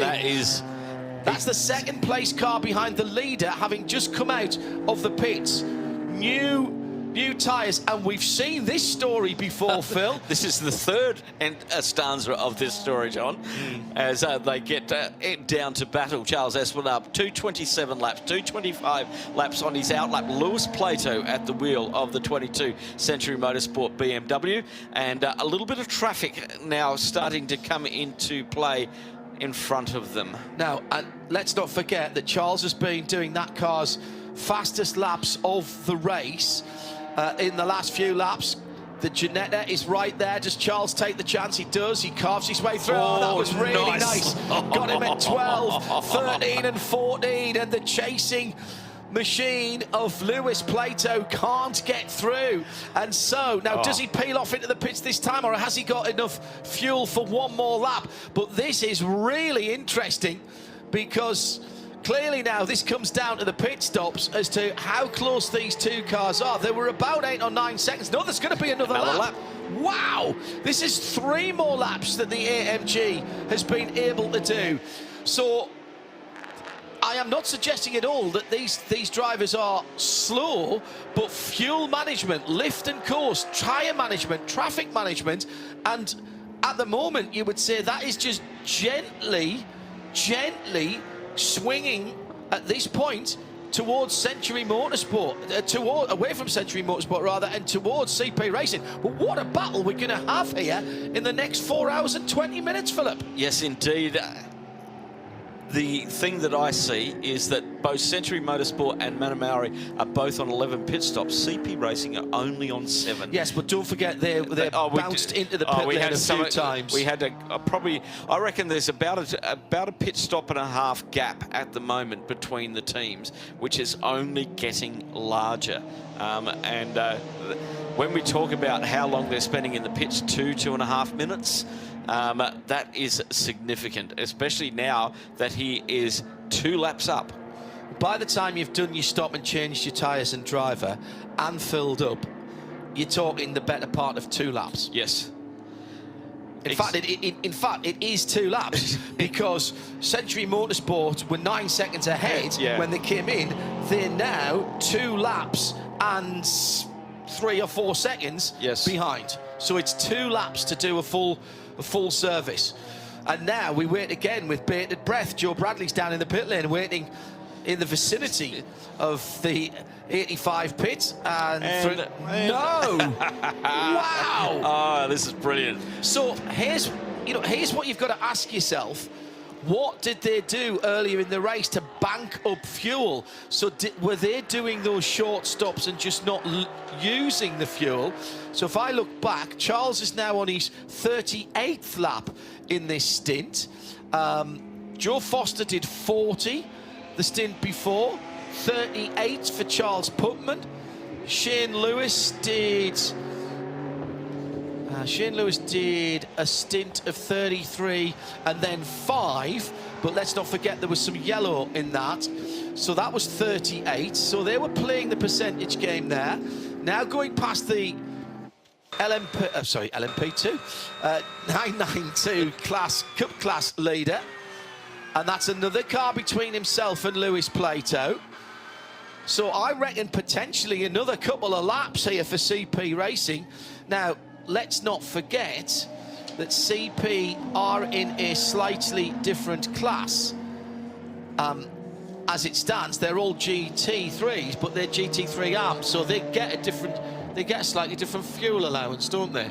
Well, this is what I'm just looking up through a couple of pages of regulations. I think they get a better fuel allowance because they're all AMs. Yeah, correct. So they may have a significant fuel allowance because you've got to remember on the 22, they get 110 litres, Phil, I think, from memory. 22's got Jack Barlow's an AM Plus, Lewis Plato's semi-pro, and Carl Carver's is an AM compared to all AM drivers in their CP racing car. So they've got a fuel advantage through balance of performance and balance of performance. Change for 6th position across the line as the K Kramer 992 makes it 3 992s in 4th, 5th and 6th. There's laps between them, and that's because the second place, no, check that, the leader in GTX is in the pit lane. That is the Ginetta G56 S, as we're calling it now, or GT3 Cup, or whatever it's eventually going to be called. But that's the GTX leader. Torre, shall I do that? Toro Verde. We heard Lawrence Tomlinson saying that the Hankooks were suiting this car very, very well, and he didn't even bother stopping in his pits. They think they can get the better part of 3 hours out of a set of Hankooks. Just starting to see, and this sounds a little bit odd, but you get this time. I think we're just getting a little bit of humidity, a little bit of a dew point coming here, and seeing a little bit of, not wetness, but a little bit of sheen on the track surface here this evening. And then again, another page turned, Phil. Yes, indeed. Just let me get my weather app up and running. Also in the pit lane, the 278 Janetta, Colin White, CWS Services car, and that car is getting full service as well. Came in out of the 11th position, second in TCE. Just before the sun went down, the humidity was at 19%. It's 51% now. Do you know what? There's a couple of things that gave it away. The little sheen on the track, but also I can see the floodlights more in front of us now, and that means two things. It's either humidity or dust, and I don't think it's dust. So, and by the way, good evening to all of you. We've had a steady flow of spectators in all day, and there's a good smattering, a little bit more than that, in this main grandstand. I'm not going to pretend it's absolutely full, because that's not true, but there's been an outdoor exhibition of various off-road vehicles, jet skis, etc. That's been running at the same time as we've been here this week in one of the exhibition areas and the car parks behind us, a sort of extreme outdoors. There's and that's not extreme outdoors in this part of the world, John. That's true. That's just getting around. Yeah, this is our weekends. Yeah, that's just your weekend fun, isn't it? Some of the four-wheelers and the camping equipment. Joe Bradley down in the pit lane. Well, Neil Muston has got into the 278 CWS car, and he's turned the engine over. The engine's turning over, and it's fired. It wasn't firing, but now it has. So Neil, thankfully, will get underway. Just behind the Janetta is the pit stop we've all been waiting for, that CP Mercedes. As Neil Muston gets the Janetta out and running, I'll give you a shout, guys, but the CP Racing boys are out on the pit apron with a new driver. I'm not quite sure who that is, ready to take over from Joe Foster, but when the car appears, we'll give you a shout. In fact, it's appearing now. They're just walking out to receive the car. Here he comes on pit lane. Green and blue flashing lights at the front of the car. So that Joe... And he swings right and then left. So that, Joe, is a 40 lap stint. Hour and 10 minutes. And so that's 16, 17 minutes longer. So he will not have to do the extra pit stop. No. At that. And there's a reason for that. And Nick Damon has just sent me this. Thank you, Nick. That's a very good tyre stop, by the way. CP are arm advantage, so that means under code 60 they are still allowed their 50%. They have 120 litre refill under green compared to 100 for BMW and 90 for Porsche. So that tells you why they didn't feel the need necessarily to come in multiple times under that long stint. They came in once near the end because they knew they could put 50%, 60 litres in. So, you know, this is how you work. This is how you work the regulations. Yes. This is they're pushing it as far as they absolutely can. So brilliant stuff. Charles Esplanade getting out of that car. Who got in, Joe? It was Shane Lewis got in. Charles Esplanade got out. I've come back to CWS. I haven't chatted to Colin yet. I've got to say, my friend, the last time I think it was the last time I spoke to you. I'd give you a call and we put you on air from you were just released from hospital after your Thruxton shunt. When was that? Was that 21? Last year. Was it 22, was it? 22, yeah, last year, yeah. So that was in September, wasn't it, I think? Yeah, I think so, because we're on the way to Barcelona. Barcelona, yeah, here is Barcelona, that's right, yeah. You're feeling fit then? You've been in and out the car like a jack in a box. Yeah. Not as fit as I would like to be, but yeah, pretty good. Like so, this is my first attempt to survive sort of hour and a half in the car. Been doing some sprint races, but yeah, not bad at all really. I'm pleased, you know. At least I'm here, aren't I? Yeah. Yes, and it's great to have CWS back, Colin. Are you guys doing the whole series, the 3 rounds? Yeah, that's right. Yeah, we brought over 2 cars so we can run 2 cars or 1 car, or whatever, like you know. Same driver lineup going forward? We've got some drivers for Dubai, but we've got 1 other car we can fill yet, so we need some more drivers yet. As ever, Colin, these long-distance races turned into a bit of a trial and error, and once again we saw CWS Engineering coming to the fore with the old electric rivet gun and stuff. It's, you know, we hide off in the booth, and Phil was saying how similar endurance racing is to rallying with these sort of in-the-field repairs that we see going on. Yeah, that's right. The racing is not finished until you get to the checker flag, and if there's an opportunity to repair it, you've got to know which is the quickest way to do it. And you know, I didn't realise that it caught the front corner of the car, so he was just complaining about no steering on the car. Well, that was the splitter been broke. Hit a car, Porsche had hit him, and that means the splitter was on the ground, which he didn't have any power steering. That's what he reported, no power steering, because obviously he couldn't see the splitter was broke and all the front was damaged. So when the car came in, we all went for the power steering, walked around the front of the car and seen all that, and so we've got to repair that quickly now. What was the electrical terminal that was replaced on the left-hand bank of the motor? So that was just an eyelet terminal to taking the power lead to the alternator, and every now and then the car would just have a little cough, and that was obviously where the wire was just gradually working backwards and forwards, and eventually it kept going on the alternator, but it wouldn't. It was draining the battery, then it would cut out and it'd get going again, and so we knew we had to fix it. We just couldn't risk it when you get dark like this. Like, need all the lights you can get. Yeah. I mean, we love having CWS back for that reason, Colin, that you never give up. I mean, coming into these races, is it all about getting to the finish? Wherever you finish doesn't really matter. Yeah, if you're going to come out racing for 12 hours, you want to do 12 hours of competition. Whether it's a competition in the paddock of just repairing a car or actually on the track driving it, is both the same thing. For the mechanics enjoy working on the cars, so they get an achievement if they repair it, and we get achievement if we drive out there. Like, but I do both. But you know, the last car we was using here was a 56, and obviously that smashed. But we've got a new frame and new body. We're going to build that up for next year, so that's our winter project. Great stuff, Colin. Great stuff. That's the true spirit of endurance racing right there, guys. Absolutely. Well remembered on the electrical strap that I spotted, because I forgot it. This from Jerry Z. Hello, Jerry Z, out in Florida. He said, can you explain those differences in fuel flow or refueling rates between classes? Right. Well, fuel flow and refueling rates is easy. There isn't any.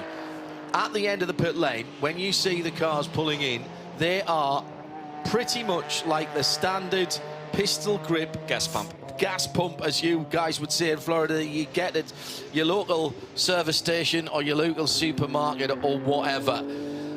With your the last pistol chance grip. Texaco. Yeah, exactly. Absolutely the same. Where the differences lie, Jerry, is that as part of the whole balance of performance, it's how big your fuel tank is and how much you're allowed to put in your fuel tank. And we had the final BOP this morning, which takes all that into account. And so, for example, at the front of the field, and you might have just heard me mention it, and the CREVENTIC app, so this is all on the CREVENTIC app, by the way, or via the website at 24hseries.com. So the Century Motorsport BMW is allowed 100 litres under green flag conditions, and 25% of that, therefore 25 litres, under the code 60. The Porsche is allowed 90 because it's a little more frugal, believe it or not. Frugal and Porsche, you might not think go together, but that flat 6 is actually very efficient. So they only get 90 and they get 25% of that under the full course caution, or the Code 60, should I say. And where the CP racing team have the advantage is not necessarily the BOP on the car, because they're in a slightly different class. Because they are all AM, they get AM advantage status. So that means that they get 60 litres under Code 60 and 120 litres, which is their car allowance, under green flag. But the big difference is they get 50% rather than 25% under Code 60. Yeah. And those calculations go right throughout all of the classes, and that is basically part of the balance.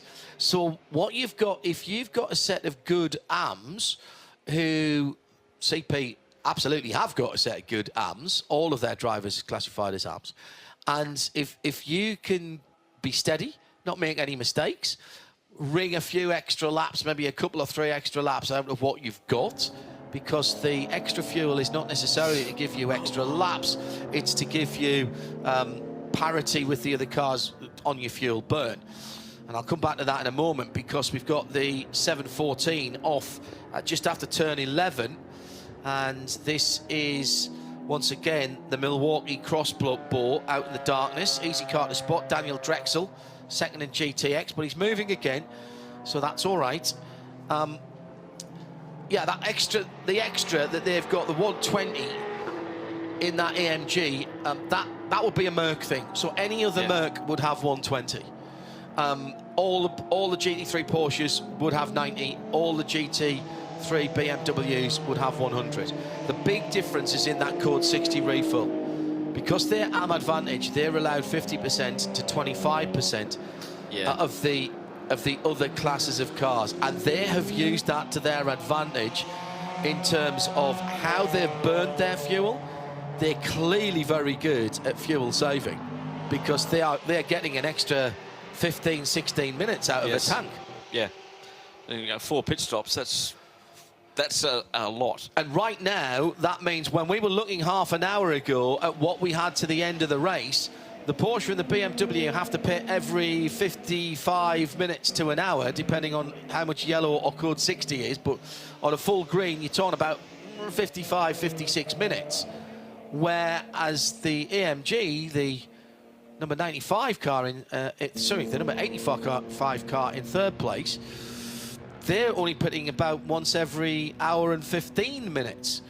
So half an hour short for the leading 2 cars at the moment, but actually they haven't even got a full stint to the end. No. On one of their stints, on CP, they've got a huge advantage right now, even though, and this is what I keep saying about the stagger unwinding, even though right now, and I've managed to open absolutely the wrong piece of software here, and I've managed to open up my recording software rather than what I wanted to look at, which is over here. I'm trying to do too much on one screen here. So right now, the gap between first and third is round about 49, call it 50 seconds.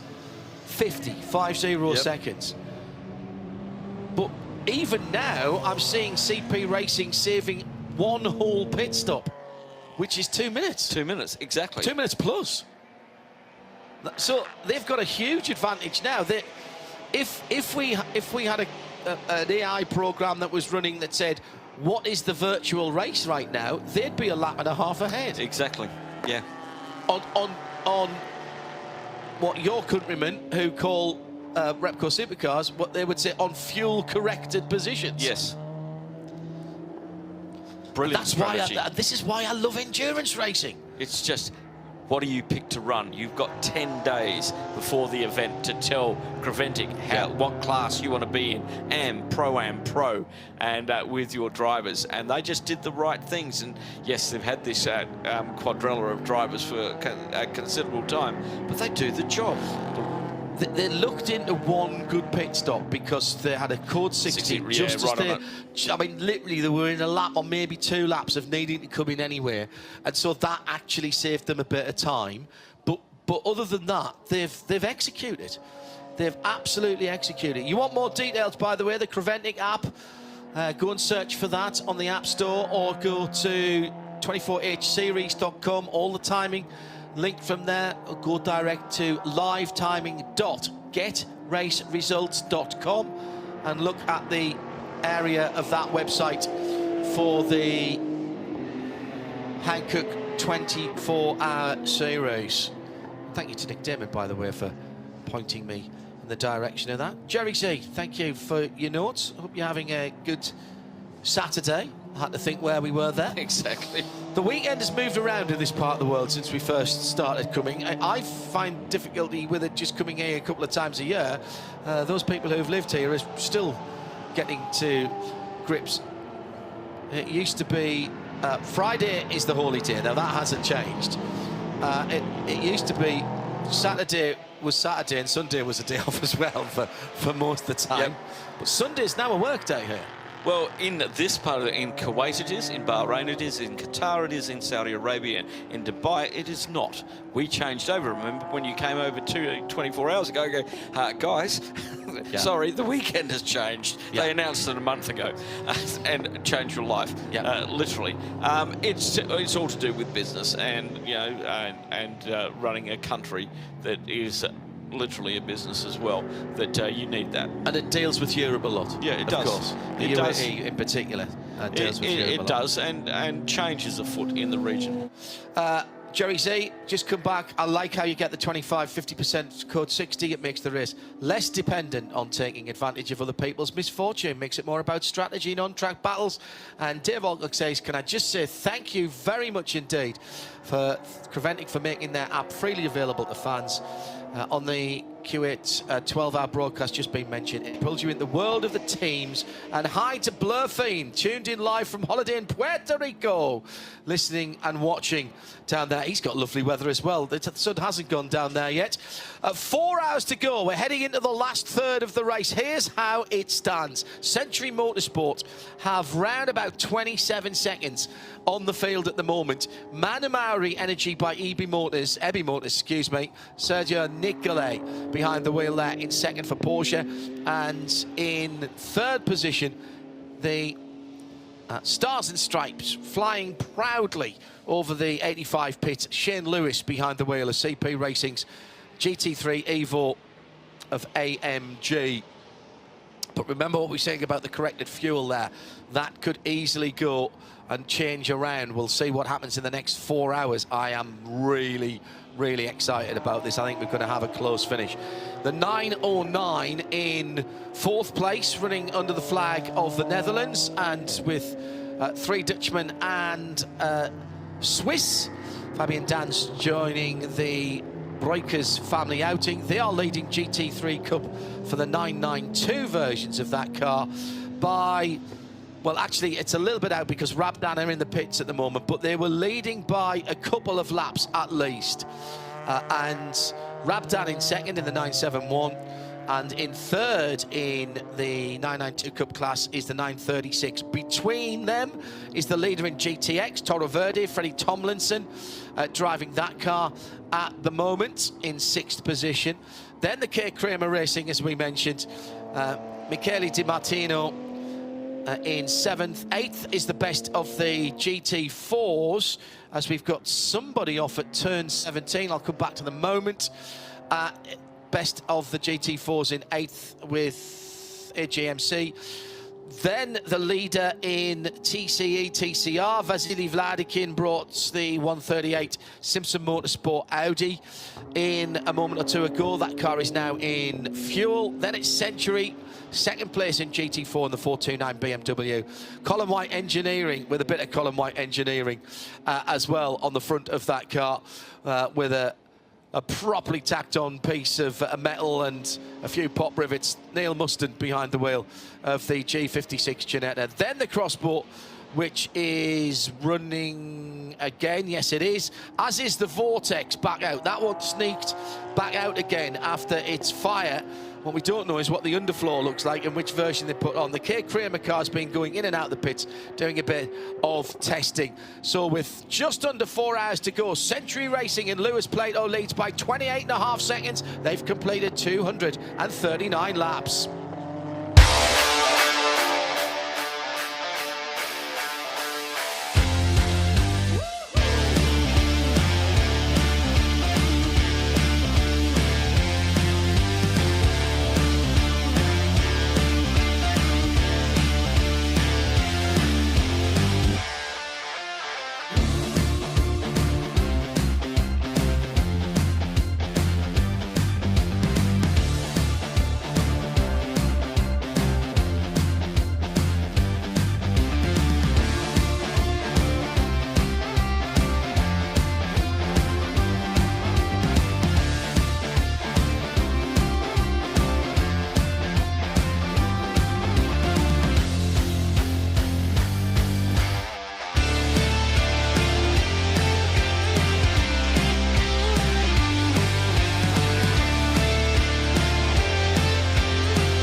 So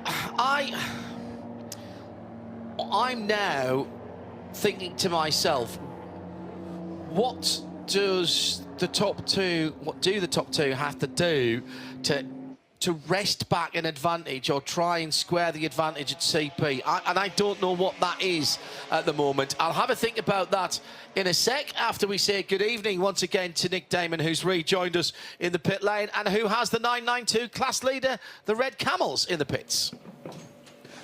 Indeed, good evening, John. Good evening, young Phil. Good evening, listeners, and good evening, the pit lane in marvellous Kuwait Motor Town. Yep, it's a pretty good fast service again from Red Camels, Jordan. Rick Broyker's getting out, Fabian Dan's getting in, and in that concept of how good is your pit stop, well, they finished the final tyre, they dropped the car, and about 1 second later, Fabian pressed the start button and it fired off, and now he's got in for fuel. But certainly they have got their pit stop absolutely down. Pat and Red Camels having a look around. There's no consternation on the tyres.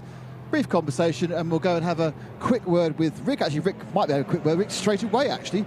He's looking relatively calm. I know he was impressing his erstwhile missing team manager.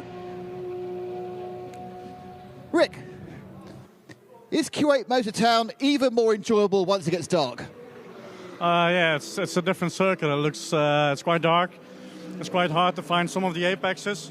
So yeah, it's a really nice circuit in the dark as well. We're getting some info from from Paul Trustwell. Obviously, we get all our info from Paul Trustwell. So you were going seconds faster every single time. Are you really finding a groove towards the end? We're just pushing, trying to save the tires, save the fuel. We have quite some gap, so we're not risking anything. I'm not so sure what the others were doing, so yeah, it felt good. Are you just doing your own race, or are you concerned about the, for example, the Rabdan car? I mean, we're just trying to race our own race, not make any mistakes. I think if we keep doing like we have done so far, we will be in a good position to win the race. Rick, thanks a lot. Thank you. The Breakers family proving to be potentially dynastic. You know, you've got Ivo, who has been racing for a very long time, and his two sons, Luke and Rick, there. I may be making this up, and Nick is still listening. And Nick, I've got you faded up, so do shout if you can remember. There is a third brother, isn't there? The Breakers family, or am I making that up?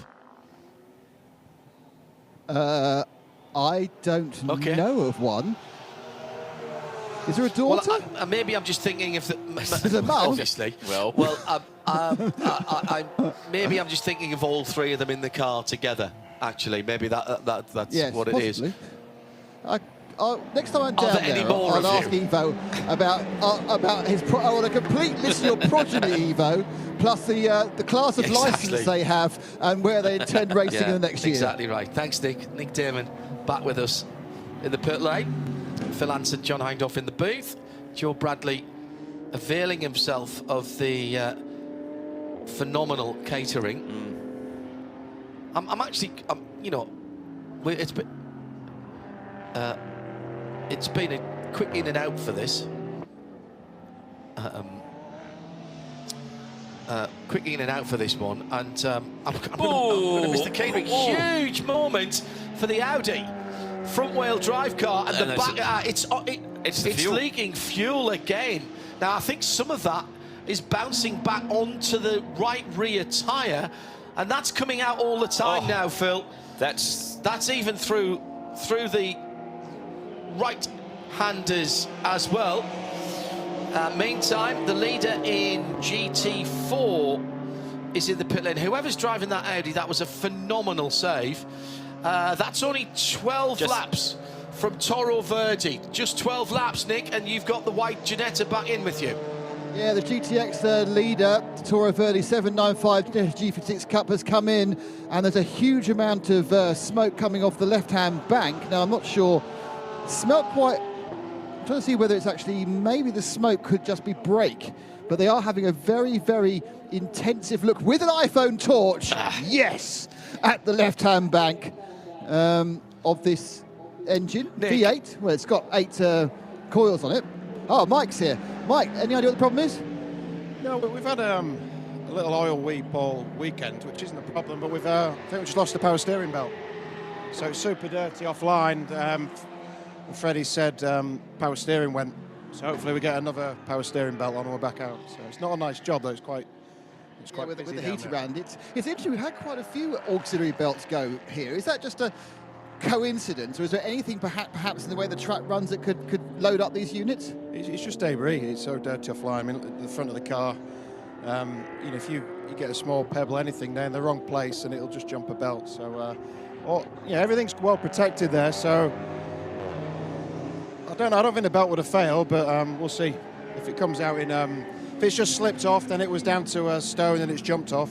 If it's shredded, then yeah, it's chewing the belt, which is never good. But luckily, you got a few laps lead over the rest of the GTX field, so it's a shame. I mean, you know, we were always running to a sort of target time and pace. It's a new car, and they shot off at the beginning and had problems, which was super sad to see.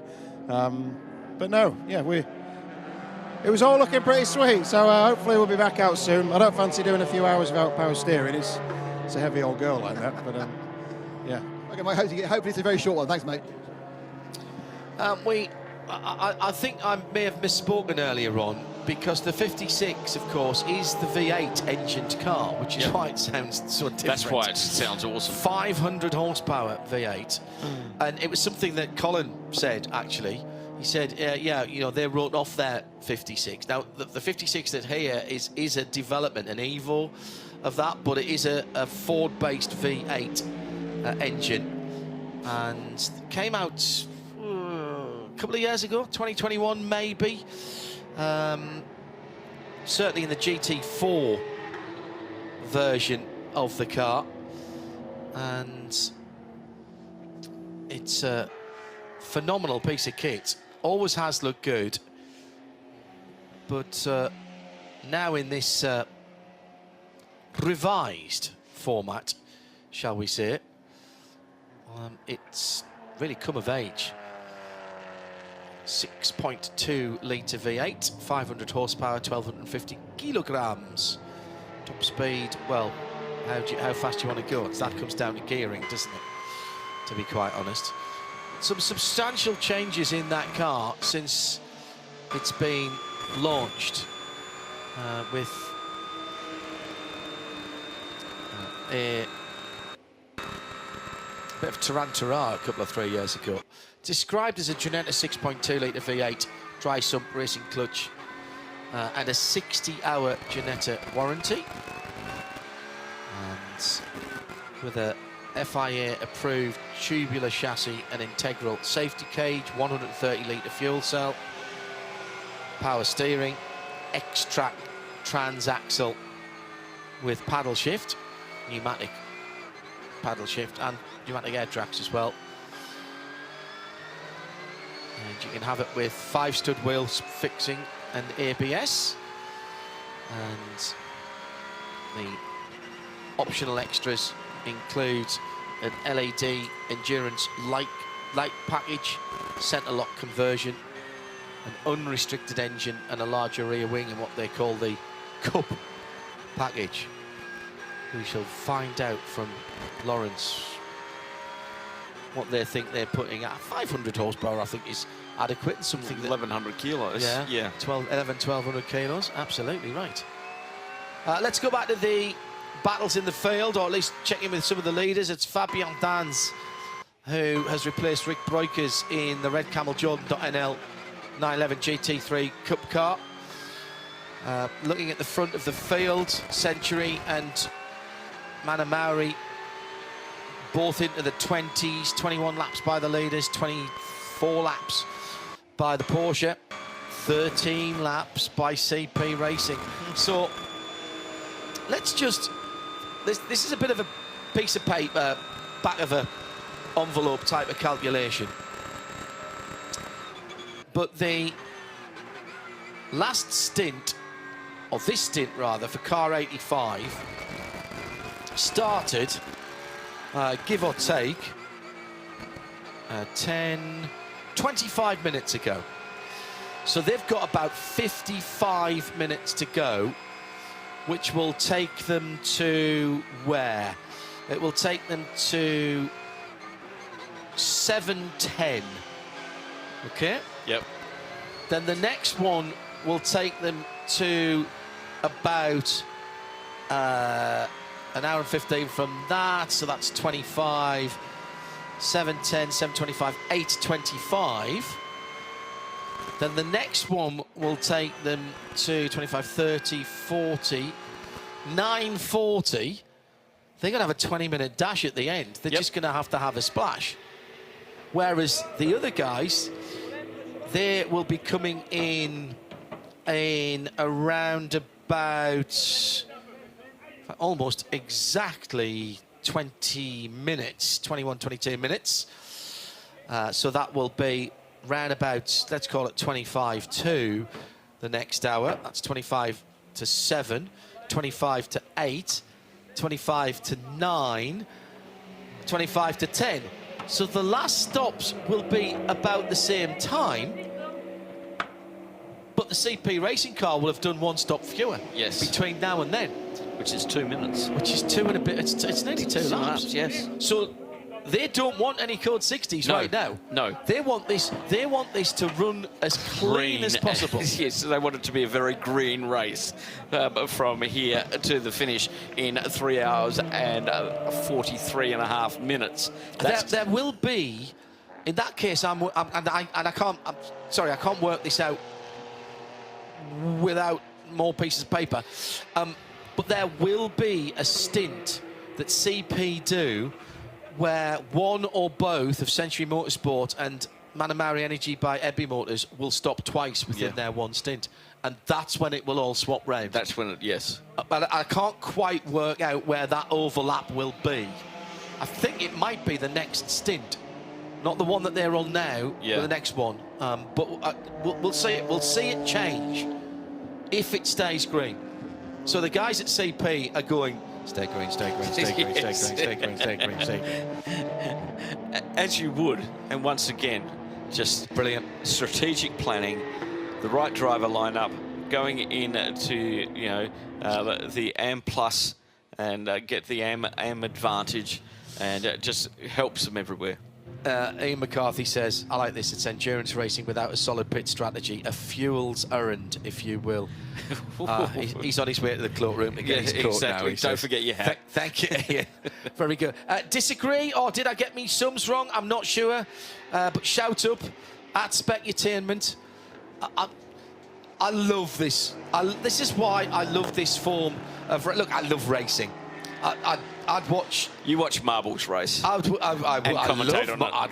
love marble racing. Have you seen marble Yes, I racing? have. Some of those things that the tracks that brilliant build stuff. It's phenomenal stuff. I love marble racing. It's brilliant. And gravity, Hot Wheels cars. Yes. All that. But marble racing is phenomenal.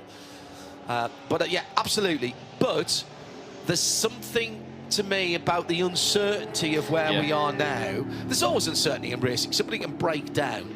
But generally speaking now, reliability is so good, whether it's, Formula One, right through, endurance racing at World Championship level. There's been, I think it was Bahrain about 3 or 4 years ago, maybe a bit longer ago than that now, where we were doing the last race of the season, which it would have been an 8-hour race there, I think, at Bahrain.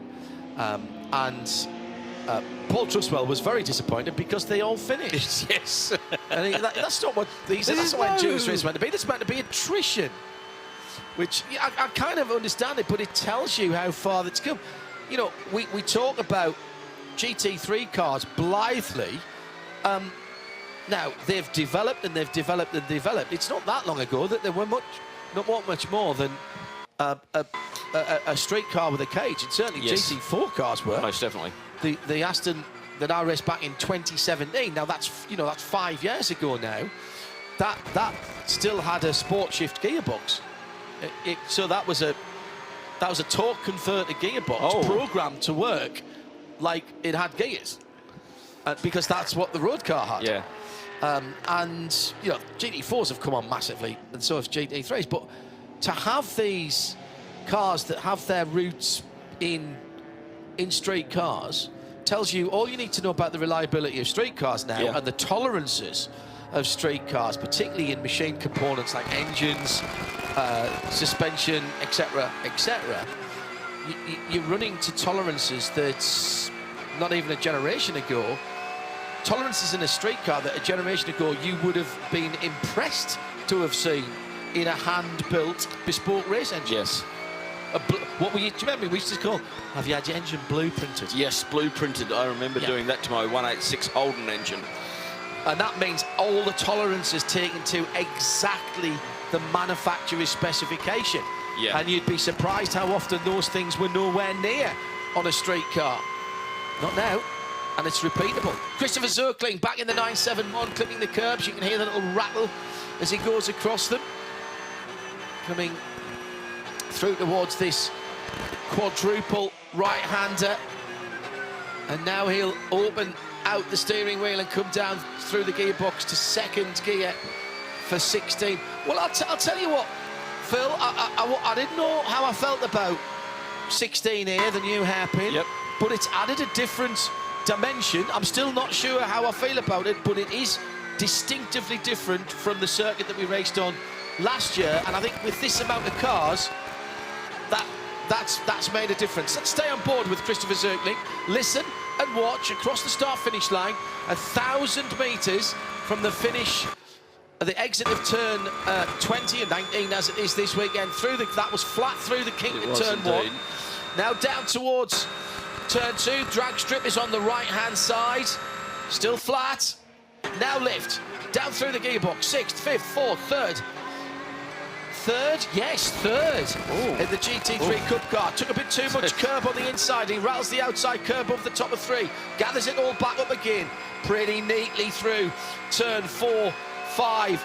And he lets the car drift now. Pulls it back into the first part of 6. Car just complaining a little bit, the Porsche at the back end there. He was a little bit out off his exit point from turn 6, which has given him a wee problem in 7, and he's had to correct that, and he's far too far over the curbs in the exit of 7. 8 and 9, that should just be threading the needle. 10 and 11, see above comment. He's taking plenty of curb right now. Now, settle the car down into 5th. Set the steering. He's making a correction. The back end of that car is not following the front the way that Christopher Zirkling wants to. Now to this new section of track. Open out the steering wheel. He's starting, I think, from too far in the middle of the road. I think he's got traffic behind Charles him. Esplanade's behind him. He's got the third place car behind him. I saw the flash of lights along the side of the car. So that may have just taken his it's the 95, attention. sorry. It's Sergei Nicolau. Is it the Porsche, is it, behind him? Yeah. So does he stay out wide and let him go down the inside at the final corner? That's exactly what he does. It's the leader, actually. It's a BMW. Yeah, it's the leader that's gone down the inside there. And that is a lap. 5 and a bit kilometres, just around about just over 3 miles with Christopher Zirkling. He's not hanging about, but the back of that Porsche is just complaining a little bit. And if I check to see how he's doing on his laps, maybe we can find out. He's 10 laps into a stint that he's been in. Well, if he's struggling like that after 10 laps, he's that's going to be interesting when he's another 30 laps in, because that car will easily do 40 laps, supported by Porsche Abu Dhabi, who presumably will be on that car for the final round as well. He's chasing Fabian Danz down. 3 seconds he took out of him on that lap, but he's got a long way to go. 244 laps for Fabian Danz, 241 for Christopher Zirkling, so there is still time there. Well, we're making sure we're speaking to all of the teams. We've just done a lap around with the Rabdan by Fulgenzi machine with Christopher Zirkling behind the wheel of the 971. Let's go and talk to one of his teammates. Nick Dermott is outside the front of their garage. Saif Al-Mehdi, you were just got out of the car a few minutes ago. We've just watched your teammate do a couple of laps. How's he doing and how's the car doing? Everything looks perfect. We are behind the P1 within 2 laps. We are catching up. We still have 4 hours, I think, more or less. I hope we had a good. We're gonna have a good fight. Is there enough time to catch up, or do you need Red Camels to make an error? We have time, and you guys know more than anyone else. Anything could happen in the last 15 minutes, and 2 laps or 1 lap and a half is it's nothing. How important is it for the region to have major races like this happening in Kuwait and in the other countries? It is very important to encourage more people. It's not only on motorsport and racing things and small sport. No, it's a big one, and encourage media people, engineers, marshals, a lot of things into this sport. So I hope I can put in something to encourage more people from Middle East to do that. Thanks for Kuwait to host this race. I hope to see more Kuwait, Qatar, Bahrain, Saudi Arabia. We want to see more Arab teams into this. Racing in our blood, but we need the direct, the good direction and the host like what you are doing, guys. Yeah, I mean, it's amazing because this region has got so many fabulous Grade 1 tracks. And I suppose it's now building that infrastructure and getting it's key now, isn't it, to get the local engineers, isn't it, and the local teams. We've got local drivers. We need to get the infrastructure underneath it. To be honest, we were talking about this today. We want to encourage more universities, students to have some programs with us. We are working with you guys to encourage more people, to have more races, more marketing. I'm so happy here in Kuwait to see more fans and a lot of people going around. We are educating them. What is this? It's an international event, and thanks for CREVENTIC to have more races in the Middle East. I hope to have more and more. I wish to have 5, 6 endurance races here with the Luckner Sprint Challenge, endurance challenge as well. Thanks for everything, guys. So thank you and best of luck for the rest. What was it? Just under 4 hours. Thank you. Very, very sage words from Saif there, Al-Mehdi. You have to build. Sometimes there has to be a halo project, but ultimately, once you've got eyes on, you have to build the foundations from the bottom. And I love what he said about university degrees, engineering. aero, all of that sort of stuff. It's got to happen from that way. Well, it's already happening in the aircraft industry. We've got Boeing and Airbus here now. Airbus have a factory in LA in the UAE. And you've also got to remember, John, I'm older than the UAE.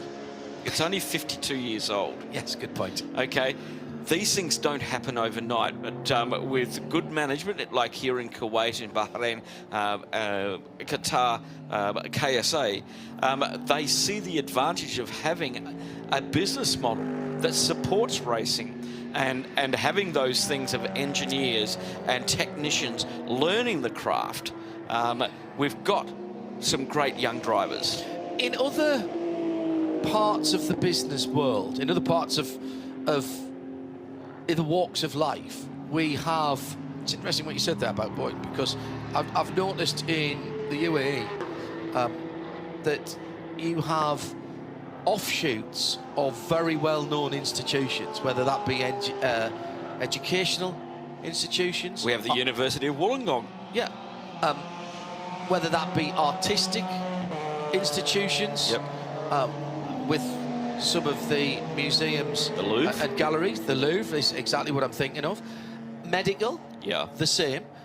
Why shouldn't motorsport and motorsport courses, etc., have satellite organisations in this area, and that they'll come if the demand is here?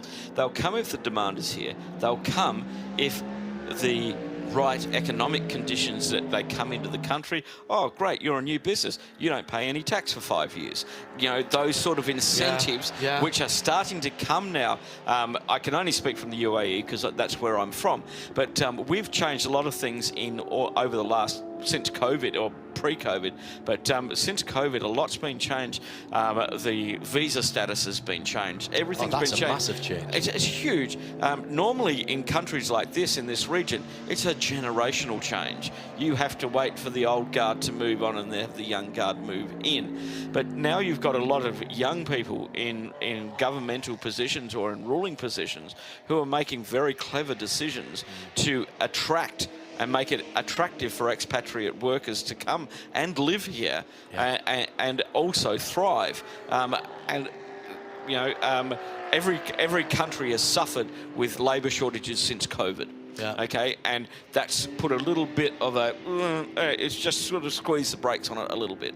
But what I saw a couple of weeks ago at the Dubai Air Show, I have a look at how much motorsport is on today. I've got the Historics running at Dubai Autodrome. I've got a race happening at Yas Marina Circuit. We have a race here as well, where there's track days in Qatar and Bahrain.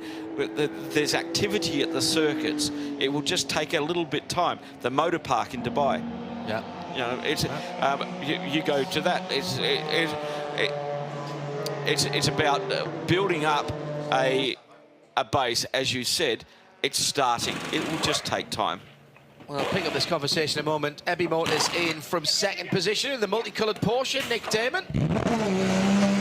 Yeah, the key point about that is no driver change. Sergei Nicolo stayed on board, but he did get a new pair of boots, or a new set of boots. It's four of them, aren't there? Four new boots, and he's gone for fuel. So that was a short stop. Now we are about to receive Lewis Plater in the next couple of laps. He will definitely have to get out because he's obviously bashing up against his 2-hour maximum drive time. So he'll be in this lap or next. But yes, Sergei Nicolo stays in for another hour. 57 minutes out to in for Sergei, and 33 laps. And I'll say again, remember CP Racing are getting 40 laps. So that's a huge, huge difference. Lewis Plato coming at you right now, Nick. He's just entered pit lane. And that will be at the end of his 31st lap. There goes the buzzer. 54 minutes for that car. So that is a big, big disadvantage in terms of when they have to come to the pit lane that they have over that CP Racing car. So the CP Racing car at the start of that lap was about, let's call it a minute. We might as well call it a minute. Yes. It was just under a minute as we've got someone off at turn 17 again. That's the exit. Turn 7. At turn And it's gone 7. green again. It's gone, okay, so that was very short. Nick Damon watching the multicoloured BMW, sorry, the multicoloured Porsche, the multicoloured BMW in with you now. You know, full service, obviously. It's Carl Cavers who got back in the car. It's taken a bit longer to get him in again than you would expect. They've been slightly delayed to avoid an unsafe release to the rejoining Tordo Verde Ginetta. That's back in the race. I noticed that I'm not sure whether which Tomlinson has stayed on board, whether Freddie stayed on board or not, but he was going down the pit lane, waggling the wheel to make sure his steering was still powered. So Lewis Plato got out, full service, slight delay again from whence tyres finished to actually going away as they made sure that car was properly fixed into the streets. Thanks, Nick. Dave Alcock said you were talking about street car tolerances in construction. Said, also, one of the big movements in the last few years have been the automated testing of components from Tier 1 suppliers. Engine components, for example, for a massive global OEM supplied by a client that he has knowledge of. He said they had to test new parts for 150,000 mile life. And suppliers are also expected to have rejection rates for quality of under 0.2%. Oh, wow. 0.2%. And many parts had a 1 in 10 of all shipped components tested by in-house quality control. This kind of testing, rigorous testing and quality control, has, along with automated manufacture and repeatability, has helped improve reliability massively. Good points, Dave. Thanks, you, Dave. At RSL Studio for that. Into the pit lane and out for... out of the pit lane for that Ginetta that was leading its class, and let's see if it still is. Yes, it is. And Michael Simpson has taken over that car from Freddie Tomlinson, who brought it in. Meantime, Lewis Plato is out of the car 22 BMW that was leading the race, and he can talk now to Nick Damon. Well, that was a busy couple of hours. Yeah, that's fair to say that. I think I double stint there, full green flag running, which was really great fun. The car handles fantastic. We don't seem to have the one lap pace compared to the other two GT3 cars, but we've got very good tyre deg, which I think is obviously keeping us in a battle. And, you know, the team are doing a great job, you know, so are both drivers. So, yeah, hopefully try and keep it going. So as you got in the car, and it was still bright and light, and now it's gone through to darkness and the temperature's dropping. How much is the car and the track changing during that sort of 2-hour period? Yeah, if anything, the circuit's coming towards us. I found particularly in the daytime that the rear end gripped up, and at night it's getting a bit more movement in the car, which is helping us at a high speed.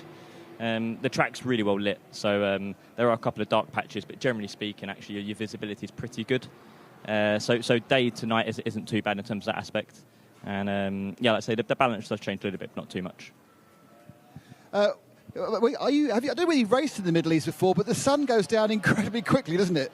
Absolutely. Yeah, I mean, fortunately, me and Carl done the 24-hour at Dubai earlier this year, so we sort of got a good experience of this. But I mean, as you can see as well, the sun goes down quick, but once again, it's still not quite as dark as our UK evening, shall we say. Now, crunching the numbers and moving forward, it does seem that CP Racing may have an advantage on the basis that they are a slightly different subclass to you, which gives them more fuel. Does this really mean you guys need a or some code 60s to get yourself back in? It makes it tricky. They've got effectively a bigger restrictor, so they're quite significantly quicker than us down the straights. And then they're able to refuel more in code 60 as well. So the advantage is on their side, and to be fair, they're all doing a stellar job with their lap times. So I guess we need a little bit of luck, and then just drive as clean a race as we can, and hopefully that's enough for the finish. And is that you done, Lewis, or are you going to do the final stint as well? I think I've got a few more to go yet. Have a rest and a drink. Yeah, Straight out the car, Lewis Plato talking to Nick Damon.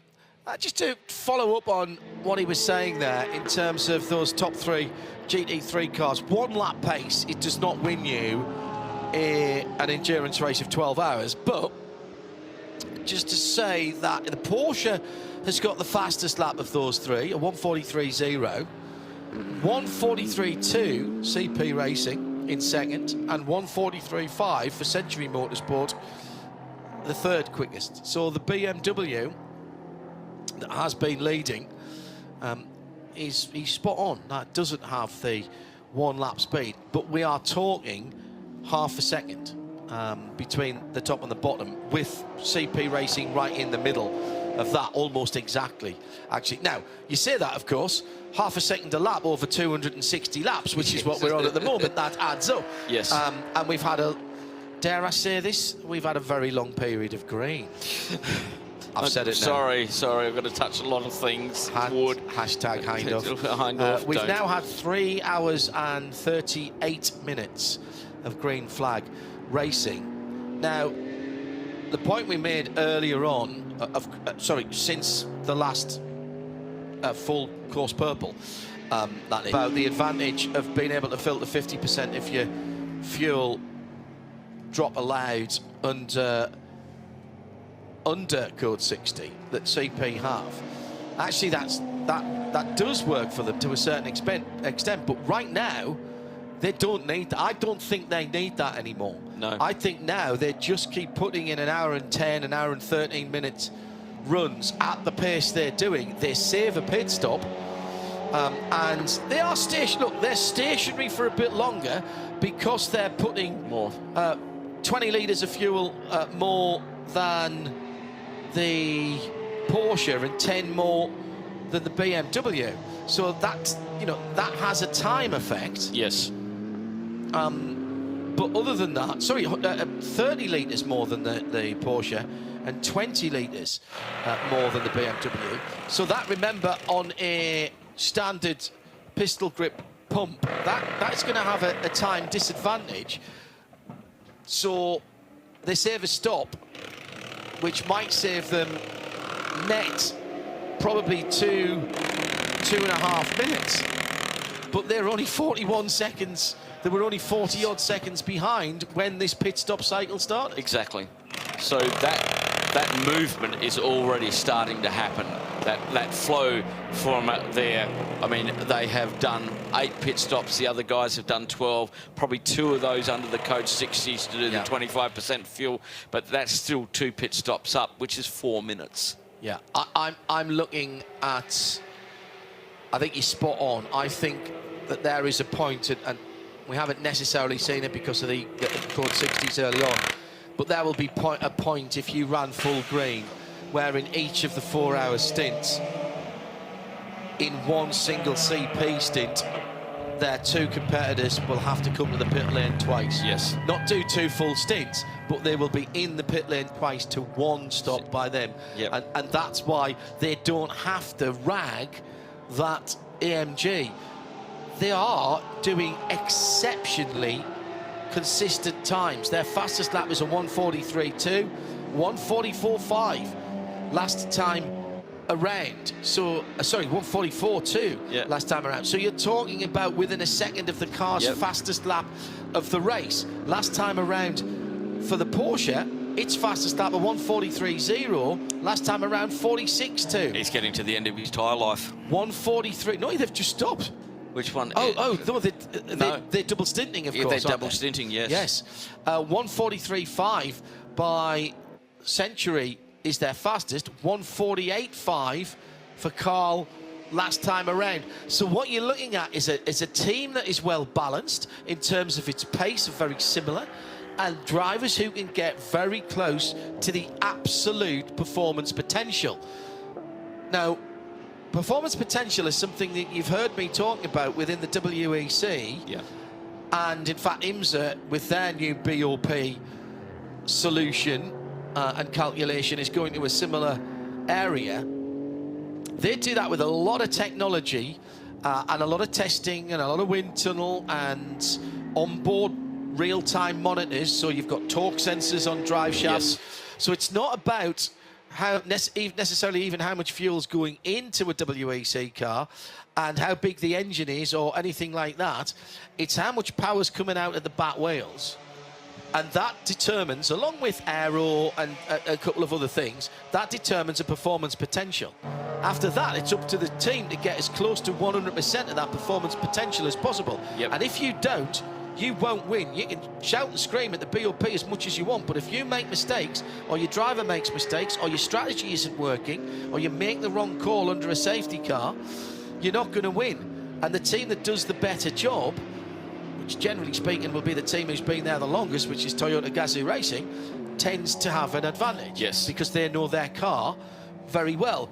This is what CP Racing are doing here. CP Racing are Toyota Gazoo, because they've had this car for a long time. They've had this car for a long time. Yeah. The drivers are well matched. The drivers are getting as close as they can to their and the car's 100% performance potential. And when you do that, you win races. Yeah. And more importantly for them, I suspect, you win championships. They want this trophy. They've not won it. They didn't compete in all 3 of the rounds last year. They have won other 6 full season championships here in Creventic. I think they want this one. Into the pit lane for the second place GT4 Century Motorsport 429. And this G82 brought in by Ravi Ramied. Nick Damon is watching this one. So they got delayed earlier on in the piece, Nick, and they've been playing catch-up since.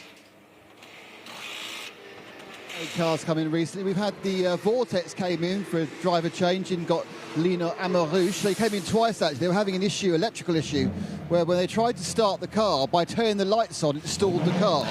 So they also had a very flat battery again. They used a jumper battery and got it going, and it didn't have the problem again the second time. And we've had the KTM in again. I think Daniel Drexler out and Pajami getting in. But they also had a bit of a stop for a fluid top up at the back, whereas Century just done a standard stop. And I think Nathan Freak has got back into that one. As you say, Ravi Ranyid has got out. So we'll try and grab a word with Ravi, because I've never spoken to him. So that's always a start, isn't it? And I can see him in the back there. Let's see if we grab a quick word with Ravi, see if he wants to. He's talking to Charlie Robinson now. Let's a quick word with Ravi. He looks surprised. So, I always pounce on drivers, just they got out and they're hot. Give us your, how's it gone the last stint? That was good, actually. I mean, it went in a flash. I've not driven at night before. I've not driven for this period of time before either, so it was 2 things in one. It was great fun. So what was your experience prior to this race then? I've raced at Ginetta for 2 years, so we've raced the Single Mate Championship. We won in 2022, we came second this year. That's quite good. This is a whole new ball game, though. It's great. It goes on forever, and flag doesn't drop in your stint, does it? So what was it that made you think, right, I've done Ginettas, but the next thing I'm going to go and do is a 12-hour endurance race and perhaps some more over the Middle East? Well, we're doing British GT next year, so this is kind of like a taster as to what's to come, and I kind of figured that if I can live with this and maybe the Abu Dhabi round and deal with everything that's going on, the heat, the amount of time in the car, British GT should be a bit easier. Yeah, of course, you don't have to deal with much heat at Knockhill, do you, or in Donington? But, I mean, give us an idea, how different is it for someone who's used to doing the British circuits to come here to this Kuwait Motor Town, a Grade 1 track in the Middle East? How much of a culture shock, a racing culture shock is it? Actually, it's pleasant. It's much nicer here than an 8-degree wet Donington, I'll certainly say that. The track's lovely, the facilities are wonderful, the people are great. You're on holiday as well, so, cold beer would be great, but you can't have everything, So you said Abu Dhabi. Are you doing Dubai as well? No, I'm not. 24 hours is a bit too much for me right now. So maybe next year, if we do well in this season, we'll see. But one step at a time. One thing I will say about Abu Dhabi is they already have 51 entries, so it's going to be a bit busier. Oh, well, let's hope so. It'd be nice to actually navigate some traffic. I mean, we are being buzzed by GT3 cars, which is interesting, especially in the dark. So that sort of warmed me up to what's to come. But it'd be nice to have a better scrap as well. With only one other car on the grid, we've had some problems. It'd be nice to have 2 or 3 more to play with. Ravi, great stuff. Thank you. And making the point that you can only learn multi-class racing by doing multi-class racing. Now, yes, he's not got the competition within his class, but he said something very important there that my ears picked up. I keep getting buzzed by GT3 cars, and if you're going to do British GT in a GT4, you're going to have to get used to that around some very tight and twisty corners and circuits without the runoff that you have here. Think of places like Alton Park, where you've got to learn where to let them go, where to claim your piece of road and go, no, just you whack them. Yes. Not the GT3 drivers will take that on at all. And but that's what you've got to do, and Rami's learning all the time, and good for him. Keep an eye open for him in British GTs in the near future then, and he looks like he's going to be at Abu Dhabi as well for the final round of this championship, which already CREVENTIC telling us has 50 entries. That's going to be immense. I'm really looking forward to that. And we've got the new podium as well to play with, Joe Bradley, when we go to Yas Marina, the new pit podium that's out over the start-finish line. Will they let us play with that, will they? Oh, why wouldn't we? Well, that was built for Formula One, wasn't it? Do we get to use that? I hope so. When we were at Kona, we stood on the Formula One podium. I can say that I've stood on a Formula One podium. That is very true. We tend to stand on, the same podium at Spa. Silverstone. Yeah, looking forward to that. I mean, that's a great... That's got to be something to tell the grandchildren, isn't it? If you're a competitor and you get to stand on the... Every time... On any podium, really. Every time I sit in our main room, in our drawing room, and I sit there every morning, even I do the crossword. She sits in her reading chair in the corner. I sit on the other side of the room with my cup of coffee. And we do the crossword, and I look across, and behind her is my lovely second-place trophy from Kona. And every time I see that, I remind myself that I stood on a Formula One podium. Yeah. And we had, what, 5 or 6 or 7 different podiums that day, and everybody had at least 3 drivers in the car. So, that's probably getting on for 30 people. No, more than that. Getting on for 50 people. Because there'll be nine people on a podium, wouldn't there? And that can say, because of CREVENTIC, I did a 24-hour race on a Formula One circuit, and I stood on a Formula One podium. Yeah, you know what?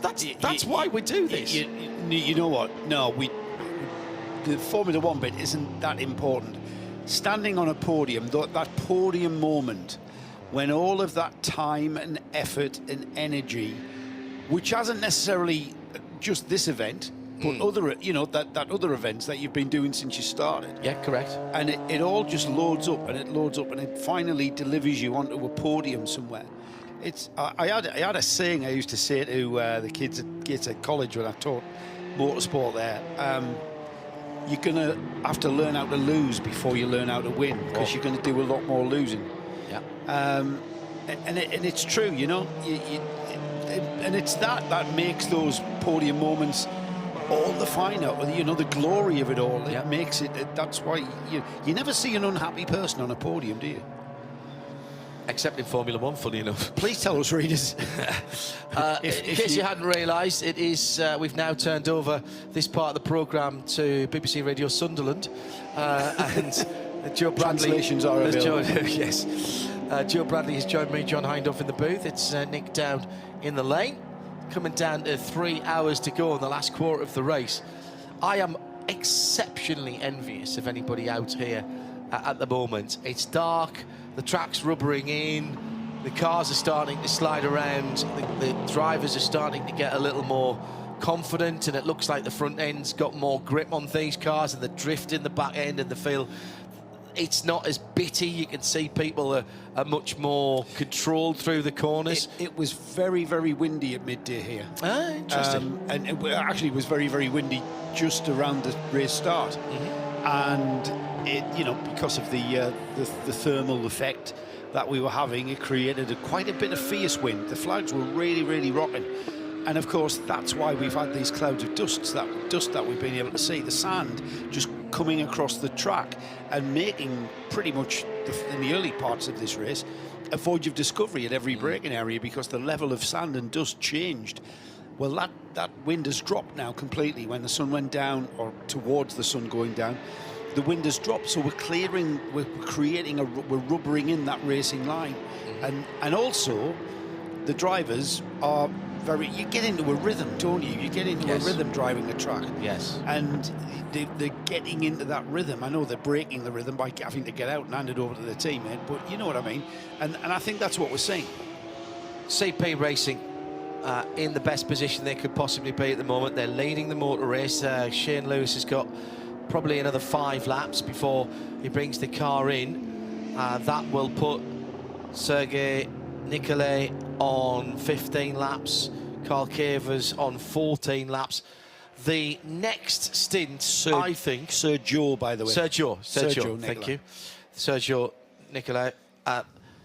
I think the next stint for CP is the one where their two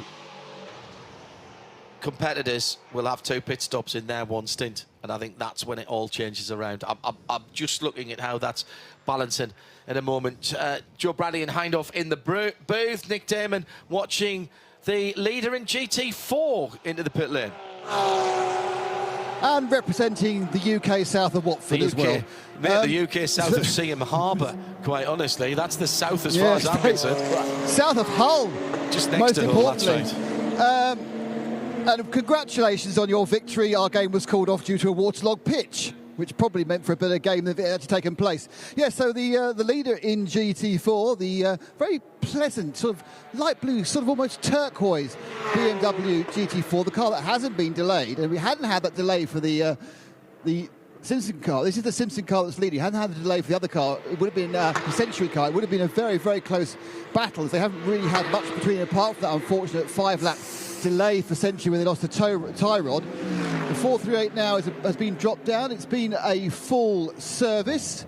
Tyres, which take a while, of course, in GT4 because they're 5-nut studs, so you've got to do 20 nuts and do up 20 nuts. But it's been a full service driver change. You'll find out who that driver is when he comes out of fuel, because he's just driven into fuel. And they all seem quite happy with that, but they have got a very nice cushion at the moment, guys. Isn't it incredible that after all this time, with just coming into the 3 hour to go mark, we've still got the 3 GT3 protagonists on the same lap. On the same lap, yeah. Flip-flopping the lead between pit stops, sharing that lead. And like you've just alluded to, we're now going to see that projection towards the checkered flag coming into being, and the engineers will have, and the strategists will have predicted where they were going to be, and with towards that checkered flag, and when that pit stop will be due. With such a small grid, that negates the opportunities with regards to code 60s and the like, because there are less of them. And really, it's a pure race. This is, and I think this is why we've seen such a competitive running from all 3 of those GT3 at the front, because it's such a pure race. CP Racing at the front is the 19th change of lead at the head of the field. And as you say quite rightly, it has been spread between the leaders. Century Motorsport led the first lap across the line at the end. They actually, I think, led at the green flag. Then it went to CP. Then it went to Red Camel Jordan. Then it went to Century. Then remember, John, last year Red Camel was on the overall podium. Oh yeah, and they're only one step off it at the moment. Then it went to ABU Motors, then back to CP, then ABU, then Century again, then ABU, then CP, then Century, then ABU, then CP, then Century, then CP, then Century, then CP, then Century, then CP. So 5 different cars have led for 19 lead changes. Well, we're about to see the Manamara ABU Motors about to take the lead. Since when was the last time those guys were in the lead in the Porsche? The Porsche quite a while ago, wasn't it? Hasn't been in the lead since lap 167. And we're on 269, so about 100 laps ago. Yes, they should get. Yes, they will get to the lead in 5 laps. In about 3 laps' time, when Shane Lewis comes into the pit lane. The other categories, let's not forget them, because there's plenty going on there as well. You mentioned the cars just outside of the battle for GT3, and leading that charge is the 909, although slightly off the circuit last time around for Fabian Dans, who just lost the front end a wee bit going through turn 12, that was. Regained the circuit. I think there's 1 or 2 more liberties being taken in the dark on track limits, by the way. Really? They might not be getting called, but there's 1 or 2 things going on. It's when you get to the dark in an endurance race like this, it's a bit like the front row of a rugby scrum. If you can't see it, it hasn't happened. Yeah.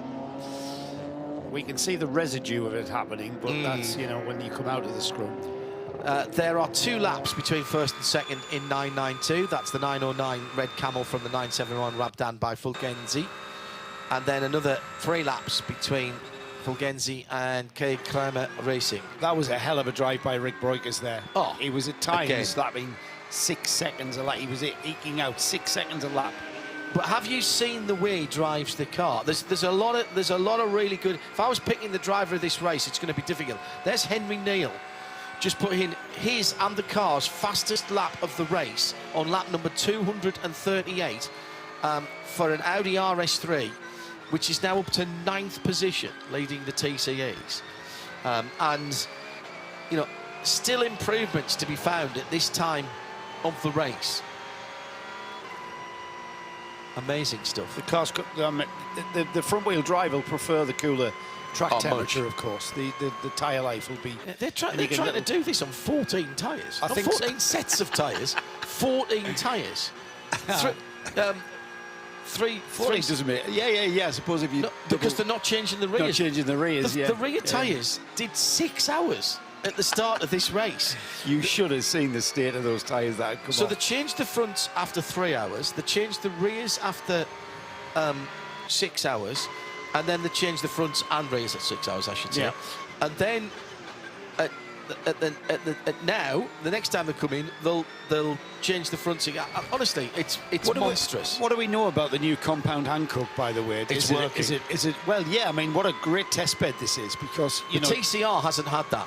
It's only the GT3s, the 992s, and the GT4s that have had them.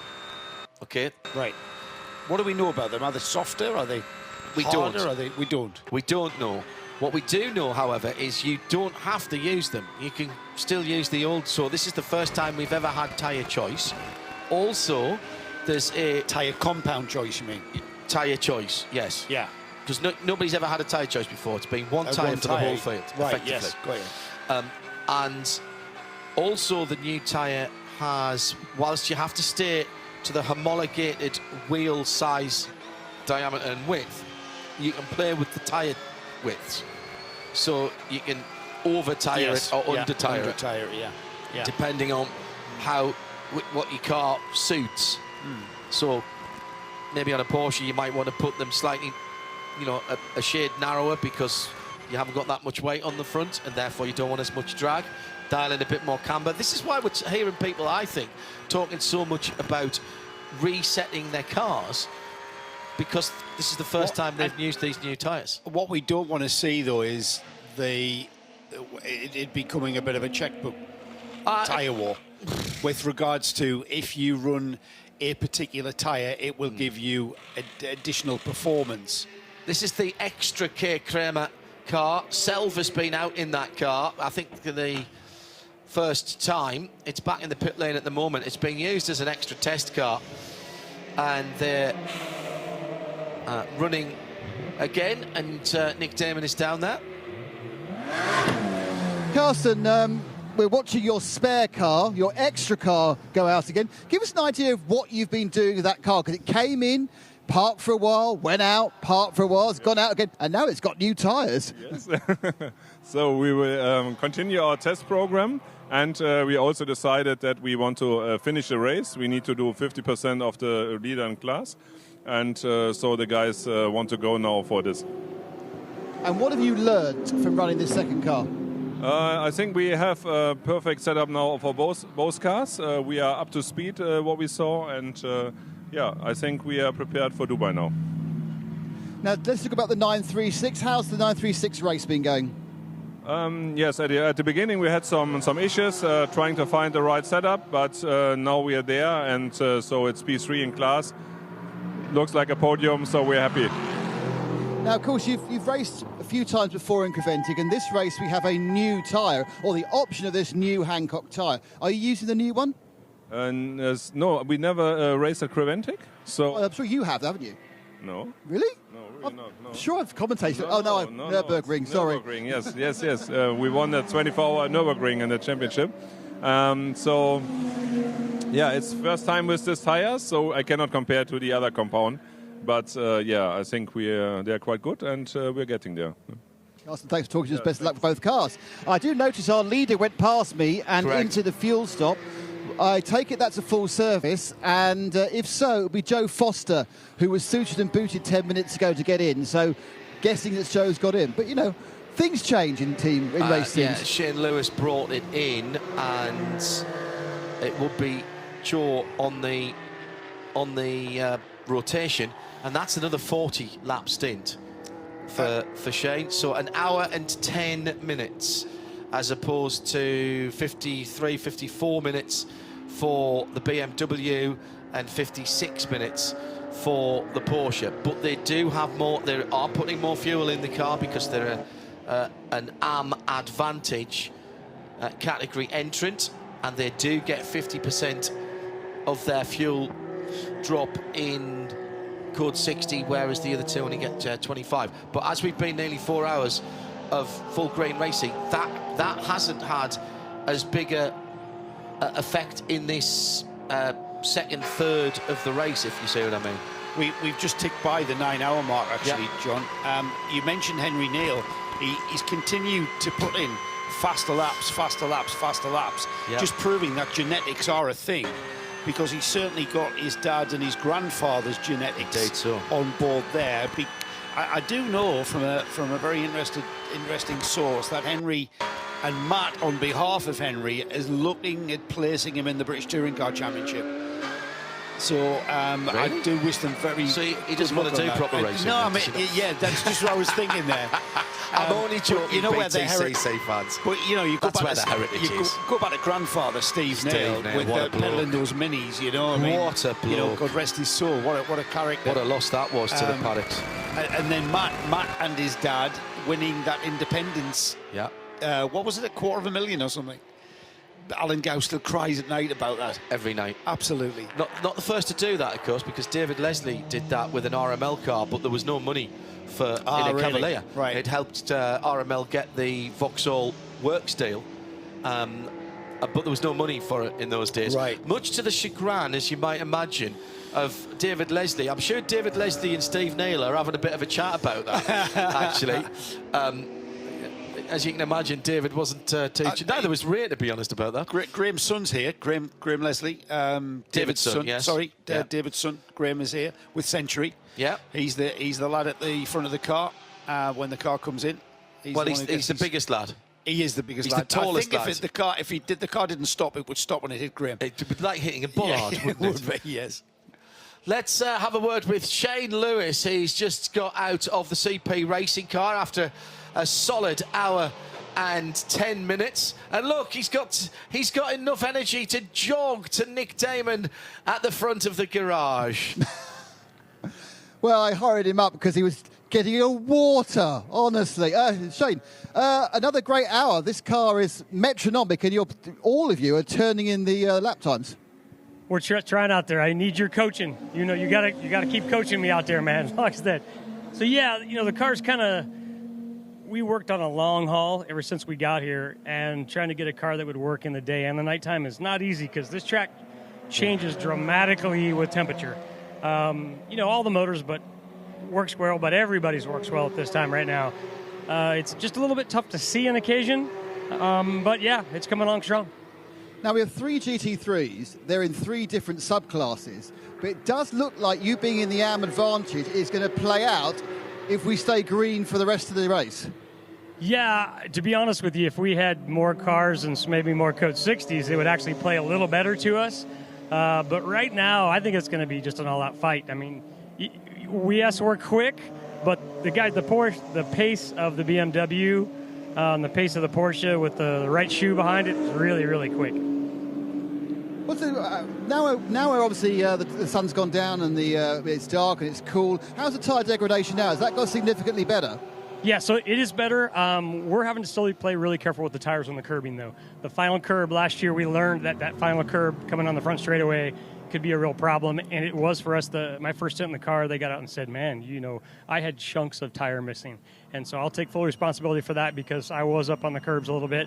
This session, I stayed off of them in a little bit of lap traffic, and there was somebody dumping fuel out there.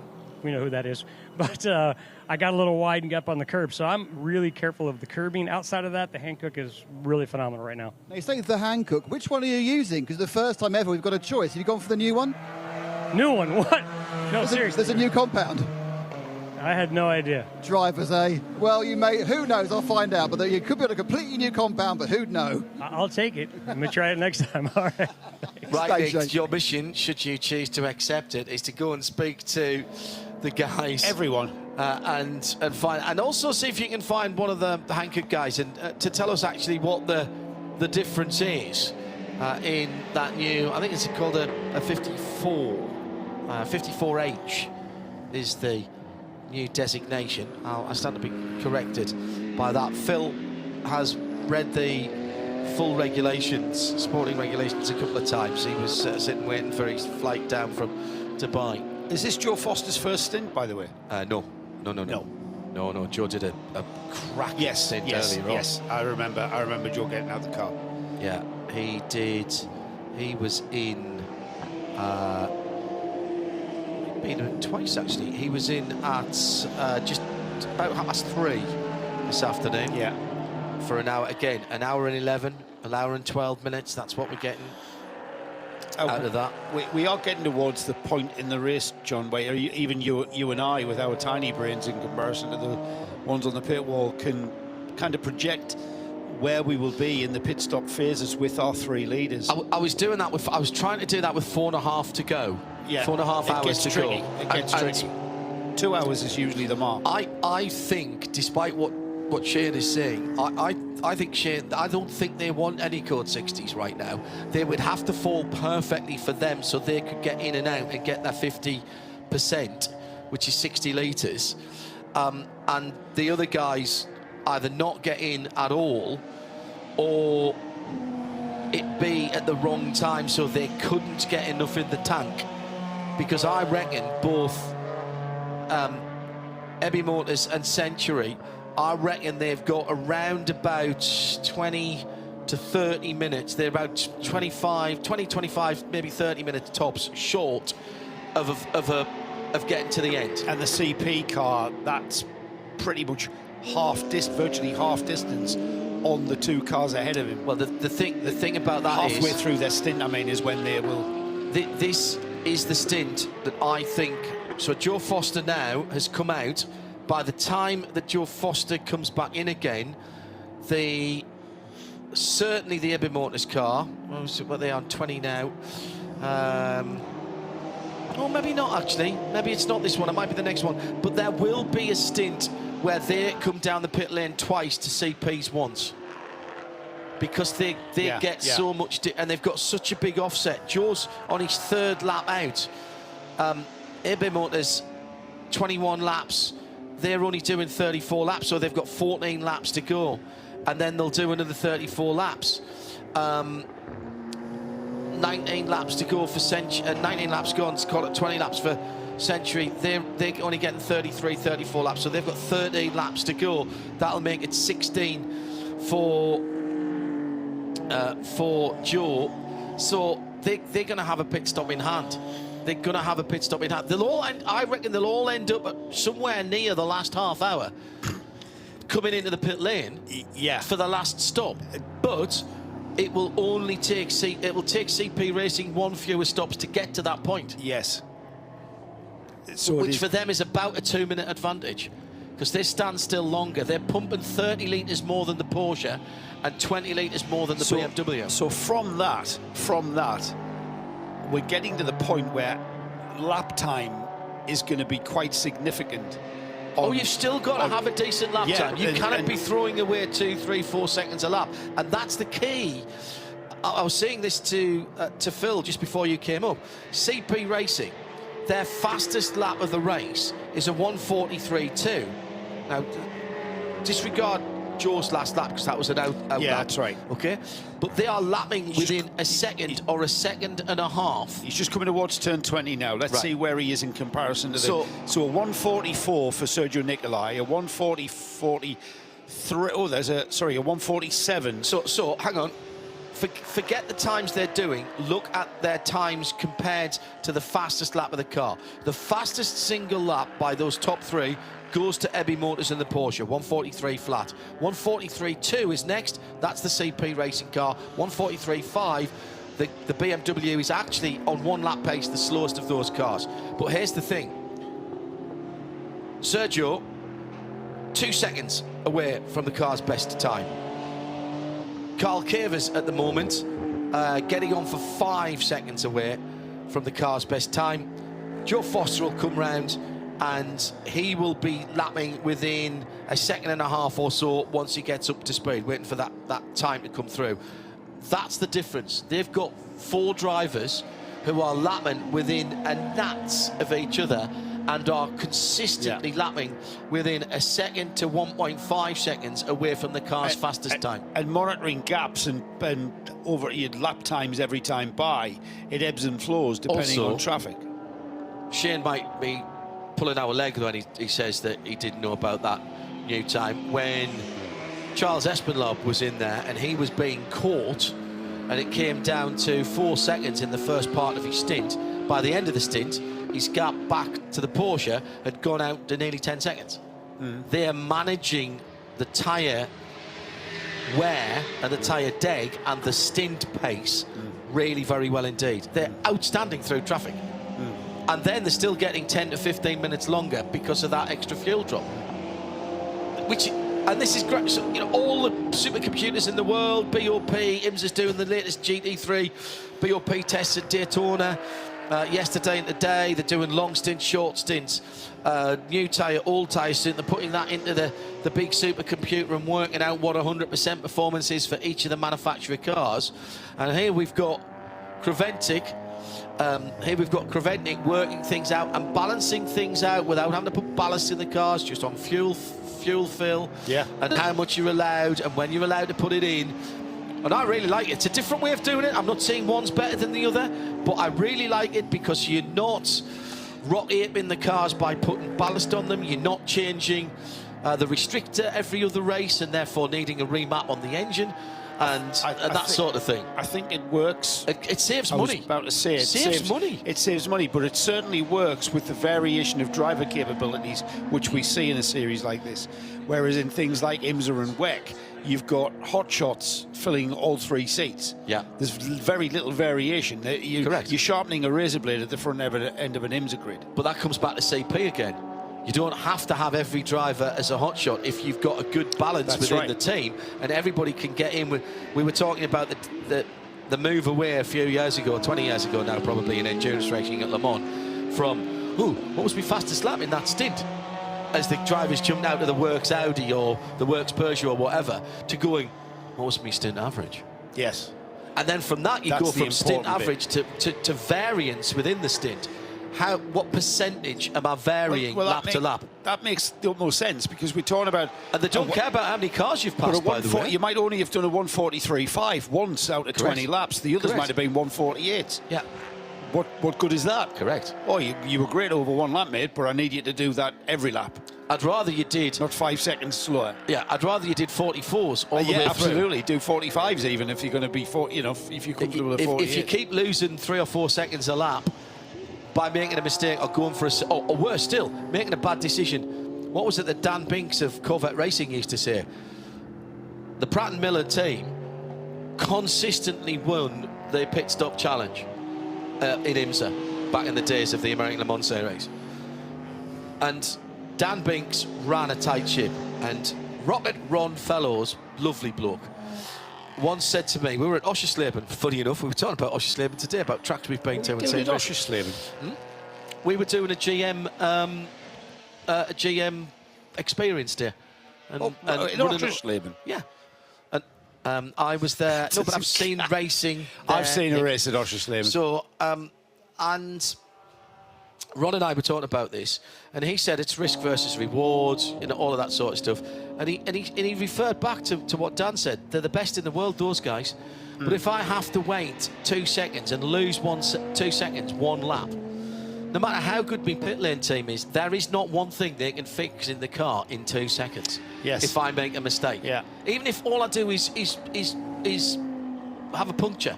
Yeah. By the time I've come in, they've changed one tyre and I've gone back out again. That's not 2 seconds. Yeah. It's much better to lose the 2 seconds on one lap. It's an intelligent form of motorsport. It is an intelligent form of motorsport. And with that, we're going to nip down to Nick Damon for a bit of atmosphere from the pit lane. Nick? No, with some tyre excellent. updates. He's found this out. So, having a post-interview convo with our friends at CP, including Charlie and Shane. We talked about the tyre, and Charlie said, well, yeah, but I have to say, I think that the tyre seems to be much more durable this race. I mean, it is a couple of degrees cooler. He said, OK, fine. So Shane then jogged back to talk to his technical team, and he came back and said, oh, we've been on the 54s all weekend. And neither of the drivers had any idea. But they had tested them almost a year ago at Portimao. You wouldn't. If you came here with the older set and did a back-to-back, then you might think you might be able to discern the difference. But having come here to a relatively new track, I've only been here once before, and the tracks, look how different the track is since this morning, let alone last year. So yeah, I can understand unless the drivers don't need to know that though, do they? They don't really need to know that. They'll only be confused. Well, hang on though. Perhaps you do. If you have found out you have a much more durable tyre, and they are basing their how hard should I push on last year's experience, but they could have pushed harder because the tyre's more durable. Oh well, that's that. Yeah, you know I do. But that's ABC? Where we're at the moment. We're finding out these things. This voyage of discovery. Plus, that's why the engineers can work that out. They measure the tyre wear after a certain amount, after the lapse amount of stints, and you can literally by millimeters or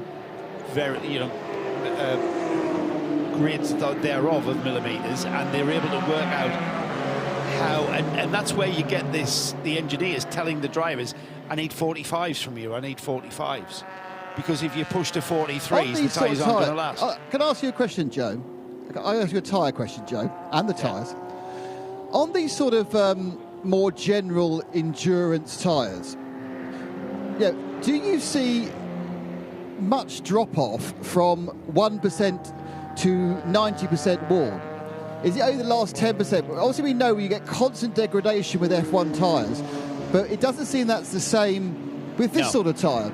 So it's completely different. When you're talking about tyres, forget Formula One, because they are manufactured to do that. They're made to do that deliberately.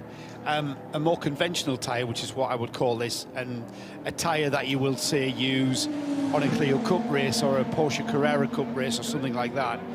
I mean, this is another question for the tyre engineer or even the driver, Nick, is that when you put fresh rubber on, is there an optimum lap that you can get that they are going to be optimized? So, for instance, you put a brand new set on, sticker tyres as they call them in the States, and you go out and you know that you can put in a lap time. That's why, if you think about it, in qualifying, that's why we have the AM driver going out first, because they're going to benefit the most from the new tyre. So from that, I'm answering my own question here, mate. There is going to be an optimum lap, which will come on lap 3, potentially. All the tyres I've ever used, Michelin's or whatever, a lap 3. And then they'll plateau, and then they'll stay the same. There's no massive drop off a cliff, they'll just stay the same. And unless you abuse them and they overheat, that's when you see the drop off. But they've got to be massively overheaten and turn into jelly. I'll give you a little personal story. So we were running a mini challenge, and they run a cut slick type of tyre. And we came from a world of karting, where tyres meant time. And more new tyres were more time. So we banged a new set of tyre on it, and it went slower. And we quickly learned that with a cut slick, you have to get the minimal amount of rubber there before you get the optimum lap time and performance from it. So, it's all about the tyre. It doesn't matter what you run. You know what? I would always say it doesn't matter what you run, whether it's a Formula One car, a Ginetta in the CREVENTIC series or a Clio Cup car. It's all about getting the maximum out of the tyres and getting the tyres to work, because it can be, make or break on anybody's race, whether it's 10 laps or 1,000 laps. It's make or break on how you use those tyres. It's such a black art as well, and you know, great engineers are great engineers because of how they understand tyres and how to get the best of them.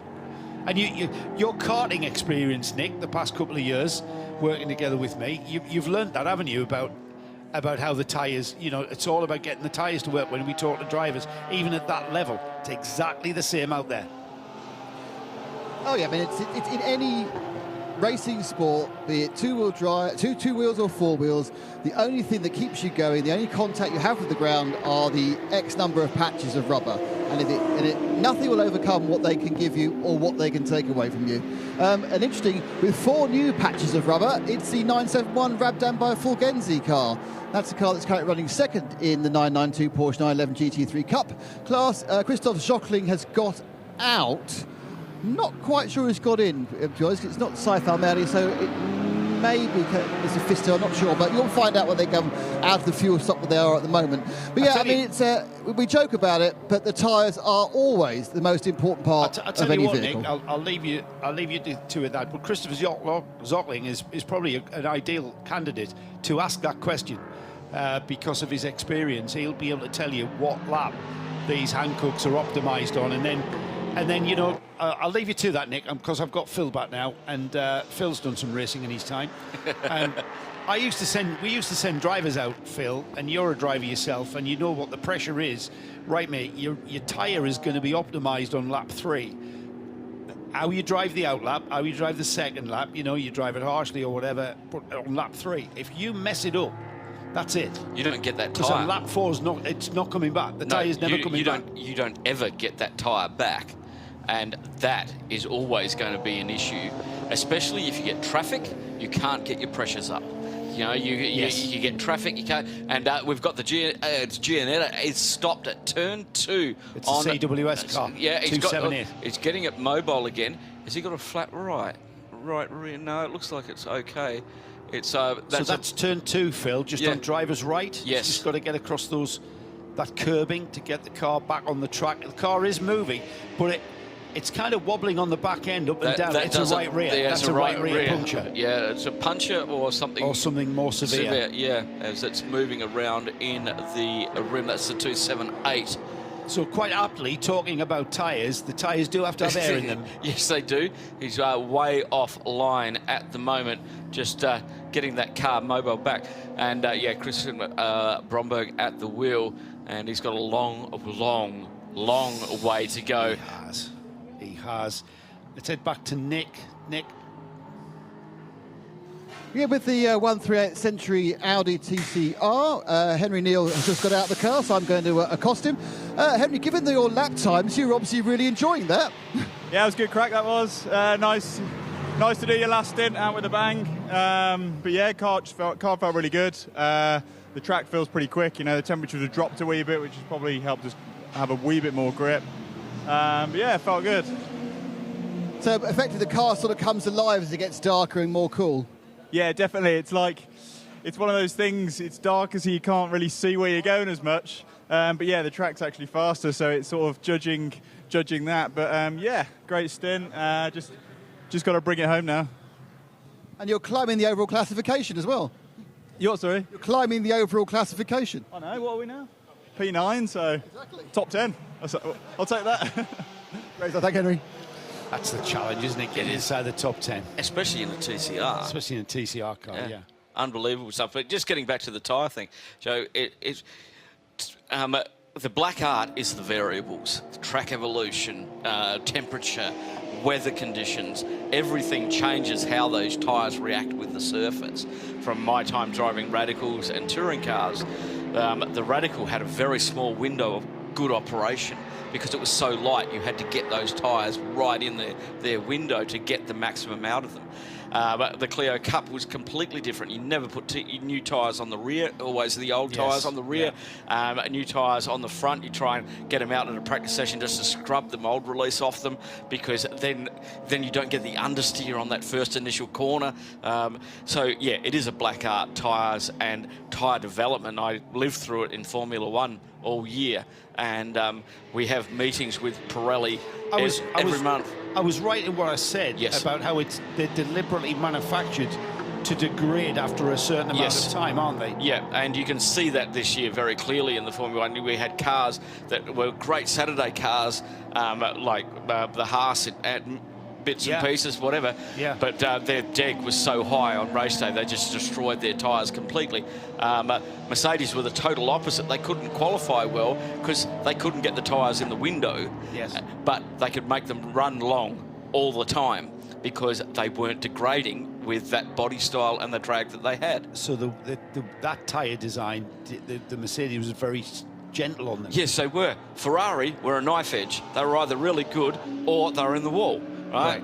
And the drivers were so frustrated because they didn't know where that front end would be when they went to turn into the next corner. Yeah. And that's scary land, and we saw that a lot. Certainly is in those cars. In those cars, it's very scary. And the one that did everything was Red Bull. They had a tyre that lasted. Max could make that tyre run consistent lap times up to 5 laps longer than anybody else. And we saw that. Got another car going slowly, I believe, Phil. We've got the Vortex out there, and it's the crossbow tripper. Yeah, the Vortex slowing down there massively, coming out of the hairpin. So let's have Nick down in the pits to report. Who have you got with you now, mate? Full service tyres coming off. Fabian Dan's getting out, and I think that's Luke Broikers getting in. Everything going very well. Luke being strapped in. I can see there's some noise at the other end of pit lane. I will wander up and see what that's about. That's the Colin White car coming back in again with a potential issue. You've gone code 60. Yes, you're going to get busy down there, Nick. Very, very interesting fuel-wise. This could throw a spanner in your top 3 battle. Nick, are you interviewing someone in Red Camels? No, I'll let you guys go. All right, well, CWS's Jeanette has made it back. It has got a right rear puncture. They're just inspecting under the rear wing now. The code 60, I suspect, Phil, is because of that slow-moving vortex. Well, it's either slow-moving vortex or debris on the circuit that's maybe come off something as well. But it does look like that tyre is in one piece. It probably hasn't shedded too much. But this is not going to help the Manamari Energy by ABU Motors. They're at 1 hour 56 on this double stint. And he's got a 2-hour time limit, and he's going to have to come in and box. Yes, he is. And he can only take 25% of his fuel. He is, and that is going to hand a little bit back to Century Motorsport. Well, the other thing is how long this slow lap at 60 kilometres is going to be. Before we head down to Nick, that's a big lose. We've got information coming through that... is that the vortex? Yeah, and that's where he went off. It's gravel at turn 4 that we need to clean up. Right, so that is why we've got the code 60. The vortex is in the gravel and being recovered. Let's head down to the pits for Nick Damon, though. Nick, what you got? This car fixed, just a new tyre. Now, what is going to happen is that the BMW from Century, currently, I think, I can't know their first, second or third at the moment, but they're obviously one of the 3 players. They're going to come in for a full service, including driver change. So that means Carl Cavers will get out and Jack Barrow will get in, and they will take 25% fuel. The question is that when the CP roll down the pits, have they done enough laps to be able to put 50% fuel in since they last stopped? Well, they've got... They can obviously put 60 litres in. Yeah, they've been out for 26 minutes so far, Nick. So not quite. That's not half a stint, is it? They'll be able to... Yeah, they'll not quite half a stint, but they'll be able to go to maximum, though. Here comes Sergei Nikolai in the EB Motors Porsche, the number 95. This is going to be a full service, as you rightly said, Phil. This is a terrible time for them because they would obviously have wanted an absolute full slug of 90 litres of fuel. Instead, they're going to get to about 22, 23, and they'll definitely have to roll down the pit lane again if this code 60 lasts long enough. Tyres already done. Nikolai just trying to change the belts. To my left, I look the other way, there is the BMW M4 GT3 of Century Motorsport with the 002 saying he was second when he came in. They are doing the driver change, just getting out now is Carl Cavers. Louis Barrow trying to get himself in. Going in for fuel is the light blue 438 GT4 BMW as well. So there's an outside chance we might fill up all 8 of our pumps. That'd be exciting, wouldn't it? Here comes our, well, we don't know, net leader or not, but passing on the pit lane. There goes Joe Foster. So he's now gone past the BMW. He is behind as he goes into the pits of the EV Motors car. But of course, the EV Motors car is going to get 23 litres. He's going to get 60. So absolutely at the moment, have to say that this has worked out as a net advantage in a major way to CP Racing so far. This is the second time that's happened. Remember the other Code 60 where they got really lucky just coming down to the final corner when it was called, and they were able to come in and do their stuff there as well. Sergio Nicolai that's how you say it, by the way. It's Sergio. Sergio. Yeah, Sergio. It's easy for me to remember because that's half of my name. Okay. He's moved off the fueling and back out. He's still showing in the lead. They've changed drivers though. Oh, have they? Sergio's out of the car. Yeah, he got out the car. Hang on, as he leaves the pit lane. He had to because he's in 2 hours. That's a good point. Yes, he was right at his maximum. That was the driver that had 4 minutes left. That driver identification has not kicked in yet. We might get that when it comes around across the start-finish line. All right. It's usually as it leaves the pit lane, yeah, because the sensor's at the end of the pit lane to start the stint. They're supposed to turn a little button. Sorry, Nick. Go on, Nick. Go on. They're supposed to turn a button or press a key, and that gives an indication of who's driving. And then they, as they pass over the sensor, it says that's who it is. You get about 3 laps to get it right. Yes. And after that, you get told off. So have a quick word with Sergio. Sergio, obviously a bit stiff after 2 hours in the car. Enjoyable 2 hours or hard work? Oh, it was enjoyable. I love the car. Also the track, it's a little bit hard. It's the first race with the GT3 and the first double stint. But I feel very great. I think I can get to one more stint till the end. We get the impression that this Code 60 came at a very bad time for you. Not really, because I just had 4.2 liter in the tank.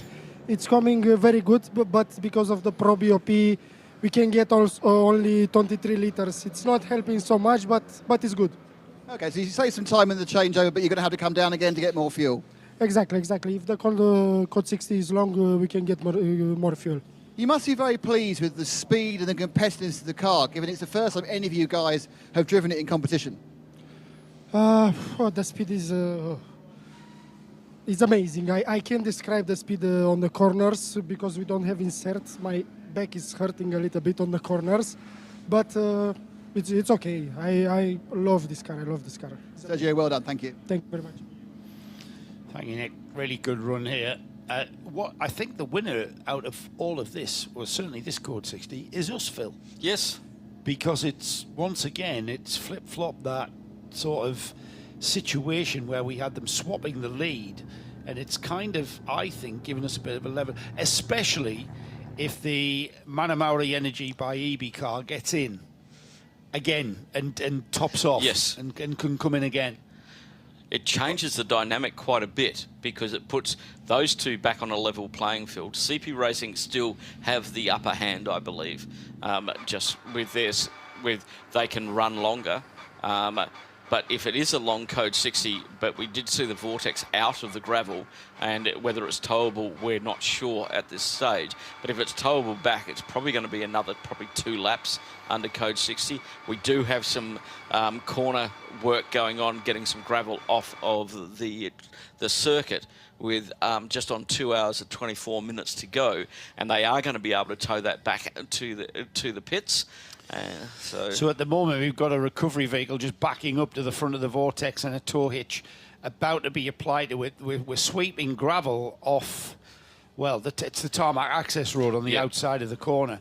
So we are getting towards getting that vortex back to the paddock, unless, of course, he's able to fire that car up himself and get there under his own steam. Well, they are hitching it. Yeah, for a moment there, I thought he was putting the tow rope away, but no, he's actually hitching the car. When they got it off, we had a camera shot, and the door did get opened. So obviously he said, "No, I don't have anything. I can't drive the car, and or I can't start the car." But that may have changed. Door open again. Yeah. And I think he's trying to get going. I really do. I think he's trying to get going. And the marshals and him are having a little bit of a hand discussion. First race, remember, for that Vortex 2.0. Nick's going to add something. Yes. Are you going to do it in Andrew Marriott's voice, Nick? No, because I love Andrew too much. The Vortex had this problem earlier.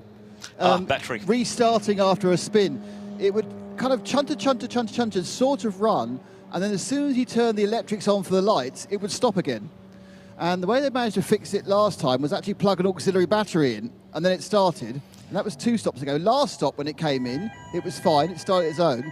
But I think, you know, they've probably had electrical problems. And despite the early belt snap on their alternator, just wondering whether they're perhaps not generating enough power generally, and they've got a slow drain. Also happening right now is that the ABU Motors car is going in for its next slug of fuel as well. And interestingly, Paul Trustwell told Reg Hamel-Jordan to get 25% as well about 2 minutes ago. Their strategist working remotely from the Isle of Wight, just off the south coast of the United Kingdom. And the Vortex is mobile again and making its way probably back to pit lane. And this is the second time I think it's caused the code 60 and actually got going again and made it back to pit lane. As they have been saying, it's possibly... Did you find out whether the rear diffuser was off the one model? No, it wasn't. No, it wasn't. No, it wasn't. Because I was going to be calling it that the 1.5 rather than the 2. No, they put the original version 2 diffuser on the back. The older version of the older version diffuser was far too narrow. Okay. It would have been a bit of a... Under 1 minute until we get going green again with 2 hours, 21.5 minutes to go before we see the checkered flag here at the second running of the 12 hours of Kuwait here at Kuwait Motor Town. And that's helped this run to the flag for the 3 GT3 protagonists, indeed. including the ABU Motors car, because that car has been able to get in and topped off the fuel. Just looking as to where he's he is. Let's Nick, what have you got?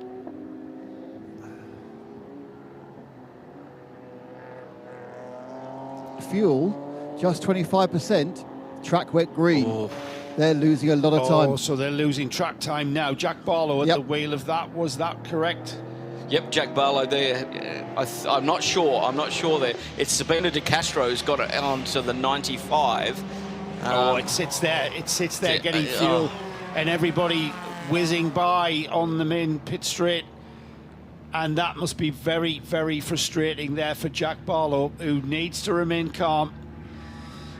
He's acquitted himself pretty well there, and considering the teammates he's with, Carl Carver and Lewis Plato, they've been running together all season in the British GT Championship, and Jack has just fitted into that, and his lap times have been right there.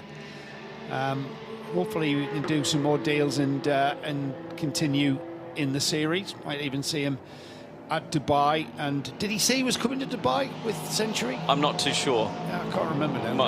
My memory's only 30 minutes long. Yeah, me too. He said he was doing all 3. He did he, Nick? Thanks, yeah, Nick. I think so to me, yeah. Yeah, I'm pretty sure he said that to me as well. Vortex is coming under its own steam. Yeah. It's actually rolling into the pits. It said, I don't need no tow truck. I'm a Vortex. I'm not on fire. I'm coming on my own. We mentioned it had fired up, and they took the tow hitch off, and it got away under its own steam. But it's in the pits, Nick. Is it with you? Yeah, it's right next to me. They're having a look at where the how much gravel. They're having a really good look at that rear left where it caught fire. In some way, it's been lightly backed into something because it's bent the exhaust slightly on that left-hand side. I think this is absolute. The problem here is an electrical problem. Now, I'm not sure whether the electrical problem or that caused the spin, but it certainly caused the fact the car wouldn't restart easily. So this 12-hour test is turning out to be a quite... They've learned a lot. What's the word for it? Character building. Yes. Character building 12 hours. Because what you do, you turn up, you have a perfect practice, you have a perfect qualifying, you have a perfect night practice, and then after 5 laps of the race, it all slowly begins to go wrong. Well, but it's a learning experience. To be honest, Nick, I think they should be happy with what they've brought there with that new Vortex. It's quick. It's blooming quick. Yeah, it was on the pace with the GT3s. Thanks, Nick. With GT3 pace very early on. The vagaries of running the car over a great distance is what has turned into play. And things manifest when we do this sort of race distance that you won't find over a 10-lap sprint or even a 60-minute practice session. The exhaust wouldn't have burnt through in 10 laps. That's right. Yeah. So, yeah. And also, the damage caused, we still can't fathom and probably won't ever be able to answer this, but what caused the heat plate to be removed, that you're never going to get those conditions recreated in a 60-minute session. You're going to have to race for 6 hours. The build-up of rubber or whatever it might have been, or a piece of debris that took the plate off. Well, we're hearing a lot of debris with these fan belts, with the belts coming off. There's debris that's causing the issues, even though they're well shielded and protected. A piece of rock or a piece of fairly solid rubber getting into there. Well, there's the size of we got bits of rubber there building up the size of tennis balls. And you can see them there, on the track as they're getting some temperature into the Hankook tyres. Is the 22 now out of the pits and out in pursuit of Joe Foster in the CP racing car. It's going to be interesting that Jack Barlow now has a mission statement, doesn't he? He does. He's lost that time with the track going green just as he was taking on fuel. The first mission statement he's got is catching the CP car. And we'll monitor lap times, we'll monitor gaps. At the moment, there's a lap between them, as far as I can gather there, Phil, there's a lap between the CP Mercedes and the Manamauri Porsche, who leads. So there's a 290, 289 and 288. That's where we stand at the moment for the top three. 1 lap difference between all three. And as they get up to pace, especially as Jack Barlow gets up to pace in the Century Motorsport car, it's going to change the dynamic. Looking at their fastest laps, the Century are 143.599 for CP Racing 143.229, about 0.3 difference there, and 143 flat for the Porsche. So the Porsche with that 90-litre fill-up is sort of suffering with the more frequent pit stops, even though John did say that the flat 6 is quite economical.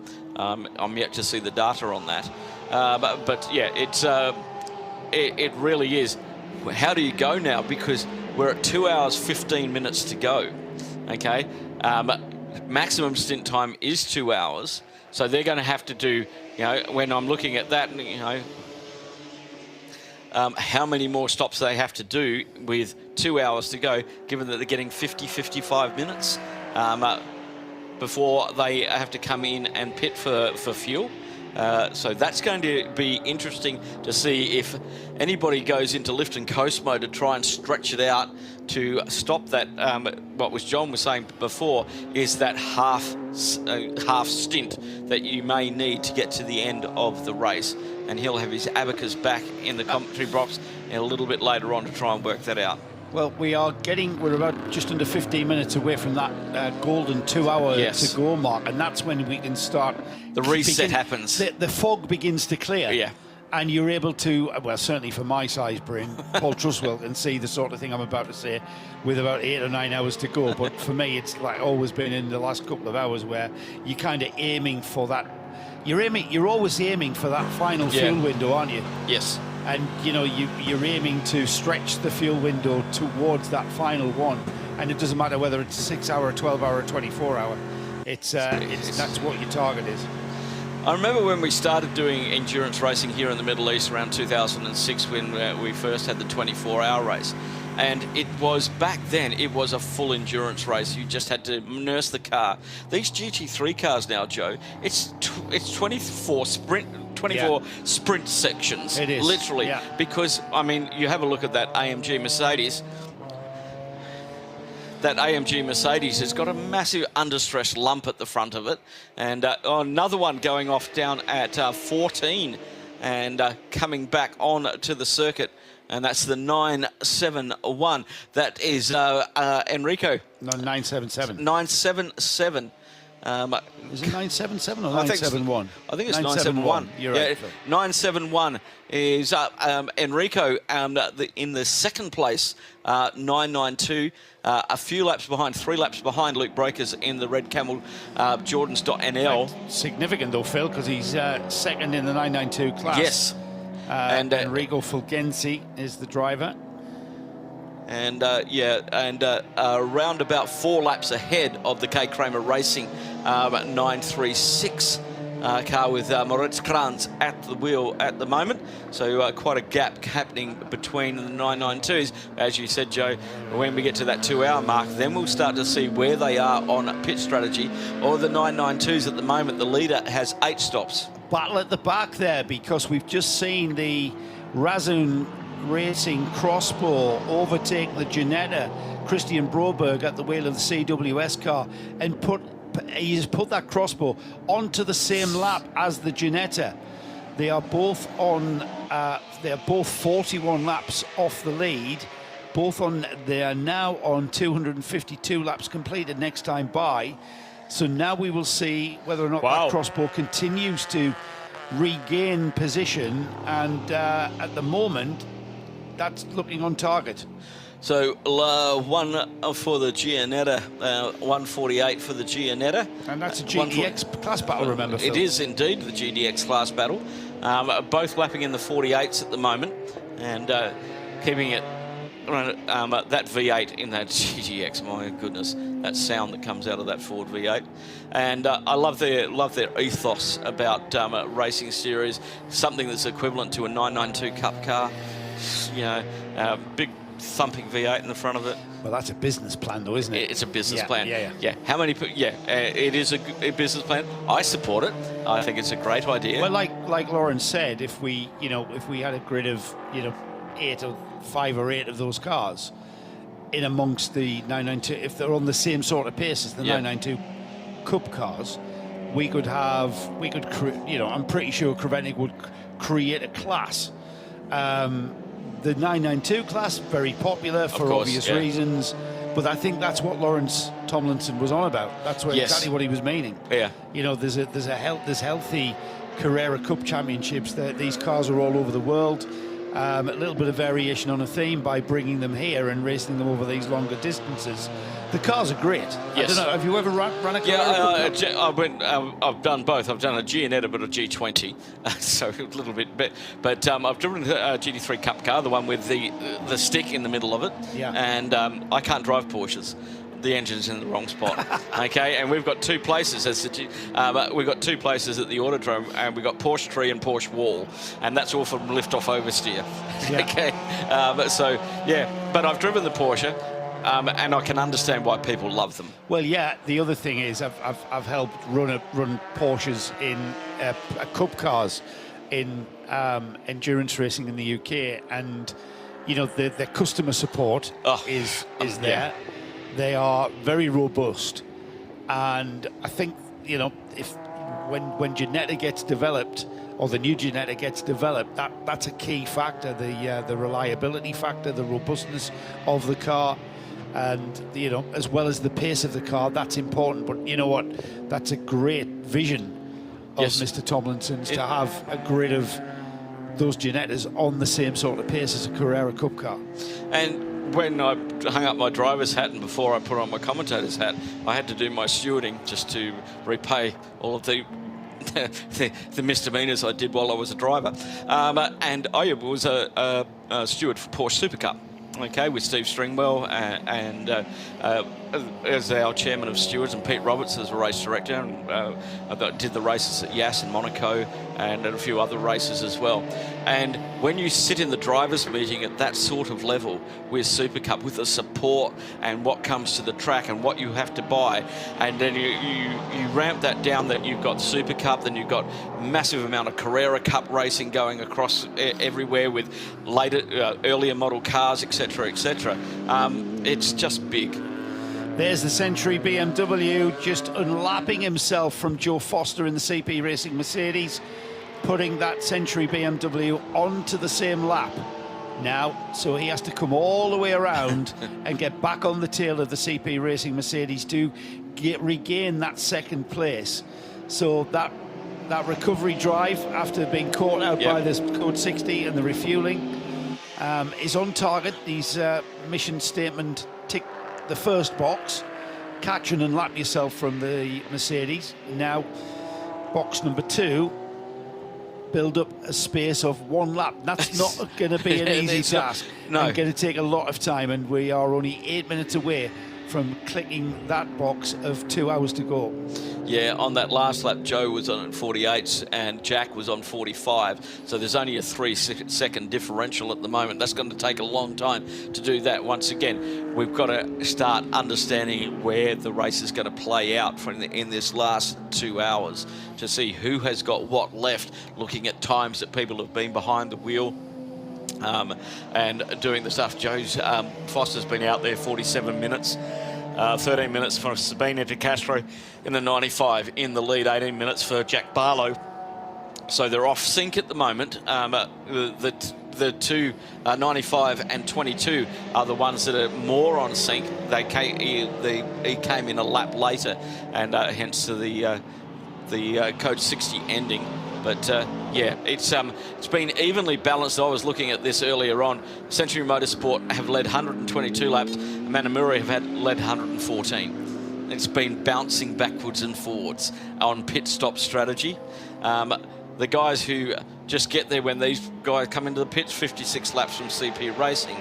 But when I look at the amount of pit stops that they've done at the moment, even though they did come in for the splash and dash due on an earlier code 60, I reckon there's still 2 pit stops difference, which is 4 minutes in there. And I'll take 2 off those guys. They're on 12, and CP Racing are on 10, and there's 4 minutes. You know, that's significant. Yeah, it is. And they're gonna have another one of those as well. They'll have to do probably one less, because they get an hour and 15 minutes. These guys get 50 to 55 minutes. Well, they've just gone through. We've got a 146.2 from the leading Porsche, Sabino De Castro, putting in that time at 146.083 from Joe Foster. That's 0.2 quicker, and then a 144.4 from Jack Barlow, who is the quickest car in the top class at the front of this field overall. Luke Breukers is lapping consistently in the 148s. He's a little bit quicker than the car behind him in the 992 class. 4th overall and 5th overall is the Red Camels car, the number 909, and the 971 number Rabdan. That's the Rabdan Racing by Fulgenzi. And just take us round this lap here of the Kuwait Motor City track.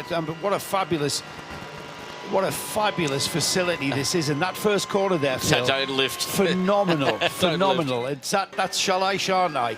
Yeah. And then you've got, very, very rare is a long straight with a kink like that, followed by an even longer straight. Exactly. Phenomenal. And then heavy braking. Those bumps there are getting worse on the braking bumps, which you get at those high speed down. And it's quite steep there. You go up and over the brow. You can't see that curve there, the apex. You can't see that one. And then it sort of flans itself out. And this one just never ends. And it's where to start tucking that car into the left-hand side to optimise the exit speed, because you've got almost a hairpin left through this one. Out of the hairpin left to turn 7. Again, very, very late to exit that, through a short kink, and then into this lovely sequence of S's here. Oh, I love this. And again, it's flat chat, just picking your line. A little bit of a confidence lift there, through the left-hand section, and then down towards this sort of hexagon shape. It's hexagon. It's a quadrella now, because we've lost the last one. So we've gone into the quadrella version of this. As you're trying to maintain that same steering angle, then you go straight on in to the carousel. I mean, this is brilliant. I think this could well become the signature corner here. I think so. It's where most of the action has happened today. Yeah. And everybody trying to get it right. He's got a steering warning up on his dashboard. He's not having too much. He's just ignoring that, as most racing drivers do, until an engineer gets on and says, we need to pit. Oh, loses the back end into the final corner. Big hunk of oversteer there. Wow. That was 148.220. I wonder what that steering warning It's gone away now. It's gone away now. Let's have a nip down. What was that, Nick? Do you know? No, that was a positioning question for the team.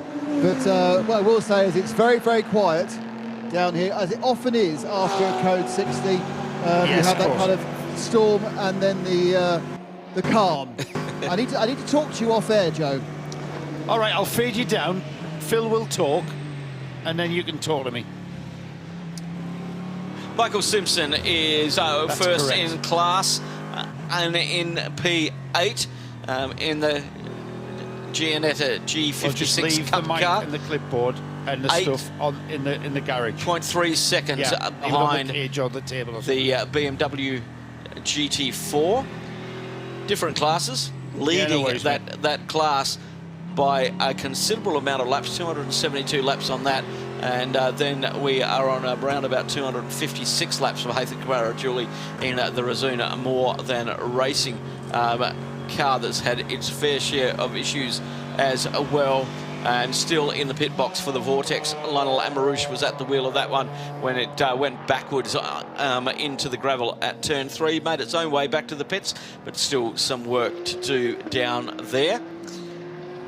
As we are just about at the 2-hour mark, Joe, that critical mark where everybody looks at their watches and goes, okay, what are we going to do? How are we going to make this to the end? How are we going to do this and play fair? And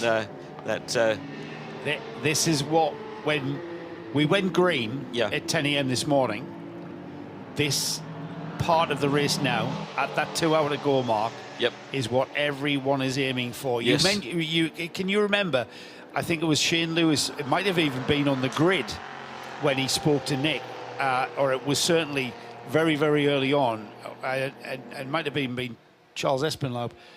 Nick, who was it that said, who was it of the CP drivers, before you give us your report, who said, we keep to our pace until we have to go racing in the final couple of hours? It was only Charlie who I spoke to. Yeah, I think it was Charles Espinlaub. I spoke to Charles at his first stop. I think I may have said the first stop. Just so you know, we've got the second in GT4 has come in for the stop. That's the 429, the white Century Motorsport. It's a full service with tyres and fuel. And that's me. So I'll see you all next race.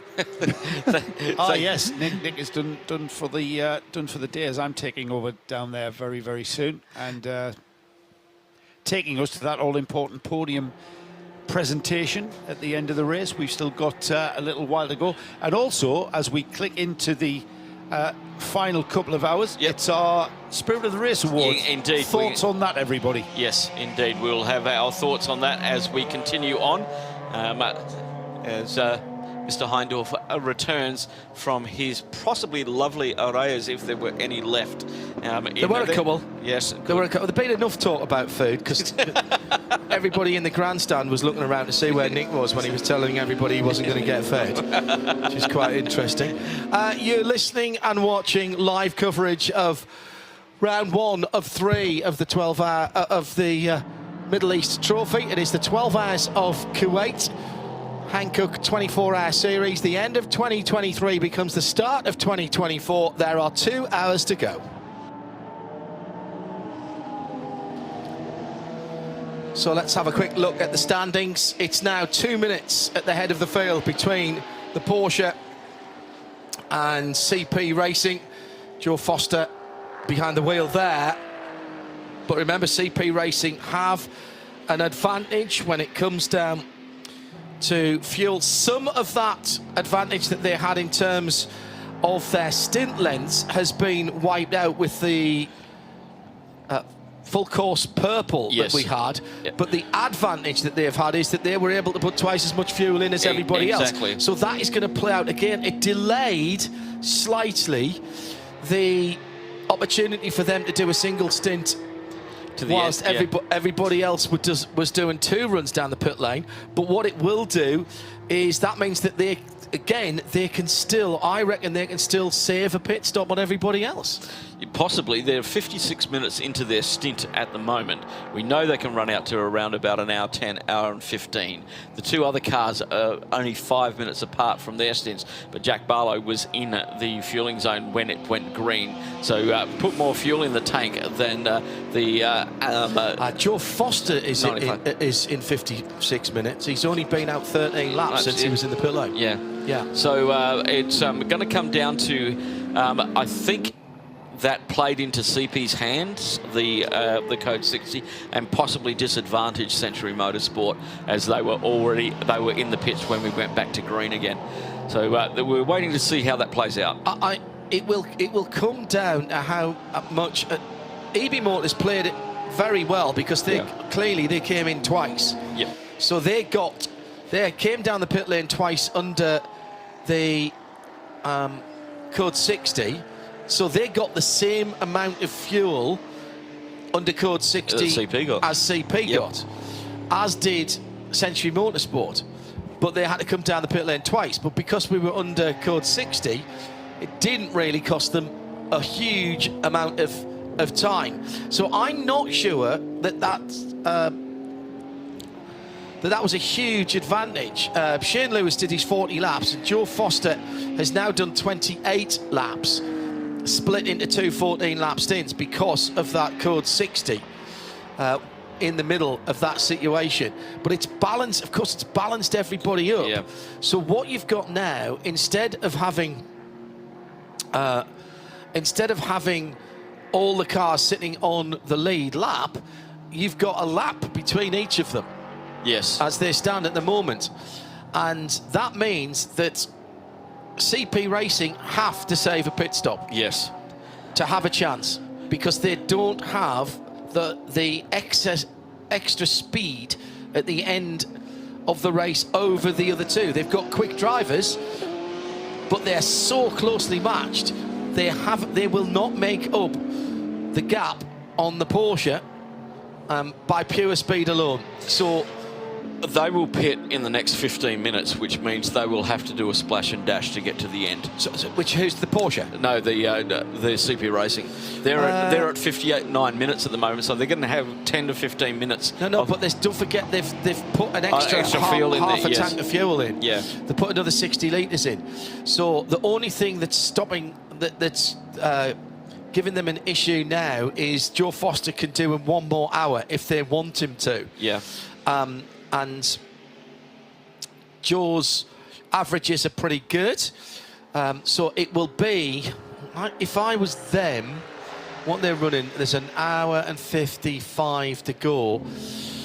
They really need to run Joe, if he can, to about another 40 minutes. Yep. And then that will be the last pit stop. Yeah. So that it's kind of not helped them. Sabina de Castro, when did he get in the car? No, so he's just got in. 25 minutes. Yeah, so he has got probably just over an hour in that car. So he's put half a tank in. So he's got another hour in that car if he wants it. And then they can go, oh, now that's interesting. Because if he gets an hour, there'll be 55 minutes to go. Oh. So that'll be their last stop. Yeah. It just depends how much room they had in the tank. True. So when they stopped the first time, there was 32 laps gone. So they were nearly out. Yes. So then they put 25% in. Then they put another 25% in. So they've got 50%. So actually, they're not far away from having to pit, I would say. They'll have 2 or 3 more laps, and they can't make it to the end. From there, they will have 1 more pit stop. It's exactly the same for the BMW. So they've got to leave Joe Foster out now for half an hour or so, maybe a tad more, and then they'll be on fuel to the end. They can fuel to the end. If they can get to 45 minutes past this hour, so actually that is 40 minutes from now in CP, then they can possibly go to the end. And that is going to be, so 14 laps out of 40. And then they put 50% in. Oh, that's going to be tight. My abacus is smoking over here because it's really difficult to work out. Steering warning. Yeah, we've had that up before. It did go away before the last corner previously. I think that's the 909. It is indeed. Yeah, fourth place car. Yeah, being driven at the moment by Luke Breukers. Yeah, we've had that warning up for a little while when we did a hot lap with him about 4 or 5 laps ago. And I think it's just ignore and don't take too much in it. As we said that, he had a big tank slapper at the final corner. So maybe there is a steering issue. He's just managing it at the moment. It really hasn't dropped his pace down too much. He's doing the 48s. That's a cup car, isn't it? Yeah. I think I'm just going to look something up. Yep.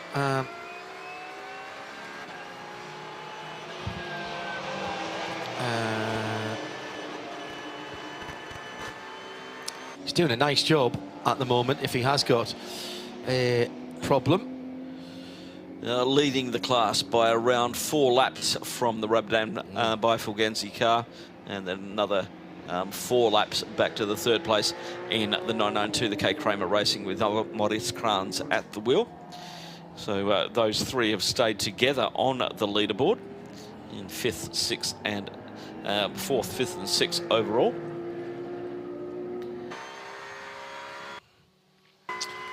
Didn't help at all. He lost the back end again. Well, that's the way he likes. That's the way his brother likes the car. Taily. Very taily. And it does help. You know, you've got a bit of weight at the back of a behind 911. the rear axle. Yeah.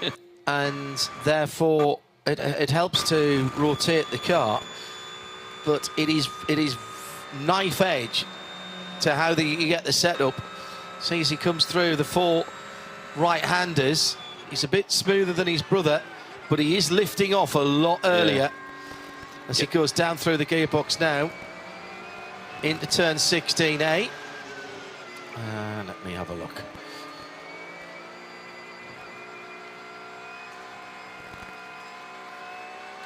Down the back straight. And into the final corner. And again, a bit of a slide there. Yeah. Not sure that the sound is quite synced with what we're seeing on the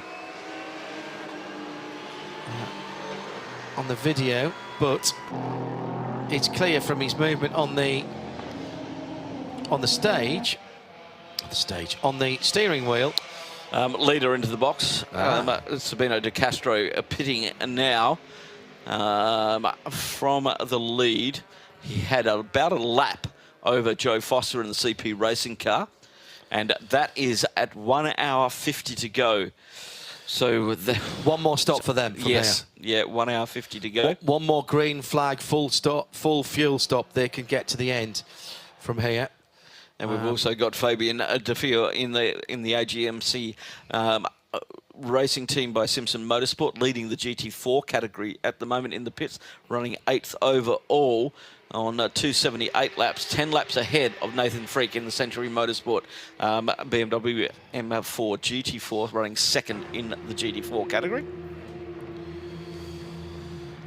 I am trying and failing desperately. I'm trying desperately and failing totally to find out what steering system they use on a cup car. I think it's an electric system. Which would make it, and this is what I'm trying to find, to make it, to try and find what is going wrong with it. And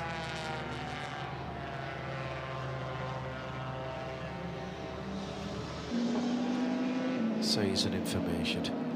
I talk about so many Carrera Cups, I really should know this, but I also talk about a lot of Porsches in other specs. All the engine specs are there, but I'm not sure that everything else is. Here we go. Yes, electromechanical power steering. There you go. So it's not as if the power steering pump belt has fallen off it. So a steering warning on the Cup car probably means an electrical fault. Yes, and some form of change. Change for the lead. CP Racing go past Sabina de Castro's Manamuri Energy by ABU Motors in the fuel station. And So that is the lead. what are we now? 21, 22 lead changes? Oh, we have a massive amount of lead changes. It was 19 the last time I looked. Yep, and let's have a look at how many we have now. Leader history, 20 changes of lead so far. And that's 5 different cars that have led. Yes. Because we did have actually the 909 Cup car leading at one stage. Yes, that's right. Up to that first stanza of pit stops. Yeah. And the just under the first hour, as the 992 Cup cars a little bit less thirsty than the others. Hello to Jerry Z, who's back from his chores, listening back in. He says he might have to turn off the audio a bit for work, dependers, but I'm making full use of picture-in-picture. He said, oh, he's got a bargain. He's just bought a $500 Weber grill for $100. Ooh. Now that's the kind of Black Friday deals I can get on board with. Most definitely. Fantastic. Well done, Jerry Z. And hope all is going well for you at home. Here is the erstwhile leader heading into the fuel stop. And just making its way back out onto the circuit. And we'll see them when they cross the line. They've dropped down into third now as Joe Foster has just gone through into second. And here they come out of the pits. Sorry, Joe Foster's gone through to the lead, hasn't he? Yep. So they've just gone through. So where's Jack Barker in the number 22? He must have been somewhere close. Oh, he's just ahead of them, actually. He's coming through turn 8 now as they're coming into turn 6. So it's almost a full lap on the field now. Johannes Guaglita says, I've just looked in the user manual for the GT3 Cup car. The user manual says ignore this light. See, it's brilliant. I have done on my 968 Sport. I had a warning light that I knew I couldn't cure for a while because I needed a new sensor. So I cured the warning light by putting a bit of electrician's tape over it. See, I go a step further. I put gaffer over it. Full gaffer? Yeah, because electrical tape will start to peel up at the ends and you get the glow around it. It wasn't going to be on that long. And I didn't want to leave sticky on from the gaffer tape on the plastic instrument bidding on. Yes, true. However, I knew it was still there, but... Yeah, I'm more agricultural than you, John. We fix tractors with fencing wire. Yeah, of course you do. Okay. So an hour and 3/4 to go. Let's just look at this again at the front of the field because this is getting down to crunch time. When we say the stagger has to unwind, it is beginning to unwind now. Depending on how much fuel Joe Foster has got, I think, oh my goodness, he might be able to go 16:33. He's done 45 minutes since he came out of the pits with half a tank of fuel. Extra. That's the key. Half a tank of fuel extra. So 60 litres added to what he will have consumed in 14 laps. Wow, it's tight. But he won't have consumed half a tank of fuel. I think he can do it. And I think you've got to leave him out there. If you want to win overall, I think you've got to leave him out there and only do one more stop. Yeah. So he's got to go about another 25 minutes. Yes. And if they can get that and make that 2 minutes up, that final stanza, they can go into full fuel saving. He's not in danger of his 2 hours, no. Is he? No, 27 minutes in that first part. And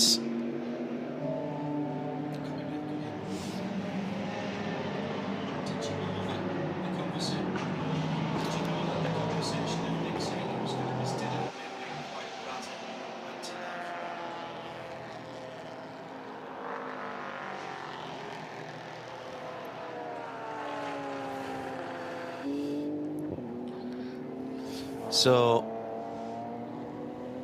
yeah, I think it's doable. Yeah. It would mean he had done an hour since coming out the pits, maybe an hour and 5 minutes, but I think he'll have the fuel for that. And at the moment, his lap times, I'd say leave him out. And then who does the last stint? Well, pick any one of the other drivers. At the moment, Joe's lapping within a second, 1.5 to 1.7 seconds of the car's best. He's lapping at roughly the same speed as Jack Barlow in the BMW in second. In fact, he was 0.2 quicker last time around. He was 6-7 slower than Cosimo Papi last time around, but Cosimo's a lap and a bit and has to stop again. Now, when does Century come in? That's the other question. They've done 20 laps since they did their slap. So, tight. Yeah. How much have they got? They've put half a tank of fuel in, and so they've been out there now for just on, getting on for, 40 minutes. Yep. Since they came out after their second fuel splash. So where can they get to? How close? But the problem with them, they can only do an hour unless there's another. Exactly. So it doesn't really matter for them. They're in the area now where they do one stop now and then do one more stop to the end. Yeah. So they've got any time now, they can stop now and then just do one more stop. So they're within the 2-stop window to the end. Yeah. Sabina De Castro, Cosimo Papi actually, who's behind the wheel, is within one more stop to the end as long as he does about 40 minutes, which he will do because he's just got in. Joe Bradley's joined us in the pit lane and is watching the leader in the 992 class with that warning light having been extinguished for the steering, and well, this is new tyres but no driver. I came down here to ask the question about the warning light, but as I got here, there was a little bit of consternation within the team. Lots of concerned looks. Team started running about. The car's just been in and taken on a fresh set of Hankooks. Suspect puncture on one of the tyres. I'm not sure which tyre, but Ivo, I didn't have a chance to interview anybody until this the job was done. So, Ivo, there was a lot of panic going on there. What was all that about? Yeah, panic. Of course, when we made the last stop, it was during Code 60. We can only refuel 28 litres. Then again, 12 litres, so we're short. But also our tire pressure was too low, much too low. We don't want to take the risk of running around too low pressure, so we decided to put new tires, and these tires can last until the end. So in the end, I will go in and do the last few laps. So was the tire pressures being too low, costing you lap time? No, not really lap times. The lap times were quite okay. But we have run quite long on very low pressures on the curbs, and that's a potential risk in damaging the tire. And we cannot use a flat tire now. So that set of tyres now will take you all the way to the flag. What about the steering warning light that we've seen on the onboard? Well, that's a problem in alignment of a sensor on in the axle of the steering wheel. More Porsches have it. I think we also saw another onboard. Somebody else had the same problem. We always push it away, but if you don't push it away, then all other alarms will not show. So we get used to it. Right. It's like having an engine light on. I had one on my car for about 5 years. It's a similar thing. I don't know. I don't know your engine, but it's better to have a steering wheel problem. You can feel things than an engine. If the oil alarm comes up, then a bigger problem. That's a lot different, yes. Thanks, Ivo. I take it from this point, you guys are already, you're thinking about the checkered flag, getting into the flag. When are you due in next for you to take over? We look at the race, of course. We put fuel in. We wait until Lucas stint time is finished. Or earlier for Code 60. So that's, but the race isn't done yet because I think the team of Fulgenzi, they are one stop ahead, And I suppose they will put in Christopher Zuckeling in the end. And Christopher against me, he will be a lot faster, so I really have to go for it. No pressure as ever. Thanks, Ivo. The only thing I would say about that, they've got better part of 5 laps between those two cars, so there isn't a lot of pressure on either Luke or Ivo when he gets in the car. The only thing I would say about that is if they can't clear that warning off, it means they're not seeing any other warnings. Oh. That's interesting. Because it did go away, and then we had the normal stuff there. Yeah. Right, sorry, we can't hear your interviews, Joe, sorry.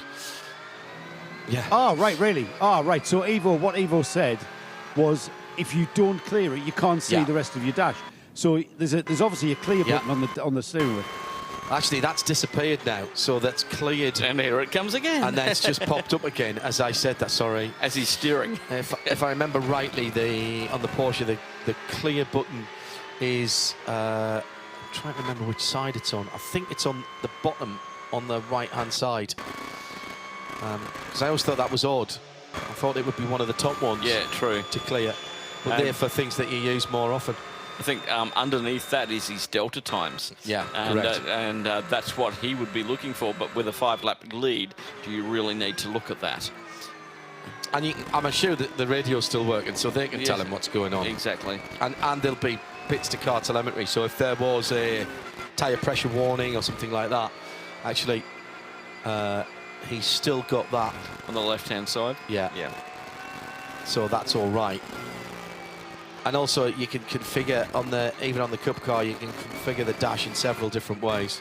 I do like the steering wheel on the Cup car. It's very reminiscent with the Porsche badge in the middle of it, of the 50th anniversary steering with 911 steering wheel. But that obviously that was full over the top, but it had the flat bottom and not any buttons on it like that. It was fairly clear.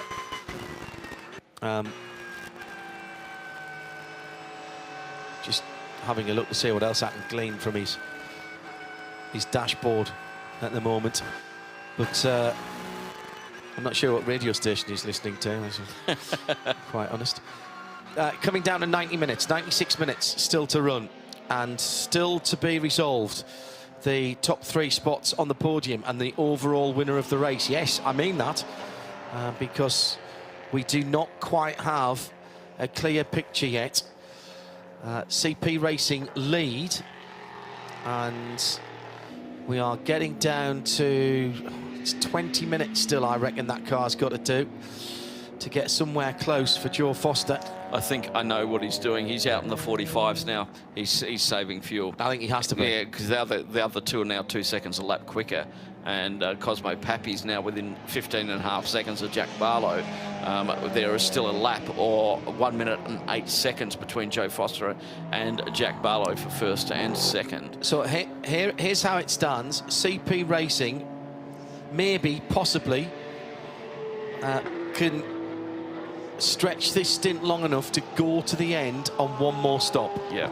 Century Motorsport have 2 stops, 2 visits to the pit lane, and there will be. I'm impressed they've got that this far through here, because this is 50 minutes since they topped the car up twice in the last Code 60. So I'm not sure how they're getting this far. Vortex back on the apron. Manamari Energy by ABU Motors with Cosimo Bappi behind the wheel. They have 1 more stop to do.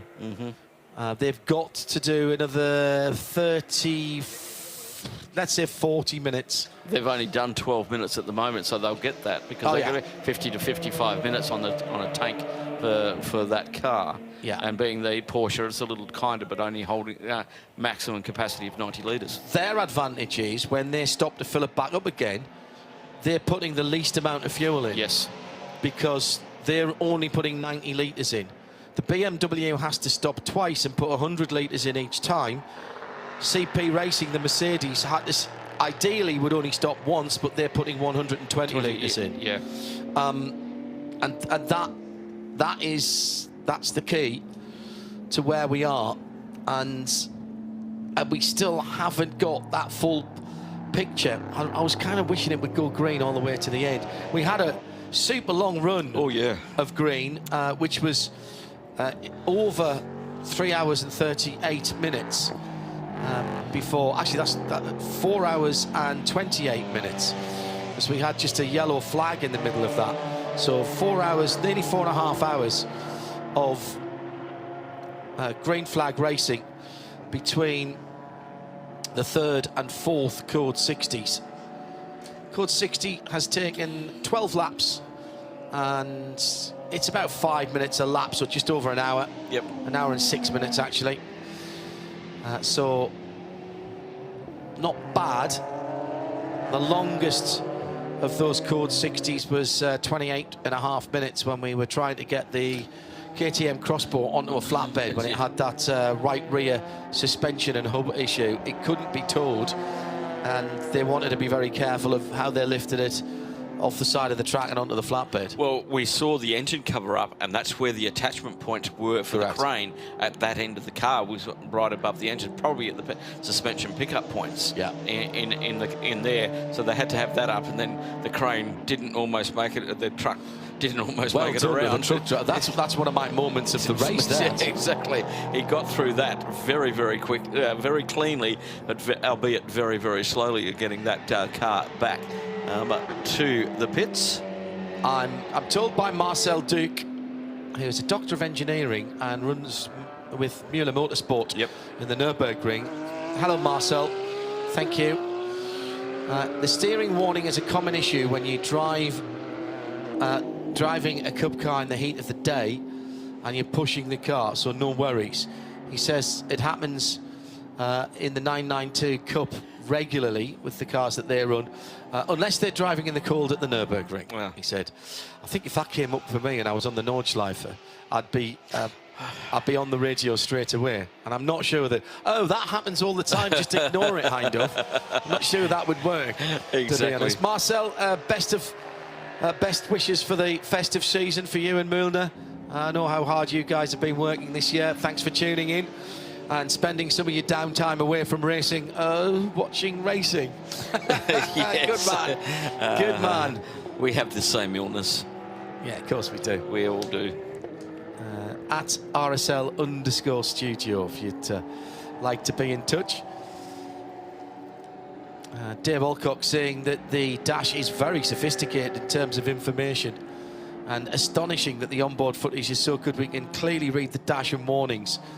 Do you remember the early in-car footage from Bathurst in the 1000 from the 80s in comparison? Peter Williamson's Toyota Celica was the first car there to have the Channel 7 camera in it. You guys were miles ahead in Australia in that. I mean, in fact, the guy who, and sorry, I can't remember this, but he only died in the last couple of years.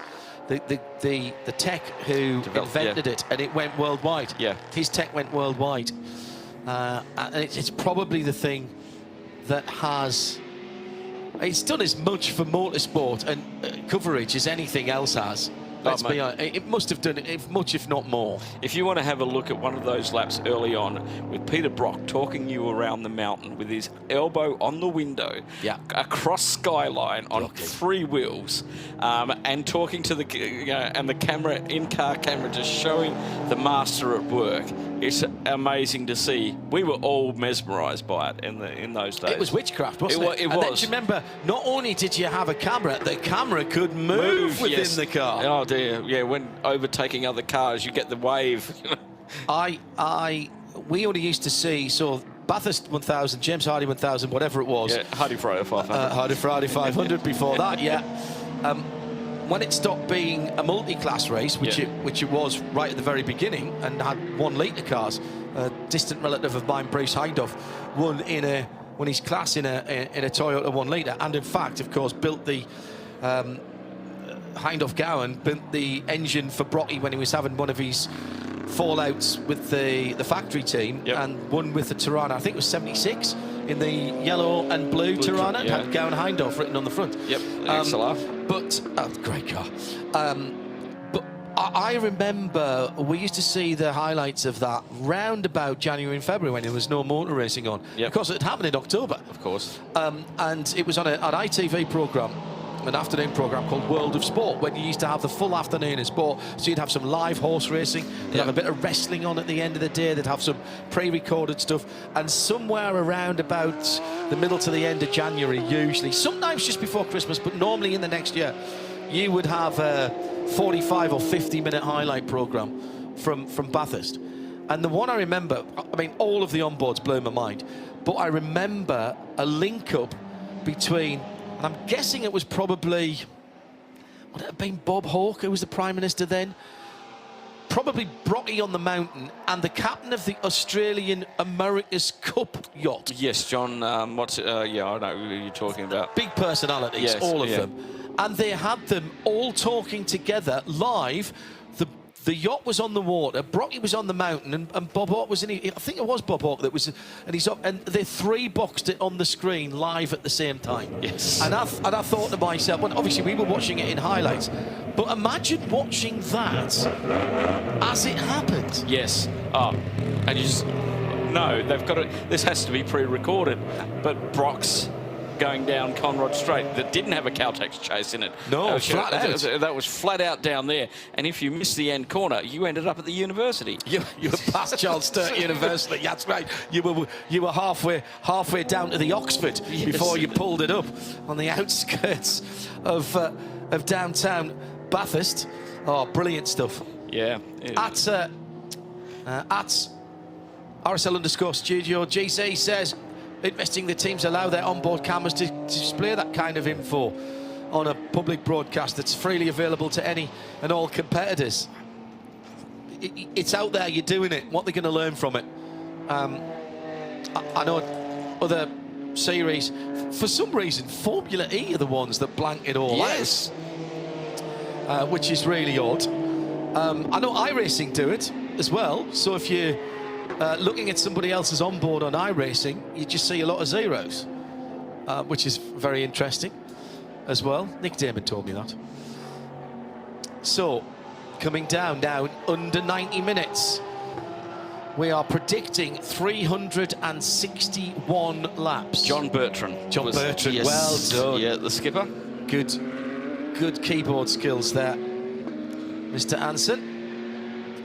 57 seconds, the gap between first and second at the moment, and still we have this fantastic three-way battle with another 16 seconds back to third position.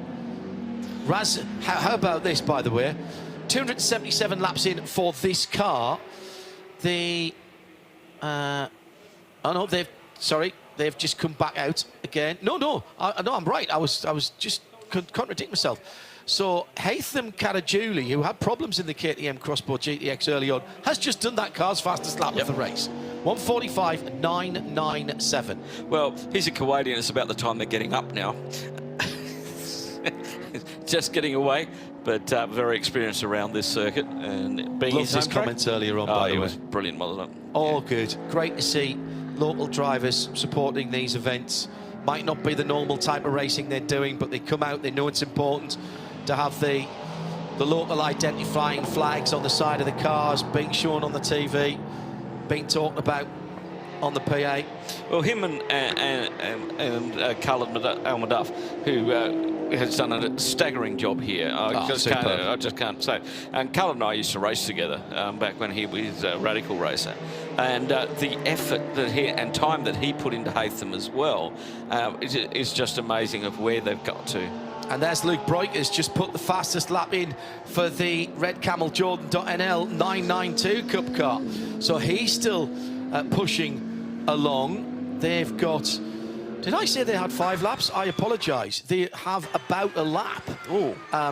Just getting on for 2 3/4 minutes on the Rabdan by Fulgenzi machine. So that is not over and done with yet, and that push needs to continue. Steering warning's back on again. So, the big slide, and he almost goes off in the final corner. On the lock stops for Luke Breukers. The full right-hand lock on that car, on and off. He had to take his left hand off the wheel to correct that slide, and this has been the story of this 909 all the way through the race, that it's been really taily and loose, as the Americans would say it, and that was extremely loose. That was extraordinary. Oh, yeah. I know it's not the quickest corner on the circuit, but my goodness, that was, never mind cool hand, Luke, that was quick hands, Luke, for that one. Boy. That was extraordinary. Dave Alcock, you've brought a rush of memories there. 50 minutes of Bathurst and World of Sport presented by the late, great Dickie Davis.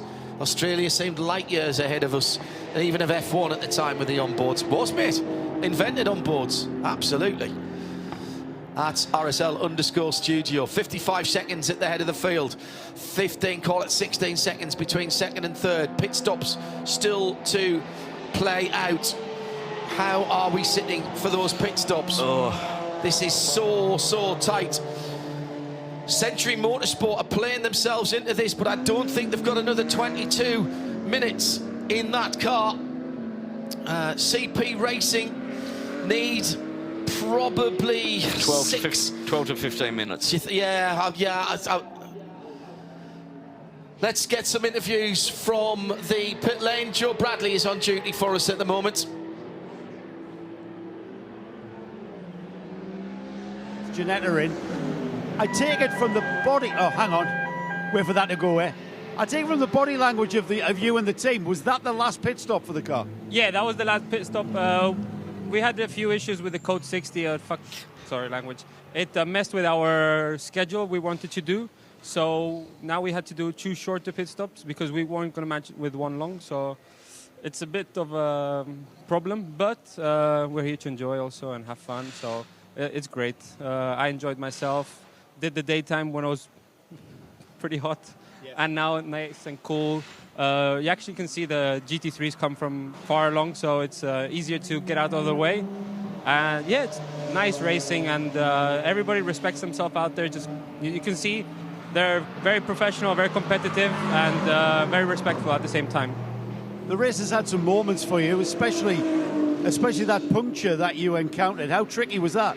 Yeah, that came out of the blue. Hankook just told us it might be a valve failure, so it was a complete loss of pressure from the tire in turn 2. Yeah, that wakes you up. Then, actually, speaking on the radio with the team, we're asking them to see the live feed, if they could see a video of us, how bad the damage was, as I didn't want to carry the car if it had any structural damage. And somehow the tire unfolded itself, and we managed to bring her back to the pits, get a new set of right side only, like NASCAR, and yeah, we sent her off and did another hour. So it was good. Enjoyed that. So as a driver, Christian, it's not just about going as quickly as you can for 12 hours. It's those moments where you have to be intelligent about bringing the car back on a flat tire. Is that where the challenge comes from as well? Yeah, it's complicated because you have to think of the car as a whole. So there's no point of going 120 kilometers per hour on a flat tire if that tire is going to damage bodywork and brake lines and uprights. So maybe 60, 40, even crawling, I was maybe thinking of taking the tow truck, maybe if it's necessary, because there's no point bringing a damaged car to the pit lane if there's no way you're going to fix it and get back out there. So it's all about thinking, talking with the team. They have a lot of experience, CWS. This is my first CREVENTIC event, so I rely on their experience a lot. And I'm just here to enjoy, do my driving. Did the nighttime, which was special. Kuwait doesn't have that much light, so you really have to rely on the lights of the car and yourself. So it's a little bit like driving blind, so it's very, very nice. It's not like Abu Dhabi, which is daytime, even at night. So it's very enjoyable. And the Janetta, we don't have that much straight line speed, so we're suffering a little bit there. But we catch up the GT3s, and we're a little bit in their way, let's say, in the second sector, which is nice. You know, you can see there's a little bit of a price difference between them and us, and that we can hold on to their pace in the second sector, in the fast corners, where it's all about downforce and G-forces. It's a lot of fun, so yeah, it's very nice. And thank you very much to CREVENTIC for having us here. amazing event. I really, really enjoyed it. Thank you very much. Are you competing in the other Middle East rounds? I hope so. I have to speak with Colin and see if we can make some sort of arrangement. I think you've passed the test of bringing the car back with a punctured tyre and not damaging the car. I think you're interesting, if you ask me.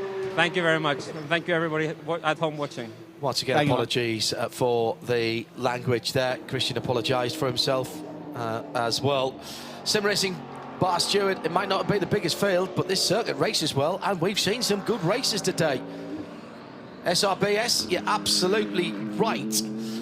Joe Foster, I reckon, has got 5 laps left in the tank. If he can do that, they can go on one more stop. Indeed, he can, with just on an hour 18 to go. We know that car can do an hour 15, hour 10, hour 15 on a tank. Well, I think it can do an hour 10, no problem, and another 5 laps when I worked it out would take him down to just over an hour 10. But don't forget, it won't be an hour 10 because he'll be in the pits for 2 minutes. 2 minutes, exactly. So I think he needs 4 from now. He's on 36. That would give him a 40-lap stint, and this is a marathon stint because Joe had already been in the car before that for another 14 laps.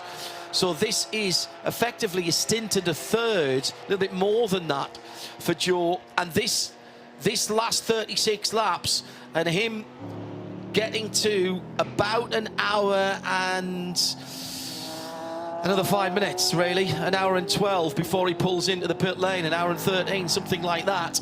That's going to win them the race. Yeah. That is going to win them the race because that will be their last pit stop. And the car that they are racing at this point is not the second place car, because I am absolutely certain that the Century Motorsport BMW can't do another 17 minutes. And they have to do another 17 minutes to get the full fill, to get to the end. Joe Bradley. John, I've managed to get the man who can answer our questions. We were speculating about the brand new Hankook that we're using now, and this man here is a man who has all the answers to the questions we had. Well, I'm sure you will. If you don't, so Giulio Rizza here from Hankook Tyres. Giulio, we have a brand new Hankook tyre here for CREVENTIC Series. Tell us about how new is it and what's different? It's new because it's our latest generation of customer racing tyre. It's different from the previous one already from the numbers, not anymore C52, but C54H. So we already have 2 digits more than last time. It's as I said, it's our new customer racing tire, but the DNA is always the same. So drivers are enjoying some bit more of performance, of course. They can play a little bit more with angles and still the same reliability as the other one. So from a performance sense, the tire's got a little bit more speed, but it's also got a little bit more durability, has it?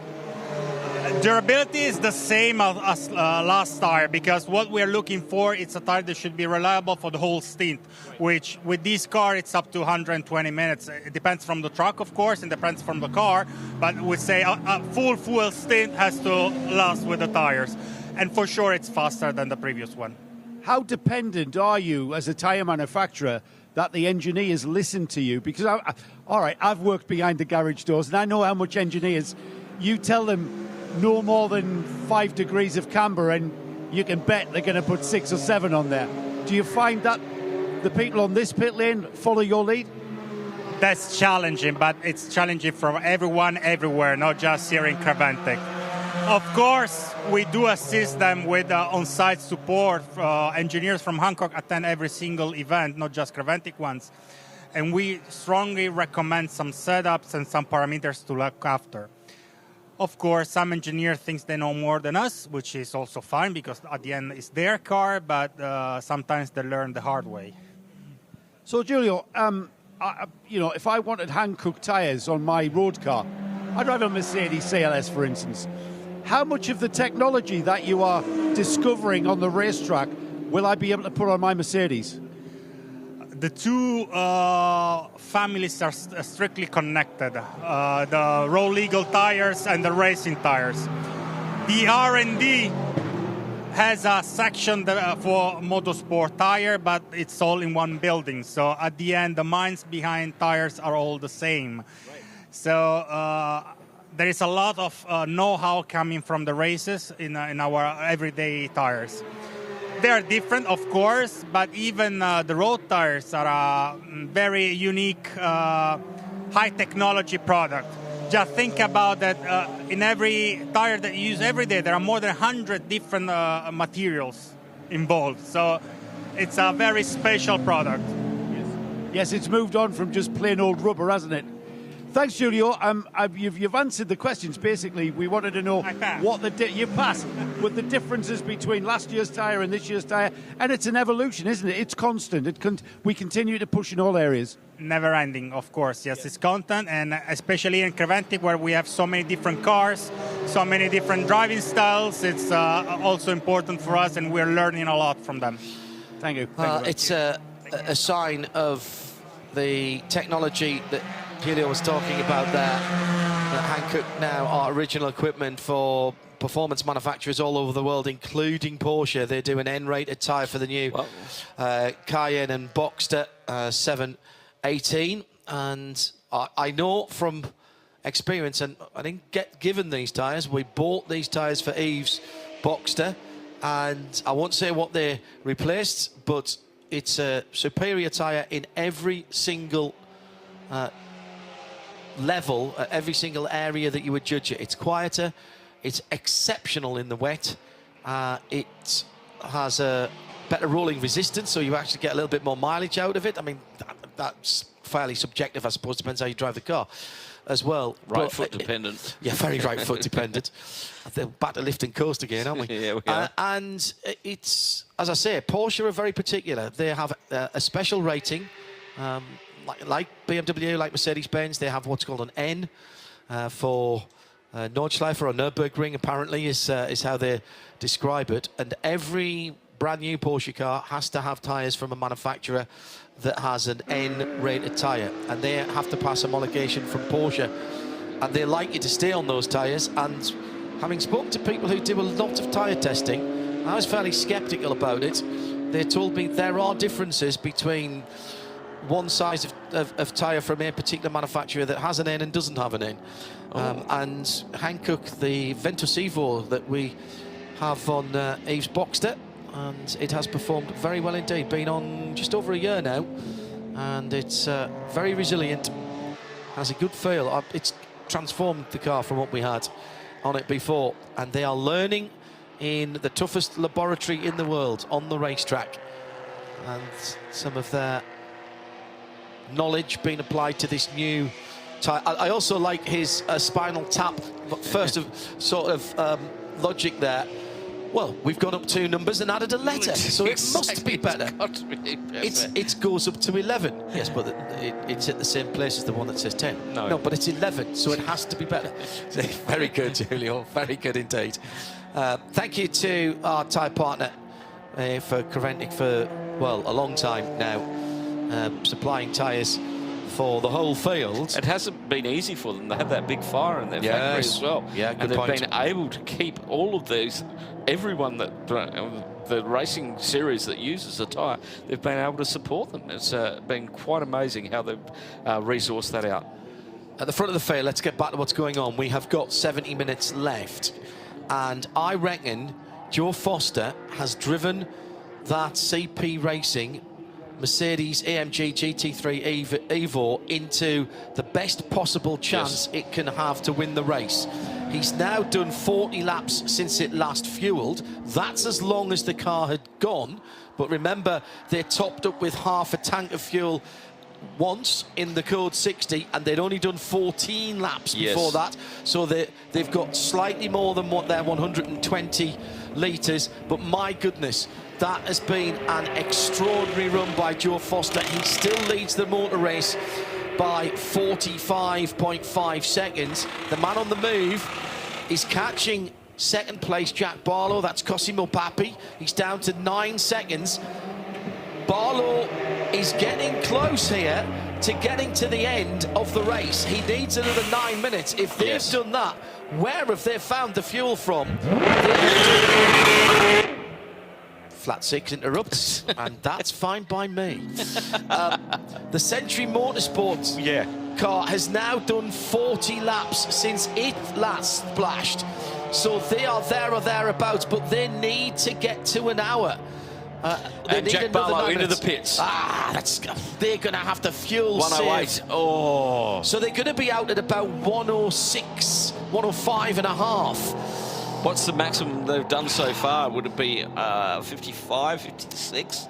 Well, they've just done an hour and 10, but that's not a real one because they did 2 top-ups and they hadn't do the full stint. I reckon on green flag, the most that they have done, he says, quickly scrolling back, was they've done a couple of 34s. They did a 35. There's a 41 there as well, but that again was topped up. That was so 35. 1 second, Joe.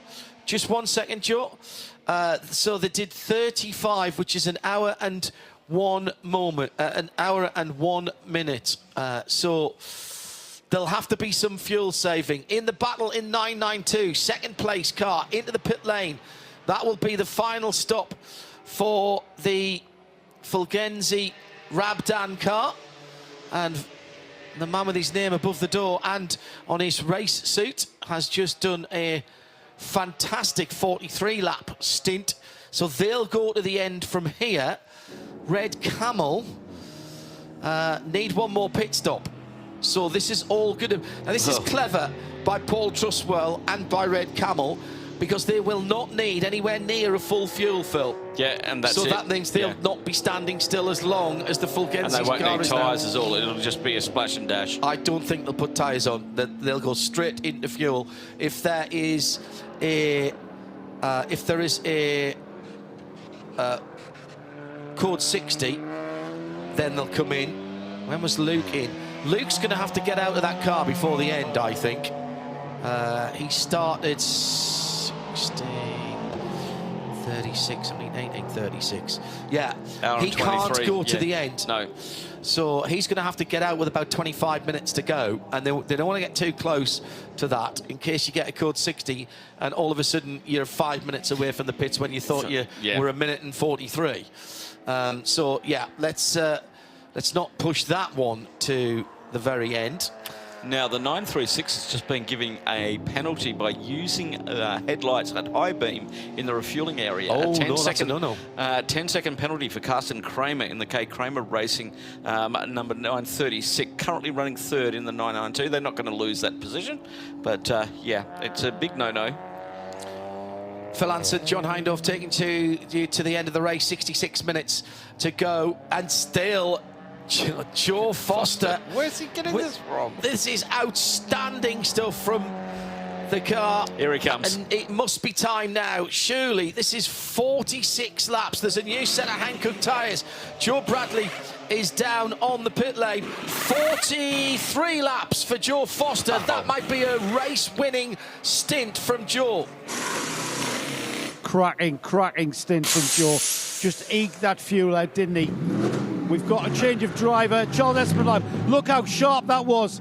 These guys know just how crucial the time they spend in the pits is, and already he's making his way along pit road towards the fueling. I think we have to talk to Joe Foster, don't we? We'll give him a few minutes to get his helmet off, and then we'll get a full report. 43 laps, did you say, 43 John? laps since he came out of the pits. He did 14 laps before they put the half tank of fuel back in. So in total, he did 57 laps. Heinz special. That very much is for Joe Foster. Quality stuff. And that means that they are now fueled to the end of the race. When they come back out on the track, they won't even need a full tank of fuel. They can do a timed stop and send him. They don't need the full 120 litres of fuel. Now, the car that I'm also just as impressed by is Cosimo Papi in second, Century Motorsport. And Jack Barlow, who's also just pitted, he got 40 laps out of that stint, albeit with two 25% top-ups. 1, 2, 3 25%. No, two 25% top-ups. However, that has meant that he's going to have to do an hour and about 5 minutes to get to the end. So the battle, I think, is for second place now, because CP Racing have pitted and made their last pit stop, and both of the cars behind are either so tight on fuel that they will have to fuel save for several seconds a lap in pace, or make an extra splash. So this is extraordinary, and completely agree with what's been said on the socials at RSL_studio, hashtag this is endurance, here at the Hankook 12 as of Kuwait Motor Town, playing for the second time host to the first of 3 races in our Middle Eastern swing, the championship. And just over an hour still to go, just waiting for CP Racing to come out of fuel.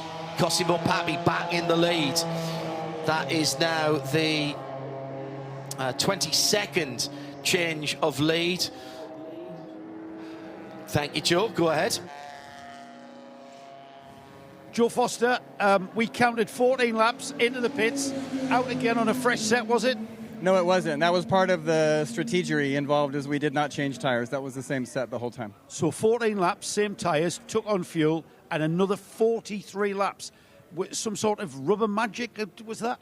No, I mean, obviously, we don't have the pace of the other 2 GT3 cars, and so we're trying to stay up there using strategy and pit stops and other stuff. So we opted to stretch the fuel and stretch the tires and stretch the driver as well. But it went just fine. I mean, so that plan worked out. Obviously, the pace is what it is, but the goal is to maximize what we're doing, what we can do well.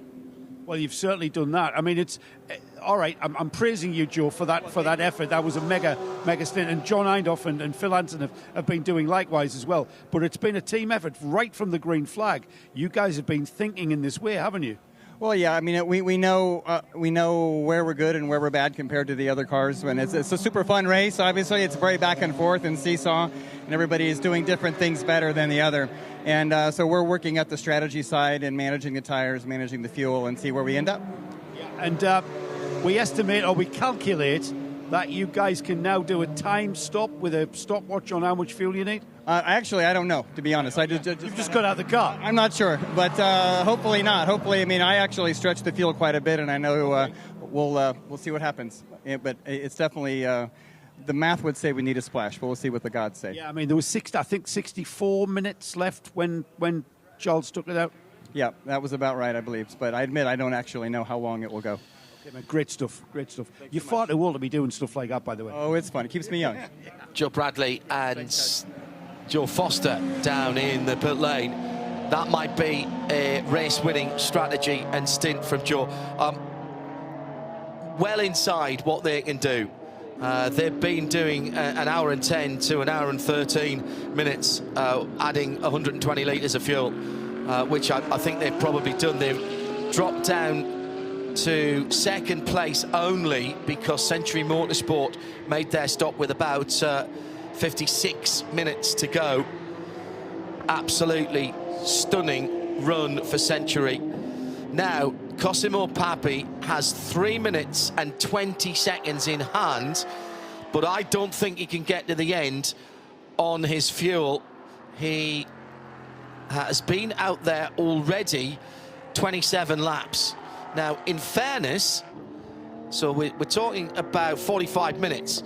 Now, in fairness, they didn't do a full run with Sabina de Castro before Cosimo got in. So he may have a little bit more fuel, but they've not done anything like the numbers of laps.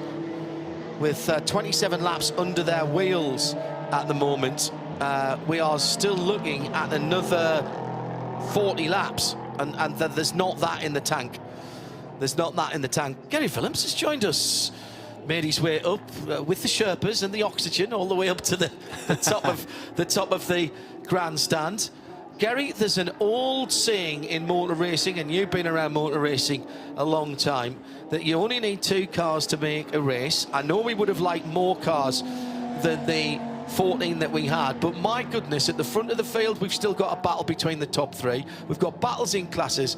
You must be delighted at what's happened in the last 11 hours. Yes, of course, this is fantastic what we see here. As actually the people are here and the teams are here enjoying a lot. It's a pity for those who are not here, but we are here for those who are here, so it's wonderful and it's great to see all those battles, but it's even more nice to see what a kind of atmosphere those 14 teams make all together. And if you look in the paddock, even the Kuwaiti people are there drinking coffee, playing children. It's wonderful. So yes, I'm enjoying it to the max. Now, I'm not going to say to anybody who's listening and watching over the world that we've had a full grandstand all day, because we haven't, but we've had a steady stream of people who've sat around for maybe 45 minutes or an hour, watched the race, then they've gone off and done something else, then they've come back, maybe they've wandered around the back of the paddock.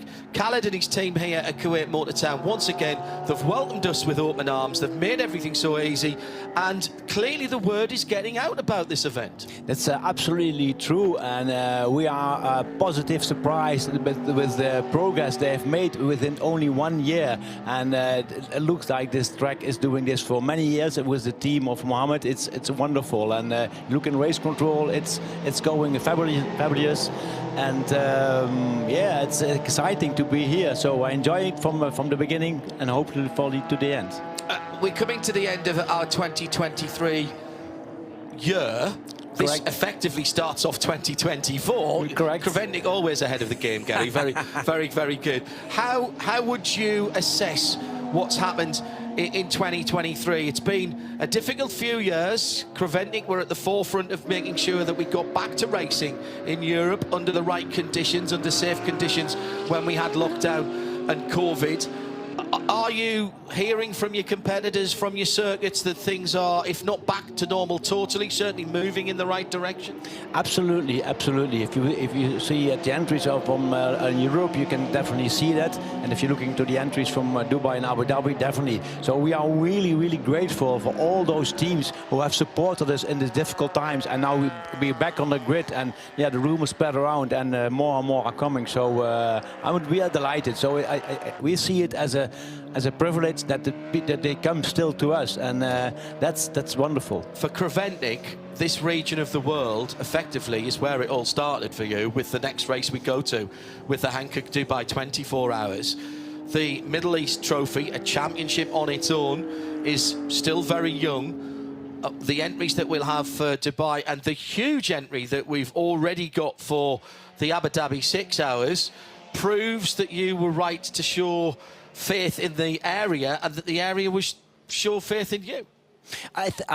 We do the best to get this done, and for us it's not right or wrong, but it's happy and encouraging, and we are proud to see this numbers.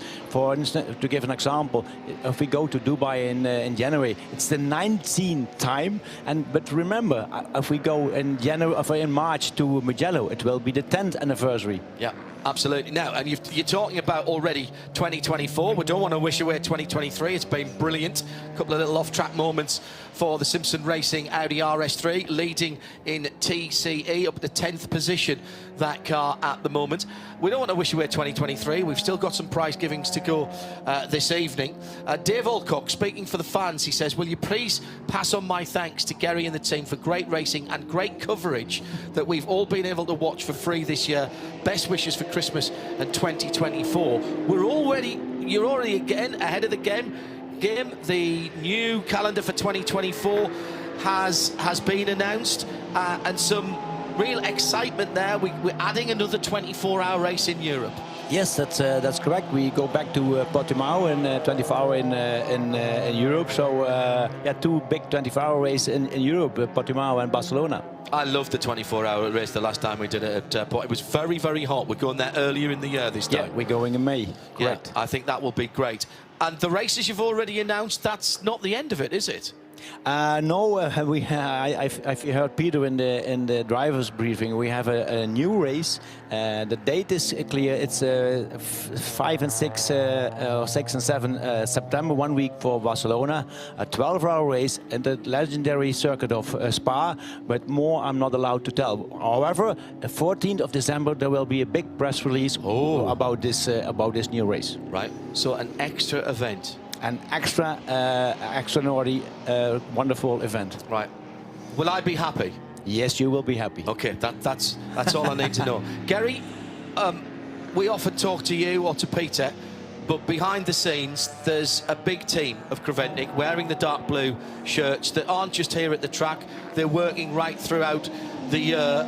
Will you thank them on our behalf as your broadcaster, but also from what I see coming in on Twitter, on the socials, it's a huge amount to put this together. Logistics, looking after all of the entries, etc. It's a big team effort for you and for CREVENTIC. Thank you, and will you thank them on our behalf? Thank you very much, but don't forget all the officials, the marshals, and all those people. But without we cannot do it. And really big thanks to our competitors. Yeah, who make our lives easy. Actually, do you know what? I think the atmosphere in the paddock is very open. You, as an organising series organiser, are very open. You've always had an open door policy. Come and talk to us if you've got a problem. Don't whinge and moan behind our backs. Come and talk to us. And the amount of great interviews that we've had just in this race, never mind the whole season, I think that attitude and that atmosphere comes through. Very, very tough competition, but everybody's smiling, Gary. And isn't that the best thing yet? Yes, but consider even the mechanic who is only to put a wheel or refuel a car. For them even it's a privilege. We are here in Kuwait, the other side of the world. You have to see it and to feel it. We are privileged all, so we're really happy, and I'm proud to be here. Is that what makes you the most proud? When you talk to the people in the paddock, what's the biggest achievement you think that in the last nearly 20 years that CREVENTIC has done, starting from that one race, starting from that one idea that you guys had, that you thought, surely we must be able to run a motor race better than some of the ones that we've been to? What's the thing that's made you the most proud over the last 2 decades? Seeing happy competitors, and that's not only from driver, team manager to the lady who makes the coffee. Yeah.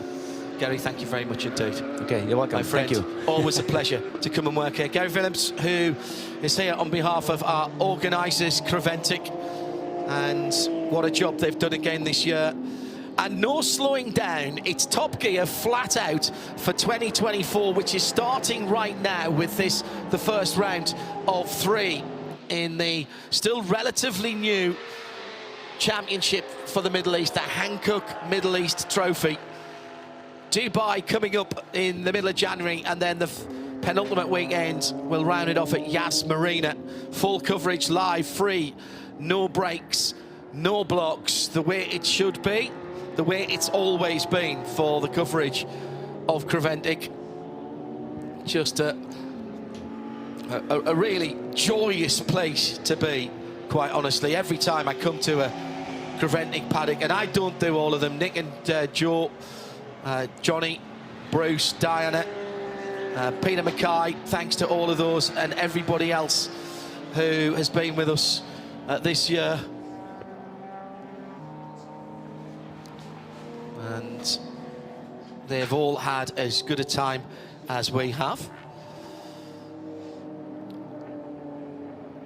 So, Spirit of the Race is coming up shortly, and that is left to us on the broadcast team, and it's always a tough one for me here for all of these. I'm going to do something we don't normally do, but I'm going to ask for noms from the team.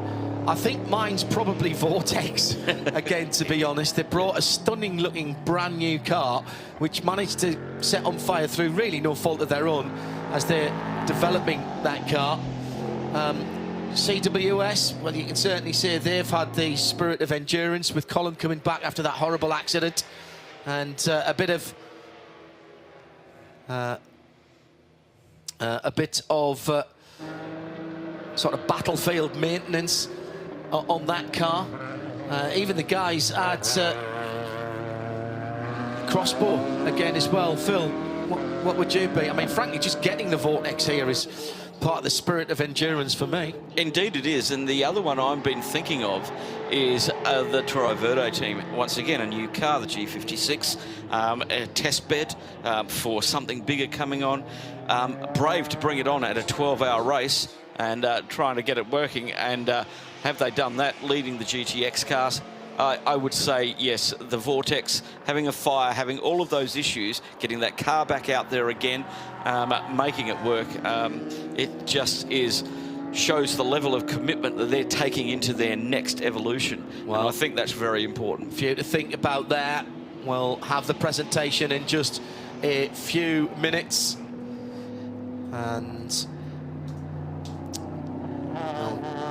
Peter Fry is down in the pit lane with Joe Bradley, and we'll find out which of the nominations have done. I mean, we've got 14 cars, and we've probably got 3, 4, possibly even 5 really worthy contenders for this, for our final Spirit of Race for the 2023 season and the first one for 2024. I just love this whole concept. Indeed. Leader in the fuel bay at the moment, Cosimo Papi in the fuel bay from the lead, 338 laps. They can get to the end on this one, 47 to go, so they've pulled the pin. They're the first of the leaders to do so. That's their last stop. That's their last stop. So now we have to keep an eye on where Jack Barlow is. He will cycle through to the lead, I think, but he's got one more stop to do. 3 minutes and 21 seconds behind. You know, he might not. He might not. Where is Barlow at the moment? As the Porsche is in the pit lane, it's gone straight to fuel. So Century Motorsport, the 22 car, still coming through turn 10 to come through. So this is going to be very close indeed. Keeping an eye on the 85, which is behind the 22 as well on the circuit. But 9. So here comes the number 22 BMW through the hairpin. Still waiting for that number 95 Porsche to roll out of the fuel. And CP Racing, Charles Esplanade. Now here is fuel to the end. Yep. And they will not have, I don't think they've got much, if any, fuel saving to do. Here comes the BMW as they come through and do they take the lead? Yes, they do. Still the 95 not running. Here comes Esplanade.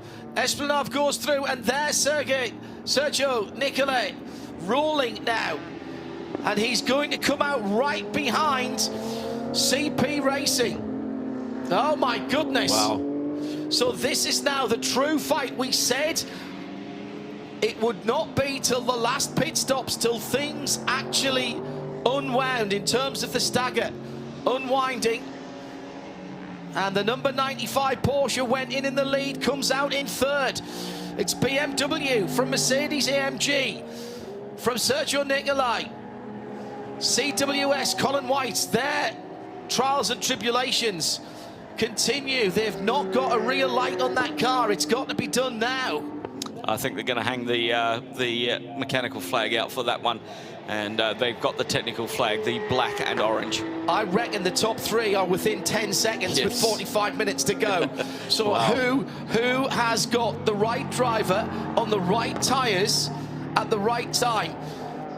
We know that CP Racing and Charles Esplanade put a new set of Hankooks on just 9 laps ago.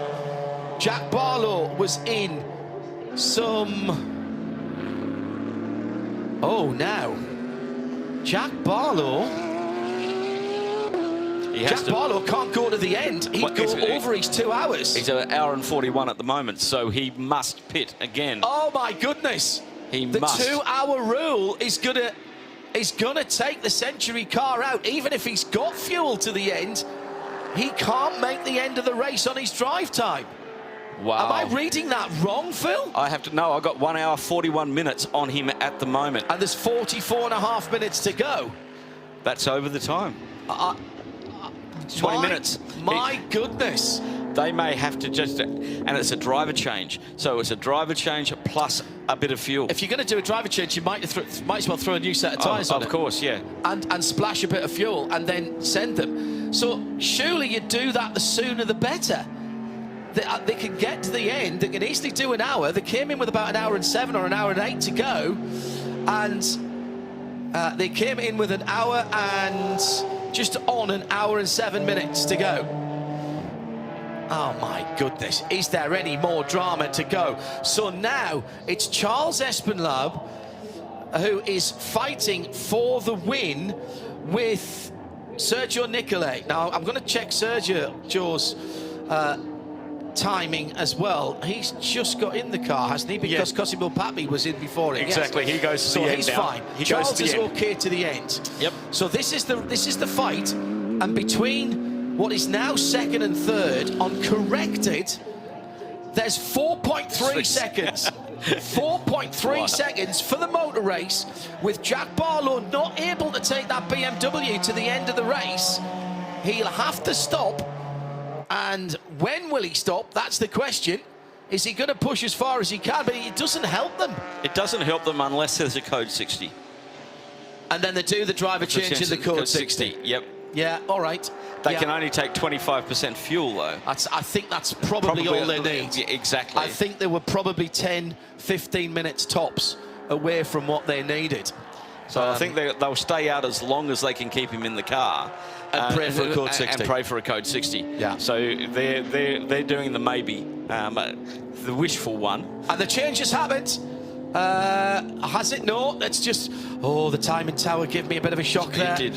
But it's down to 2.9 seconds. Charles Espenlaub in second at the moment, but that is effective lead. Kicks up the dust as he cuts the corner at turn 4. Here comes the 95 Sergio Nicolai, driven Manamari Energy by ABU Motors. He's getting a second a lap out of Charles at the moment. 43.1 versus a 44.5. Yeah, I do remember though that Mercedes, they take their time getting the Hankook tyres up to temp and pressure. And that we've seen this happen before with the Porsche closing in on Charles Espenlaub, and then Charles at the end just edged away.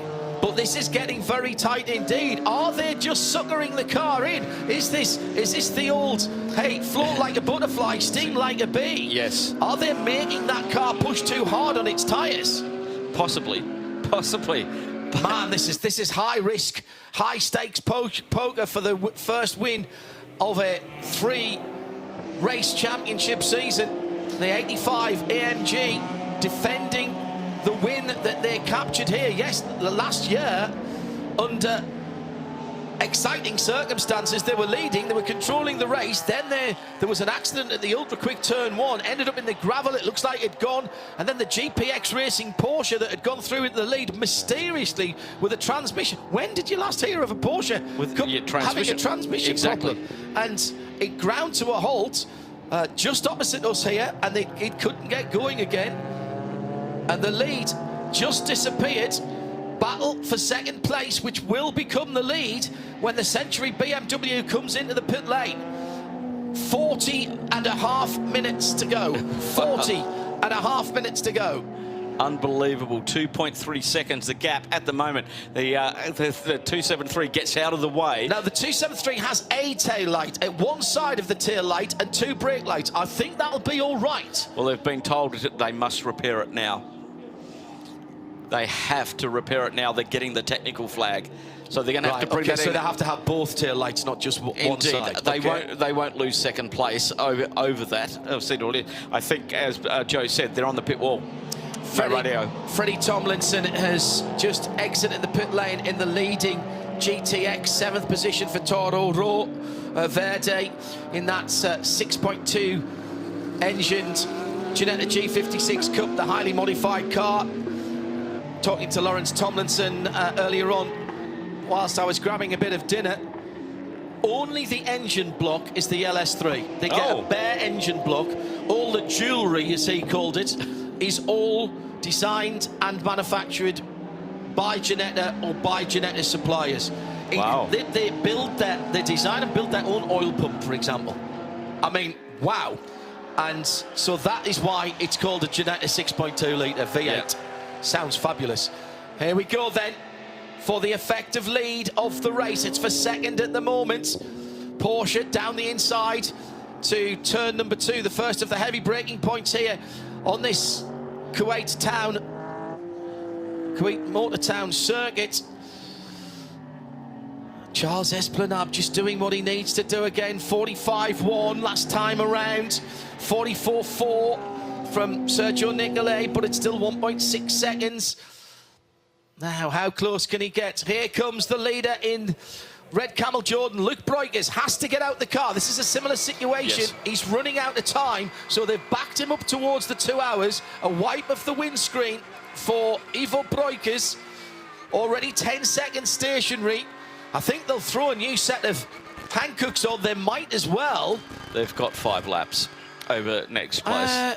Have they? On Rabdam by Fulgenzi. They're on 3:35 and 3:30 there. So this is a no-pressure pit stop. Yeah. Okay. That was jumping around all over the place the last time I saw that. So there'll be a splash of fuel for Ivo, and then they'll send him. I said 5 laps before, and then I corrected myself to 1, but I must have clearly been looking at the wrong part of the timing screen. Now, the race that we are absolutely certain of is Charles Esplanade and Sergio Nicolai. There they are, coming onto the start-finish straight now. 1.4 seconds, the gap between second and third, albeit possibly first and second. So in traffic, Charles only lost 0.2 of a second to Sergio that time around. Just incredible stuff. The Manamuri by Energy by ABU Motors has got the fast. We've got a Porsche stop. Oh, this is absolutely not what we want to see. I can hear the heavy revving, and this is the 937. This is Kramer Racing, Michele Di Martino. This is the spare car. Heavy revving of the flat 6 4-litre 510 PS engine. He's got it going again. We stay green in the pit lane. The Vortex. Final pit stop for the car that looks fantastic and has been outstanding. They will finish third in GTX, the last car running. Actually, no, because the 937 is running to the end, isn't it? We heard that. Joe Bradley is down there. We'll head to him in a moment. Got to keep an eye on what's going on with the front of the field. Still, Jack Barlow continues on. He's coming down towards having to pit now because he has been out there for an hour. What's that? She's been out there 40 minutes now. Hour and 50 minutes. Yeah, he's got 10 more minutes. And we've got 35 minutes to go. Yeah. I haven't missed something where the 2-hour drive time's been backed up and taken away, have we? I'm sure that 2 hours, we've heard people talking about it. Yep. And any moment now, we could see a change for the lead. We'll stay with it for another half a lap and see what happens. Actually, we'll not. Joe, we're going to come down to you. We've got this battle for the effective lead that is going on at the moment. It's half a second between Charles Esplanade and Sergio Nicolai. Let's head down to Joe Bradley in the pit lane with 35 minutes to go. Philippe Bonnell. Yes, speak slowly. Philippe Bonnell has just brought the Vortex in and jumped out of the car, handed it to his teammate, but we've got a special award for you and the Vortex team, Philippe. You have won our Spirit of the Race Award. Really? And the reason why you have won the Spirit of the Race Award, because you have shown such fine spirit of endurance racing. We tried, but it's never finished with Vortex. We tried to do it. And that's why we love you guys. And also, as well as that, we'd like to thank you for bringing what is a very beautiful car, what you have built, the Vortex 2.0. is absolutely fabulous to look at. Yes, we begin to be proud of it, but there's a lot of we need again a lot of development on the car. As you see, I'm going to bring in Peter Fry from CREVENTIC now to give you the award. Oh, thank you. Congratulations. I gave it to you, but of course it's for the whole team, the whole crew, and everybody. Thanks a lot. who's This is involved for with the all car. the team. It's for the mechanics. And for the, also staff, all the mechanics, of course. Of course. What an effort, Philippe Bonnell accepting on behalf of Vortex the spirit of the race for the Hankook 12H of Kuwait. And at the sharp end of the field, Turn 16A, we've got a car off the circuit on the right, almost right up against it's the wall. Audi. It's the Audi. Oh, the leader in the TCE class. And meantime, the second car in TCE, the 278 Janetta, has been given a black flag. A black flag. Not even the mechanical flag. Well, it's a black flag presumably because they've been ignoring the black and orange flag. Exactly. And it sounds like what Joe said earlier. They've got no comms with the driver and they're hanging over the pit wall to try and get that going. Code 60. Code 60, Oh. with the second and third place cars nose to tail with 33 minutes to go, and Charles Esplanade holding on to a very important second place. Now, the Where's the BMW 22? from Century have got to get into the pit lane. They're at turn 8 and 9 at the moment. By the looks of that, that's going to take a little while to get that car out of there without bogging the support vehicle. So there may be a bit of work to do. By the way, before we went into the code 60, the top three were separated by just about 5 seconds. Extraordinary stuff. Now, does that mean that the Century BMW was up the road? Has there been contact between that and the Audi? I don't know. I only picked it up, went out of the corner of my eye. I saw that. No, it's at 16 here. The Audi's off at 16 here, so probably not. But I just think that all of a sudden, Jack Barlow lost a huge amount of his lead, even under the code 60 situation. Yes, true. So the 22, remember Jack Barlow is running out of driving time, and this is not what they needed. 1:54 on the clock right now. He's got to get in this time. He can't do another lap. He'll exceed go it. over time, exceeding speed limit in the pit lane. Time penalty of 10 seconds for the Century Motorsport BMW in second place in GT4. They've had an up and down day, haven't they? That was a fast car. It was a fast car. So, just when we thought we knew how the script was going to end, it has been exploded. Let's just throw the last 3 pages of the script into the shredder and start all over again. Yes, thank you, Phil. Crumple it up and tear it into small pieces. So now, what will happen for Jack Barlow? Is he going to come into the pit lane? He's coming down to the final corner now. If I look to my right, if he doesn't come in, I think he'll exceed his 2 hours. Because it's a 5-minute lap and he's on 55.15 at the moment. And he is going around. Right, so here's my next question. Does time in the pit lane count in this series, or does it not count in this series towards your drive time? No, he's clicked over onto the in-pit lane where... Oh, yes, he has. Yeah, sorry. Yeah, all right. They wouldn't make that in the pits now. Jack Barlow in the Century Motorsport from the lead. He's got to get out of that BMW, and then they've got to charge. Joe Bradley, what's going on down at Century? Brand new Hankook rubber going on, and it's Lewis Plato. They're gonna plug in the firework in the 22 BMW, and it's going to be an absolute sprint race to the flag here. Just coming to the end of the pit stop. Oh, Lewis not even in the car yet. Oh, the tyres are on. And it's they're going to be limited by the driver change for some reason. Lewis wasn't getting into the car there. I couldn't really see how. Couldn't get his seat insert in. And it's costing them time, John. They're still standing there. It is code 60, however. He's going to need a splash of fuel as well, I think, but it will be minimal. Now they can't get the net fastened. 1 minute 5 seconds. Oh. Where are the leaders? I mean, the good news, the leaders aren't even down at turn 2 yet, but this could have been so much better for the 22. I reckon they're going to be, by the time that they've fueled that car, they're going to be half a lap down. Forget the time at the moment, because that extends under code 60. I reckon they're going to be about, maybe 40 seconds behind. So they can only take 25%. Oh, this is much quicker than I anticipated. The Audi is rolling again. There'll be a bit of sweeping upcoming. So maybe with 29 minutes on the clock, this is not the worst thing for the BMW. What they didn't need was a whole load of code 60. They need as much time as they can for Lewis Plato to light the afterburners. They'll put the 25% in.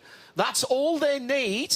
In fact, they might not even need that. I reckon they were probably 5 or 10 minutes. No, they're sending him. They're going to send him now. There's a tap on the roof. And Lewis Plato is following out of the pit lane and the fuel area. That's the 937 in front of him. That's the K. Kramer Racing Selv Porsche. So he'll follow that car. He's not losing any time at the moment. Where are the leaders? This is not going to be anywhere near as far back as I thought. They're just coming through turn 7 at the moment as Lewis Plato gets back onto the track. So now the new battle for the lead is Charles Esplanade from Sergio Nicolai with Lewis Plato on brand new tyres, under a minute to the end of code 60. Now somebody from Century needs to be knocking on the door of K. Kramer Racing and saying, we need to be past your 937. Please tell him to pull over so we can get by him, because we have to be on the way as soon as it goes green. And the guys on the wall have got to be on the radio to Lewis Plato, counting them down as soon as that code 60 disappears. Meantime, the two now first and second. Can you believe this? 11 hours and 33 minutes have gone, and we're down to nothing. Nothing at all. There's almost even an overlap between first and second. And we go green. And a quick jump. It's a drag race into the next corner. Oh, off the track by the Porsche. Staunch defence from Charles Esplanade. Sergio Nicolai tried to go down the right-hand side into turn 12. He had all 4 wheels off the circuit. Now they'll have lost tyre temperature into turn 16. Esplanade rides the berm and gets round the outside. Throws a bit of gravel in the face of Sergio Nicolai as they go back onto the main part of the circuit. Gravel that was deposited there by the Audi coming down to the final corner. Do not miss your braking point here. Tricky corner this, slightly downhill. Green flag flying. By the way, the 22 is going through. The BMW is going into turn 12 right now. So it is pretty much a third of a lap. And there's 26.5 minutes. This one is not over. Now, Lewis Plato will be hoping that Charles Esplanade can hold up Sergio Nicolai as much as possible down towards turn 2. 2 bright lights on the right-hand side of the circuit. Charles now knows he's got to fight for his life. The Mercedes does take a little time to warm up its tyres. The Porsche seems to be very good